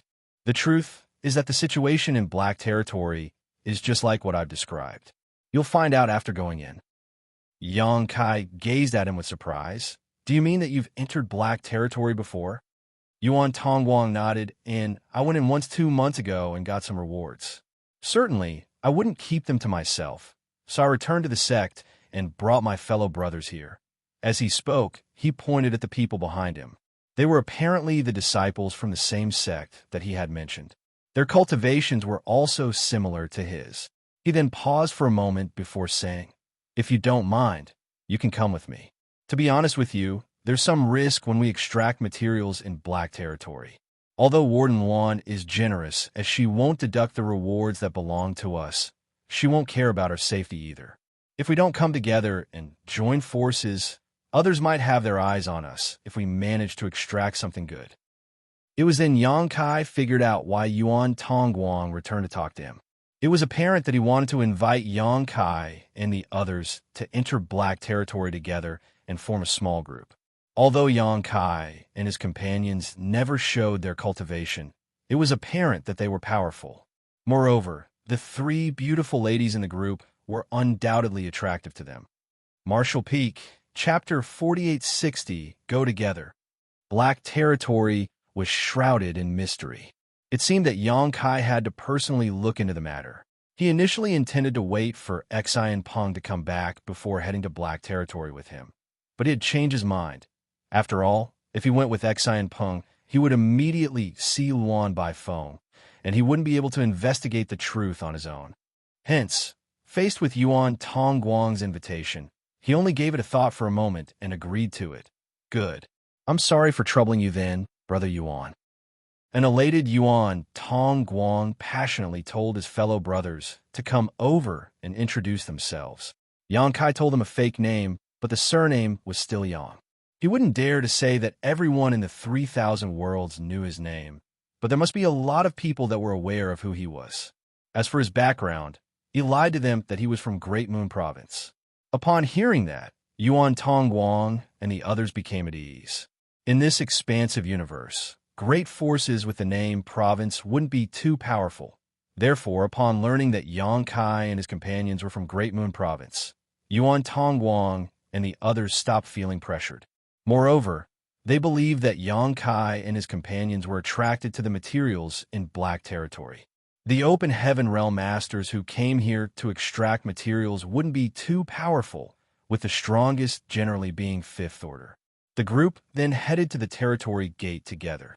It wasn't hard to hide one's cultivation. As long as they were careful when activating their powers, Yuan Tongguang and the others wouldn't find out anything. The other men from White Fan Province were obviously interested in Chu Huashang and the 2 ladies as they kept trying to chat them up, but the 2 only responded in a dispassionate manner. An hour or 2 later, they arrived at the Territory Gate. Yuan Tongguang summoned a flight-type artifact and nodded at Yang Kai. Brother Yang, we'll go first and wait for you at the other end. Following that, they subsequently entered the artifact, which turned into a ray of light and dashed into the Territory Gate. It was then Yang Kai recalled that he was pretending to be a less powerful cultivator. Supposedly, he was unable to pass through the Territory Gate with his body alone. In fact, one would feel immensely pressured when going through a Territory Gate. Only high-rank Open Heaven Realm Masters were able to safely pass through a Territory Gate without any protection. Mid-rank Masters could still cross the gates if they were willing to expend a large amount of strength, while low-rank Masters would need a protective artifact. Yang Kai was an expert in the Tao of Space, and his physique was robust. Hence, he would usually just move through the Territory Gates without any protection, and he hadn't come across any danger so far. That was the reason he didn't have an artifact that was specifically used for passing through the territory gates. Fortunately, Chu Huashang was well prepared. Knowing what was on Yang Kai's mind, she summoned an ordinary-looking flight-type artifact. After the four of them entered it, the artifact charged towards the territory gate. The next moment, they arrived at Black Territory. Chu Huashang stored the artifact, and then their figures were revealed. The ladies looked around curiously as it was the first time they had visited Black Territory. This place was different from all other great territories. There wasn't even a single shining star in the void, as though it was engulfed in endless darkness. A desolate aura permeated every corner of this great territory. Even the great sun star in the depths of the void only exuded a faint light, as though it was an old man whose days were numbered. Luo Ting, he frowned, as the aura in Black Territory made her feel a sense of discomfort. Yang Kai could immediately see Yuan Tongguang and the others, who arrived at this place first. Presently, they were looking around casually. Upon seeing Yang Kai and his companions, Yuan Tongguang hospitably waved his hand. "Brother Yang, we're here." Yang Kai nodded and led the ladies to shuffle towards them. After they gathered together, Yuan Tongguang said, "Brother Yang, I'll bring you all to go through the registration process first. We can only extract materials from or stars after getting identity tokens." "Good." Yang Kai nodded. Yuan Tongguang led the way for them, and the rest followed him closely. There was a shattered spirit province that wasn't far away from the territory gate, one that was just big enough for a palace to sit on. Many people could be seen entering and leaving this palace. Some of them were dejected, while the others appeared joyful. These people were mostly Third Order and Fourth Order Open Heaven Realm Masters. Additionally, there were a small number of Fifth Order ones. It was apparent that they had willingly come to Black Territory to mine ores, and there were indeed a lot of people. Just like Yuan Tongguang had said, many people had already arrived at this place barely 3 months after the news was spread that anyone could freely come to Black Territory and extract materials. It wasn't hard to predict that more people would come in the near future. Furthermore, Yang Kai was concerned about the fact that the incident took place 3 months ago. A few months ago, he was suddenly overwhelmed by a sense of uneasiness. Then he discovered that the names of Luan by Feng and Xian Peng had disappeared from the loyalty list. After some calculations, he realized that the turn of events in Black Territory started after their names vanished from the loyalty list. The people who entered and left the palace were mostly in groups. Only a small number of people walked around as individuals. It seemed that they understood they had to join forces to keep themselves safe. Yuan Tongguang had been to this place, so he was familiar with the procedure. He led all of them to enter the palace. Yang Kai looked around and saw that there were a lot of desks inside. Many people had lined up in front of the desks. Behind the desks were the busy Open Heaven Realm Masters who asked about their names, cultivations, and backgrounds. After the registration was done, they would give each participant an identity token. This way, after looking around for a moment, Yuan Tongguang led them to a particular desk and entered the back of the queue. Then, he explained to Yang Kai in a small voice, "I'm on good terms with that guy, so I can ask him to assign a better or star to us later." It was then Yang Kai realized why the other man chose to queue up in front of this desk in particular. The people behind the desks were supposed to be Luan by Feng's subordinates. Yang Kai had been to Black Territory twice, so most of Luan by Feng's subordinates had seen him. He was initially worried that his identity would be exposed, but he soon realized that he didn't know the person who Yuan Tongguang claimed to be on good terms with. It was apparent that he had never seen him before, so he set his mind at ease. Just a while later, it was Yuan Tongguang and the others' turn.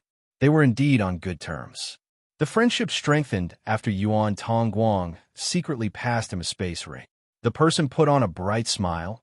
"You're quick to return, little brother Yuan. You left this place barely more than 10 days ago." Yuan Tongguang replied with a smile. "Warden Wan is kind enough to present this great opportunity to us. Warden Wan's efforts will go to waste if this Yuan doesn't seize the chance." The person nodded. "I'm glad that's what you think. Well, even though we're friends, we still have to follow the rules. Are they from your sect?" Without hesitation, Yuan Tongguang dipped his head yes. Take turns to tell me your name and cultivation, then, the person demanded. Yuan Tongguang motioned for them to step forward. It wouldn't take a lot of time to go through the registration process and receive identity tokens, and a moment later, everything was settled. With a solemn expression, the person said to Yuan Tongguang, "Little brother, you've been here once, so you know the rules in Black Territory. I'll not go through them again. I hope that you'll stick to the rules and not keep any treasures to yourself. You'll end up in a horrible state if we find out about it." I wouldn't dare to break the rules. Yuan Tongguang quickly nodded, then spoke in a hushed voice, "Your star this time." The person shot him a glance that suggested that a tacit agreement had been reached between them. "Don't worry, little brother. The Your star I've assigned to you this time is very good. Just 10 days ago, someone extracted a 7th order wood element material from there and received 10 million open heaven pills." Yuan Tongguang caught his breath and gulped. 10 million. According to the market rate, a 7th order wood element material was worth 150 million. Even a 6th order one was worth 15 million. Certainly, 10 million open heaven pills were not enough to purchase a 7th order wood element material. However, the figure was considered ample as a reward for just finding one. After all, the entire Black Territory was Luan Baifeng's territory. If she hadn't opened up this place, no one could have come in and extracted the materials. Not only had she allowed outsiders to come in, but she would also reward those who handed in valuable materials. Certainly, the ones who sought wealth in this place were satisfied. The person patted Yuan Tongguang's shoulder. "Work hard, little brother. If you become wealthy, you must not forget about me. To be honest with you, I'm envious of all of you. If not for the madam's orders, I would have been tempted to extract materials as well. Don't worry, big brother. If this Yuan has the luck to obtain a 7th order material, I'll not forget the help you've offered me." The person put on a bright smile. "I'll take your word for it, then." After they were done with the small talk, the person waved his hand. Then a short open heaven realm master came over. The person ordered, "Bring them to or star 16. The short open heaven realm master nodded upon receiving the order, then said to Yuan Tongguang, "Come with me."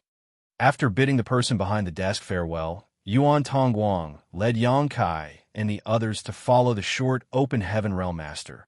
Upon leaving the Shattered Spirit Province, the short open heaven realm master summoned a ship and asked them to board. Standing on the deck, Yuan Tongguang appeared elated. "Or star 16 is one of the top-ranking stars, so there must be a lot of materials. Junior brothers, we have to work hard when we reach there, for we're responsible for making White Fang Province thrive." The junior brothers nodded as they appeared prepared to do their best to get their hands on those valuable materials. Yuan Tongguang then turned to Xianxia. "Brother Yang, I'm sorry for lying that you all are from my sect. I just wanted to save us the trouble." Xianxia waved his hand. "Don't worry about it, Brother Yuan.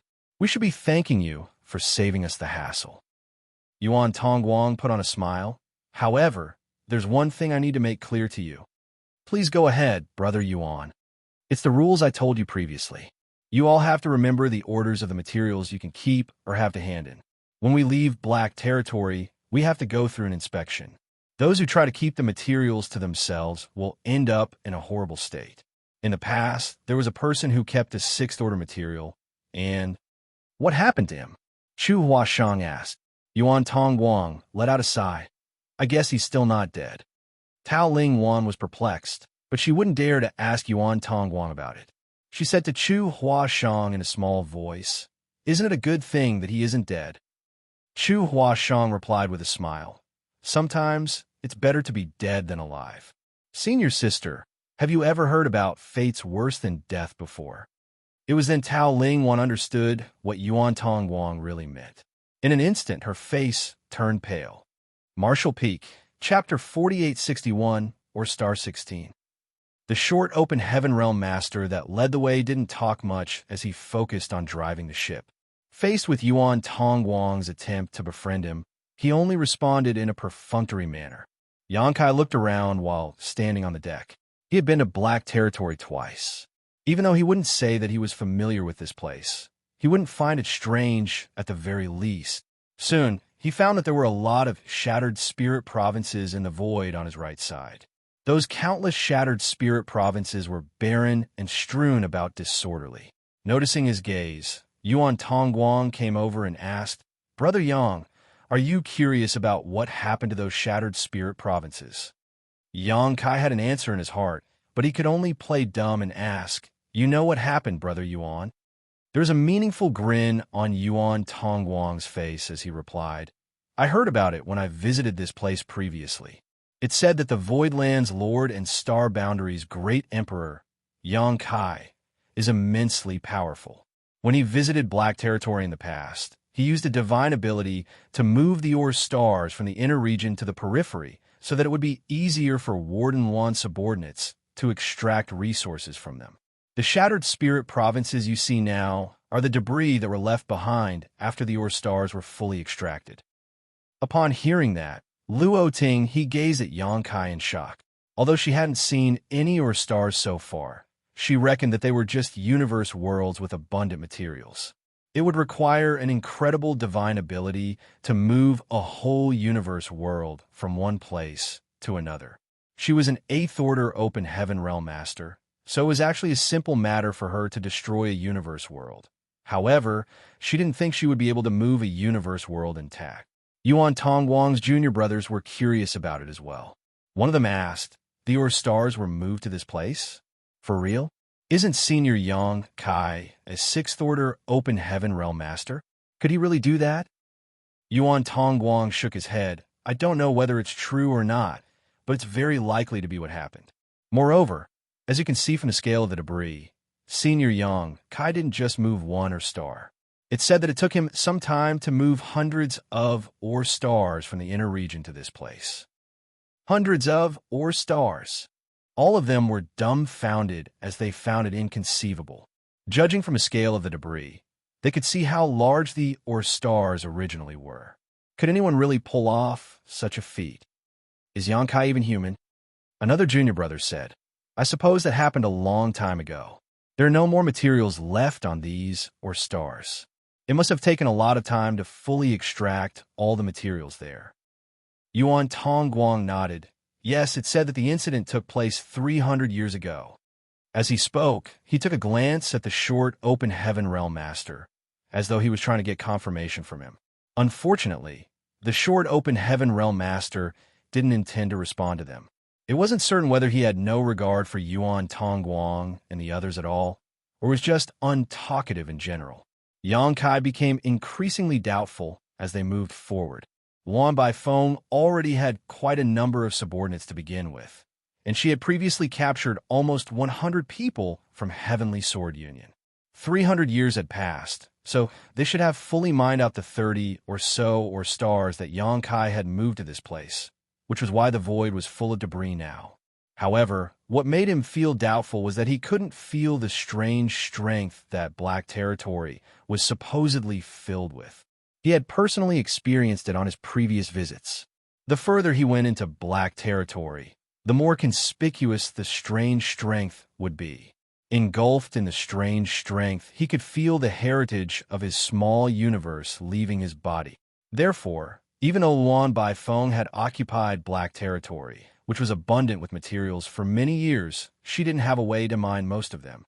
Nevertheless, Yang Kai couldn't detect the presence of the strange strength this time. This made him feel perplexed, and the many surprising changes in Black Territory overwhelmed him with a sense of unease. Half a day later, they reached a place that was definitely beyond the periphery of Black Territory. In the past, no one could easily reach this place. Before anyone could arrive, the heritage of their small universe would be completely wiped out under the influence of the strange strength. However, even 3rd Order and 4th Order Open Heaven Realm Masters like Yuan Tongguang and his group, who were from White Fan Province, could easily reach this place now. The ship then landed on a larger star. After sending them to this place, the short Open Heaven Realm Masters said, "This is, or Star 16. All of you should do your best to extract the materials here. If there's anything valuable, you can return on your own to turn it in." "Many thanks, sir." As Yuan Tongguang spoke, he stepped forward and stuffed a space ring into the other man's hands. The short open heaven realm master took it and nodded before he turned the ship around and returned. They finally arrived at their destination after quite some time. So Yuan Tongguang and the other open heaven realm masters from White Fan province appeared excited as they looked around. One of them asked, "What should we do now, senior brother?" Only Yuan Tongguang had some experience here, and he was the most powerful among them, so it was expected that he was the leader in this group. Yuan Tongguang replied with a smile, "There's nothing to take note of. You just have to mine as you please. The materials here are hidden in black stones. Before we shatter the black stones, we don't know whether there are any materials in them or the orders of the materials. Hence, our mission is to find those black stones. Even if we destroy the entire star, those from the black prison won't care about it." Upon hearing his explanation, all of them nodded. Yuan Tongguang went on to say, "Black stones are very special and require world force to dissolve. We could divide up the work. One group can mine black stones while the other breaks them down, taking turns to relieve ourselves." As he spoke, he turned to look at Yang Kai. "What do you think, Brother Yang?" There was a solemn expression on Yang Kai's face as he looked into the depths of the void, as though he was able to see a very faraway place. Upon being called out, though, he replied, "You make the arrangements, Brother Yuan." Since an agreement had been reached, Yuan Tongguang bowed his head. Just when he was about to speak, a tremendous figure suddenly descended from the sky and landed on a spot that wasn't far away from them. The hefty figure crashed into the solid ground and caused a cloud of dust to rise. Yuan Tongguang and the others were flabbergasted as they looked intently in that direction and shouted, "Who goes there?" When the dust settled, a gigantic figure was revealed before their eyes. The figure had a big belly, and its skin was full of warts. There was a green aura, which was apparently poisonous, that swirled around its body. This was an enormous blue-eyed toad that was as tall as a 3-story building. Moreover, its aura suggested that its strength was at the peak of the 5th order, possibly even reaching the 6th order open heaven realm. Instantly, Yuan Tongguang and the others turned pale. They had never expected to come across a poisonous star beast on an or star in the Black Territory's inner region. As the blue-eyed toad's chin contracted, a gurgling sound was heard coming from its throat. Just then a displeased voice was heard saying, "Those brats from Black Territory have received this Uncle Yu's benefits, but they've still sent some people to come over and snatch materials from me. They're such a bunch of ungrateful people. Anyway, since you've come to this place, all of you will work for me now. You have to give me 30% of the materials you've extracted, otherwise I won't let you off." Tao Ling Wan widened her eyes in disbelief as she said to Chu Huashang, "Junior sister Chu, this, I can speak." Chu Huashang replied with a smile, "It is not the one that can speak." A surprised voice was heard saying, "There are 3 ladies here? They're quite beautiful. This Uncle Yu is in luck." Following that, a head stuck out from the top of the blue-eyed toad as he swept a glance over Chu Huashang and the others in a lascivious manner. It was then Tao Ling Wan saw clearly that there was a person riding on the blue-eyed toad. The person was too petite compared to the gigantic blue-eyed toad, so she didn't discover him just now. "Luo Ting," he sneered. "Who is this oaf that dares to call himself uncle?" Yuan Tongguang turned pale as he sent a signal to Luo Ting. He'd a motion for her to stop spouting nonsense, for he finally recalled who the blue-eyed toad and its owner were. He had heard that there was an old man surnamed Yu who had occupied in or star in this place. Those who were sent there had to pay him 30% of the extracted materials, and those who resisted would end up in a horrible state. It didn't really bother him when he heard about it at first. It wasn't until he came across the duo that he felt horrified. This couldn't be helped, as this old man, surnamed Yu, was at the peak of the 5th order open heaven realm, and the blue-eyed toad was even more powerful than he was. With the two of them joining forces, they could go against the 6th order open heaven realm master. This kind of cultivation was unrivaled among the cultivators who had come here to mine ores, so there was basically no one who could fight against them. Moreover, those from Black Territory wouldn't care about such a minor matter. They just wanted the people who had arrived at Black Territory to follow their rules, and these people's safety didn't concern them. Yuan Tongguang secretly cursed at his so-called friend who had assigned or star 16 to him back in the reception palace. The person had received some benefits from him, but he still sent him to this place, which was no different from sending him to a trap. Fully aware that they were unable to escape unscathed, Yuan Tongguang hurriedly cupped his fist. White Fan Province's Yuan Tongguang greets old you. Don't worry. We will follow your rules when extracting the materials here, and we wouldn't dare to keep anything to ourselves. With his hands placed on his hips, old you was standing on the blue-eyed toad's head as he grinned. You're pretty tactful, Brad. However, this woman doesn't seem to understand the rules here. In that case, I'll teach her a lesson so that she'll learn not to speak nonsense and invite trouble. Upon finishing his words, he stomped his foot on the toad. There seemed to be a ray of light that flashed across everyone's eyes.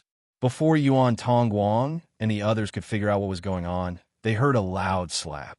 The next moment, a gale gusted through them as the sands and stones were blown into the air. Yuan Tongguang and the others were dumbstruck and hurriedly surged their strength to protect themselves. Just then, though, the man surnamed Yu was heard exclaiming in disbelief. When the dust settled, Yuan Tongguang and the others opened their eyes and were shocked by the sight before them. The blue-eyed toad had already extended its tongue in an attempt to attack Luo Tinghe, but at this moment, the woman was gripping the tongue with just 2 fingers. Regardless of how hard the blue-eyed toad struggled, it was unable to retract its tongue. Yuan Tongguang was astounded. It had to be noted that this blue-eyed toad was a star beast that was on par with a peak 5th order or even a 6th order open heaven realm master. Even its casual attack had to be taken seriously. However, Luo Ting, he was able to easily catch its mighty tongue with just 2 fingers. What kind of cultivation did she possess? How powerful must she be? Martial Peak, Chapter 4862, Meeting Black Ink Disciples Again. Moreover, it was obvious that the blue-eyed toad was venomous, so its tongue must be coated in venom as well. The average open heaven realm master wouldn't be able to fend it off. So how did this woman even grip its tongue with her fingers? Yuan Tongguang didn't quite understand Luo Ting as he had a feeling that something was off. He thus quickly turned to look at Yang Kai. However, Yang Kai didn't even bother to look in their direction, as though he wasn't aware of the conflict going on. After a moment, he simply said, "I'll leave it to you. I'm going out to have a look." Upon finishing his words, he shot into the sky and headed towards the depths of black territory. He's leaving just like that. Before Yuan Tongguang even came to his senses, he saw Luo Ting exerting more force with her hand, after which the gigantic blue-eyed toad was thrown into the air and then crashed into the ground. The old man, surnamed Yu, who was on the toad's back, was covered in dust as well.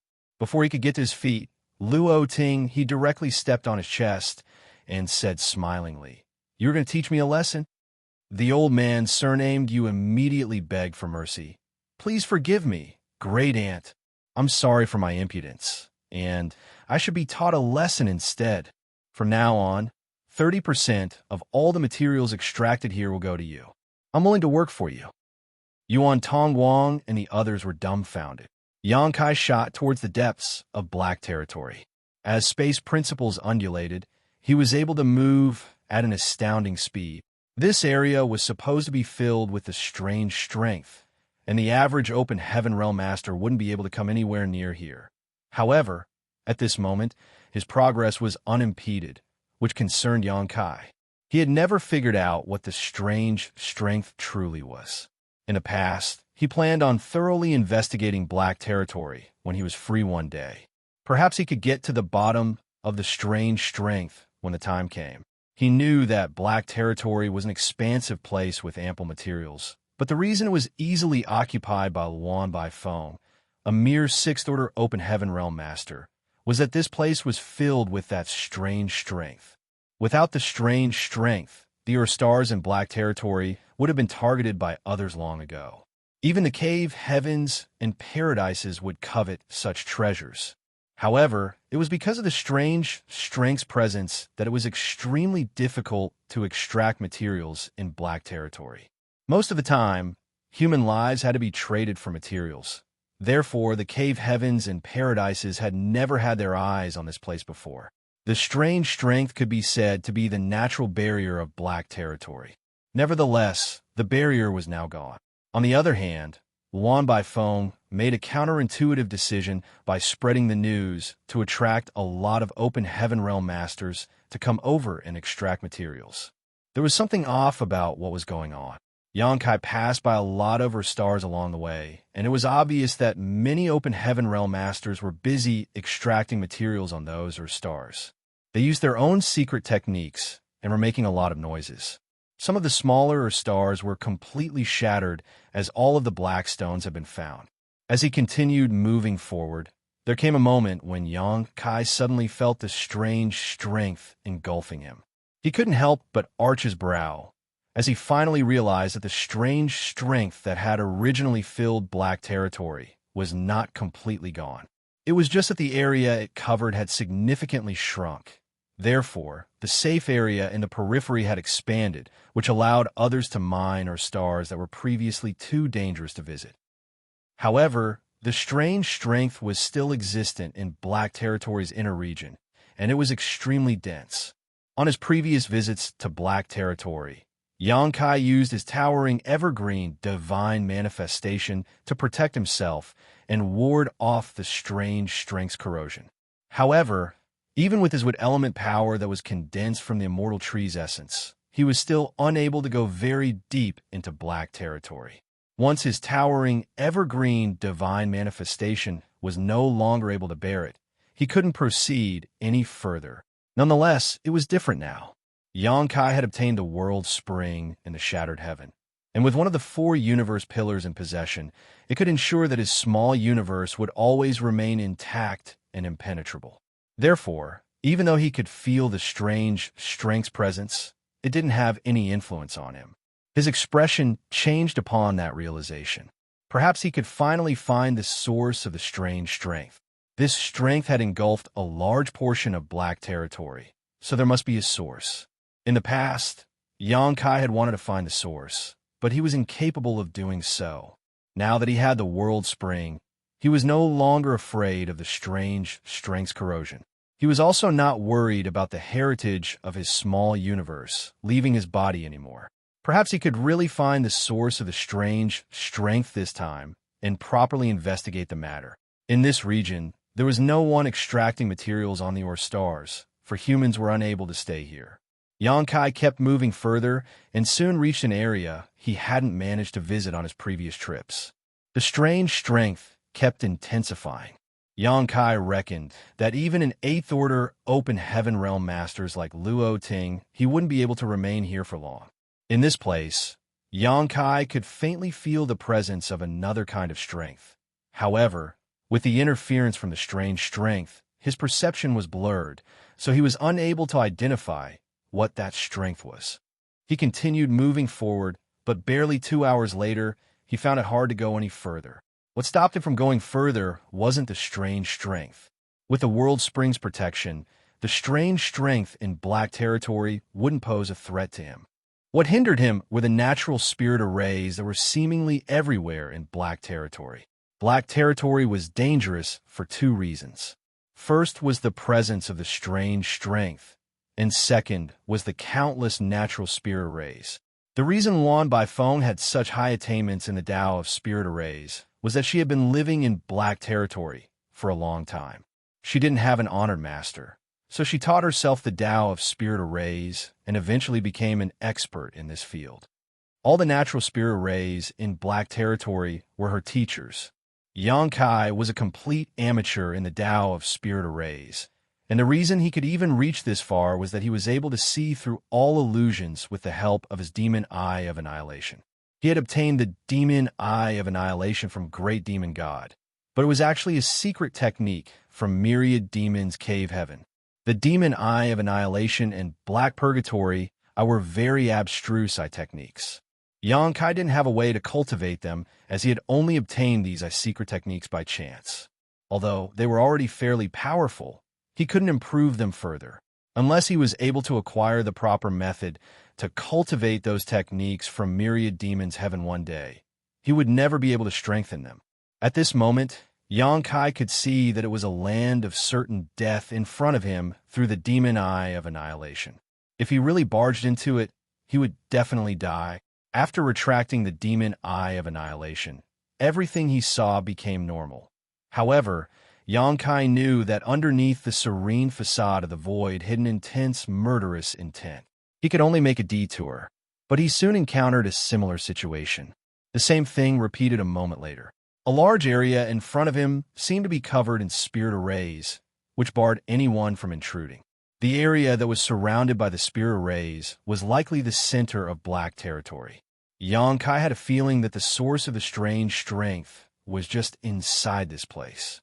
If he could go in and have a look, he would be able to figure out many things. However, faced with the hindrance from the many arrays, he could only give up on the idea. Just when he was ready to return, he suddenly felt some people approaching. This discovery astounded him. The reasons he could reach this place were that he had the world spring to protect his small universe and the demon eye of annihilation to guide him past the various spirit arrays. How were others able to come to this place? Moreover, he could feel that there was more than one person. Xianxia quickly manipulated space principles and let his figure merge with the void. A moment later, rays of light came into his sight. Soon, these lights reached a place near Xianxia and revealed themselves. Xianxia observed them in silence and realized that he didn't know them. Furthermore, these people were not powerful, as most of them were in the second order and third order open heaven realm. The most powerful one was only in the fourth order open heaven realm. Their clothes suggested that they were not from the same sect. There were 7 of them in total. The mass of natural spirit arrays in front of them was like an invisible barrier that blocked their path. They stood silently in front of the arrays, silently staring forward, making for an eerie atmosphere. Xianxia was astounded as the strange strength was extremely dense in this area. Even an 8th order open heaven realm master like Luo Ting, he wouldn't be able to persevere for a long time. So how were these 2nd order, 3rd order, and 4th order open heaven realm masters still fine? Supposedly, they couldn't have come anywhere near this place. Before they even arrived, the heritage of their small universes would have been completely drained. Xianxia thought that perhaps he had perceived it wrongly since he had the World Spring's protection. But just when he was beginning to doubt himself, he saw something even more shocking. These people, who had been silent, suddenly shuddered as they were soon engulfed in a dark aura. At the sight of this dark aura, Xianxia felt a sense of disgust and loathing overwhelming him. Black ink strength. He almost failed to stifle a cry of surprise at this revelation. Although he hadn't frequently come into contact with the Black Ink disciples, he would never forget about the encounters he did have with them. He was fully aware of the Black Ink's strength's eeriness. On his trip to Xianxia Paradise previously, he found some of the hidden Black Ink disciples and even detected the presence of a true Black Ink clan member. After he left Xianxia Paradise, the cave heavens and paradises examined themselves and looked for more Black Ink disciples, then began searching for the Black Ink clansmen. Nevertheless, more than 100 years had passed, but they hadn't found any traces. All of them suspected that the Black Ink disciples and clansmen had hidden in the shattered heaven, but they hadn't found anything despite an extensive search. The fact that there was no progress in this matter worried the leaders of the cave heavens and paradises. After all, the Black Ink strength was too strange. If they couldn't find the Black Ink clansmen and kill them, a large number of Black Ink disciples would start appearing in the 3,000 worlds eventually, and the situation would steadily grow out of control.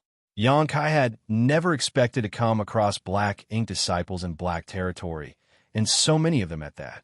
Unlike the Black Ink disciples in Xianxia Paradise, who were all open heaven realm masters with bright futures, these 2nd order, 3rd order, and 4th order open heaven realm masters should be valueless.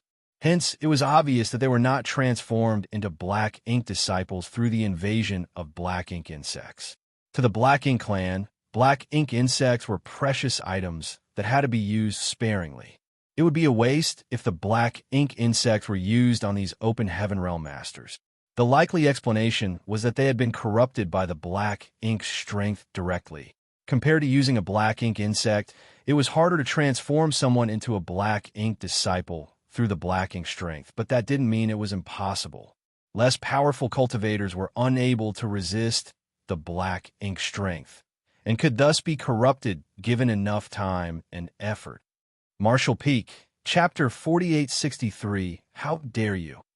Even if the more powerful Open Heaven Realm Masters were accidentally corroded by the black ink strength, they had a chance to resolve the crisis.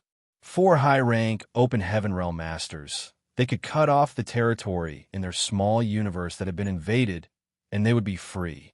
Nevertheless, the heritage of their small universe would suffer a big loss if they did so. Therefore, after Zhang from Langya Paradise killed himself previously, the black ink strength he had left behind in High Heaven territory gave the high-rank Open Heaven Realm Masters a headache. In the end, it was Xianxia who solved the problem by storing the black ink strength inside his small universe. With the help of the black ink strength in his small universe, Xianxia was able to fool Yuan Du in Langya Paradise. Unfortunately, the black ink strength he had suppressed and sealed was then destroyed by Big Brother Huang and Big Sister Lan in the chaotic dead territory.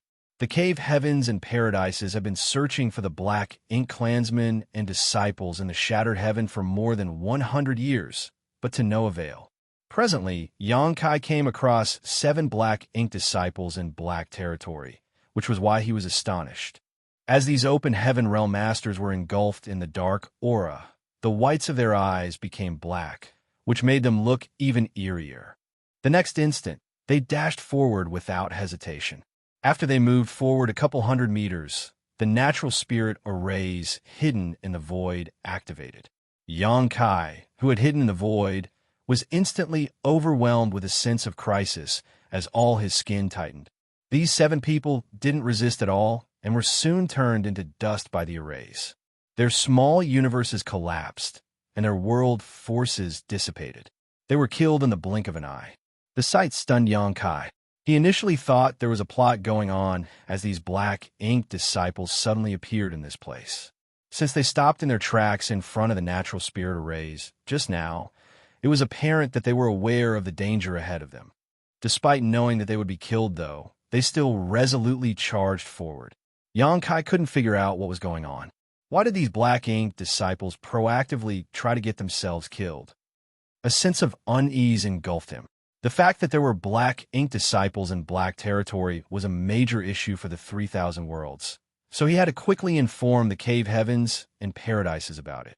Nevertheless, Xianxia wasn't in a rush to return. The sight he saw made him feel that he had caught a glimpse of something very serious. The actions of those black ink disciples who got themselves killed wasn't the end. Xianxia thus remained hidden in the void and waited patiently. A few days later, another group of people arrived from the periphery. There were only 3 people this time. These people were even weaker as 2 of them were in the 3rd order, and the remaining one was in the 2nd order Open Heaven Realm.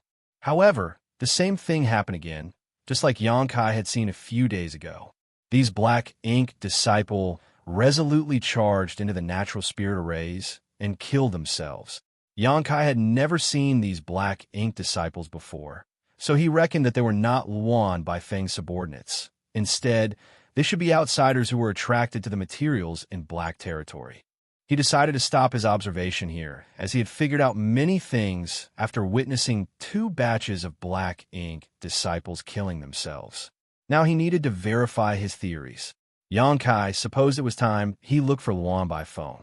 Perhaps he could get the answers he needed from her. Following that, he turned around and flew back. He didn't come across any black ink disciples along the way as the cultivators were still busy extracting materials on the stars. Before he even went near Star 16, though, he saw Xian Peng rapidly approaching him. "Sec Master, why did you come all the way here? I've been looking for you." There was a sense of anxiety on Xian Peng's face. He was previously told that he would enter black territory with Xianxia after he came back from the Star City. However, when he returned, he realized that Xianxia was nowhere to be found. Left with no choice, he quickly entered black territory and informed Luan by phone about Xianxia's arrival.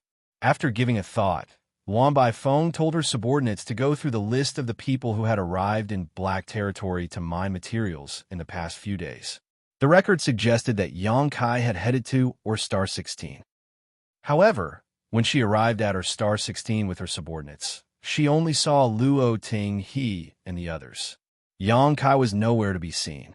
Left with no choice, she told her subordinates to look for him.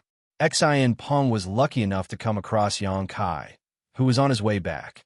There are a lot of changes in Black Territory, so I decided to take a stroll by myself. Xianxia nonchalantly replied, "Where's Luan Baifeng?" Xian Peng quickly said, "Elder Luan is waiting for you on or star 16. It's hard to look for you since she doesn't know where you were, so she's decided to wait for your return." Xianxia grunted in response. "Let's meet up with her now." Xian Peng hurriedly led the way for him. A moment later, they arrived at or star 16 where a beautiful and luxurious ship had landed. The old man, surnamed Yuan Tongguang, and the others were obediently standing there in silence. On the deck, there was a table that was covered in spirit fruits and bottles of wine. Luan Baifeng, Luo Ting He, and the other ladies were seated by the table as they seemed to be enjoying a joyful talk. Upon detecting the man's presence, Luo Ting He looked up at the sky, Xianxia's back. The next instant, 2 rays of light landed on the deck. Luan Baifeng quickly rose from the chair and saluted him. "Greetings, Sect Master."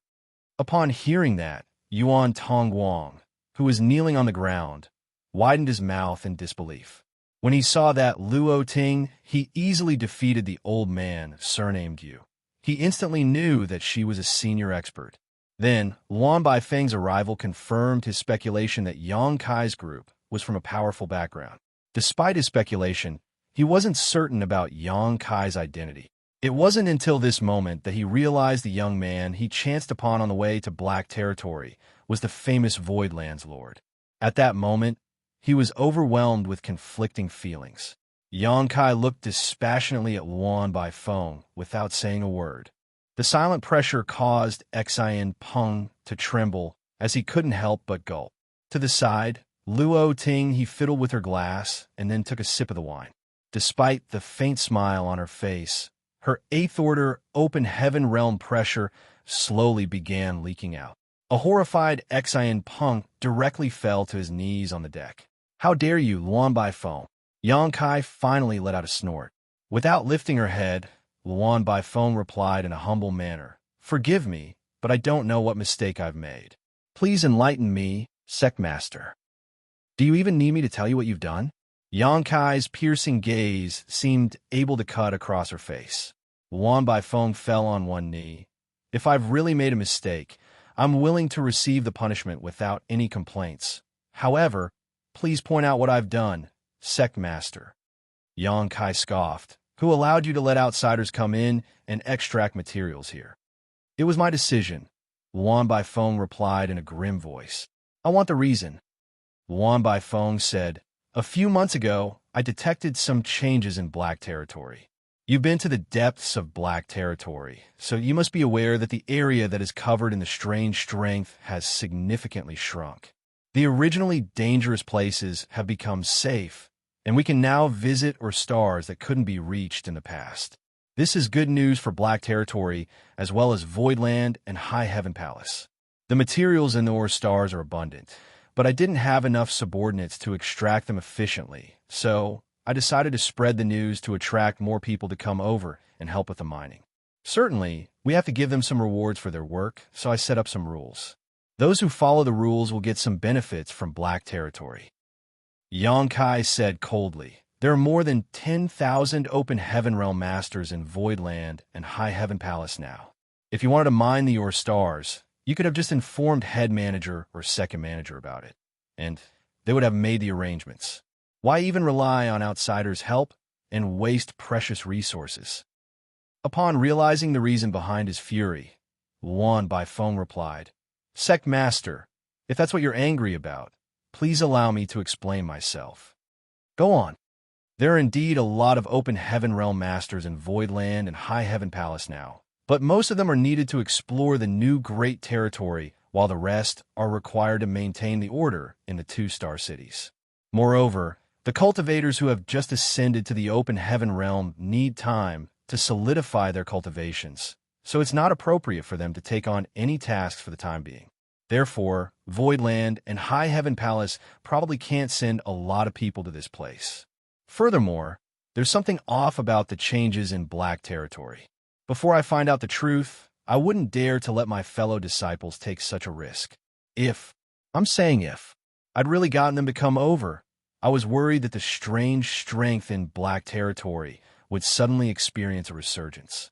If that happened, a lot of people from Voidland and High Heaven Palace would die, and I wouldn't be able to bear the responsibility for such a tragedy. Upon hearing that, Yuan Tongguang and the others were soaked in cold sweat. It wasn't until this moment that they discovered they had actually been exposed to much more risk while extracting materials in Black Territory than they originally thought. On the deck, Yang Kai stared at Luan by phone with narrowed eyes. "Are you saying that it was all with good intentions?"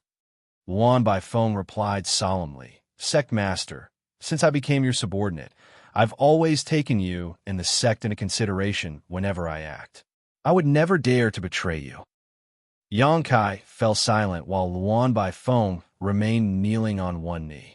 The atmosphere was somewhat grave at that moment.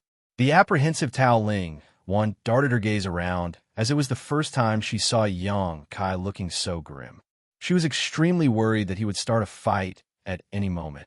Upon noticing her timid sister's uneasiness, Chu Huashang patted her hand to placate her. After a long silence, Yang Kai lifted his hand and engulfed Luan by phone in his power. "Get up." With the help of the power, Luan by phone got to her feet. "Yes." Yang Kai frowned. "Whatever happens next time, you have to inform head manager and second manager first before taking action. If you explain your suggestion to them, I believe they'll support your idea. However, you have to make it clear to the outsiders the risks associated with extracting materials in Black Territory.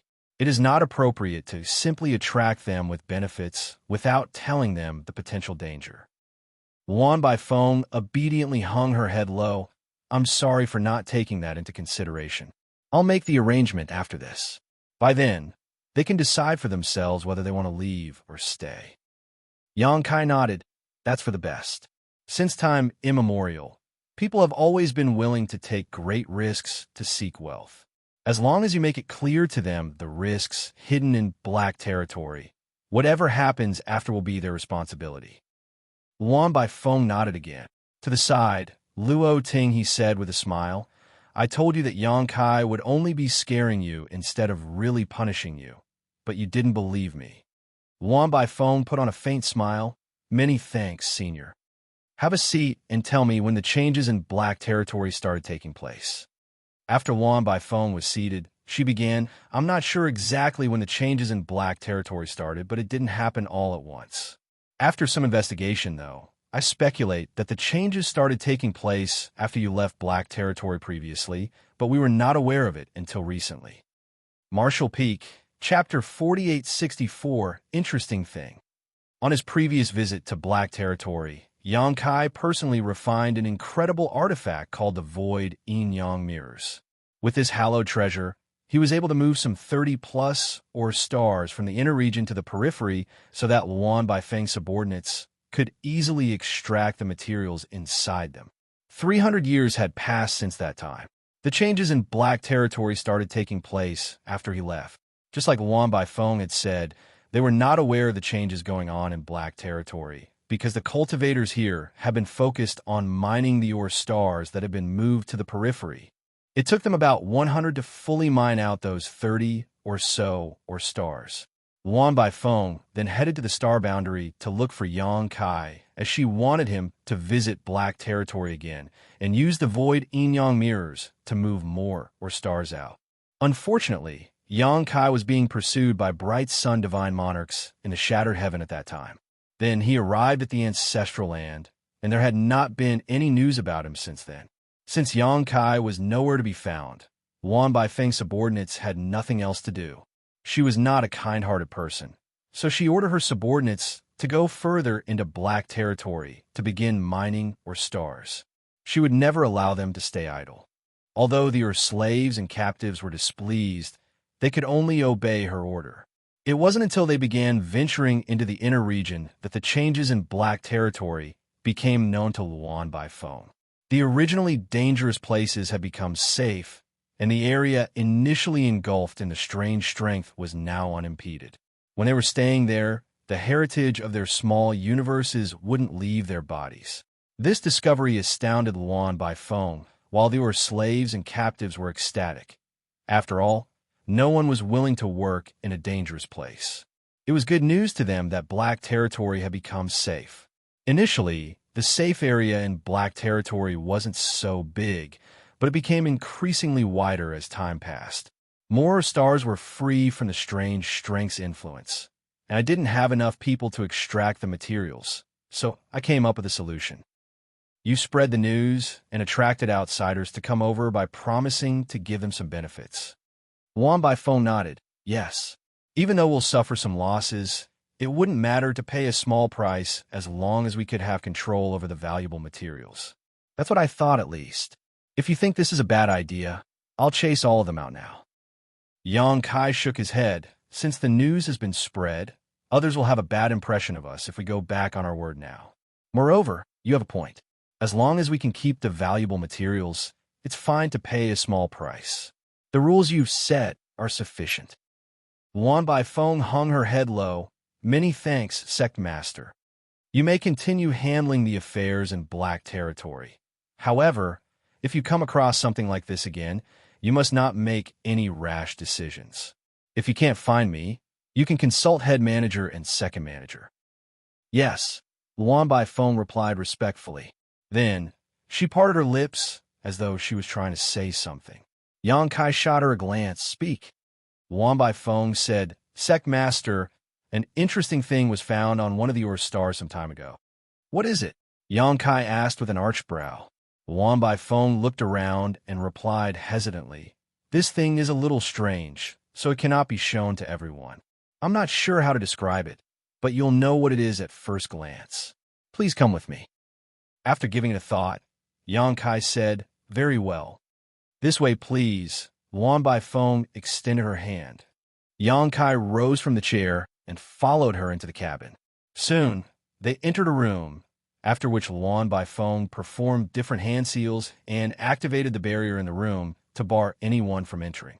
Her actions made Xianxia feel curious as he wondered what it was that they had found. Luan by phone was so careful that she even asked him to enter a private room, just to have a look.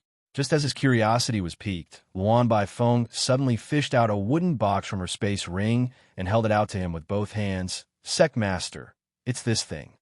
Xianxia stared fixedly at the wooden box and narrowed his eyes.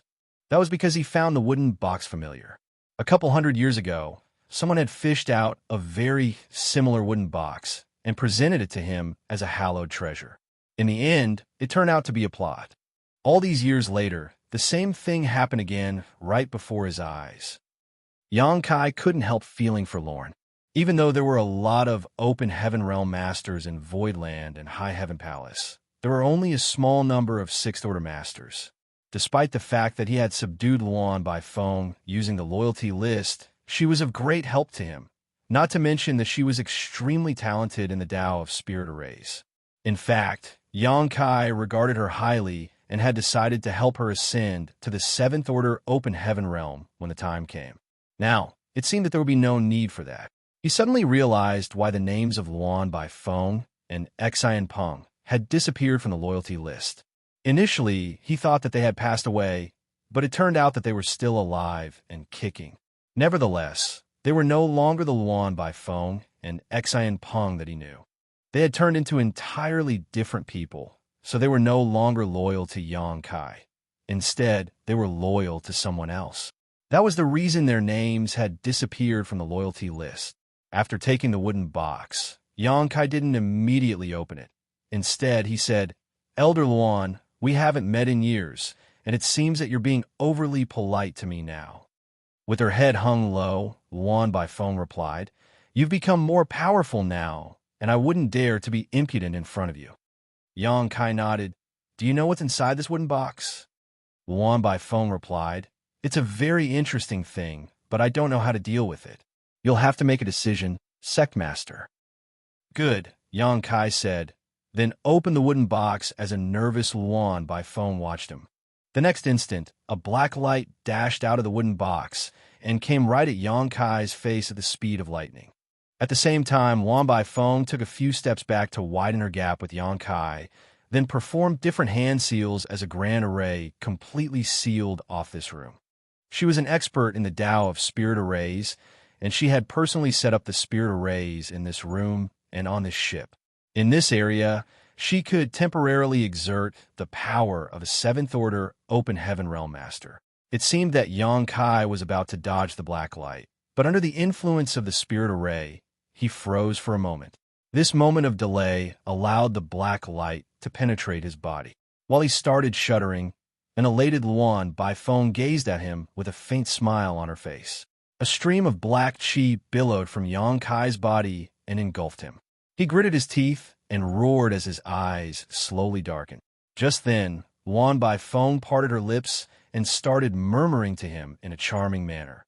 "Obey the Black Ink Clan, Sect Master. When our master ascends to his throne, we shall rule over the world together." Xianxia soon stopped resisting as the black chi around him thickened. A moment later, the black chi contracted and revealed Xianxia's face. However, his eyes had turned completely black. An ecstatic Luan by phone pressed one hand against her chest and nodded at Xianxia. "Black Ink Eternal." With a solemn expression, Xianxia saluted her, "Black Ink Eternal." Since they were companions now, Luan by phone stopped acting polite. She took a seat on the chair and picked up a cup of tea as she wanted to give Xianxia some time to get used to his new reality. Standing on the same spot, Xianxia examined his small universe. There was some black ink strength that had been suppressed in a particular spot in his small universe. The black ink strength was even richer than what he had collected from Xianxia previously, but this wasn't surprising as it was formed from a dead black ink insect, so it was extremely pure. Although it was now suppressed in Xianxia's small universe, it was still squirming as though it was trying to kick up a storm. The black light from the wooden box was a black ink insect. Xianxia still had a black ink insect with him now, so he could instantly figure out what was inside the box when he saw it. After that, he only put on a pretense in front of Luan by phone. It wasn't easy to fool her, for the black ink strength inside his small universe was already destroyed by Big Brother Huang and Big Sister Lan in the chaotic dead territory. He was no longer able to pretend to be a black ink disciple using black ink strength. Fortunately, the black ink insect that had penetrated his body gave him a chance. Although a black ink insect was threatening, it was frail. Any open heaven realm cultivator could easily kill it if they were prepared. Just now, Xianxia directly killed the black ink insect, and after it exploded, a pure black ink strength streamed out of it. He had previously used a similar method to fool the many black ink disciples in Langya Paradise, so it wasn't hard to do the same with Luan by phone. The cave heavens and paradises had done their best to stop any news about the Black Ink clan from spreading. Be it the suicide of Xianxia or the many black ink disciples in Langya Paradise, only the inner elders and ancestors of the cave heavens and paradises were aware of the incident. None of the disciples knew anything about it, let alone Luan by phone, who was far away in black territory. If she knew what Xianxia had experienced, she wouldn't have used a black ink insect to deal with him, and even thought that he was her companion and wouldn't have his guard up against her. She could never have expected that Xianxia had a world spring in his small universe either. They hadn't met for hundreds of years, so when Xianxia obtained the world spring, Luan by phone was still monitoring her subordinates to extract materials in the black prison.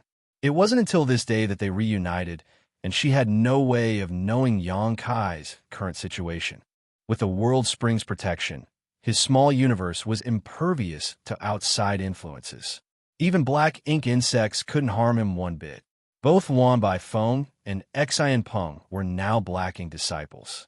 Perhaps many open heaven realm masters who were mining ores in black territory had also been corrupted by the black ink strength as well. Xianxia already had this speculation when he saw two groups of black ink disciples killing themselves in the center of black territory. Now, his speculations were verified.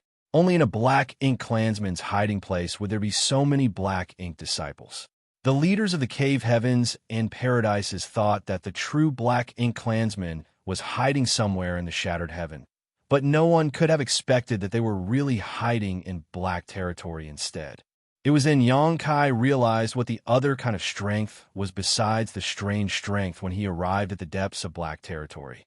It was the black ink clansman's power, but it was obscured by the strange, draining strength, which was why he couldn't sense it clearly. Marshall Peak, Chapter 4865, Real Prison. Xianxia felt a crawling sensation on his scalp when he recalled the intimidating consciousness he had previously faced. Presently, he was not powerful enough to go against the owner of that will. Hence, he had to immediately inform the cave heavens and paradises about it, for he was no longer able to handle the matter in black territory on his own. The leaders of the cave heavens and paradises had to intervene. However, he had to get the answers to his questions before that. Xianxia directly took a seat beside Luan Baifeng and picked up a cup of tea. It was apparent that Luan Baifeng was in a jovial mood. As she gazed at him, she asked smilingly, "How do you feel?" In a muffled voice, Xianxia replied, "I'm fine. It seems that I found a goal in my life." There was a fervent expression on Luan Baifeng's face. "Our goal is to sacrifice everything for our master, including our lives." Xianxia bowed his head. "Is master in black territory now?" Luan Baifeng was shocked. "How do you know?" Xianxia explained nonchalantly. "When I was investigating black territory over the past few days, I noticed something and had a speculation." "I see." Luan Baifeng didn't ask what he had seen. Since they were companions, she could trust him unconditionally. "Do you have a way to let me see master?" Xianxia asked. Luan Baifeng shook her head. "We can't do that now, for master is still asleep.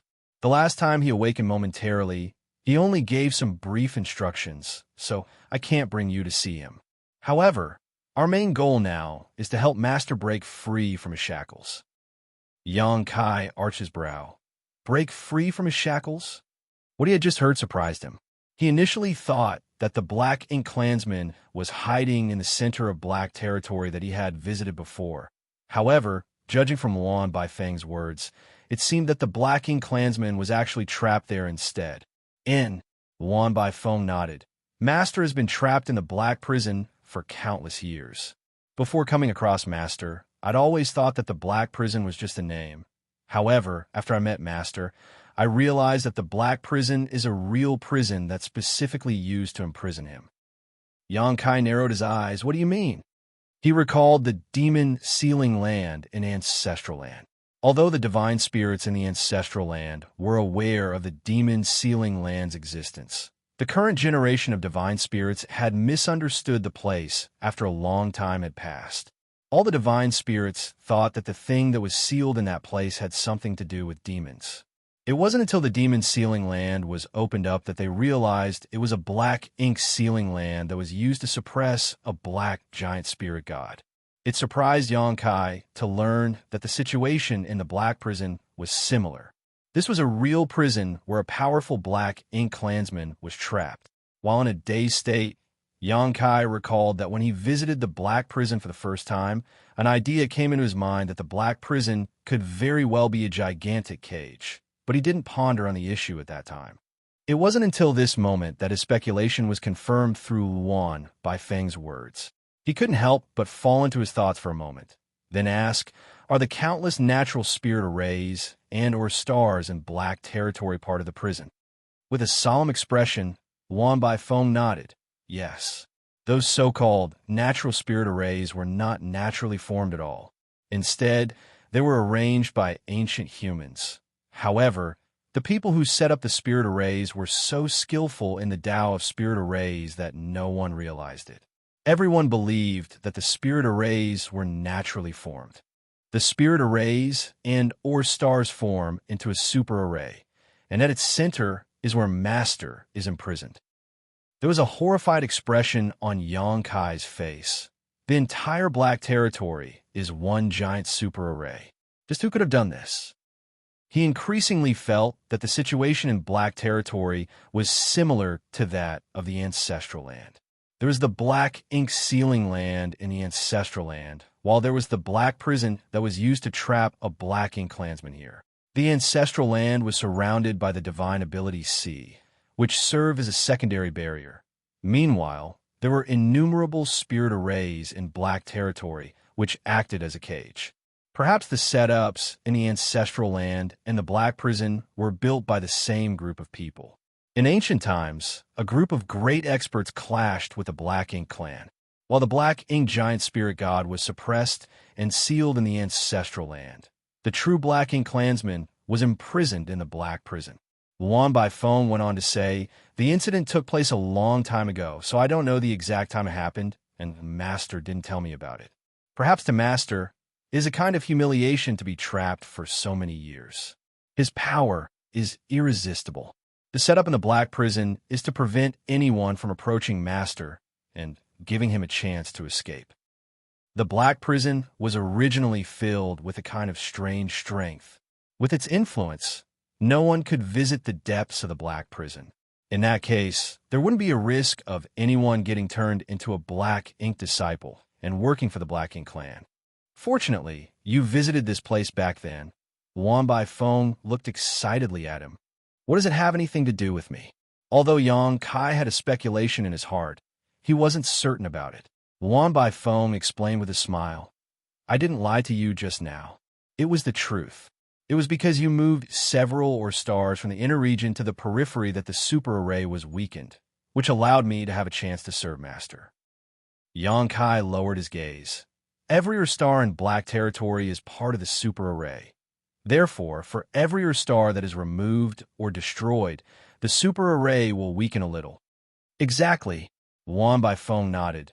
The removal of 30 or so stars can't really affect the grand array, but what if thousands of stars are destroyed? There will come a day when Master breaks free from his prison and makes a comeback to the 3,000 worlds. When that happens, no one will be able to stop his hegemony.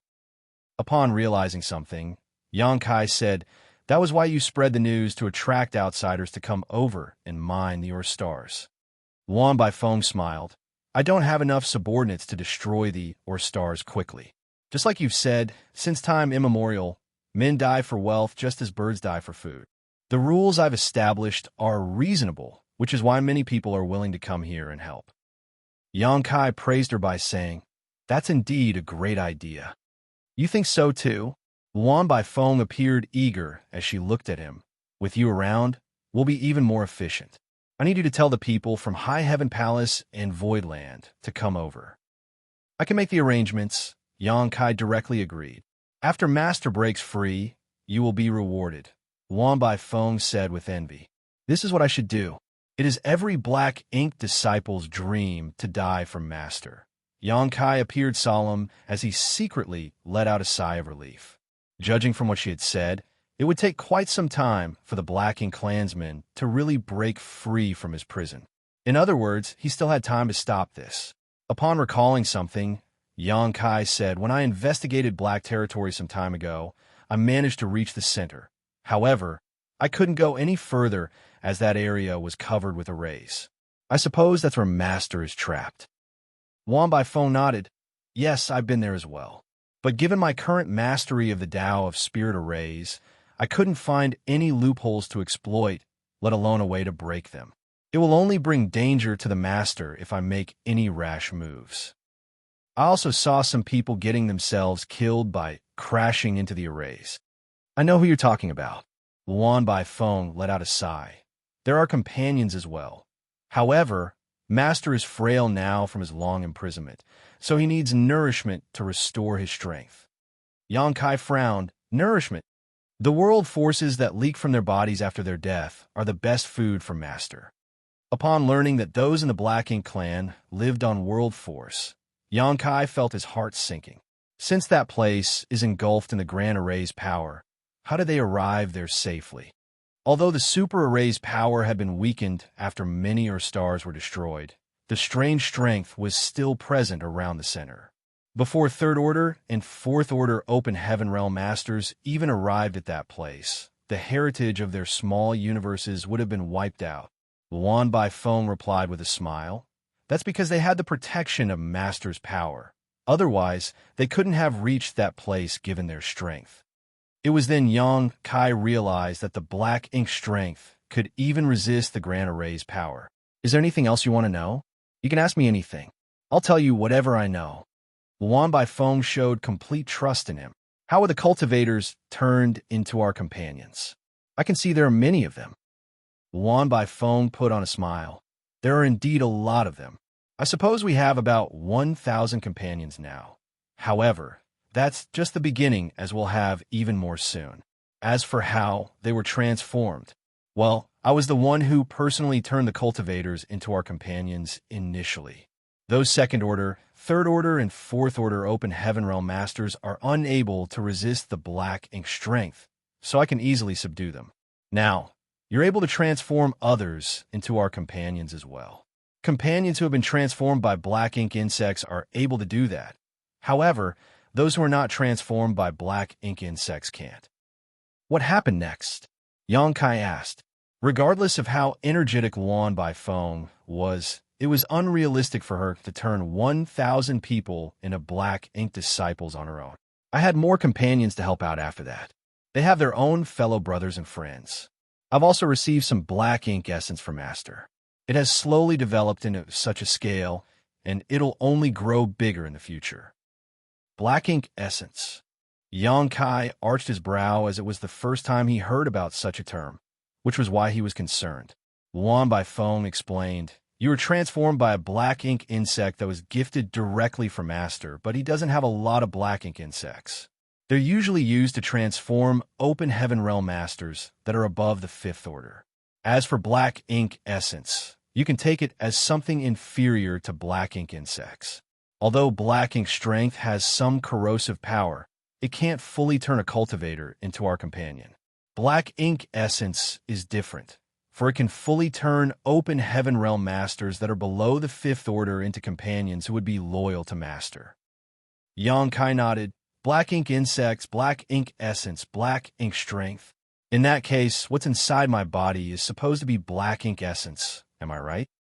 Well, you can say that.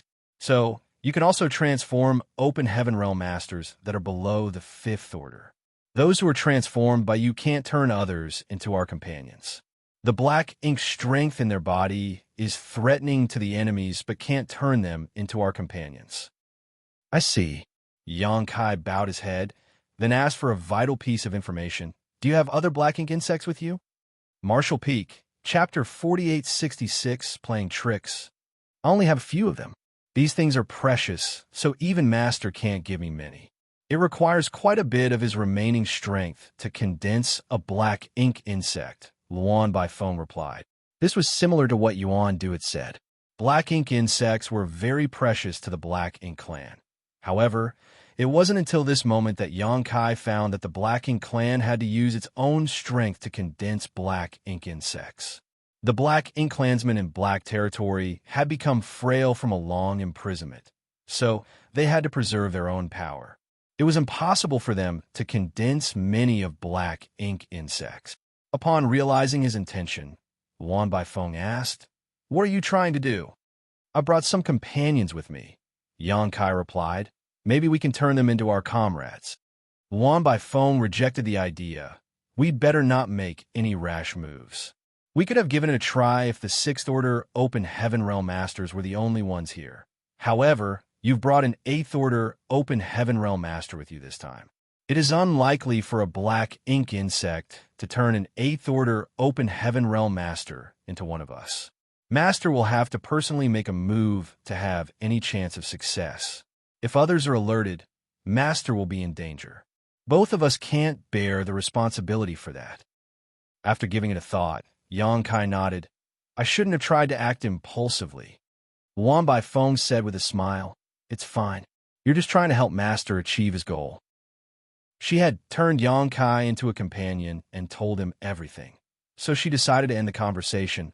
"We should leave now. The people you've brought with you will be doubtful if we stay here for too long." Yang Kai nodded in response. A moment later, they left the room together and acted normally. There didn't seem to be anything wrong with them. The ship had already left or Star 16 and was now heading to the periphery. Standing on the deck, Yongkai looked at the center of black territory with doubt in his heart. Was the Black Ink clansman trapped in the black prison the owner of the consciousness he had previously detected? If they were not the same individual, it meant that there were more Black Ink clansmen hiding in this expansive universe. Nevertheless, Yongkai had a feeling that it was the same Black Ink clan member. He tried to recall what he had felt during the sacrificial offering to the Black Ink clan in the universe paradise that was left behind by Yuan Du after his death. When the consciousness descended, he could feel the other party's prowess, and he could somewhat sense that the owner of the consciousness was trapped somewhere. After the incident, he informed the leaders of Langya Paradise about it. Now, it seemed that the owner of the consciousness was trapped in the black prison. Nevertheless, it was just a speculation. As for whether the two were the same Black Ink clansmen, Yongkai had to feel the other party's consciousness to be certain. Half a day later, they arrived at Luan by Feng's palace, which was in the periphery of Black territory. Without any delay, he respectively passed Chu Huashang and Luo Ting. He had Jade Slip. One of you will go to High Heaven Palace while the other will head to Voidland. Pass the Jade Slips to the High Heaven Palace's head manager, Hua Qingxi, and Voidland's second manager, Bian Yuqing. Tell them to send over some people to Black territory to help with the mining operations here. Chu Huashang was shocked now. Yongkai had never discussed this matter with her before, but he suddenly passed her a Jade Slip and told her to get more people to come over, which made her feel doubtful. After going through 9 reincarnations with him, she had a feeling that something was off about how he was acting. Despite her doubts, though, she didn't insist on probing him. Go now. Yongkai nodded and took a glance at Tao Ling Wan. Wanner will go with you, so that you two can take care of each other. Chu Huashang replied, Good. Tao Ling Wan had always been an obedient person, so she didn't object to this arrangement. She just felt reluctant to part ways with him. On the other hand, Luo Ting, he was displeased. I'm not done having fun here. Why did you tell me to pass a Jade Slip to someone? I'm not your subordinate. Yongkai replied with a smile. Aren't you going to take a look at the world tree in the star boundary? High Heaven Palace is in the star boundary, so you could just pass the slip along on your way there. Luo Ting, he pressed her lips together and stopped refusing. Fine, fine. I'll do you the favor. Chu Huashang gazed at Yongkai. We'll set off now. Take care of yourself. Don't worry. Yongkai nodded to her. Chu Huashang then summoned a ship. After the trio boarded, it turned into a ray of light and shot towards the territory gate. Yongkai and Luan Bai Feng saw them off. After the ship was out of sight, she said, Let's go. I'll show you the things we've obtained so far. When you were not around, we'd extracted quite a lot of materials in Black territory. The ship soon shot past the territory gate. The moment they arrived at the next great territory, Luo Ting, his expression sank as she turned to Chu Huashang. Something is wrong with Yongkai. Chu Huashang was surprised. You sensed it as well, martial ant. Luo Ting, he nodded. Don't forget that throughout your 9 reincarnations, I'd started following you too since your 6th life. We've spent dozens of years together, so I'm somewhat familiar with his behavior. Something must have happened, which was why he hurriedly chased us away. Tao Ling Wan was shocked. As something has happened to husband? What's going on? We don't know yet. Luo Ting, he shook her head, then fished out the Jade Slip. Kai had passed her. We'll find out about it after looking into the Jade Slips. Chu Huashang nodded in agreement. They infused their divine senses into the Jade Slips at the same time, and the next moment, their expressions changed drastically. That was because there was only one sentence in both Jade Slips. The Black Ink clansman is hiding in the Black prison. As a core disciple of Yin Cave Heaven, Chu Huashang knew a thing or two about the Black Ink clan. She was aware of the Black Ink clan's existence and the danger they posed, but she had never seen them before. On the other hand, Luo Ting, he was now an 8th Order Open Heaven Realm Master. Before she was trapped in the Samsara Pavilion, she was already a peak 7th Order Open Heaven Realm Master, so she definitely knew more about the Black Ink clan than Chu Huashang. Moreover, after got out of the Samsara Pavilion, she heard a lot of things about Yongkai from Yuxiang Dai. She knew that Yangkai had previously made a scene in Langya Paradise and went to great lengths to find the black ink disciples hidden in that place. The cave heavens and paradises then spent 200 years examining themselves, while looking for the black ink clan inside the 3,000 worlds. They had even performed a thorough search of the shattered heaven, but they still couldn't find a single black ink clansman.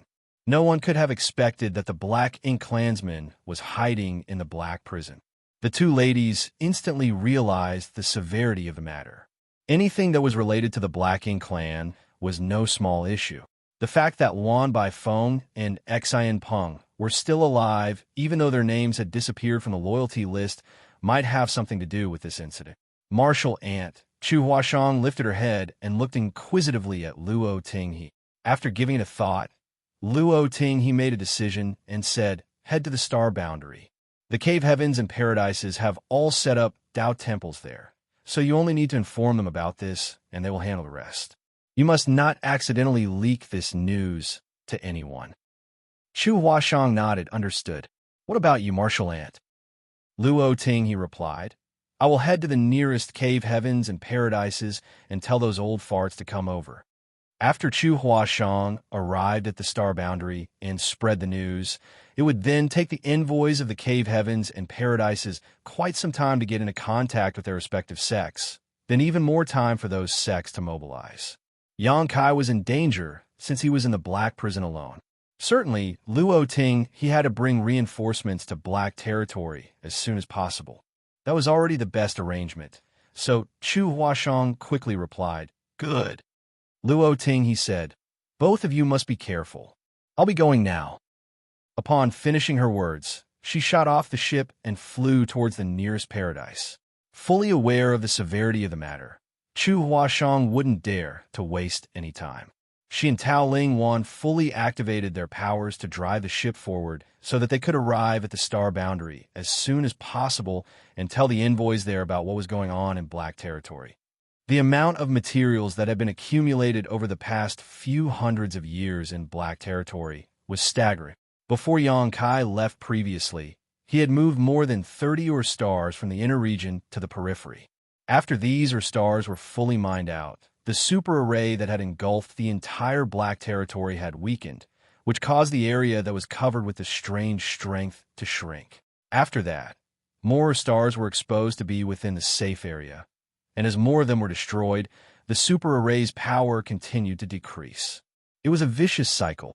Over the past few months, countless cultivators have been attracted to this place to extract materials, which resulted in even more ore stars being destroyed. The result was the super arrays became increasingly weaker while more materials extracted in Black Territory had been accumulated. In the vault inside the palace, the materials of different colors dazzled Yangkai's eyes. Materials below the third order were not good enough to be put in this vault, so everything here was fourth order or higher. There were even some eighth order materials. Although there were not a lot of them, it showed the stunning heritage of Black Territory. There were countless ore stars in Black Territory. So far, only a small number of them had been exploited, but the rewards were already staggering. If they managed to mine out all the ore stars in Black Territory, the materials they would get would be incalculable. The yin and yang element materials Yangkai had were already inexhaustible. Coupled with Black Territory's materials, they wouldn't have to worry about cultivation resources for the disciples of Voidland and High Heaven Palace anymore. Regardless of how many disciples they had, the materials would be enough to last them several tens of thousands of years. With an excited expression, Luan Baifeng showed Yangkai the harvest she had reaped from Black Territory so far. Although she was a Black Ink disciple, her temperament and her way of doing things didn't change. It was just that the core faith in her heart was now different. As long as she never revealed her identity as a Black Ink disciple, she was the same as before. Moreover, Black Ink disciples still required resources to cultivate, which was why she was elated when looking at these treasures. You've just submitted to Master, so you might not be aware of it yet. Master's power is profound. With this kind of power, Black Ink disciples will no longer be chained by the limits of the open heaven realm. Luan Baifeng spread her arms as though she was trying to embrace the world. Yang Kai pretended to not know anything. What do you mean? Luan Baifeng shot him a glance. What I mean is that as long as you work hard enough, you can even make it to the Ninth Order Open Heaven realm. Yang Kai appeared astonished. Are you serious? Luan Baifeng chuckled. Why would I lie to you? If my memory serves me right, you directly ascended to the Fifth Order in the past. If nothing unexpected happens, the Seventh Order Open Heaven realm will be the end of your martial Dao. There's no way you can make it to the Eighth Order. With the limit out of the way, though, you can ascend to the Eighth Order and even the Ninth Order. Admiration was written all over Yang Kai's face. Master's power is truly mesmerizing. Martial Peak, Chapter 4867, Tip of the Iceberg. As time passed, more Open Heaven realm masters from different parts of the 3,000 worlds steamed into Black Territory. They were then sent to the different stars to extract materials. Since Yang Kai was already one of them, he had the right to know more information about the Black Prison. The number of Black Ink disciples was increasing by the day. In just 1 month, the number had increased by several hundred people. Moreover, several Black Ink disciples would head over to the place where the Black Ink clansman was imprisoned and crash into the Grand Array to kill themselves every day. Their reason for doing so was to feed their world forces to the Black Ink clansman after their death, so that the latter could restore his strength. Luan Baifeng was extremely cautious about this and never let a lot of Black Ink disciples make a move at the same time. After all, the secret might be exposed if a lot of people went missing all of a sudden. Hence, it was the best arrangement to let several die each day. No one would care about the life or death of a small number of people who had gone missing. They were all attracted to the abundant materials on the stars in Black Territory. Yang Kai would look around Black Territory every day. Everything he saw and the information he had gathered made him feel heartbroken. If the situation was left unhindered, it would only take a few decades for the number of Black Ink disciples to grow to a staggering figure. Besides that, the most important thing was that the Black Ink clansmen trapped in the Black Prison would also be freed. When that time came, the entire universe would be gripped by a reign of terror. Nevertheless, Yang Kai was unable to stop it now. A Sixth Order Open Heaven realm master might be able to reign as an overlord of a normal great territory, and the fact that he was a great emperor from the star boundary allowed him to stand on equal footing with the envoys of the cave heavens and paradises. However, at the end of the day, this kind of cultivation was too weak in the face of a major crisis that could affect the entire 3,000 worlds. His power was completely insufficient in this matter. Yang Kai felt a great sense of helplessness, so he could only hope that the powerful masters from the cave heavens and paradises would arrive at Black Territory soon to take charge of this matter. Only the old fossils who had cultivated in seclusion for millennia had the right to go against the imprisoned Black Ink clan and end this threat once and for all. One day, upon receiving Luan Baifeng's invitation, Yang Kai arrived at a grand hall. There was no one else in the grand hall, as Luan Baifeng was already waiting inside. Seeing him, she nodded. Yang Kai looked around and asked curiously, "What's wrong?" Luan Baifeng replied with a smile, "Wait a moment." A short time later, a timid-looking person walked into the grand hall. When Yang Kai realized who the person was, he couldn't help but narrow his eyes. The person was none other than Yuan Tongguang, a Fourth Order Open Heaven realm master from White Fan Province. Upon seeing Luan Baifeng and Yang Kai, Yuan Tongguang sported an anxious expression. He hastened his pace and cupped his fist. "Greetings, Sect Master Yang, Warden Luan." Even though he was just here to hand in some materials and get his reward, he still felt apprehensive. During this period of time, he and his fellow brothers from the same sect had extracted quite a lot black stones on Star 16. After spending some effort to dissolve the black stones, they were lucky to obtain quite some materials. Most of the materials didn't really matter much, but amidst their harvest, they actually managed to acquire a 7th Order Earth element material. According to the rules in Black Territory, high-order materials had to be handed over immediately.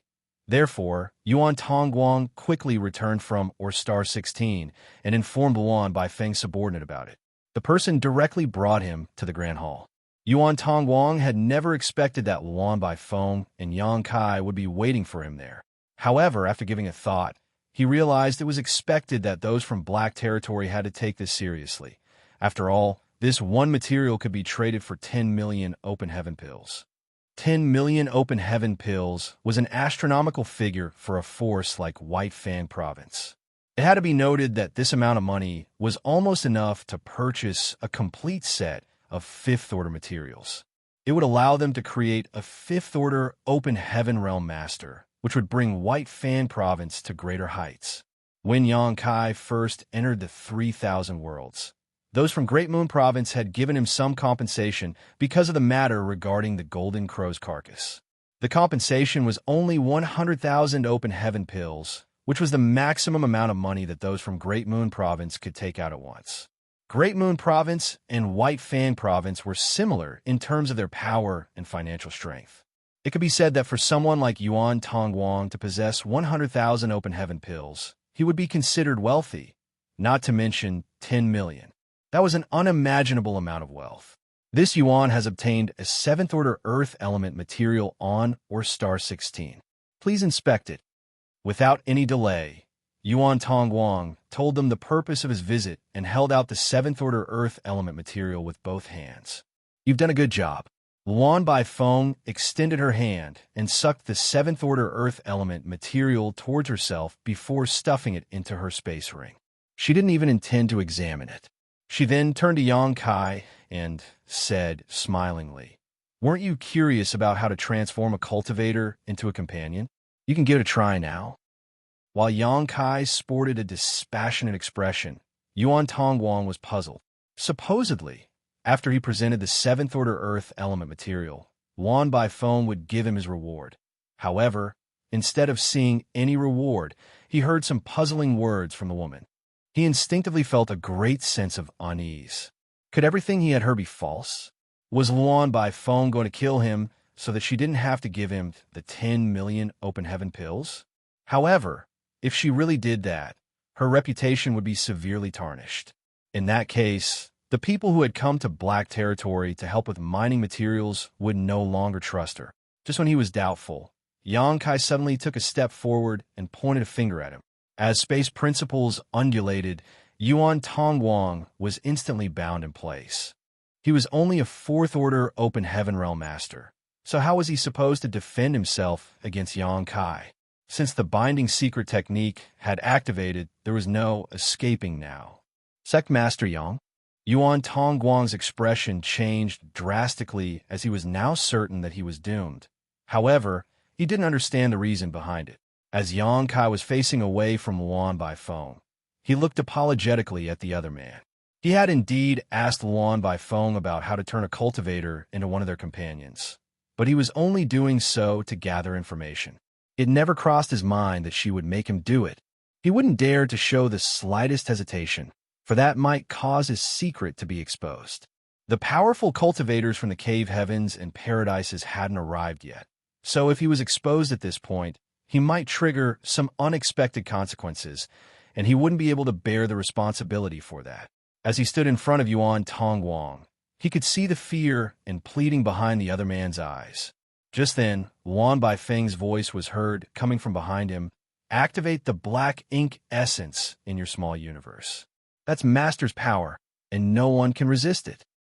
Without saying anything, Xianxia lifted his hand as a squirming black fog formed on his palm. An evil aura permeated the hall and made Yuan Tongguang feel a great sense of discomfort. He became increasingly horrified as he pleaded, "Please spare my life, Sect Master Yang. There are no grudges between us, and no one from White Fan Province has ever offended you. Please don't kill me." "Don't worry. I'm not killing you," Xianxia said. "In fact, I'm going to grant you the most wondrous gift." Upon finishing his words, he covered Yuan Tongguang's face with his palm. The squirming black fog seemed to have come to life as it streamed into Yuan Tongguang's body through his 7 orifices. Yuan Yongguang widened his eyes and started shaking violently. A gurgling sound was heard coming from his throat, as though he was going through an unimaginable torture. However, he was still bound to the spot by Xianxia's space principles, so regardless of how hard he struggled, he could never break free. A moment later, The black ink strength's aura billowed from Yuan Tongguang's body as his eyes gradually darkened until they became completely black. He slowly stopped struggling, as though he had resigned to fate. "You can release him now," Luan Baifeng said from behind.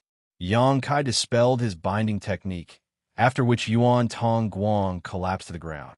With a frown, Yang Kai asked, "Is it done?" Luan Baifeng shook her head. "It's not that easy. Although the master's power is profound, it isn't easy to transform a cultivator into a companion. It depends on how strong the other party's willpower is. The time it takes the black ink strength to invade a small universe also varies." Upon hearing that, Yang Kai felt his chest tightening as it was different from his previous pretense. Luan Baifeng said with a smile, "We're different, of course. It's much quicker for a black ink insect to transform a person into a companion. Black ink essence is much less concentrated and thus takes longer." She then took a glance at Yuan Tongguang, who was lying on the ground. "He is basically transformed. All we have to do is wait." That was indeed the case. After just half a day, Yuan Tongguang was fully transformed into a black ink disciple. He got to his feet and acted normally, but his eyes were now black. "Greetings, sir, madam." Yuan Tongguang cupped his fist. Luan Baifeng nodded and tossed a space ring at him. Yuan Tongguang took the ring and infused his divine sense into it, after which he realized that there were countless open heaven pills inside. If he had seen so many open heaven pills before today, he would have been ecstatic. However, he sported an impassive expression at this moment. "Do you know what you should say after you go back?" Luan Baifeng asked. Yuan Tongguang quickly replied, "I will ensure all know that Sir Yang is a man of his word." "Good. You may go now." Luan Baifeng waved her hand. Yuan Tongguang saluted them again and then left the hall. After he was gone, Luan Baifeng looked smilingly at Yang Kai. "See? It's that easy." There was a sense of admiration on Yang Kai's face. "Master's power is indeed amazing." Luan Baifeng said with a smile, "This is just the tip of the iceberg. Let's go. I'll bring you to see something else." Upon finishing her words, she led the way for him. With his curiosity piqued, Yang Kai followed her closely as he wondered what she was about to show him. Luan Baifeng led Yang Kai to a very remote place. There didn't seem to be anyone passing by here.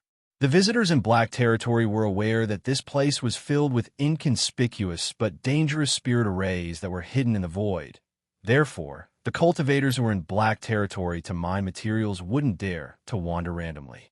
They would only travel the paths that had been proven safe. Marshall Peak, Chapter 4868, Hidden Danger of Black Ink Strength.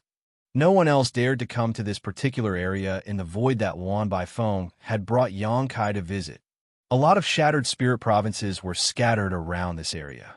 It was apparent that these shattered spirit provinces were parts of the destroyed or stars. Yang Kai looked around and realized in shock that there were cultivators standing on these shattered spirit provinces. Without fail, they were all engulfed in dark fog. They were obviously black ink disciples. It seemed that they were cultivating. A strange energy fluctuation was felt coming from a particular direction, which prompted Yang Kai to turn his head and have a look. Luan Baifeng noticed it as well. She then said with a smile, "What a coincidence. Something is about to happen. Let's go take a look." Without saying anything, Yang Kai followed her. A moment later, they arrived at a spot that was 30 kilometers away from Shattered Spirit Province. There was a black ink disciple on the Shattered Spirit Province who was performing a set of hand seals. Black ink strength weltered around his figure. Yang Kai found the black ink disciple familiar, so he reckoned that the person was Luan Baifeng's former subordinate. He had been to Black Territory twice prior to this, so he should have seen him before. At this moment, the illusory phantom of the small universe behind the person was flickering, and his world force was undulating. It was apparent that he was on the brink of achieving an ascension. Is he going to break through? Yang Kai arched his brow. Luan Baifeng nodded. Fan Xiaoqi has been stuck in the Fifth Order Open Heaven Realm for 2,000 years. Fan Xiaoqi was the name of this black ink disciple.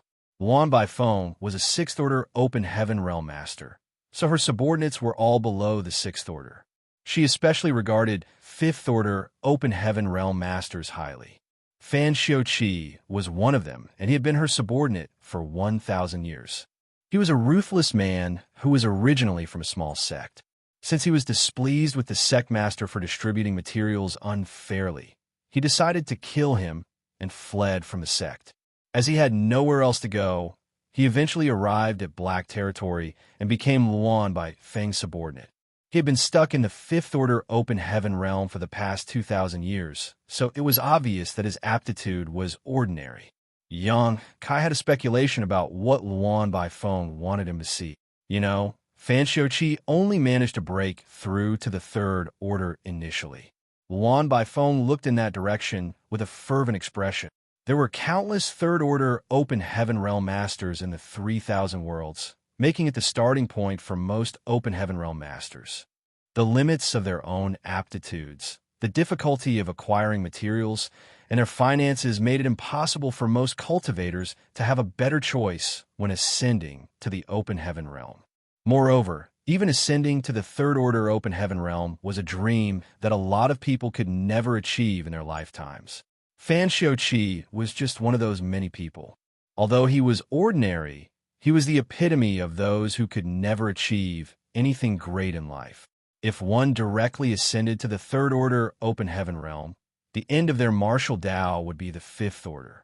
In other words, if nothing unexpected happened, the Fifth Order Open Heaven Realm was the best Fan Xiaoqi could achieve in his life. That was the reason he had been stuck in this order for 2,000 years. Nevertheless, he was showing signs of achieving a breakthrough at this moment. This had nothing to do with his own aptitude or the materials provided to him from Black Territory. It was entirely because of the Black Ink strength. Black Ink strength was able to shatter the shackles of the Open Heaven Realm and allow Fan Xiaoqi to have a chance of achieving greater heights after he reached his supposed Fifth Order limit. This was the other benefit of the Black Ink strength that Luan Bai Feng wanted to show Yang Kai. The wonders of the Black Ink strength were manifested right before their eyes. Yang Kai pretended to be fervent as well, but inside he was truly flabbergasted. He had never witnessed this before, so even though he understood the allure of Black Ink strength to cultivators, it had never felt more obvious than now. Those from the cave heavens and paradises were right to stop the news from spreading. If the wonders of the Black Ink strength became known to the public, a lot of people wouldn't be able to resist the temptation. In order to seek a greater power, they would willingly side with the Black Ink clan. It wasn't easy for a Fifth Order Open Heaven Realm Master to ascend to the Sixth Order. With that said, Fan Xiaoqi had stayed in the Fifth Order for 2,000 years, so he had accumulated enough heritage. He was already at the peak of the Fifth Order, so even though the process was challenging, he managed to persevere. A few days later, the noise gradually died down, and Fan Xiaoqi successfully broke through to the Sixth Order Open Heaven Realm. Luan Bai Feng was evidently pleased. Even though there were a lot of Black Ink disciples presently, she and Yang Kai were the only Sixth Order Open Heaven Realm Masters due to various reasons. With Fan Xiaoqi ascending to the Sixth Order, their collective power was now strengthened greatly. Fan Xiaoqi didn't immediately stop cultivating, for he still had to solidify his cultivation after the breakthrough.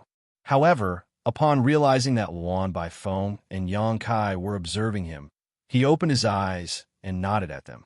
However, Yang Kai had a feeling that something was off. Although the Black Ink strength was wondrous, it seemed it wasn't as miraculous as he had imagined. Before the ascension, Fan Xiaoqi had a short and frail-looking figure, but at this moment his body had swollen up and become quite bulky, even a bit disfigured in fact. It was as though he had transformed into an entirely different person. Even those who were familiar with him would no longer be able to recognize him. The transformation in his body after the breakthrough was obviously a hidden danger of the Black Ink strength. Although Yang Kai had no idea what consequences that the hidden danger would lead to, he reckoned that they wouldn't be good. He then turned to look at another shattered spirit province. Over the past few days, when Fan Xiaoqi was trying to achieve an ascension, the Black Ink disciple in this particular spirit province was showing signs of achieving a breakthrough as well. Perhaps Fan Xiuqi's ascension had caused this person's internal qi to surge as well. This person was also Luan Baifeng's former subordinate, but he was only in the Fourth Order Open Heaven realm. According to Luan Baifeng, his name was Shu Yuanxi. Shu Yuanxi only started out as a Second Order Open Heaven realm master, so the Fourth Order was his limit. However, under the influence of the Black Ink strength, that limit no longer mattered as he was now able to make it to the Fifth Order. After witnessing Fan Xiuqi's experience, Luan Baifeng became even more excited. Just like Yang Kai, she had initially broken through to the Fifth Order, so the Seventh Order would be her limit. Now, she was only a step away from the Seventh Order, and when she finally achieved a breakthrough one day, there wouldn't be any goal she could work towards. However, the Black Ink strength had given her the hope of possibly making it to the Eighth Order and even the Ninth Order. Even those from the cave heavens and paradises would have to look up to her by then. Unfortunately, Shu Yuanxi's ascension wasn't as smooth as that of Fan Xiuqi. The turn of events surprised everyone. As Luan Baifeng and Yang Kai observed him, his aura rose from the Fourth Order to the Fifth Order. The moment it hit the Fifth Order, though, the Black Ink strength that had been swirling around Shu Yuanxi suddenly surged, as though it had gone out of control. A shriek was heard coming from that direction. Luan Baifeng's expression changed, but she didn't intend to interfere. The reason she was here was to observe her companions who would break through their limits, so that she could get prepared for her future ascension. She didn't know how to deal with this anomaly, nor was she willing to intervene. As she and Yang Kai watched Shu Yuanxi attentively, his cultivation and strength fluctuated wildly. Sometimes he would be in a perilous situation, but sometimes he would be as calm as still water. The dust finally settled more than 10 days later. In the Spirit Province, Shu Yuanxi was lying on the ground and gasping for breath. Luan Baifeng and Yang Kai came over and landed in front of him. Upon seeing his condition, they couldn't help but frown. Presently, Shu Yuanxi was in a terrible state. His power was undulating uncontrollably as his aura dropped to the Fourth Order, then rose to the Fifth Order in a seemingly random manner. What concerned the two of them was that Shu Yuanxi's appearance had changed drastically. His clothes were all tattered, and his body was covered with sarcomas. Some of them were as big as a head, while some of them were as small as a fist. A dark power was seen flowing within these cysts. Some cracks started appearing on some of the sarcomas as Black Ink strength flowed out of them like pus. At this moment, Shu Yuanxi could very well be described as hideous. Realizing that he was in critical danger, he pleaded with Luan Baifeng, saying, "Save me." Luan Baifeng dispassionately looked down at him. A moment later, she shook her head and pressed her hand against her chest before saying in a solemn manner, "Black Ink eternal." Instantly, Shu Yuanxi turned from flustered to calm as he realized something. Without feeling resentful, he thumped his fist against his chest and shouted resolutely, "Black Ink eternal." The next moment, Luan Baifeng made a move by engulfing Shu Yuanxi with her Sixth Order Open Heaven Realm power and reduced him to dust. Shu Yuanxi had no hope of survival. Even if she never made a move, he would have exploded sooner or later, given his condition. His small universe collapsed while his world force dissipated. Rich Black Ink strength had also streamed out. Just then, Luan Baifeng took a deep breath. Instead of drifting away, all of the Black Ink strength was sucked into her mouth. She appeared elated and closed her eyes to enjoy it, as though she had just had a taste of the most delicious dish in the world. Yang Kai felt all his bodily hair standing on end. A moment later, he said, "It seems that there's a risk of using Master's power to shatter our shackles." Shu Yuanxi's death was the best proof of it. On the other hand, even though Fan Xiuqi had successfully broken through, his appearance had changed drastically. It was obvious that he would be faced with some hidden danger in the future. Luan Baifeng suddenly opened her eyes and shot him a piercing glare. "Are you doubting Master?" An alerted Yang Kai hung his head low. "I wouldn't dare."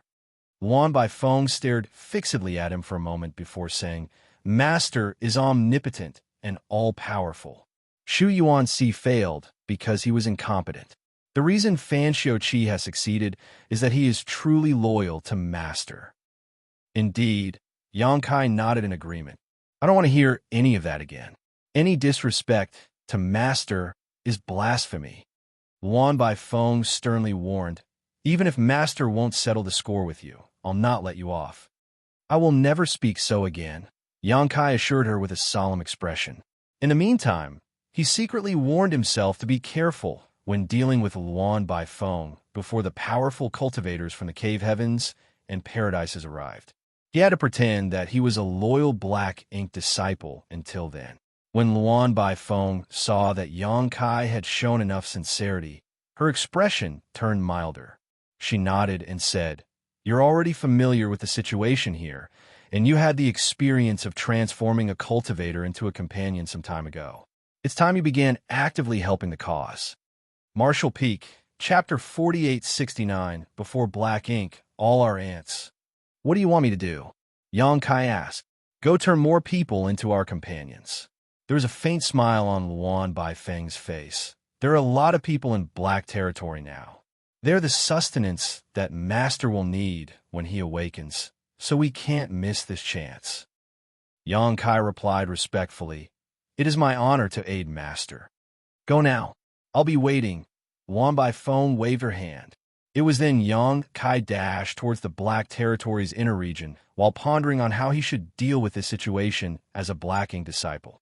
The powerful cultivators from the cave heavens and paradises hadn't arrived yet, so he had to make sure that Luan Baifeng wouldn't be alerted. However, her request to make him turn more people into companions put him in a tight spot. There was indeed some black ink essence in his body that could be used to transform people into black ink disciples, and he had done just that to Yuan Tongguang previously. Nevertheless, he had no choice but to do so at that time, as Luan Baifeng was watching him. Now that Luan Baifeng asked him to do it again, Yang Kai definitely wouldn't want to oblige. Nonetheless, if he never made a move, his inaction would be exposed sooner or later. How was he going to explain himself to her by then? Another thing that concerned him was the Black Ink clansmen trapped in the depths of the Black Prison. In the past, Yang Kai performed a sacrificial offering and summoned the Great Will in an attempt to find out the other party's hiding place. But his attempt turned out to be a failure. However, he had clearly felt the consciousness presence and prowess. Similarly, the other party must have detected his presence as well.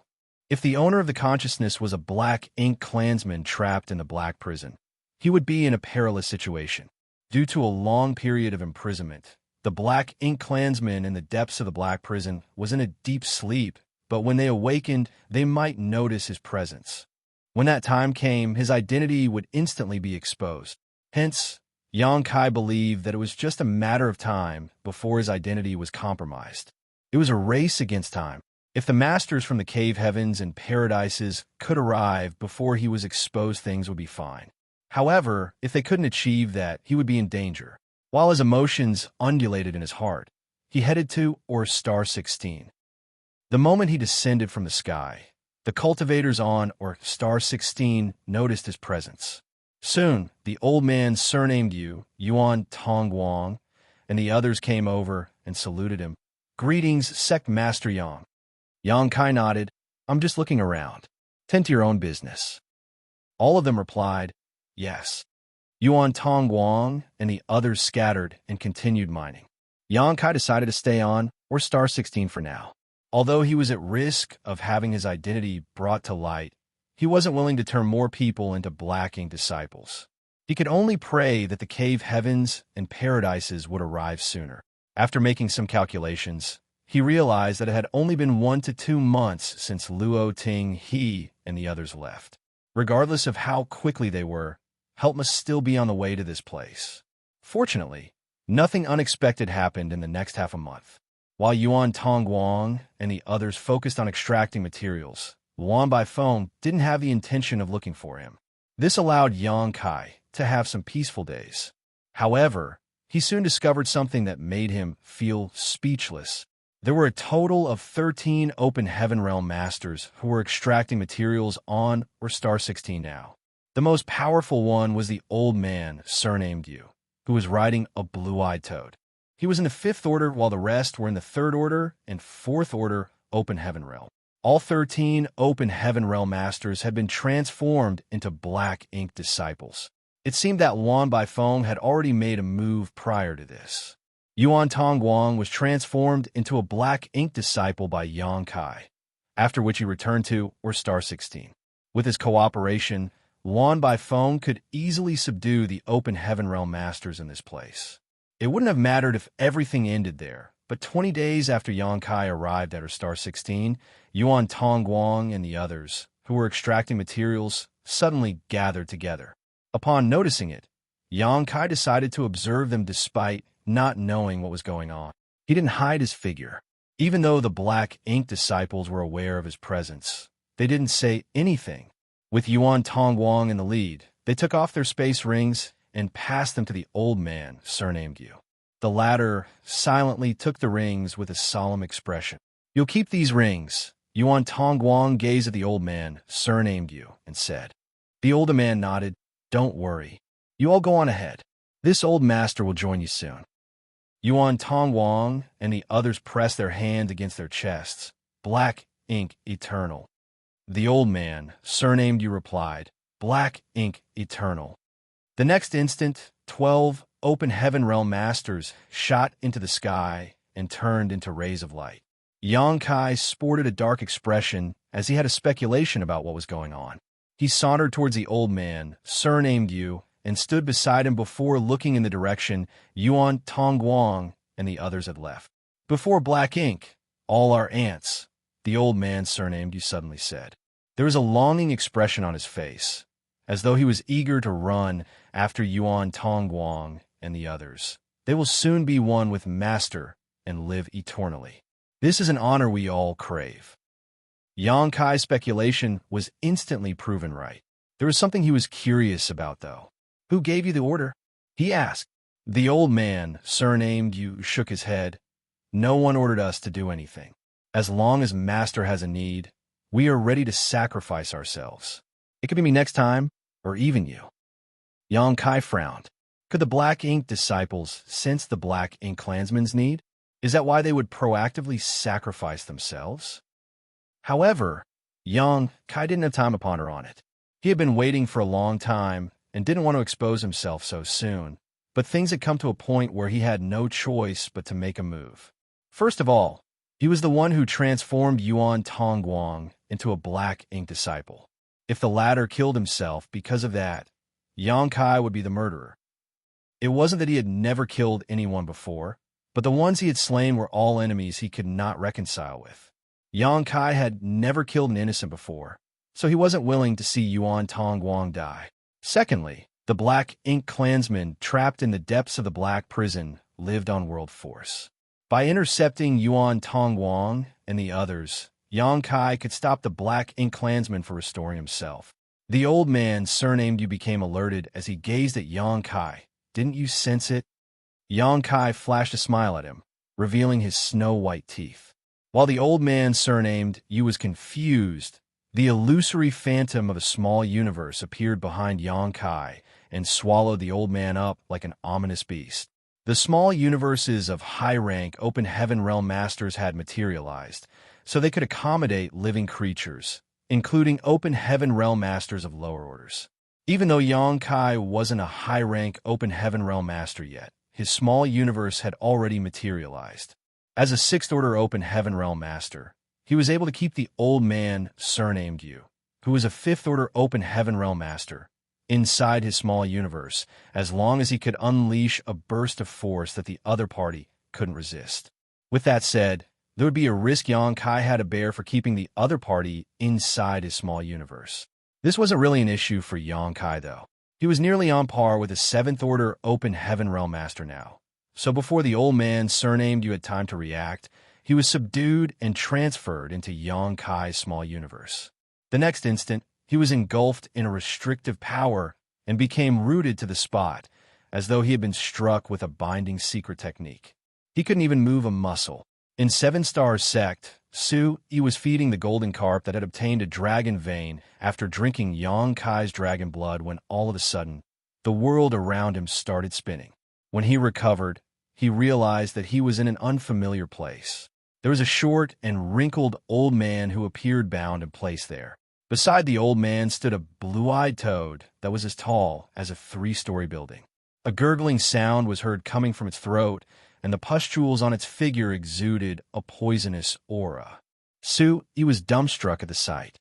He felt an unimaginable energy fluctuation coming from the old man and the blue-eyed toad. In the past, he thought that Emperor Realm Masters were the most powerful cultivators in the world, but even they seemed insignificant compared to the pair before his eyes. He had only felt the same kind of formidable aura from his honored master before. Before he could figure out what was going on, he heard his honored master speaking to him. "Keep an eye on him. Call out to me immediately if anything happens." "Yes," he quickly replied. He no longer felt flustered upon hearing his honored master's voice. With his honored master around, he wouldn't have to fear anything. Meanwhile, Xianxia had already manipulated space principles to chase after the group which had just left.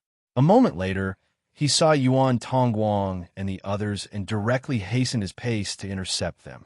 These black ink disciple appeared startled, and Yuan Tongguang took the initiative to ask, "What's wrong, Sect Master Yuan?" "Nothing. I'm just here to save your lives," Xianxia replied impassively.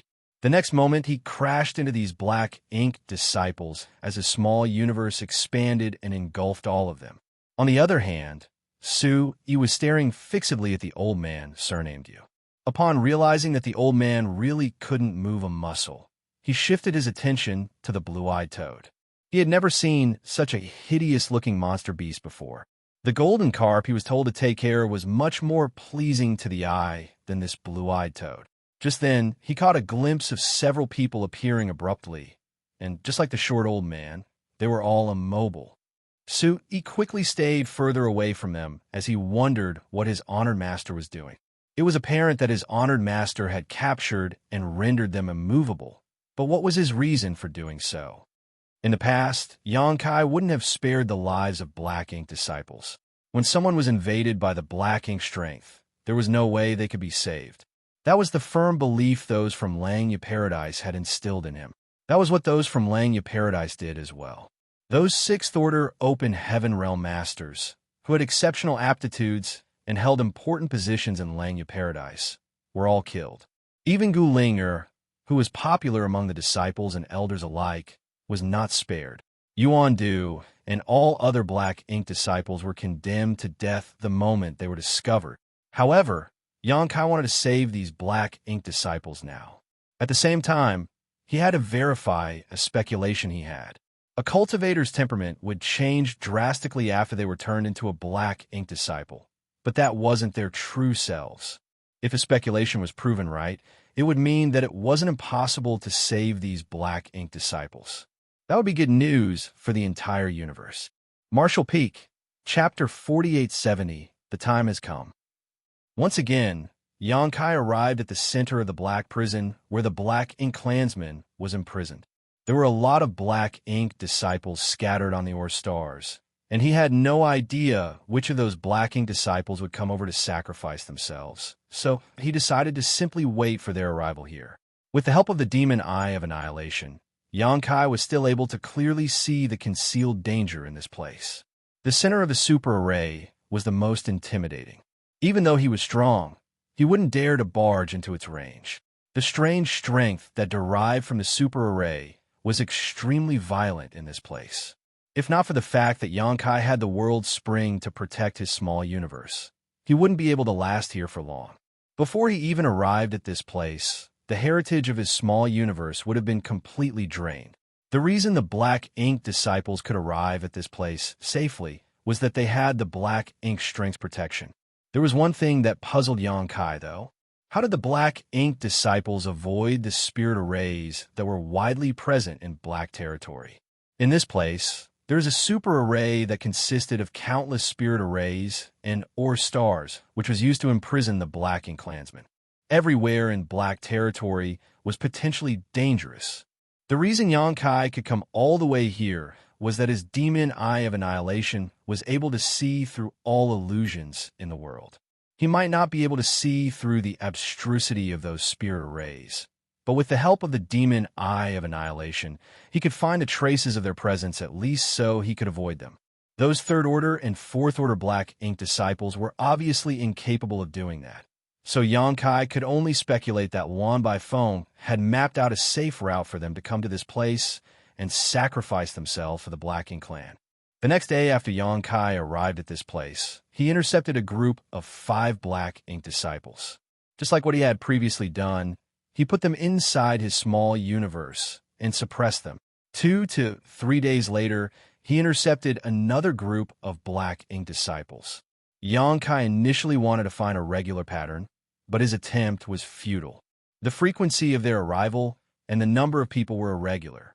Sometimes there would be a lot of people, but sometimes there would only be a small number. There were times when no one came over for 5 days in a row, but at other times, people would arrive every day. In just 1 month, Xianxia had stuffed more than 100 Open Heaven Realm Masters into his small universe. Other than the old man surnamed Yu, who was a 5th Order Open Heaven Realm Master, the rest were in the 3rd Order and 4th Order Open Heaven Realm. Perhaps to the Black Ink disciples, 5th Order Open Heaven Realm Masters were indispensable for now, so they were not willing to sacrifice such people. Xianxia had a feeling that what was going on in this place would be exposed soon. In fact, he was already surprised that he had managed to stay here for a whole month without alerting Wan Baifeng. And soon that time came. One day, when Xianxia was resting in the void as he patiently waited for the Black Ink disciples' arrival, he suddenly opened his eyes. A chill gripped him, which prompted him to activate his world force to protect himself. There seemed to be a hidden gaze that took a glance at him from the depths of the void. The great consciousness he had felt during the sacrificial offering in the past appeared for a breath before vanishing again. The consciousness could no longer be felt, as though it was nothing more than an illusion. However, Xianxia was fully aware that it wasn't an illusion. He had been intercepting the Black Ink disciples in this place, so the Black Ink clansman, who was sound asleep, hadn't had any nourishment for an entire month. There was no doubt that the Black Ink clansmen had been alerted, which was why they had awakened from their sleep for a brief moment. Xianxia had no idea whether the other party had slumbered off again, but he was now certain that the Black Ink clansman who had a hand in Langya Paradise was the same as the one who was trapped in the Black Prison. He had felt the same consciousness twice, so he reckoned that his speculation was right. This was actually good news, for there might only be one Black Ink clansman present in the 3,000 worlds. Xianxia was initially worried that there would be more members of the Black Ink clan in hiding. The bad news was that a battle was now imminent. There were probably thousands of Black Ink disciples in the Black Prison, while Xianxia was on his own. The imprisoned Black Ink clansmen had already noticed his presence, so there was no way the Black Ink disciples were still clueless now. Over the past month, Xianxia wasn't just waiting around, though. Instead, he had been planning out his next move, and now was the time for him to take action. He first fished out some space beacons and scattered them around the void. These small space beacons were inconspicuous, and no one could notice them unless they were looking for them. After he was done with placing the space beacons, Xianxia charged towards the periphery of Black territory at the speed of lightning. He made a round trip after just half a day, and as he took a deep breath, he stared fixedly in a particular direction and waited. The Black Ink disciples didn't let him wait for long. Barely 2 days later, several rays of light rapidly approached him from the distance. Behind the rays of light were countless figures that navigated through the void like locusts. Xianxia narrowed his eyes, for he had underestimated Wan Baifeng's speed at turning more people into Black Ink disciples. Some time ago, Wan Baifeng told him that there were about 1,000 Black Ink disciples in Black territory, but the number had increased by several times now. As Xianxia gazed at these Black Ink disciples, who were densely packed in this place, and reckoned that there were at least 5,000 of them. Although most of them were in the 3rd Order and 4th Order Open Heaven Realm, 5,000 cultivators were still a force to be reckoned with. The person leading the way was none other than Wan Baifeng, who was followed by Xian Peng and the new 6th Order Open Heaven Realm Master, Fan Xiuqi. They stopped in a spot that was several dozen kilometers away from Xianxia. Wan Baifeng stared at the man with a dark expression, fury, and disbelief written all over her face. She had seen the black ink insect penetrate Xianxia's body and transform him into a black ink disciple with her own eyes. Initially, she thought that Xianxia was one of their companions, so she trusted him fully during this period of time. However, she had never expected that it was all just an act. If her master hadn't given the order in the brief moment he awakened, she would still have been in the dark about this. She was fully aware of how strong Xianxia was, so she knew that she was no match for him on her own, which was why she immediately gathered all the black ink disciples together and came over to kill Xianxia regardless of the cost. How did you do it? Wan Baifeng glowered at him. This question had been troubling her. Since Xianxia was even able to resist the black ink insect's invasion, there were no other ways that could transform him into a companion.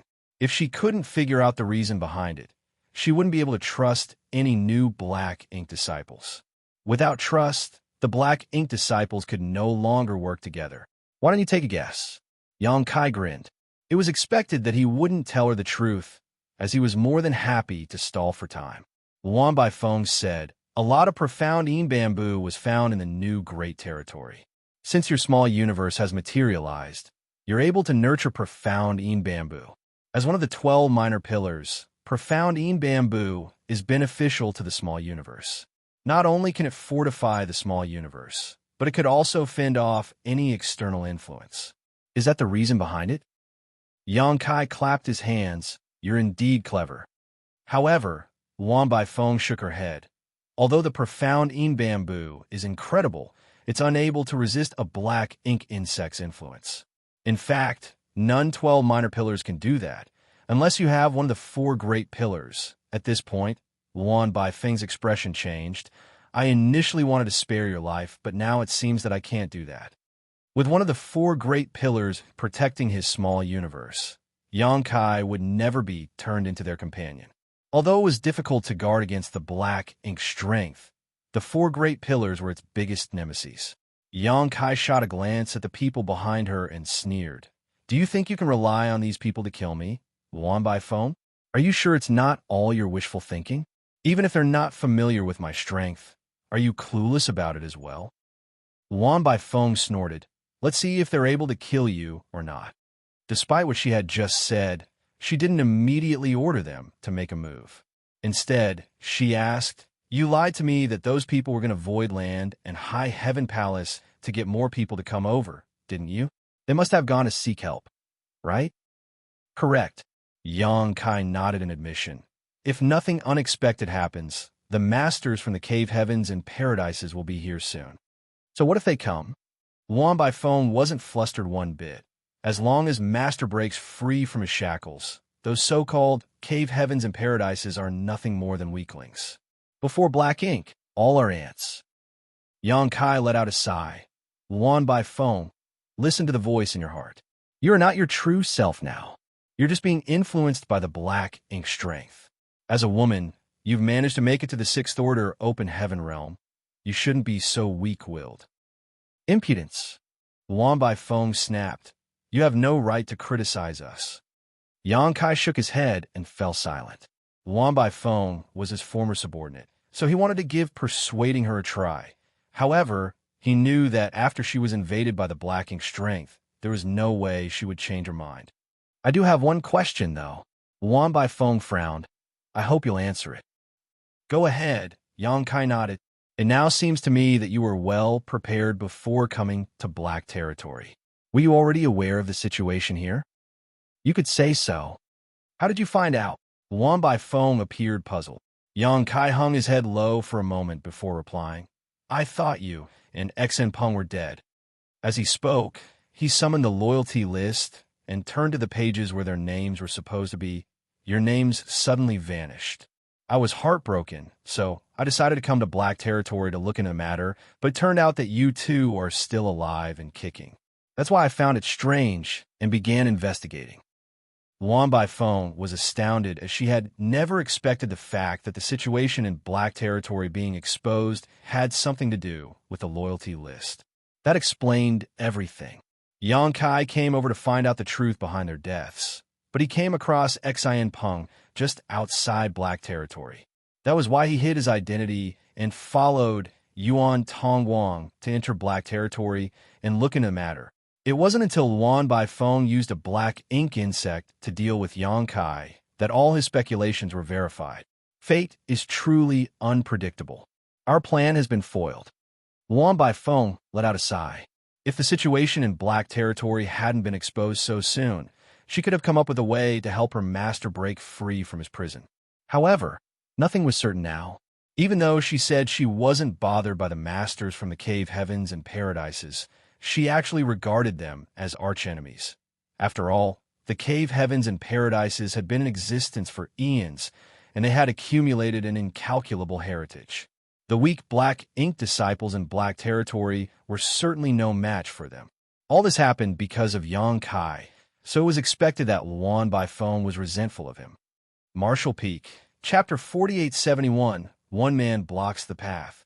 Upon finding out the truth, Luan Baifeng did not hesitate any more as she waved her hand and ordered, "Kill him." The black ink disciples had been waiting for this moment. After receiving the order, they activated their divine abilities and secret techniques and launched them at Yang Kai. Lights of different colors streamed towards Yang Kai. The magnificence would dazzle anyone's eyes. However, the magnificent view brought with it endless murderous intent. Yang Kai was no ordinary sixth-order open heaven realm master. Moreover, he was an expert in the Tao of space with incredible mobility. Therefore, Luan Baifeng wouldn't let those black ink disciples directly deal with him. In front of someone like Yang Kai, these third-order, fourth-order, and fifth-order black ink disciples were no different from ants. Having said that, enough ants could kill an elephant. The secret techniques and divine abilities activated by thousands of people formed into a colossal torrent. Even a seventh-order open heaven realm master would have to avoid it. Nevertheless, Yang Kai didn't seem to have the intention of dodging. With a solemn expression, he lowered his stance and activated his wood element power, after which a gigantic tree with dense leaves appeared behind him. The tree was so large that it seemed able to cover the entire sky. The umbrella-shaped tree crown turned into the most robust defense and protected Yang Kai within. A rich vitality exuded from the ancient tree. The divine manifestation, towering evergreen, had saved Yang Kai from countless dangerous situations before. The divine manifestation was activated through his wood element power, which was derived from the immortal tree's essence. Not only did it have incredible healing power, but it also had an unimaginably sturdy defense. This was the best defensive secret technique Yang Kai could use. Yang Kai had always had an inkling about the order of the immortal tree. Perhaps it was in the ninth order, or perhaps it even ranked above that. After all, this was the rarest and most precious treasure of the wood element, so it wouldn't be surprising if it ranked beyond the ninth order. Though, this was only hypothetical, as there was no established rank above the ninth order. The divine abilities and secret techniques thrown by those third-order, fourth-order, and fifth-order open heaven realm masters struck the huge tree crown, and a green light undulated, sending out a layer of ripples. Nevertheless, Yang Kai remained unharmed. Luan Baifeng gritted her teeth and glowered at Yang Kai. Since she never ordered them to stop, these black ink disciples continued to blast their secret techniques and divine abilities at Yang Kai. They were going all out as they regarded the figure in front of them as their greatest nemesis and wanted nothing more than to destroy him. Even though Yang Kai was able to fend off rounds of dense and continuous attacks for now, how long could he persevere? Just a moment later, the gigantic tree started shrinking rapidly, and even the green glow grew dimmer. 1 hour later, the colossal tree was reduced to the size of a normal tree, and the hanging branches could only protect a small area around Yang Kai. However, the black ink disciple didn't seem to be stopping anytime soon. A mocking smile spread across Luan Baifeng's face. Yang Kai let out a sigh, knowing that he couldn't persevere any longer. Even though towering evergreen was powerful, it couldn't bear the incessant bombardment from thousands of black ink disciples.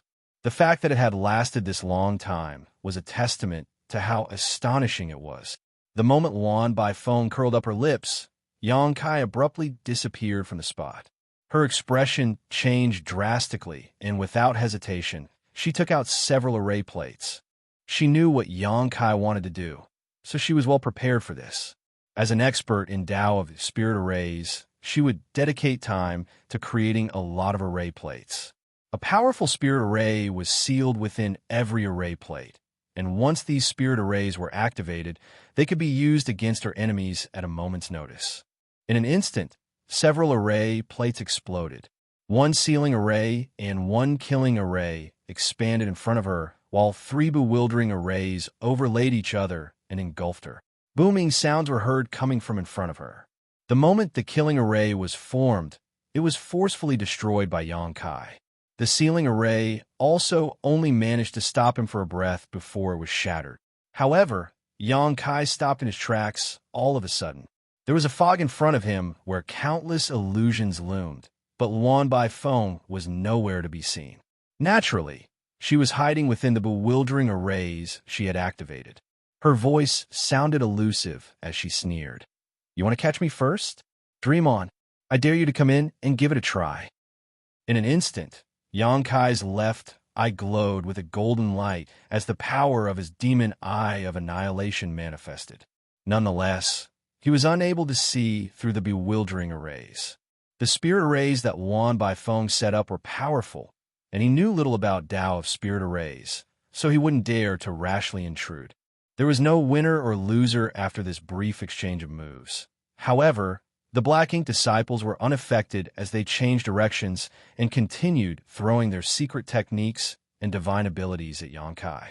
Yangkai gritted his teeth and snorted, "You'd better not show up, otherwise I'll kill you."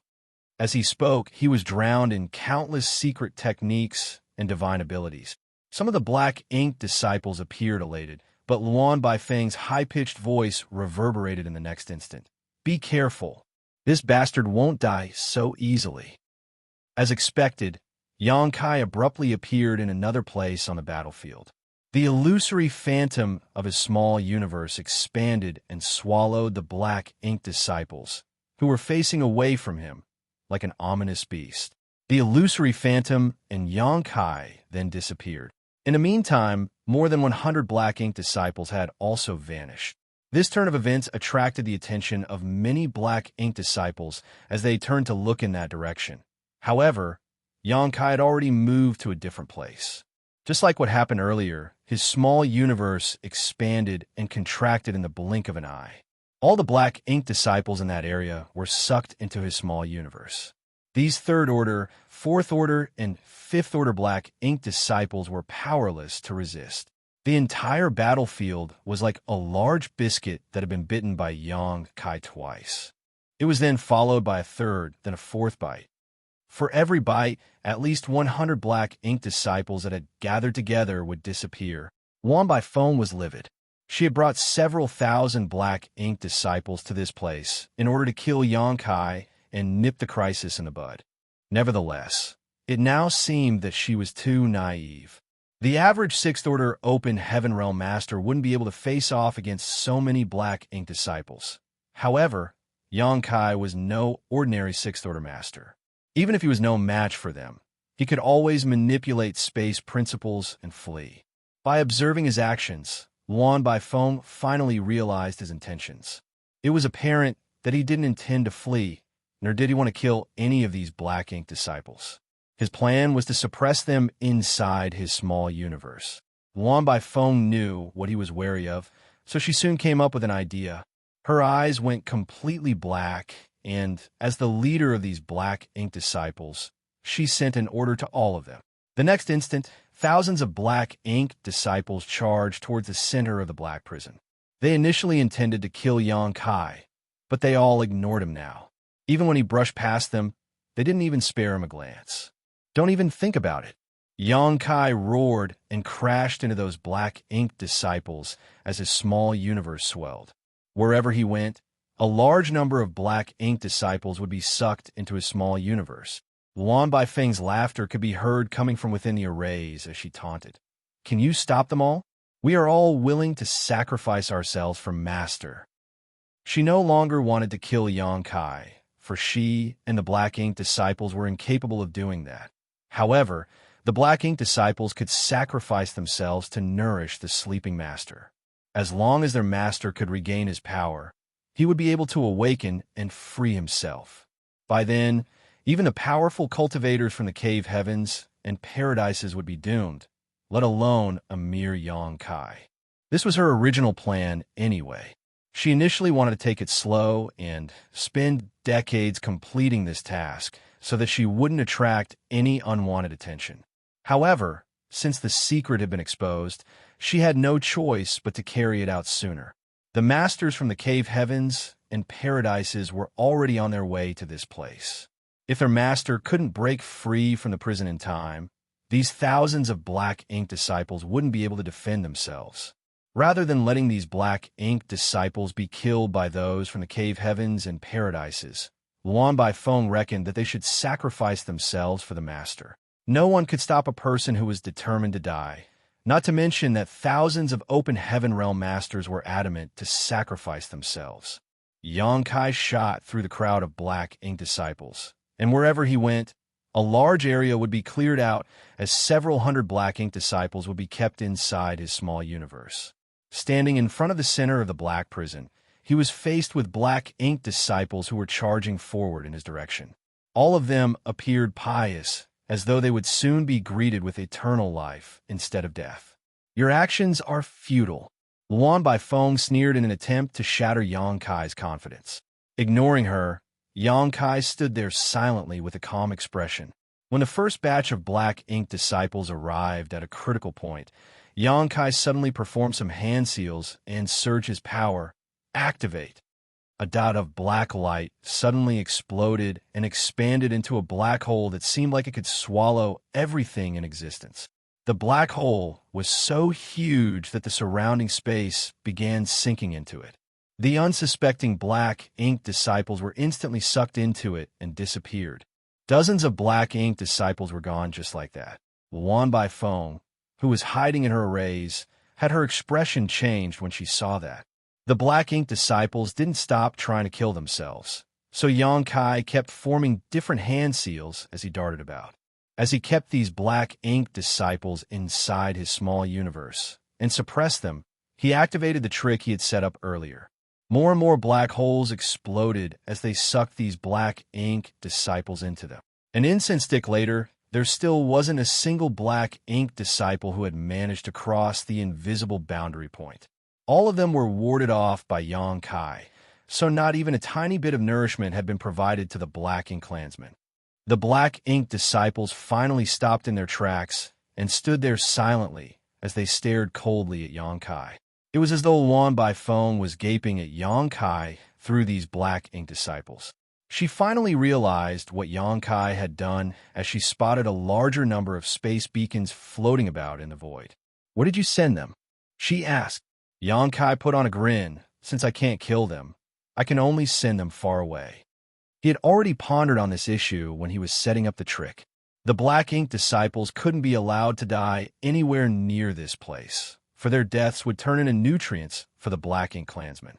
Hence, Xianxia couldn't kill and could only suppress or expel them. Martial Peak. Chapter 4872. Are you sure? Space beacons were a useful tool that could connect two distant places, and upon Xianxia's activation, the space beacon's power was magnified. The Black Ink disciples sucked into the black holes were sent to a place that was billions of kilometers away. Although the Black Ink disciples could return, it would take them several days to do so. That was the only thing Xianxia could do in this situation. The silent Black Ink disciples suddenly dispersed and blindly charged forward again. More space beacons exploded and turned into black holes as they drew those Black Ink disciples into them. However, the trick was no longer as effective. Xianxia kept darting around as he forcefully transferred more Black Ink disciples inside his small universe and suppressed them. However, his stamina was not infinite. Although he had made prior arrangements and fully exerted himself in the moment, he still couldn't stop all these Black Ink disciples from killing themselves. Eventually, one Black Ink disciple broke through the blockade and crashed into the periphery of the Grand Array, where the Black Ink clansman was imprisoned. The Grand Array's power erupted and turned the black ink disciple into dust. His small universe collapsed, and his world force dissipated. Although Yang Kai had previously seen batches of black ink disciples killing themselves, he hadn't originally understood their intentions. It wasn't until he heard Luan Bai Feng's explanation that he found out the reason. As he observed the situation more carefully, he realized that the world force which leaked from the dead black ink disciple was drawn to the center of the black prison by a mysterious force. There was no doubt that the sleeping black ink clansman was absorbing that world force. A second black ink disciple soon crashed into the Grand Array. More and more black ink disciples broke through the blockade and sacrificed themselves to the black ink clansman. All the space beacons were used up by now, and Yang Kai had become noticeably sluggish and was no longer as agile before. Luan Bai Feng, who had been hiding in her spirit arrays, finally appeared. Gazing at Yang Kai, she guffawed. "How much longer can you persevere?" She could see the problem that Yang Kai was facing, so she was no longer afraid that he would harm her. There was no way he would kill her here, otherwise it would be akin to providing nourishment to the black ink clansman. On the other hand, he was unable to put her inside his small universe, as she was a sixth-order Open Heaven Realm Master. He could only keep Open Heaven Realm Masters that were below the sixth order inside his small universe.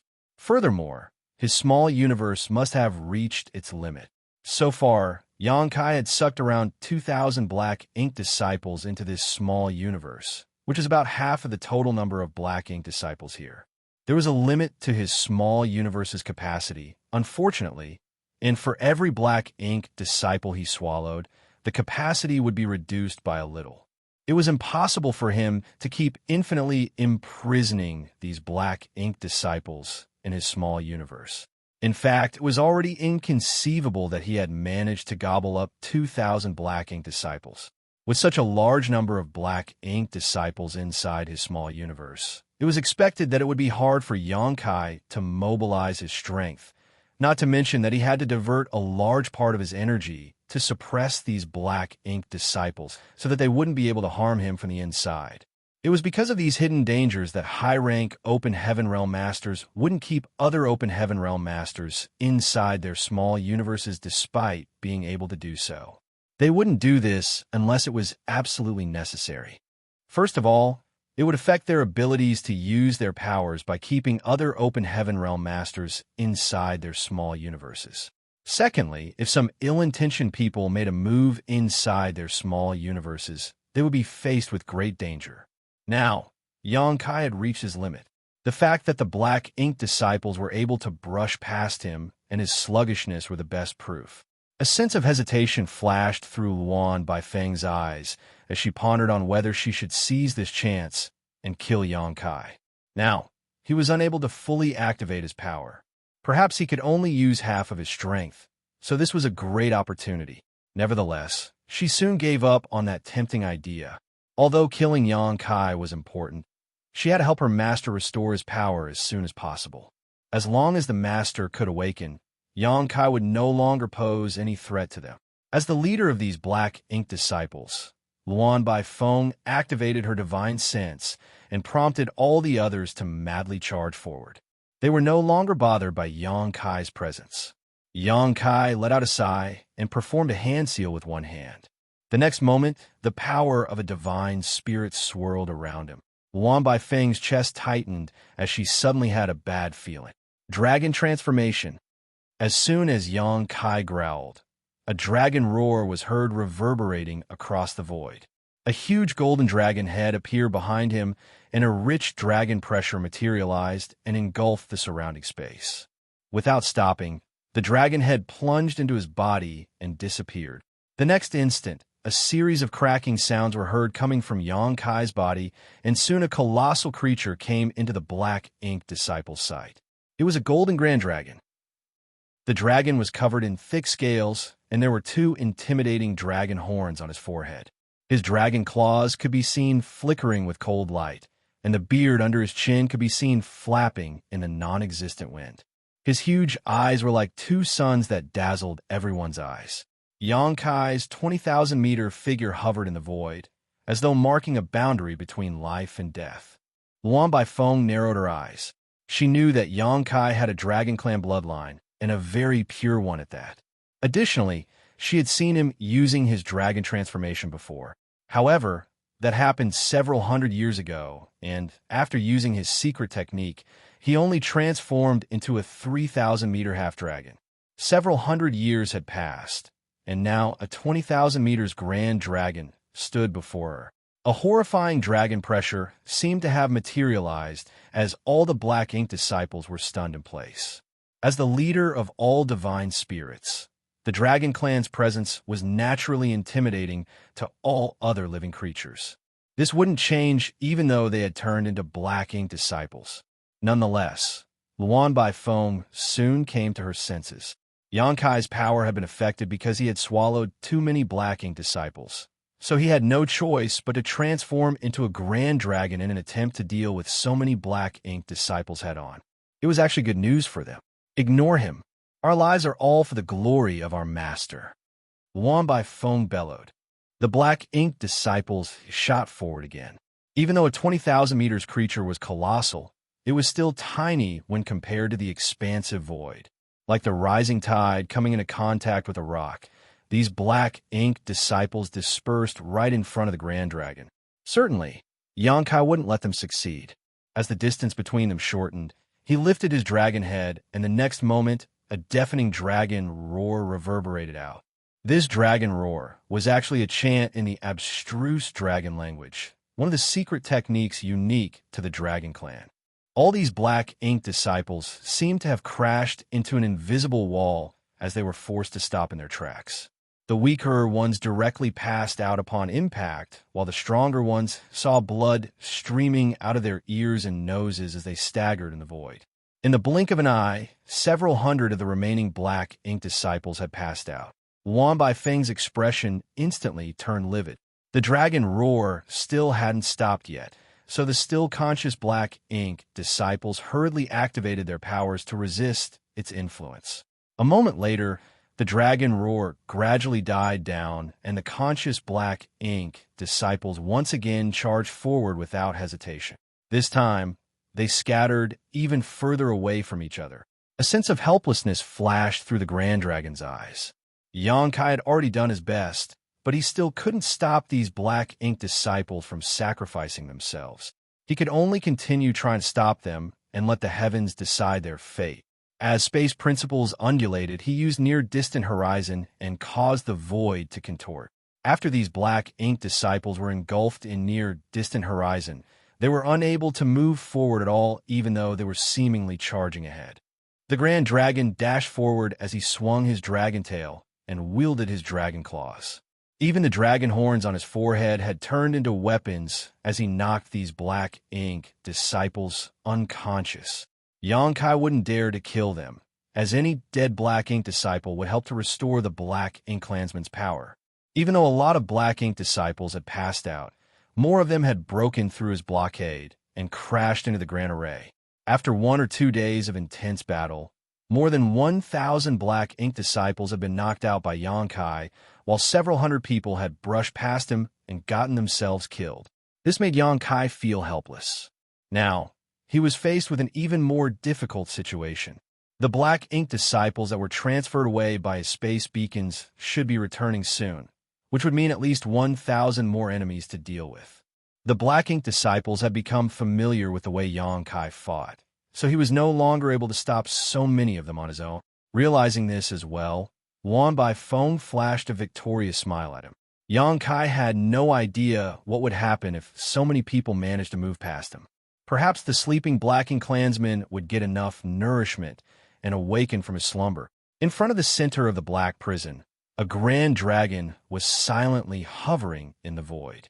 His own body was the last barrier. In a place that wasn't far away from him, Luan Baifeng was humming a song as she was apparently in a good mood. Besides the two of them, the unconscious Black Ink disciples scattered around the void. Luan Baifeng attempted to persuade him by saying, "You're incredible enough to have achieved all this on your own, Yangkai. Give up now. It's still not too late to submit to Master."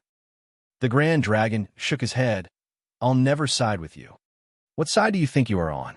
What are you looking for in life? Whatever it is you desire, Master can give it to you. He can. He definitely can. Luan Bai Feng spoke in a gentle voice, as though she was coaxing a child. I think you're sick of living. Oh, you're right. Luan Bai Feng covered her lips and giggled. Even I'd like to perish now, but do you have the guts to kill me? As she spoke, she suddenly turned her head to look in a particular direction from which a ray of light was seen rapidly approaching them. She put on a smile. Look, my companions are back while you're on your last legs. How are you going to fend them off this time? Xianxia fell silent as he looked solemnly at the first ray of light that was coming from a distance. There seemed to be even more rays of light behind it. Luan Bai Feng's smile became brighter. The Blacking clan will eventually rule over the entire universe. Stop being so obstinate, Xianxia. Xianxia's expression suddenly turned awkward as he questioned, Are you sure about that? Martial Peak, Chapter 4873, 6 with Divine Monarch, Lu Mu. Luan Bai Feng's face changed abruptly as she turned to look behind her. A distant stream of light was rapidly approaching, far surpassing the capabilities of a third, fourth, or fifth-order open heaven realm cultivator. She actually felt the pressure of an eighth-order open heaven realm master coming from that direction. It wasn't one of her fellow comrades. It was naturally a master from one of the cave heavens or paradises. It had been 2 or 3 months since Luo Ting, he, and the others had left. 2 or 3 months may not be enough time to reach the star boundary and inform the foreign envoys of the major cave heavens and paradises about the Blacking clan. However, it was definitely enough time for Luo Ting, he to get support from the nearest paradise. The 8th Order Open Heaven Realm Master was approaching them extremely fast. He, who was just a point of light a moment before, was close enough that his figure was now visible. A loud and clear voice resounded throughout the void as he closed in on Luan Bai Feng. Golden Antelope Paradise's Lu Mu has come. Which brats are causing trouble here? As soon as those words sounded, Luan Bai Feng dove back into the bewildering array, which was just behind her, and disappeared. This bewildering array was set up by Luan Bai Feng before in order to avoid Xianxia's attack. Although she ended up coming out of it, the bewildering array was still present, undamaged. The 8th Order Master from Golden Antelope Paradise, who called himself Lu Mu, rushed in headlong, making both Luan Bai Feng, who knew she was facing a very strong enemy, and Xianxia, who was filled with anticipation, stunned. But before the two could react, the bewildering array suddenly swelled up as a violent energy fluctuation erupted from within. In less than a breath, the spirit array shattered and 6 with Divine Monarch reappeared. He turned his head to look at the place where the spirit array tried to trap him, and snickered while reaching out to flick the non-existent dust off of his clothes. Heh, you dare try to show off your meager skills before an expert. Luan Bai Feng finally regained her senses. Her body swayed while she tried to escape. However, Lu Mu, who had noticed her already, was an 8th Order Open Heaven Realm Master. How could he let her escape right under his nose? With a single grasp of his hand, a powerful force surged out, directly confining Luan Bai Feng's body in place. Pitch-black ink strength gushed out from Luan Bai Feng's tender body, and at the same time, extremely unstable power fluctuations tumbled out from her body. Xianxia hurriedly shouted, "Senior, watch out, she's trying to self-destruct." An Open Heaven Realm Master could self-destruct quite easily, without practicing or using any sort of secret techniques. All they needed to do was shatter their own small universe, and their world force would explode out. Lu Mu obviously noticed this as well. In the blink of an eye, he appeared in front of Luan Bai Feng and flicked her forehead with his finger. His flick, which seemed to contain no force whatsoever, caused Luan Bai Feng's head to fiercely jerk backwards. The world force in her small universe was instantly disrupted, leaving no chance for her to kill herself. A golden rope artifact suddenly flew out from Lu Mu's hand, wrapping itself around Luan Bai Feng, as though it was a snake and she was a dumpling. Only then did Lu Mu smile proudly. "There is no chance for you to kill yourself in front of this monarch." Lu Mu observed Luan Bai Feng, especially paying close attention to the black ink strength that was emanating from her body. Before nodding lightly, she really is a black ink disciple. He turned his head to look at Yangkai. The 20,000 meters long grand dragon made him slightly lost in thought. Although Lu Mu was an 8th order open heaven realm cultivator, this was the first time that he had seen a grand dragon close-up. He then asked warmly, "You are that Yangkai, right?" Yangkai reverted back to his human form before cupping his fist. Yangkai greets Senior Lu Mu. Lu Mu had already announced his identity when he arrived, probably because he wanted Yangkai to realize that reinforcements had arrived. Yangkai naturally knew about Golden Antelope Paradise. In fact, although he had not been to this paradise and did not have any friends from it, Golden Antelope Paradise was actually the first paradise he had heard of. After the war between the Star Boundary and Demon Realm was settled, Yangkai and Zhang Ruo, she broke free from the shackles of the universe world and ventured out into the outer universe. Zhang Ruo, she gave him a lot of information about the outer universe back then, including information about Golden Antelope Paradise, which was quite famous and popular amongst cultivators. There was a sealed world in Golden Antelope Paradise which was filled with metal element materials, and this sealed world was open to the general public. If one paid a certain amount of open heaven pills as a fee, they could enter to search for materials. If one was lucky, they could find the metal element materials they needed, or even make a tidy profit. Zhang Ruo, she had said at the time that if Yangkai wanted to find a metal element material in the future, he could try the sealed world in Golden Antelope Paradise. Yangkai, in fact, did want to do so before he advanced to the open heaven realm. He lacked a high-order metal element material at that time, but the blood monster Cave Heaven fulfilled his needs, so he longer had any reason to visit Golden Antelope Paradise. Golden Antelope Paradise was the closest to the Black Territory, so Luo Ting, his first stop was Golden Antelope Paradise, which was why support from this paradise arrived the fastest. Young and talented indeed. Your reputation is well-deserved. Lu Mu praised before quickly coming to the point. Enough of the small talk. What's the situation? Luo Ting, he had gone to Golden Antelope Paradise to pass on information and ask for support, but she didn't know any details. Moreover, before she left, Black Territory remained calm, and the Black Ink disciples were all acting in the shadows. But it was apparent that today, Black Territory had suddenly changed. Yangkai hurriedly explained, "As Senior can see, behind me is the heart of the Black Prison, which is where the Black Ink clansman is imprisoned. The Black Ink disciples know that their identities have been exposed, so they wanted to break through Junior's blockade and provide the Black Ink clansman with the power to restore himself by sacrificing themselves." Lu Mu raised his brow at Yangkai's words.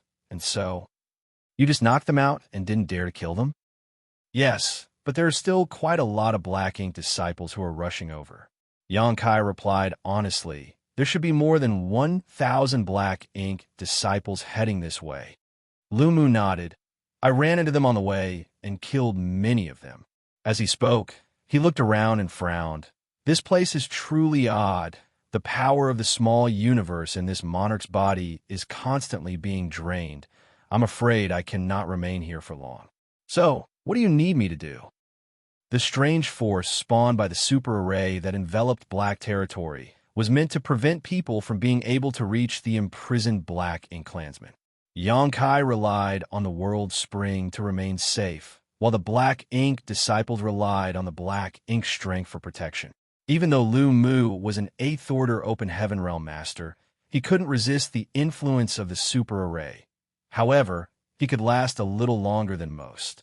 "I would like to request, Senior, take these Black Ink disciples away from here." Yangkai gestured behind him. Lu Mu nodded. "That is fine." "Senior, could you also ask your subordinates to show mercy and not take their lives?" Yangkai cupped his fist and pleaded. Lu Mu frowned. Why? He originally planned to take these Black Ink disciples far enough before killing them. After all, Black Ink disciples were not easy to deal with.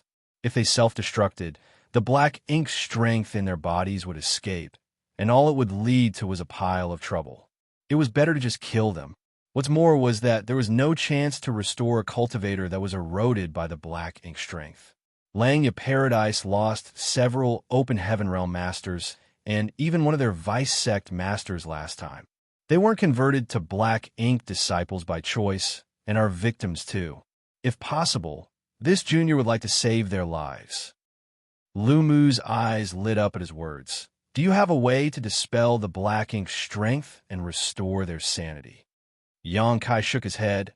Currently, I can't do anything about it, but I believe there are those who can. Lu Mu didn't ask any more questions and just nodded lightly. In that case, let's leave them alive for the time being. It would really not have been easy to take care of this many Black Ink disciples. Fortunately, this monarch has brought a lot of people over. The large streams of light that trailed behind Lu Mu were all masters from Golden Antelope Paradise. This time, the cultivators dispatched were all in the 6th or 7th Order Open Heaven Realm. Those under the 6th Order Open Heaven Realm were not even allowed to come here, and yet the total number of people exceeded 300. This was an extremely large and terrifying lineup. Lu Mu was faster than the rest, so he was the first to arrive, and while the two were speaking, many masters from Golden Antelope Paradise were finally arriving. Every one of them was frowning, though, pushing their power to resist the effects of the super array, but there was nothing they were able to do to stop the steady drain of their small universe. Ancestor. The crowd cupped their hands. Lu Mu ordered, Brats, do you see those unconscious Black Ink disciples? Take all of them away after sealing their bodies and small universes. A 7th Order Open Heaven Realm cultivator hesitated and asked, Not kill them. They also encountered quite a few Black Ink disciples on their way here, but they just killed them all, so they could not help but feel that their ancestors' order sounded a little strange. Fighting and killing all day long. How highly improper for you to think like that. Lu Mu reprimanded relentlessly. If I tell you to take them away. Why spout so much nonsense? Hurry up and move without making a fuss. You can complain later. It is not suitable for us to stay in this place for long. The 7th Order Open Heaven Realm Master, who was reprimanded, was also very old, but he didn't dare to have the slightest trace of grievance in front of Lu Mu. This ancestor of theirs was known for his temper, so it was best to not refute his orders. The masters of Golden Antelope Paradise quickly gathered the unconscious Black Ink disciples in one place before exerting their powers to seal their strength. Lu Mu said in a somewhat worried manner, Young boy, what about you? Xianxia sat down cross-legged and replied, I still need to stand guard here, in case any Black Ink disciple comes seeking death again. Lu Mu frowned. It's going to be hard on you, so be careful. If anything goes wrong, leave this place immediately. Behind Xianxia was the place where the Black Ink clansman was imprisoned. No one knew what condition this being was in right now, or whether they would manage to break out or not, so staying here was undoubtedly very dangerous. This junior understands. Xianxia nodded seriously. Also, can Senior seal the exit of Black territory so that no Black Ink disciples can escape? Lu Mu replied, In regards to that, you can rest assured. When this monarch came in, he ordered some people to stay at the territory gate and seal it off. Right now, no outsiders are allowed to enter this place, and no one will be able to leave. There are also still many Black Ink disciples that were moved elsewhere by me, and they should be rushing this way at this very moment. Not waiting for him to finish his words, Lu Mu added, You can rest assured about that too. My Golden Antelope Paradise will make sure none of them can pass through. There's still people mining materials on many of the ore stars in Black territory right now. This junior requests Senior to bring all those who are unaware about the current situation to one place and not let the Black Ink disciples have the opportunity to convert more people to their side. Good. Leave everything to this monarch. Lu Mu nodded his head in agreement. Martial Peak, Chapter 4874, Liberation. Golden Antelope Paradise's many masters came just in time. If they had come a few days later, Xianxia would not have been able to stop the Black Ink disciples who were rushing back.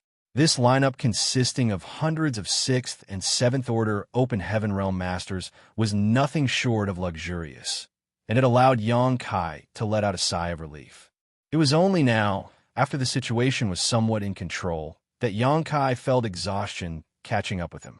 In fact, the fight this time with the Black Ink disciples wasn't too intense and was by no means the most dangerous fight he had ever gotten into, but it was definitely the one in which he had the most difficulty exerting his full strength. Due to the nearly 2,000 Black Ink disciples he had suppressed and sealed, Yonkai's small universe was almost at its limit, which greatly affected the circulation of his world force.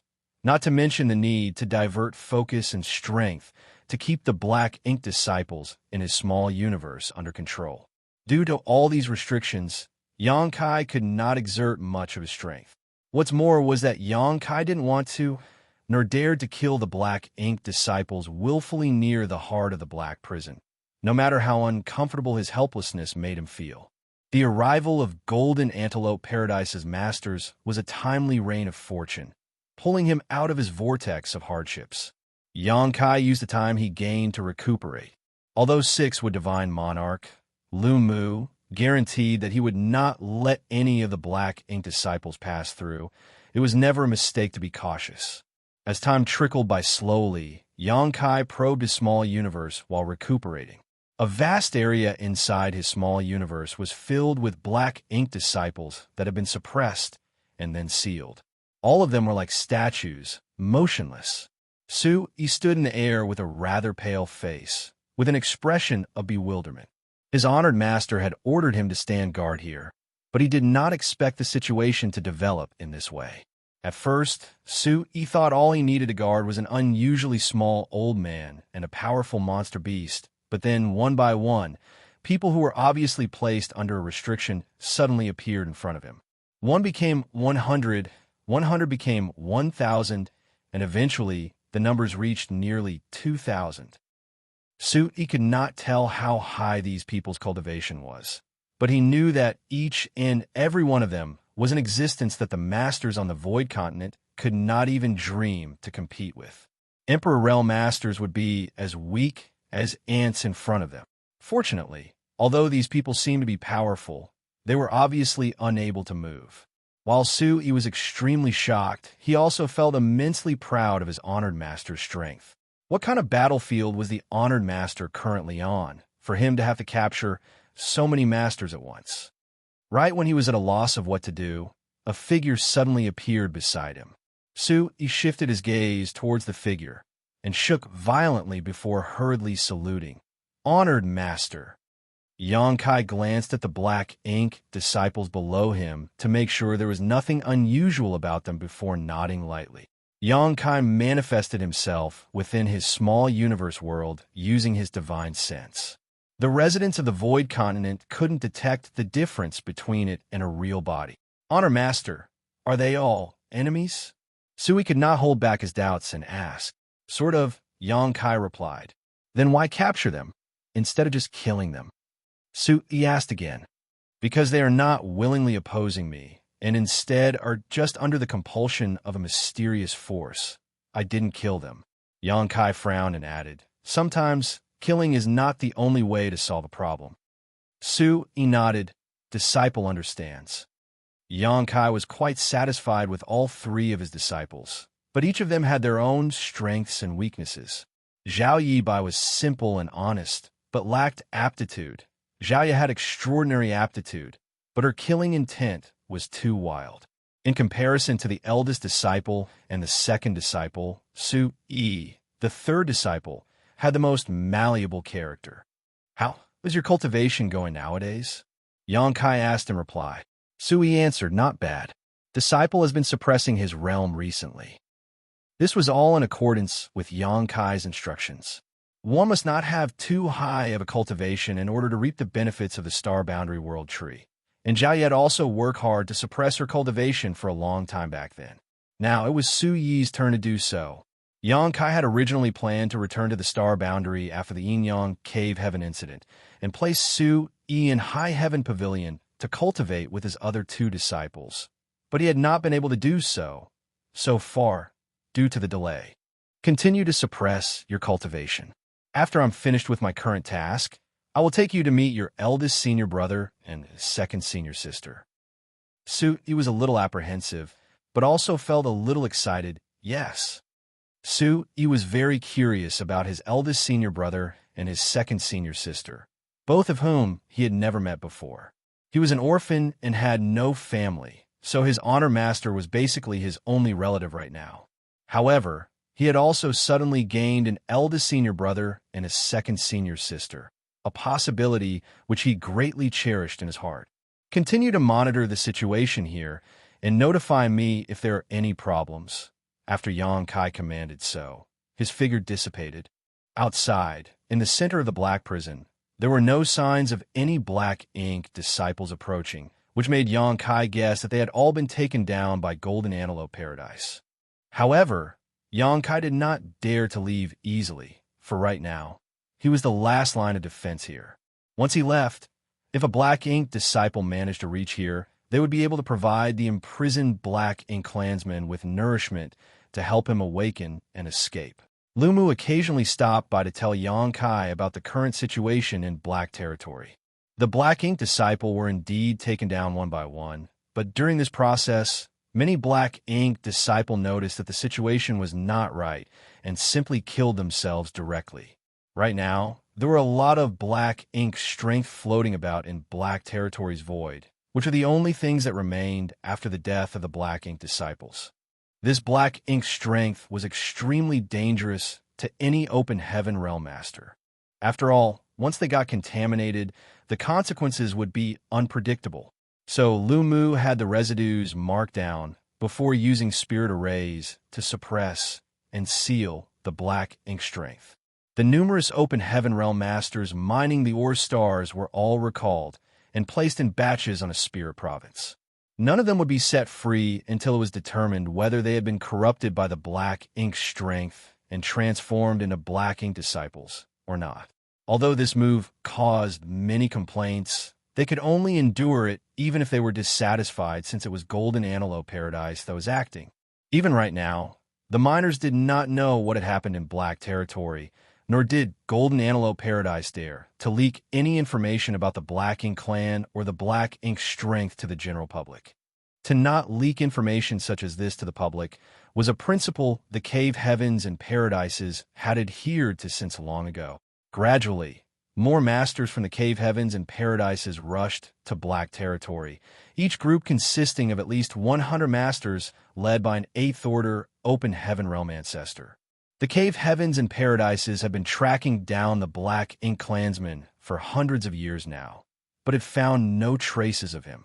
Thus, when they got this news that the black ink clan was actually hiding in black territory, the major cave heavens and paradises were extremely shocked. Until now, they had been searching for the enemy in the shattered heaven, without any results whatsoever. Now that the black ink clansman's hiding place had been identified, the cave heavens and paradises naturally wanted to get rid of him immediately to prevent something like the tragedy of Xianxia Paradise from happening again.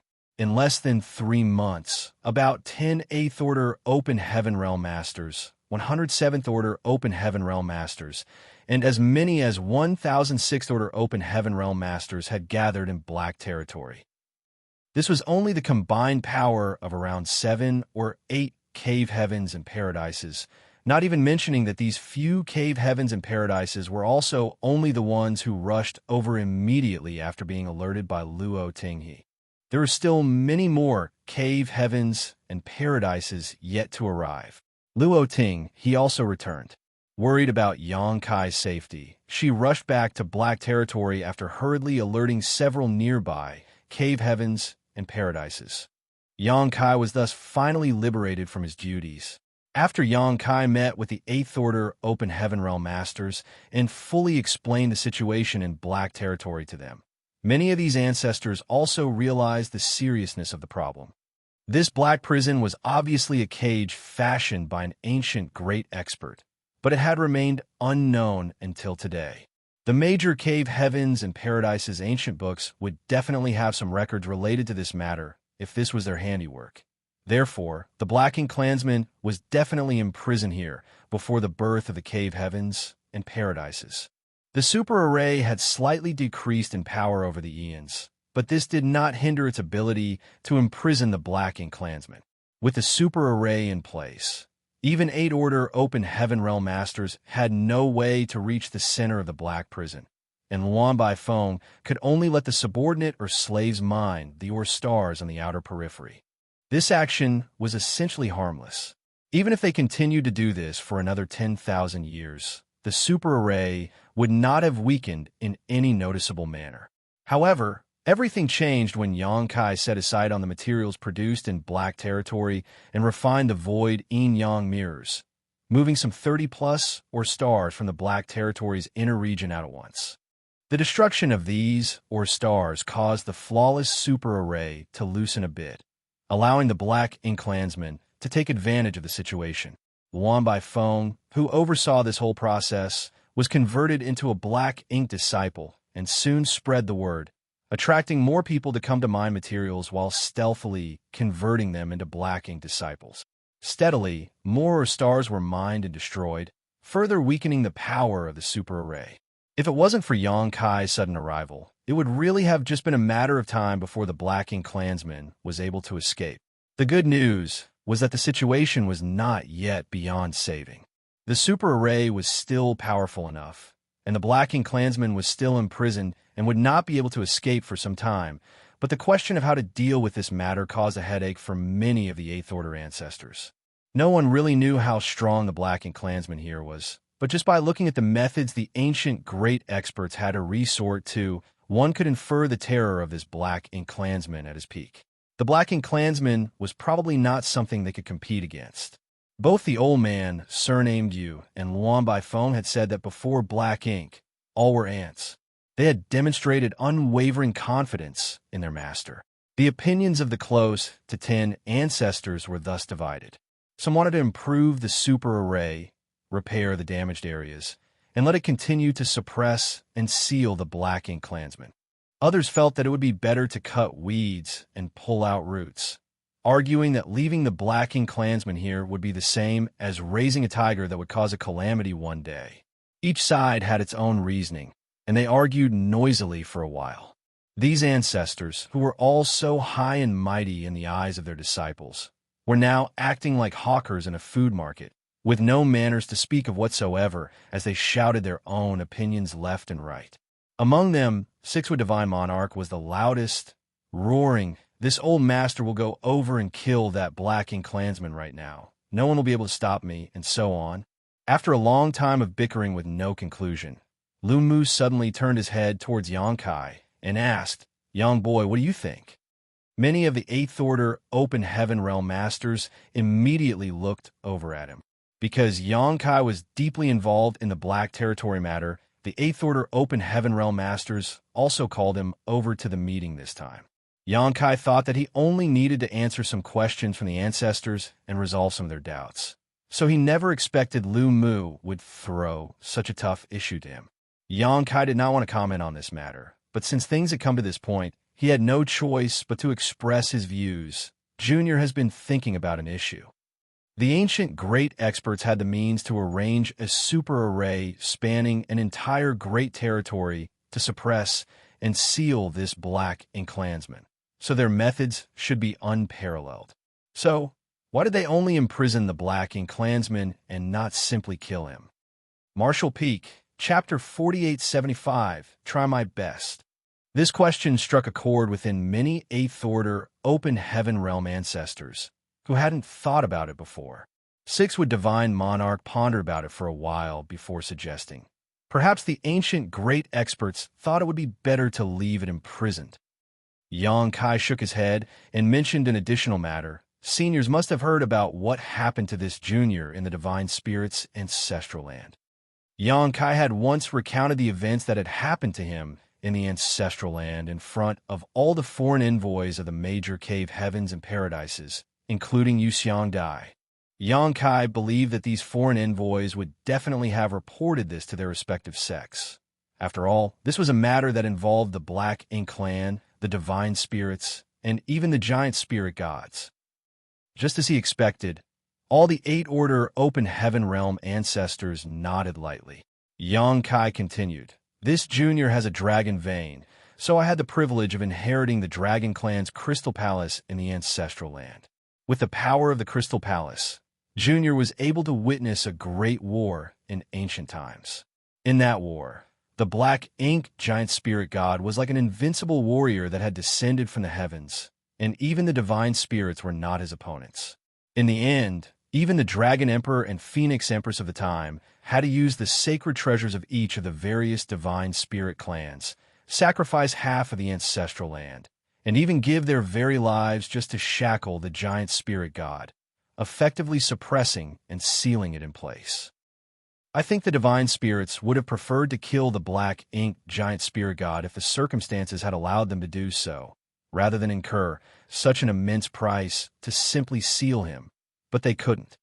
And in fact, the actions of the Dragon Emperor and the Phoenix Empress, as well as that of the divine spirits, was correct. Even after countless eons, the seal had remained, and the Black Ink giant spirit god was killed. Even the Black Ink strength in his body has been thoroughly eroded by the ancestral strength, eliminating any potential problems. What's your point? An 8th Order Open Heaven Realm ancestor asked. Xianxia replied, Junior's point is that the situation in Black Territory should be similar to what happened in Ancestral Land. Perhaps the ancient great experts who imprisoned the Black Ink clansmen here were not able to kill him, but that is inconceivable as well, considering that the ancient great experts were powerful enough to set up this super array as a cage. If they were capable of that, they should have been able to easily kill a lone Black Ink clansman. The reason they did this, I think, should coincide with that of the divine spirits. They were trying their best to prevent future troubles. A ruddy-looking 8th Order Open Heaven Realm ancestor exclaimed, You mean if they had killed the Black Ink clansmen trapped here, it would lead to some unpredictable consequences, something like the Black Ink strength left behind after their death? Xianxia nodded. This Junior is merely speculating, but the Black Ink strength is sinister and dangerous. Even the Black Ink strength left behind after the death of a lowly Black Ink disciple is highly corrosive, not to mention the Black Ink strength that would be left behind after the death of someone from the real Black Ink clan, which may be what the ancient great experts were afraid of. The 8th Order Open Heaven Realm ancestors glanced at each other and nodded lightly. So, you'd prefer to suppress and seal it again? Lumu looked at Xianxia somewhat angrily. He was one of the main advocates of the killing faction, and the fact that Xianxia disagreed with him made him a little bit unhappy. Xianxia shook his head and said, Junior's words were merely frivolous remarks, and it is up to the seniors to decide about the Black Ink clans matter. Luo Tinghe spoke out. Let's wait until everyone has arrived and then discuss this matter together so we can reach a resolution. No matter how much we quarrel here right now, it won't help. Although she was just a newly promoted 8th Order Open Heaven Realm Master from Inyang Cave Heaven, all the ancestors present knew that she had the potential to break through to the 9th Order Open Heaven Realm in the future, so they did not dare to take her lightly. The matter of how to deal with the Black Ink clan was thus put on hold until all the 8th Order Open Heaven Realm ancestors of the Cave Heavens and Paradises had arrived.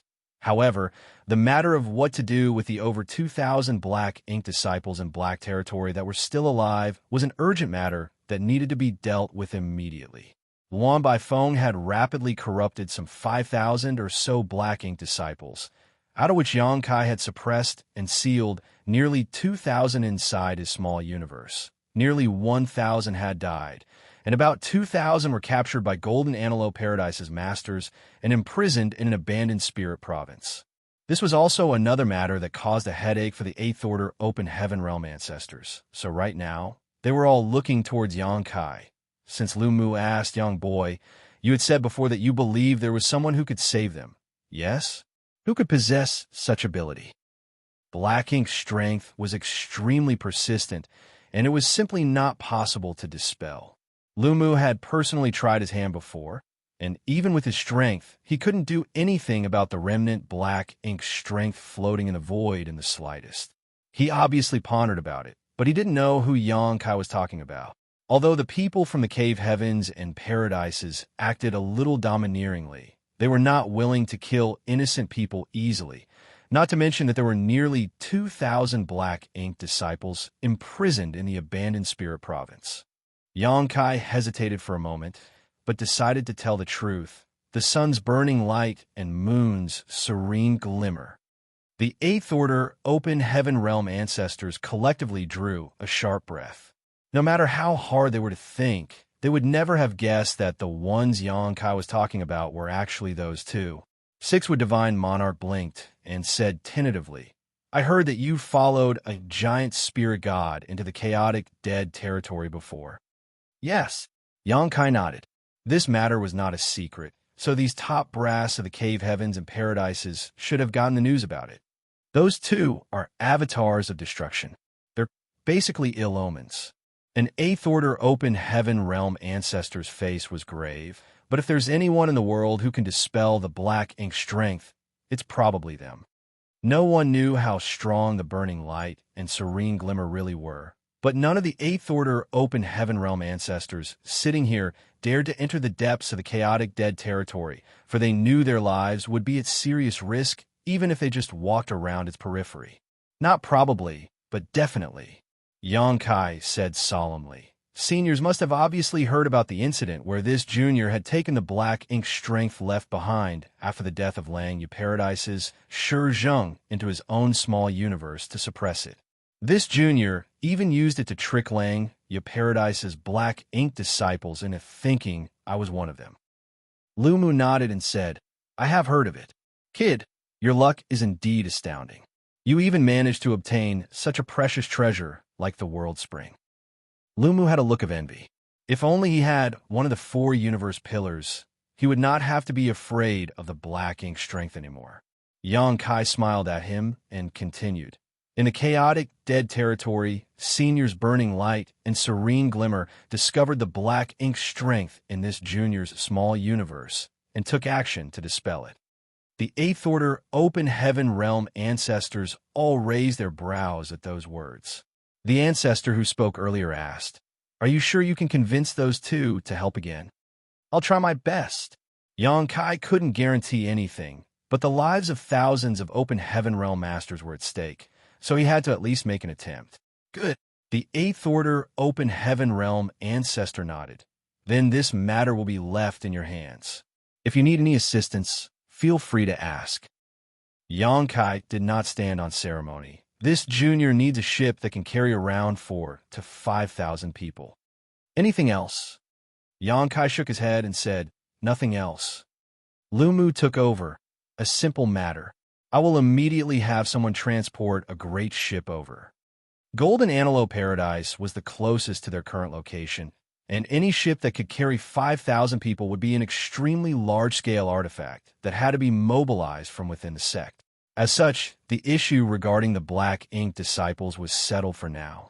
Xianxia, Luo Tinghe, and Lu Mu went to the abandoned spirit province where the Black Ink disciples were imprisoned. All of the Black Ink disciples had traces of being confined with various secret techniques locking their bodies. The secret techniques used had transformed into shackles that suppressed and sealed all the strength in the Black Ink disciples' bodies, making them unable to even kill themselves.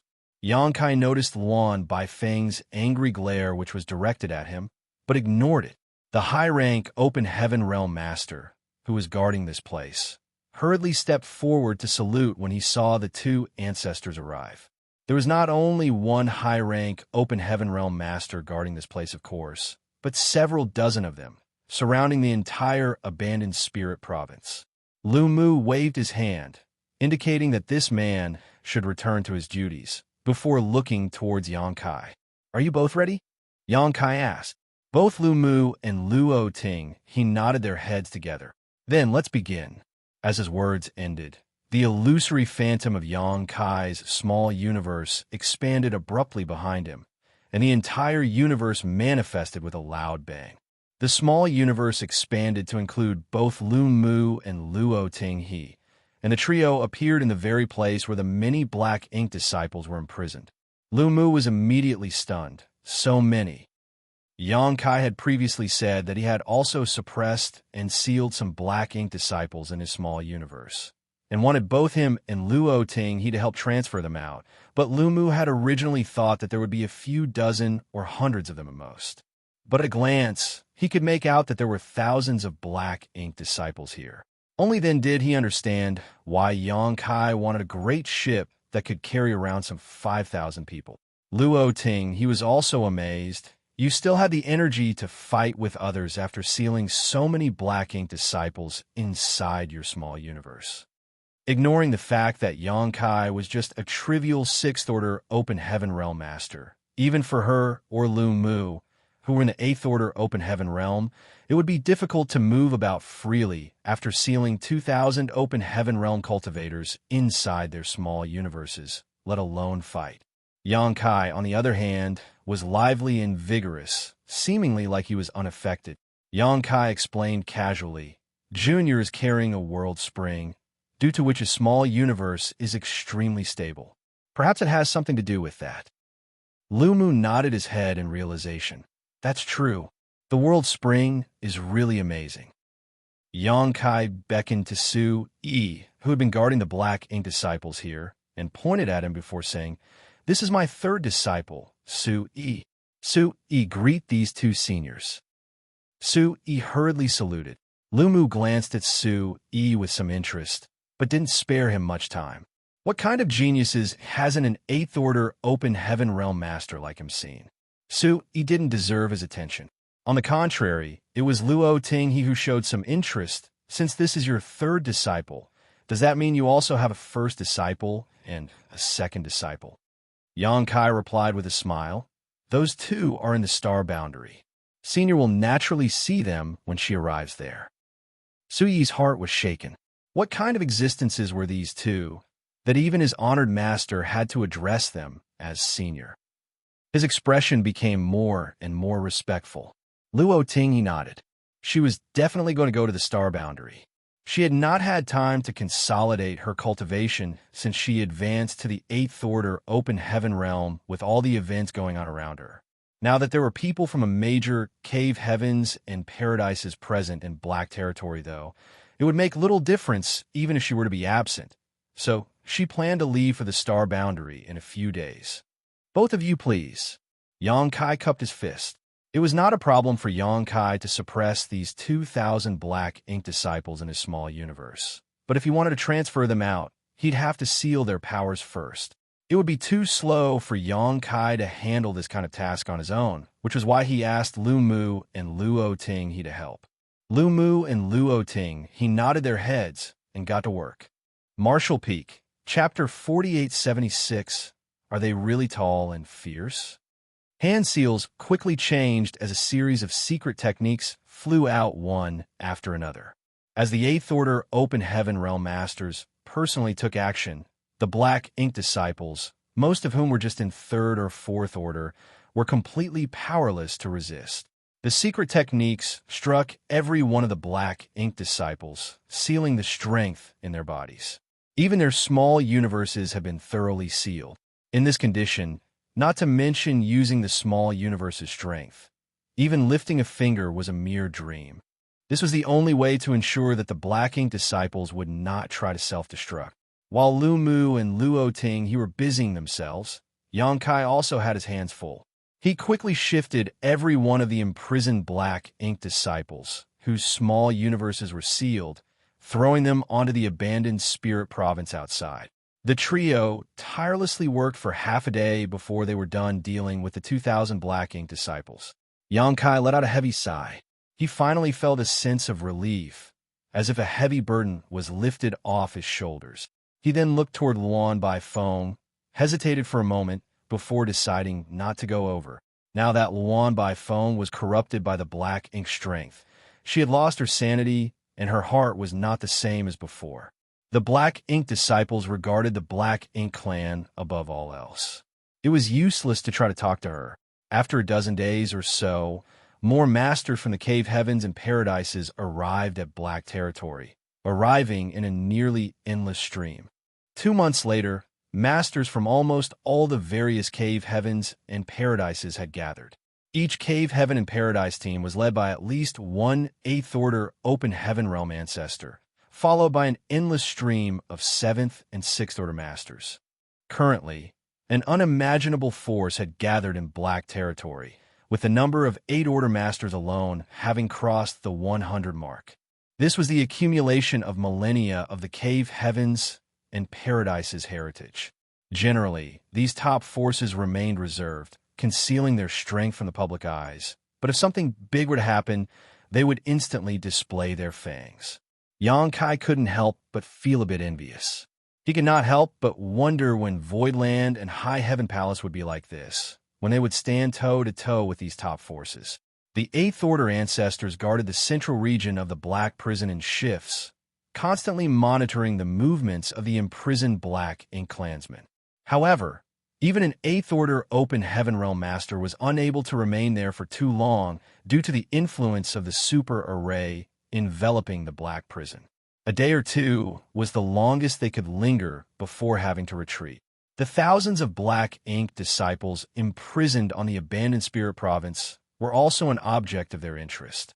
The Black Ink strength scattered throughout Black territory because of the last battle had also attracted many people's investigation. Matters related to the Black Ink clan were not a secret to the top masters of the Cave Heavens and Paradises, but knowing and seeing were two different matters, so they were naturally curious. The Black Ink strength's peculiarity and the Black Ink disciples' stubbornness deeply shocked them. Xianxia's brilliant performance in this incident had also piqued the interest of many high-rank Open Heaven Realm Masters.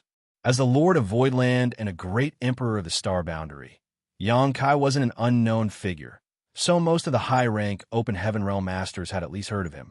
However, that didn't mean many of them had seen him before. This time, they finally got to meet him in person. Taking advantage of this opportunity, Xianxia got acquainted with many 7th and 8th Order Open Heaven Realm Masters. Xianxia also took this opportunity to peddle his profound Bamboo. As one of the 12 minor universe pillars, the value of the profound Bamboo was naturally well known. Furthermore, with the appearance of the Black Ink clan, the profound Bamboo became even more important. Although it couldn't make its owner immune to the Black Ink strength like the World Spring, it still offered quite a bit of resistance to Black Ink strength's corrosion, allowing the small universe to remain more stable. When Xianxia had negotiated with many foreign envoys about the right to use the Good Fortune Divine Furnace in the past, he had added the profound Bamboo onto the negotiation table, owing to which the High Heaven Palace would provide each cave heaven and paradise with some profound Bamboo. However, there were simply too few of them to go around. Compared to the high-rank Open Heaven Realm Masters of the various cave heavens and paradises, the profound Bamboo provided by High Heaven Palace was simply insufficient. Now that they had met Xianxia, though, the Lord of Voidland, in Black Territory, the high-rank Open Heaven Masters naturally wanted to target him. Be that as it may, how could Xianxia give away the profound Bamboo for free with his money-grubbing personality? In Langya Paradise, he even forcefully sold his healing pills to those he beat up, let alone a real treasure like one of the 12 minor universe pillars. From the standpoint of a sect master, Xianxia was just doing his best to accumulate resources. The amount of profound Bamboo he had cultivated in his small universe was not small, but as he was about to advance to the 7th Order, he did not focus his time and attention on cultivating them, as the growth of the profound Bamboo would be at the expense of his own foundation. After much probing and bargaining, Xianxia and the many high-rank Open Heaven Masters finally reached a price satisfactory to all parties. Profound Bamboo were then sold one after another. Regardless, a single shoot of the profound Bamboo would not be of much use. The owner would first need to consume their own foundation to cultivate the profound Bamboo, and then transform it into a large bamboo forest. The bigger the bamboo forest, the stronger the effects of the profound Bamboo. This definitely required time and effort, but as the high-rank Open Heaven Masters had extremely long lifespans, they really didn't care about this. Over the past few months, the miners in Black Territory had dug up quite a lot of materials from the various stars, so much so that Wan Bai Feng even brought Xianxia to check them out some time ago. After returning, Xianxia also put all of them into his small universe. By the time Xianxia had sold most of the profound Bamboos, the Golden Antelope Paradise ship had arrived. All the black ink disciples were loaded onto the ship, and 37th Order Open Heaven Realm Masters from different cave heavens and paradises were stationed aboard it for security. After settling everything, Xianxia led the ship out of black territory. These black ink disciples were of paramount importance. Furthermore, the cave heaven and paradises didn't want any mishaps along the way.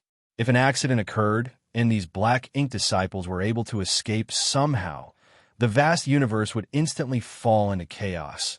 So the ancestors had taken precautions. The lineup of 37th Order Open Heaven Realm Masters was quite grand, enough to deal with any unexpected situation. The ship was extremely large, but its speed was also quite surprising for its size. Soon, it left black territory and sailed towards the chaotic dead territory. At some point, a 7th Order Open Heaven Realm Master suddenly shouted, prompting the scattered high-rank Open Heaven Masters to immediately gather around.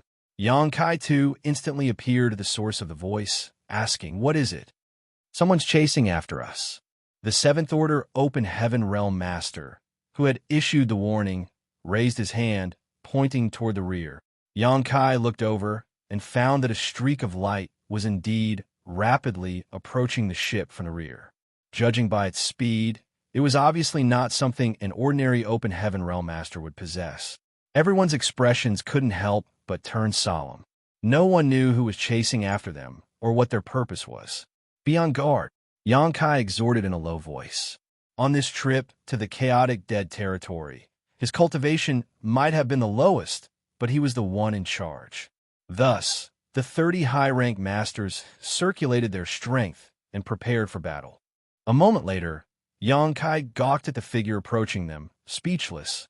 The one chasing them was none other than 6th Divine Monarch, Li Mu, of Golden Antelope Paradise.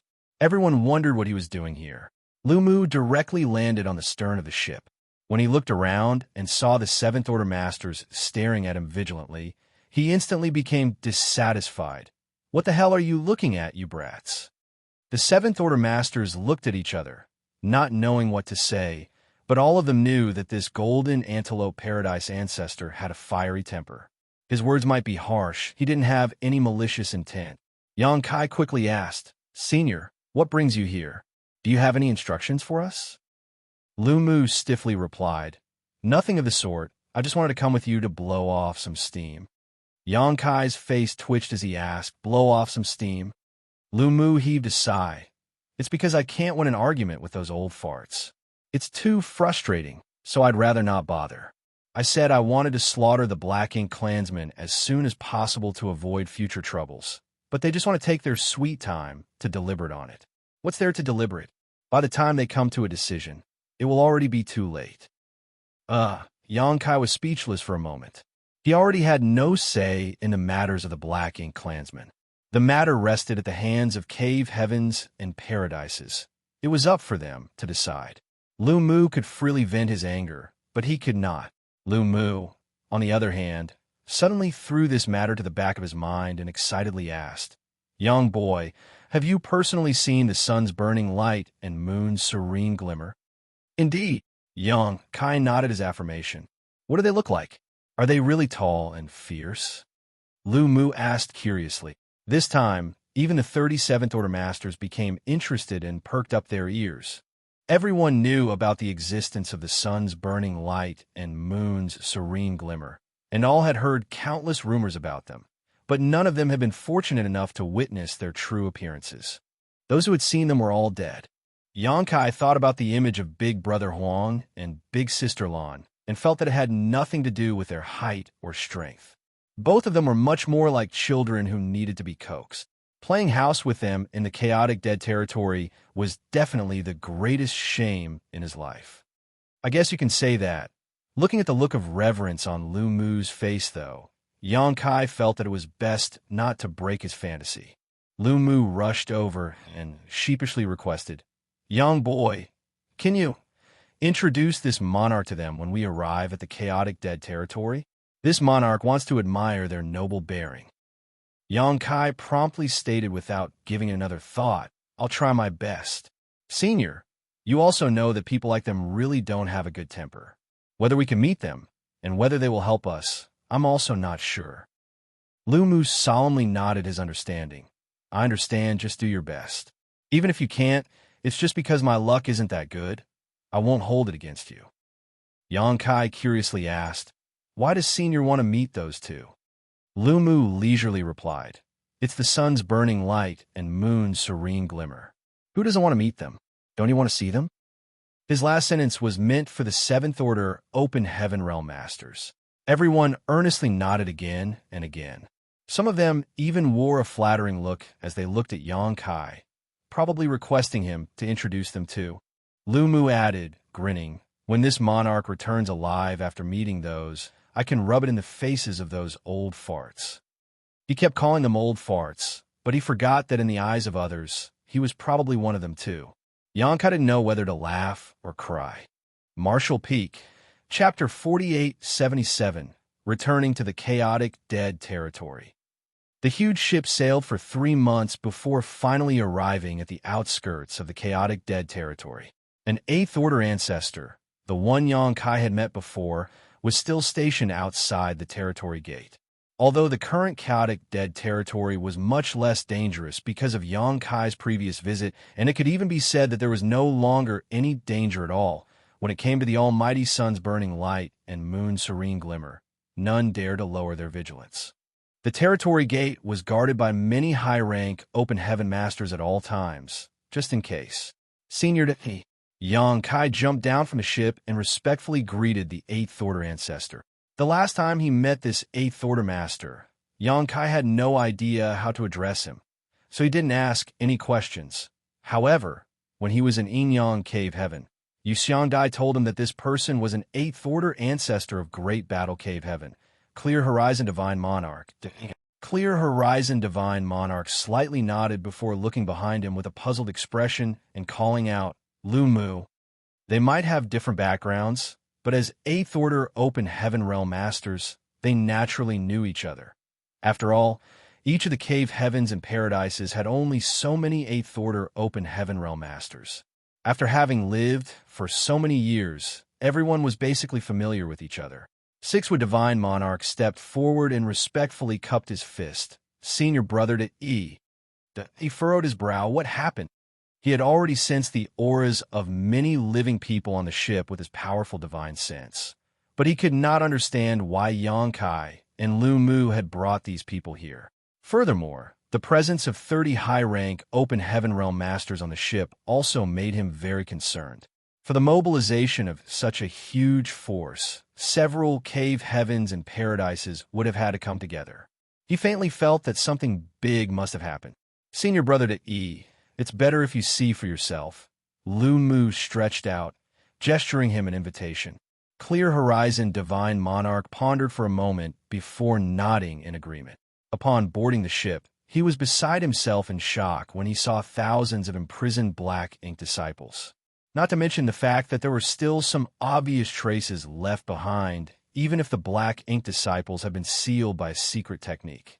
For example, Fan Xiuqi, who had advanced from the Fifth Order to the Sixth Order. He might have broken his Open Heaven Realm Order limit, but it also left a great deal of hidden danger in his body. Not only had his body dramatically expanded, but many lumps and black cysts had also appeared on his body, making him look extremely gruesome. Lu Mu and Xianxia accompanied E as the latter studied the Black Ink Disciple situation, briefly explaining what had happened in Black Territory. E was surprised when he heard everything. The Black Ink Clansman is actually hiding in Black Territory. Lu Mu corrected him. Not hiding, but imprisoned. Right now, those old ghosts are discussing how to deal with him. Then these Black Ink Disciples. Lu Mu glanced at Xianxia before explaining. Yang Boy said that the two inside had the ability to purge the Black Ink strength, striking at the root of the problem. So we brought these Black Ink Disciples here. He naturally knew who the two he was referring to. He had followed Xianxia inside and had personally seen them after all. Are you confident? He looked at Xianxia. I'll try my best. Xianxia didn't dare give a definite answer. Although he had gotten along quite well with Big Brother Huang and Big Sister Lan, he had no idea what was going on in their minds. He slightly nodded his acknowledgement. I'll accompany you. As an Eighth Order ancestor guarding the territory gate, it was his duty to monitor every single movement related to the chaotic dead territory. After a simple arrangement, the others remained to guard the territory gate while he followed the ship into the chaotic dead territory. Lu Mu and the 30 high-rank masters immediately became a little nervous as the ship entered the chaotic dead territory. They had all heard of the chaotic dead territory and knew how dangerous it was, but when they personally laid their eyes on it, they were totally confused. Much to their surprise, the chaotic dead territory was completely calm and serene, without the slightest hint of danger. This was very different from the rumors. Each of their sects had an ancestor who was once stationed at this place.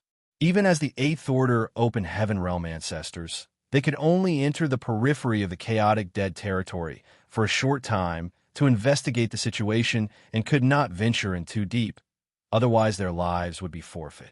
Rumor had it that the chaotic dead territory was filled with the fallout of the sun's burning light and the moon's serene glimmer clashes. Every time they fought, it would bring about unimaginable destruction. Seemingly noticing everyone's curiosity, he explained, the chaotic dead territory used to be extremely dangerous, but ever since Xianxia came here, this place has calmed down significantly. Hearing this, Lu Mu asked in surprise, "What did you do to turn their hostility into friendship?" Xianxia didn't know how he should explain. The only reply he could give was, "You will know when you meet them." Lu Mu nodded before he took a deep breath and straightened his back, trying his best to put on a dignified air.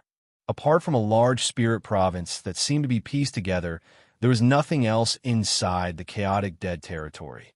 This spirit province was created by Xianxia and Yi together, using an abandoned universe world from the adjacent Great Territory. A glimmering ball of light that looked like a sun was hanging high above the spirit province, illuminating its surface. The light seemed extremely gentle, but when Lu Mu used his divine sense to examine it, he suddenly let out a muffled groan as he stumbled and started bleeding from his mouth and nose. Ancestor. Everyone was shocked. Lu Mu immediately waved off. "I'm fine. Don't try to probe that thing." Just now, when his divine sense came into contact with the light, he instantly felt a destructive force envelop him. It was so overwhelming that even an Eighth Order Open Heaven Master like him was unable to resist it and was instantly injured. If even someone as strong as him could get this injured, how could the other Seventh Order Open Heaven Realm Masters, who were also curious about this light, dare to rashly investigate? The few people who were about to probe it secretly rejoiced. Fortunately, the injuries to Lu Mu's divine sense weren't too serious.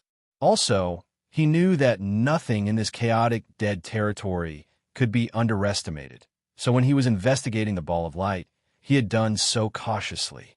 These little injuries weren't that big of a deal. Be that as it may, the fact that he had suffered a loss even before meeting the burning light and serene glimmer made him realize just how powerful these two beings were. The ship flew towards the spirit province and soon came to a stop in the void. Everyone looked down from the deck and was immediately stunned.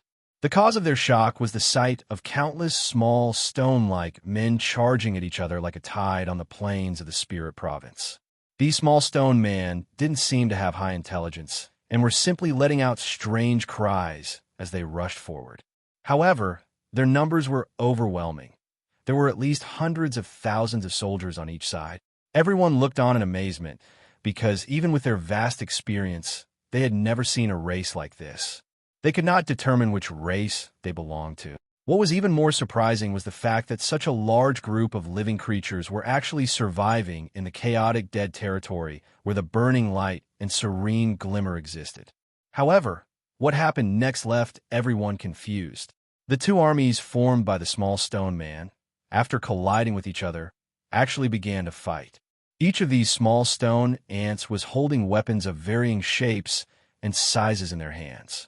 They were trying their best to hack their enemies into pieces, for which they were willing to use even their hands and teeth if they had to. The two armies moved as swiftly as the wind. By the looks of it, they were well-trained and were clearly directed by some brilliant commanders. While the two armies were engaged in a fierce battle, More squads emerged from the sides, flanking and intercepting their respective enemies. What's going on? Lu Mu was completely confused. These small stone men might be living creatures, but obviously they were not that strong. He could destroy them all by himself, but what he saw in front of him really confused him. They're the small stone race. They are very similar to ants in their behavior. They are a race I discovered in the New Great Territory, Xianxia explained. New Great Territory. Lu Mu's brow rose as he recalled the New Great Territory that had appeared beside the star boundary. The New Great Territory was occupied by Xianxia as soon as it appeared, so there was nothing the cave heavens and paradises could do about it. They knew nothing about the New Great Territory, but now he knew that Xianxia had actually discovered a new race inside. Senior shouldn't look down on the small stone race. Xianxia smiled lightly. Their intelligence might not be high, and they might not be able to cultivate, but if we keep them inside our small universes, they are highly beneficial. Lu Mu immediately became interested. What are the advantages? They reproduce extremely quickly as long as enough resources are provided, and each one of them provides 10 times the benefit of other living creatures to the small universe's foundation. Everyone was stunned for a moment before they all gasped in shock. Even he looked at Xianxia in surprise, clearly seeking confirmation. Xianxia affirmed, nodding, this junior small universe has many small stone race members as well as many humans, so the comparison is quite obvious. The look in Six-Wood Divine Monarch's eyes suddenly became hot. Young boy, you see, when you were in danger in Black Territory, this monarch was the first to rush to help you. So about this small stone race.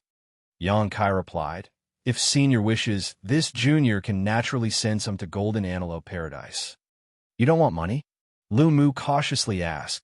Back in Black Territory, Xianxia had sold his profound bamboo to the many high-rank Open Heaven Masters, and his profiteering look had left a deep impression on him.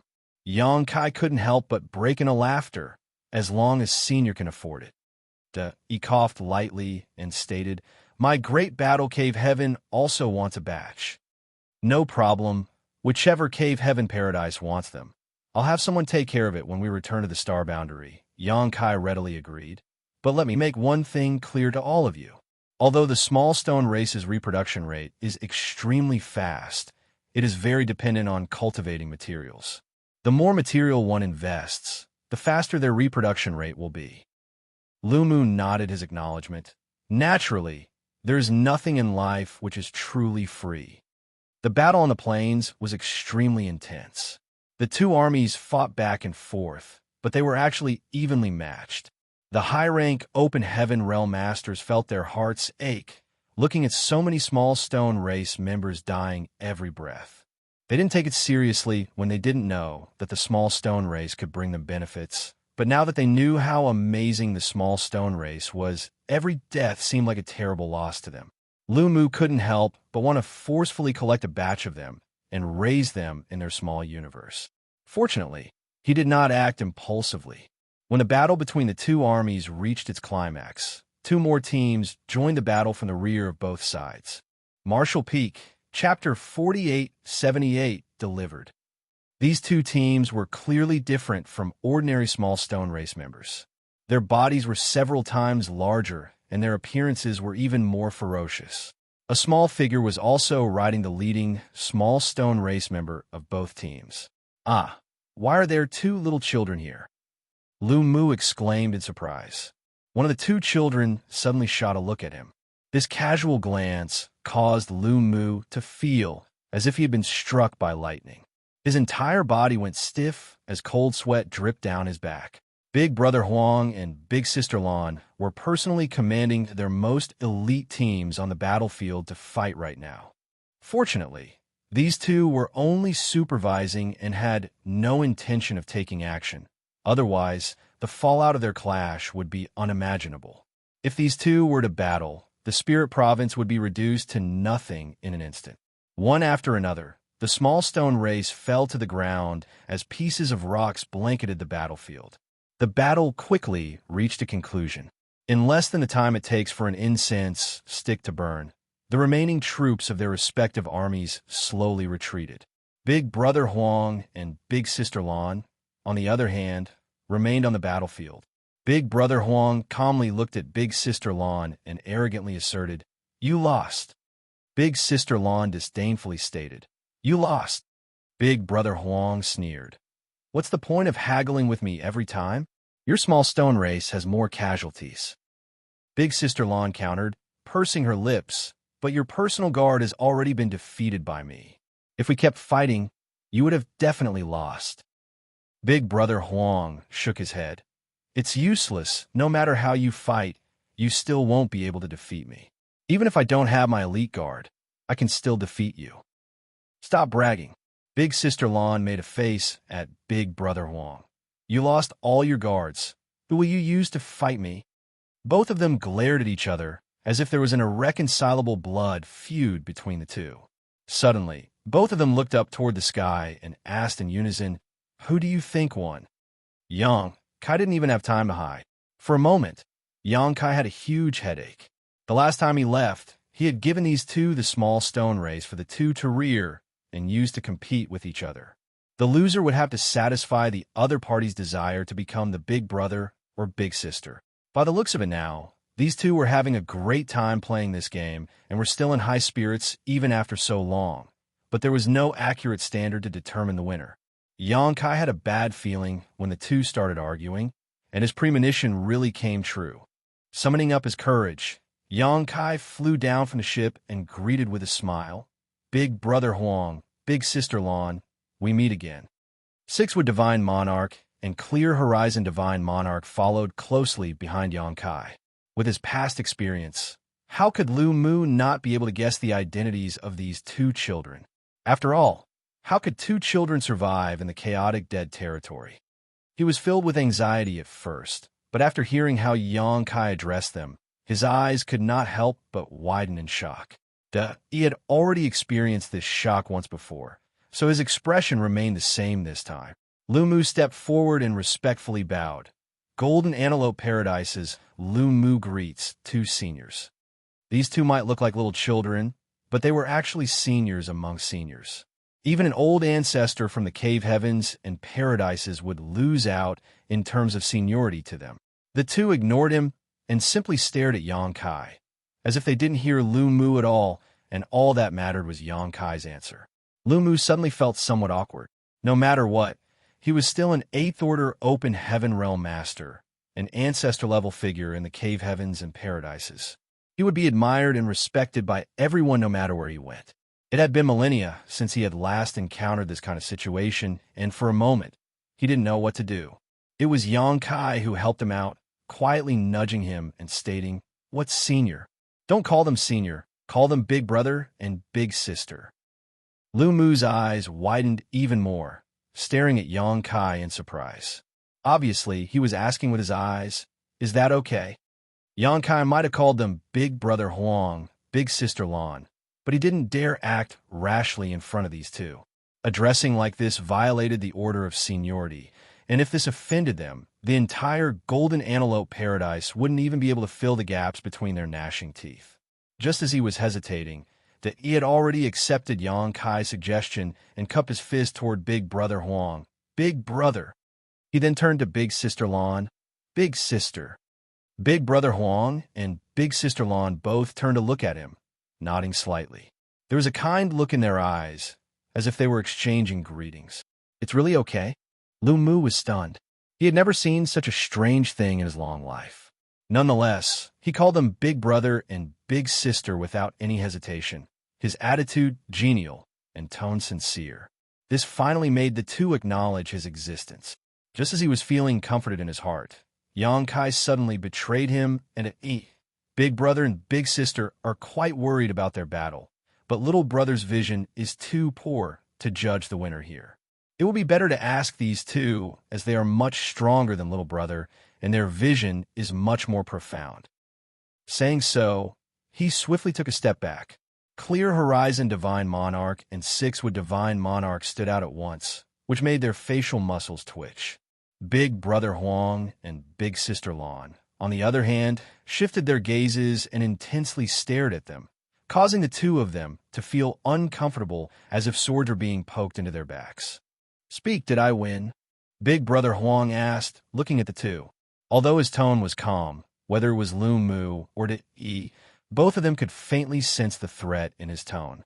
They could tell that if they were to say no, they would not be alive to see the sun tomorrow. "It's me who won, isn't it? You've been watching from above for so long, you must have noticed." Big Sister Lan's tone wasn't threatening, but the look in her eyes was obviously not. Cold sweat dripped down the backs of the two Eighth-Order ancestors. This was the first time they ever felt that life was so difficult. Lu Mu secretly cursed to himself. "I should have stayed in black territory. Why did I follow young boy here?" He couldn't afford to offend either of these two. It was impossible for him to achieve a perfect answer no matter what, but he had no choice but to give one. Being stared at by those two, Lu Mu was under a great deal of pressure. He secretly glanced at Yi through the corner of his eyes, but he noticed cold sweat dripping down his temple too, causing him to secretly laugh in his heart. "It turns out I'm not the only one suffering here." Lu Mu suddenly became much more relaxed, and after a moment of deliberation, he finally spoke. "When I was watching the battle, I thought that it was as if the heavens themselves were commanding those soldiers. The soldiers were moving and fighting in an orderly manner. This, little brother, truly admires you." He then turned to Yi and shot him a look. Yi immediately understood and continued. "However, the outcome of this battle has yet to be decided, so it is difficult to say who won and lost. There are many factors that determine the outcome of a battle, such as the timing, location, and soldiers, all of which are indispensable. Any slight change in circumstances can change the entire course of the battle, so it is difficult to determine the winner." Seeing the unhappy faces of the two, Lu Mu quickly interrupted Yi. "However, based on the number of casualties your subordinates have suffered, it should be a tie. So in my opinion, this battle is a draw, right?" He didn't dare to answer too confidently. He kept observing their expressions, preparing to say something else if this did not satisfy them. He immediately nodded like a chicken pecking at rice. Yes, a draw." Big Brother Huang and Big Sister Lan fell into deep thought. Both of them were clearly unsatisfied with this answer, but it was still acceptable. As far as the two were concerned, it was a win as long as they did not lose. Big Brother Huang raised his head and suggested, "Then let's call it a draw." He suddenly turned to Big Sister Lan and assertively declared, "Next time, I'll definitely beat you until you call me Big Brother." Big Sister Lan was not to be outdone. "If you think you have what it takes to defeat me, then you come at me any time. But first, ask if my army of 30 million agrees." Brother Huang sneered. "It's obviously just 18 million, yet you insist on saying it's 30 million. You really like boasting." The two broke into another argument, but Yi and Lu Mu both let out long sighs of relief. They felt as if they had just escaped a disaster. Suddenly, the two stopped bickering and looked at Xianxia together. Big Brother Huang then stated, "You seem to have brought a lot of disgusting people with you this time."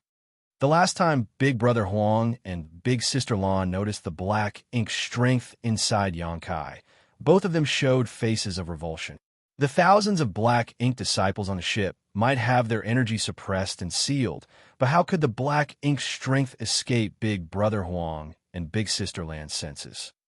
In fact, they had already noticed everything as soon as the ship entered the chaotic dead territory. It was just that the two were more focused on the outcome of their battle, so they didn't bother to ask anything. Xianxia stepped forward and cupped his fist. "Little brother is actually here for this reason. The people on the ship have been corrupted by the black ink strength and have been turned into black ink disciples. They have lost their sense of self. I would like to ask for Big Brother and Big Sister's help to save them." Big Brother Huang furrowed his brow. "There are so many of them." Xianxia added, "In the vast universe, only Big Brother and Big Sister can expel the black ink strength. If you two don't do anything, they will definitely die." Big Brother Huang hesitated for a moment before suddenly glancing at Big Sister Lan, who happened to look at him too. Their eyes met, and both of them seemed to be thinking the same thing. The next moment, Yangkai and the two divine monarchs saw the two little children squat down and lean closer, whispering to each other. Big Brother Huang asked, "Have you noticed a problem recently?" Big Sister Lan asked, "You also noticed?" Big Brother Huang nodded in acknowledgement. The number of small stone race under our command is increasing, so it's getting harder to command them. And they're too stupid. Sometimes they don't even understand what we want them to do. And Little Brother Yang also said that their intelligence is not high, so they cannot understand complex orders. That's why we need some generals who will follow our orders and lead our armies into battle. And then, I've thought about it before, but I couldn't find anyone. We couldn't find them before, but don't we have them now? And they've even delivered themselves to us. While speaking, Big Brother Huang and Big Sister Lan both turned to look up at the ship. Then at 6 would Divine Monarch and Clear Horizon Divine Monarch with deep and profound gazes. The two Divine Monarchs felt their faces immediately twitched. A strange look also appeared on Yang Kai's face as he kindly reminded the two, "Big Brother Huang, Big Sister Lan, we can hear everything you're saying.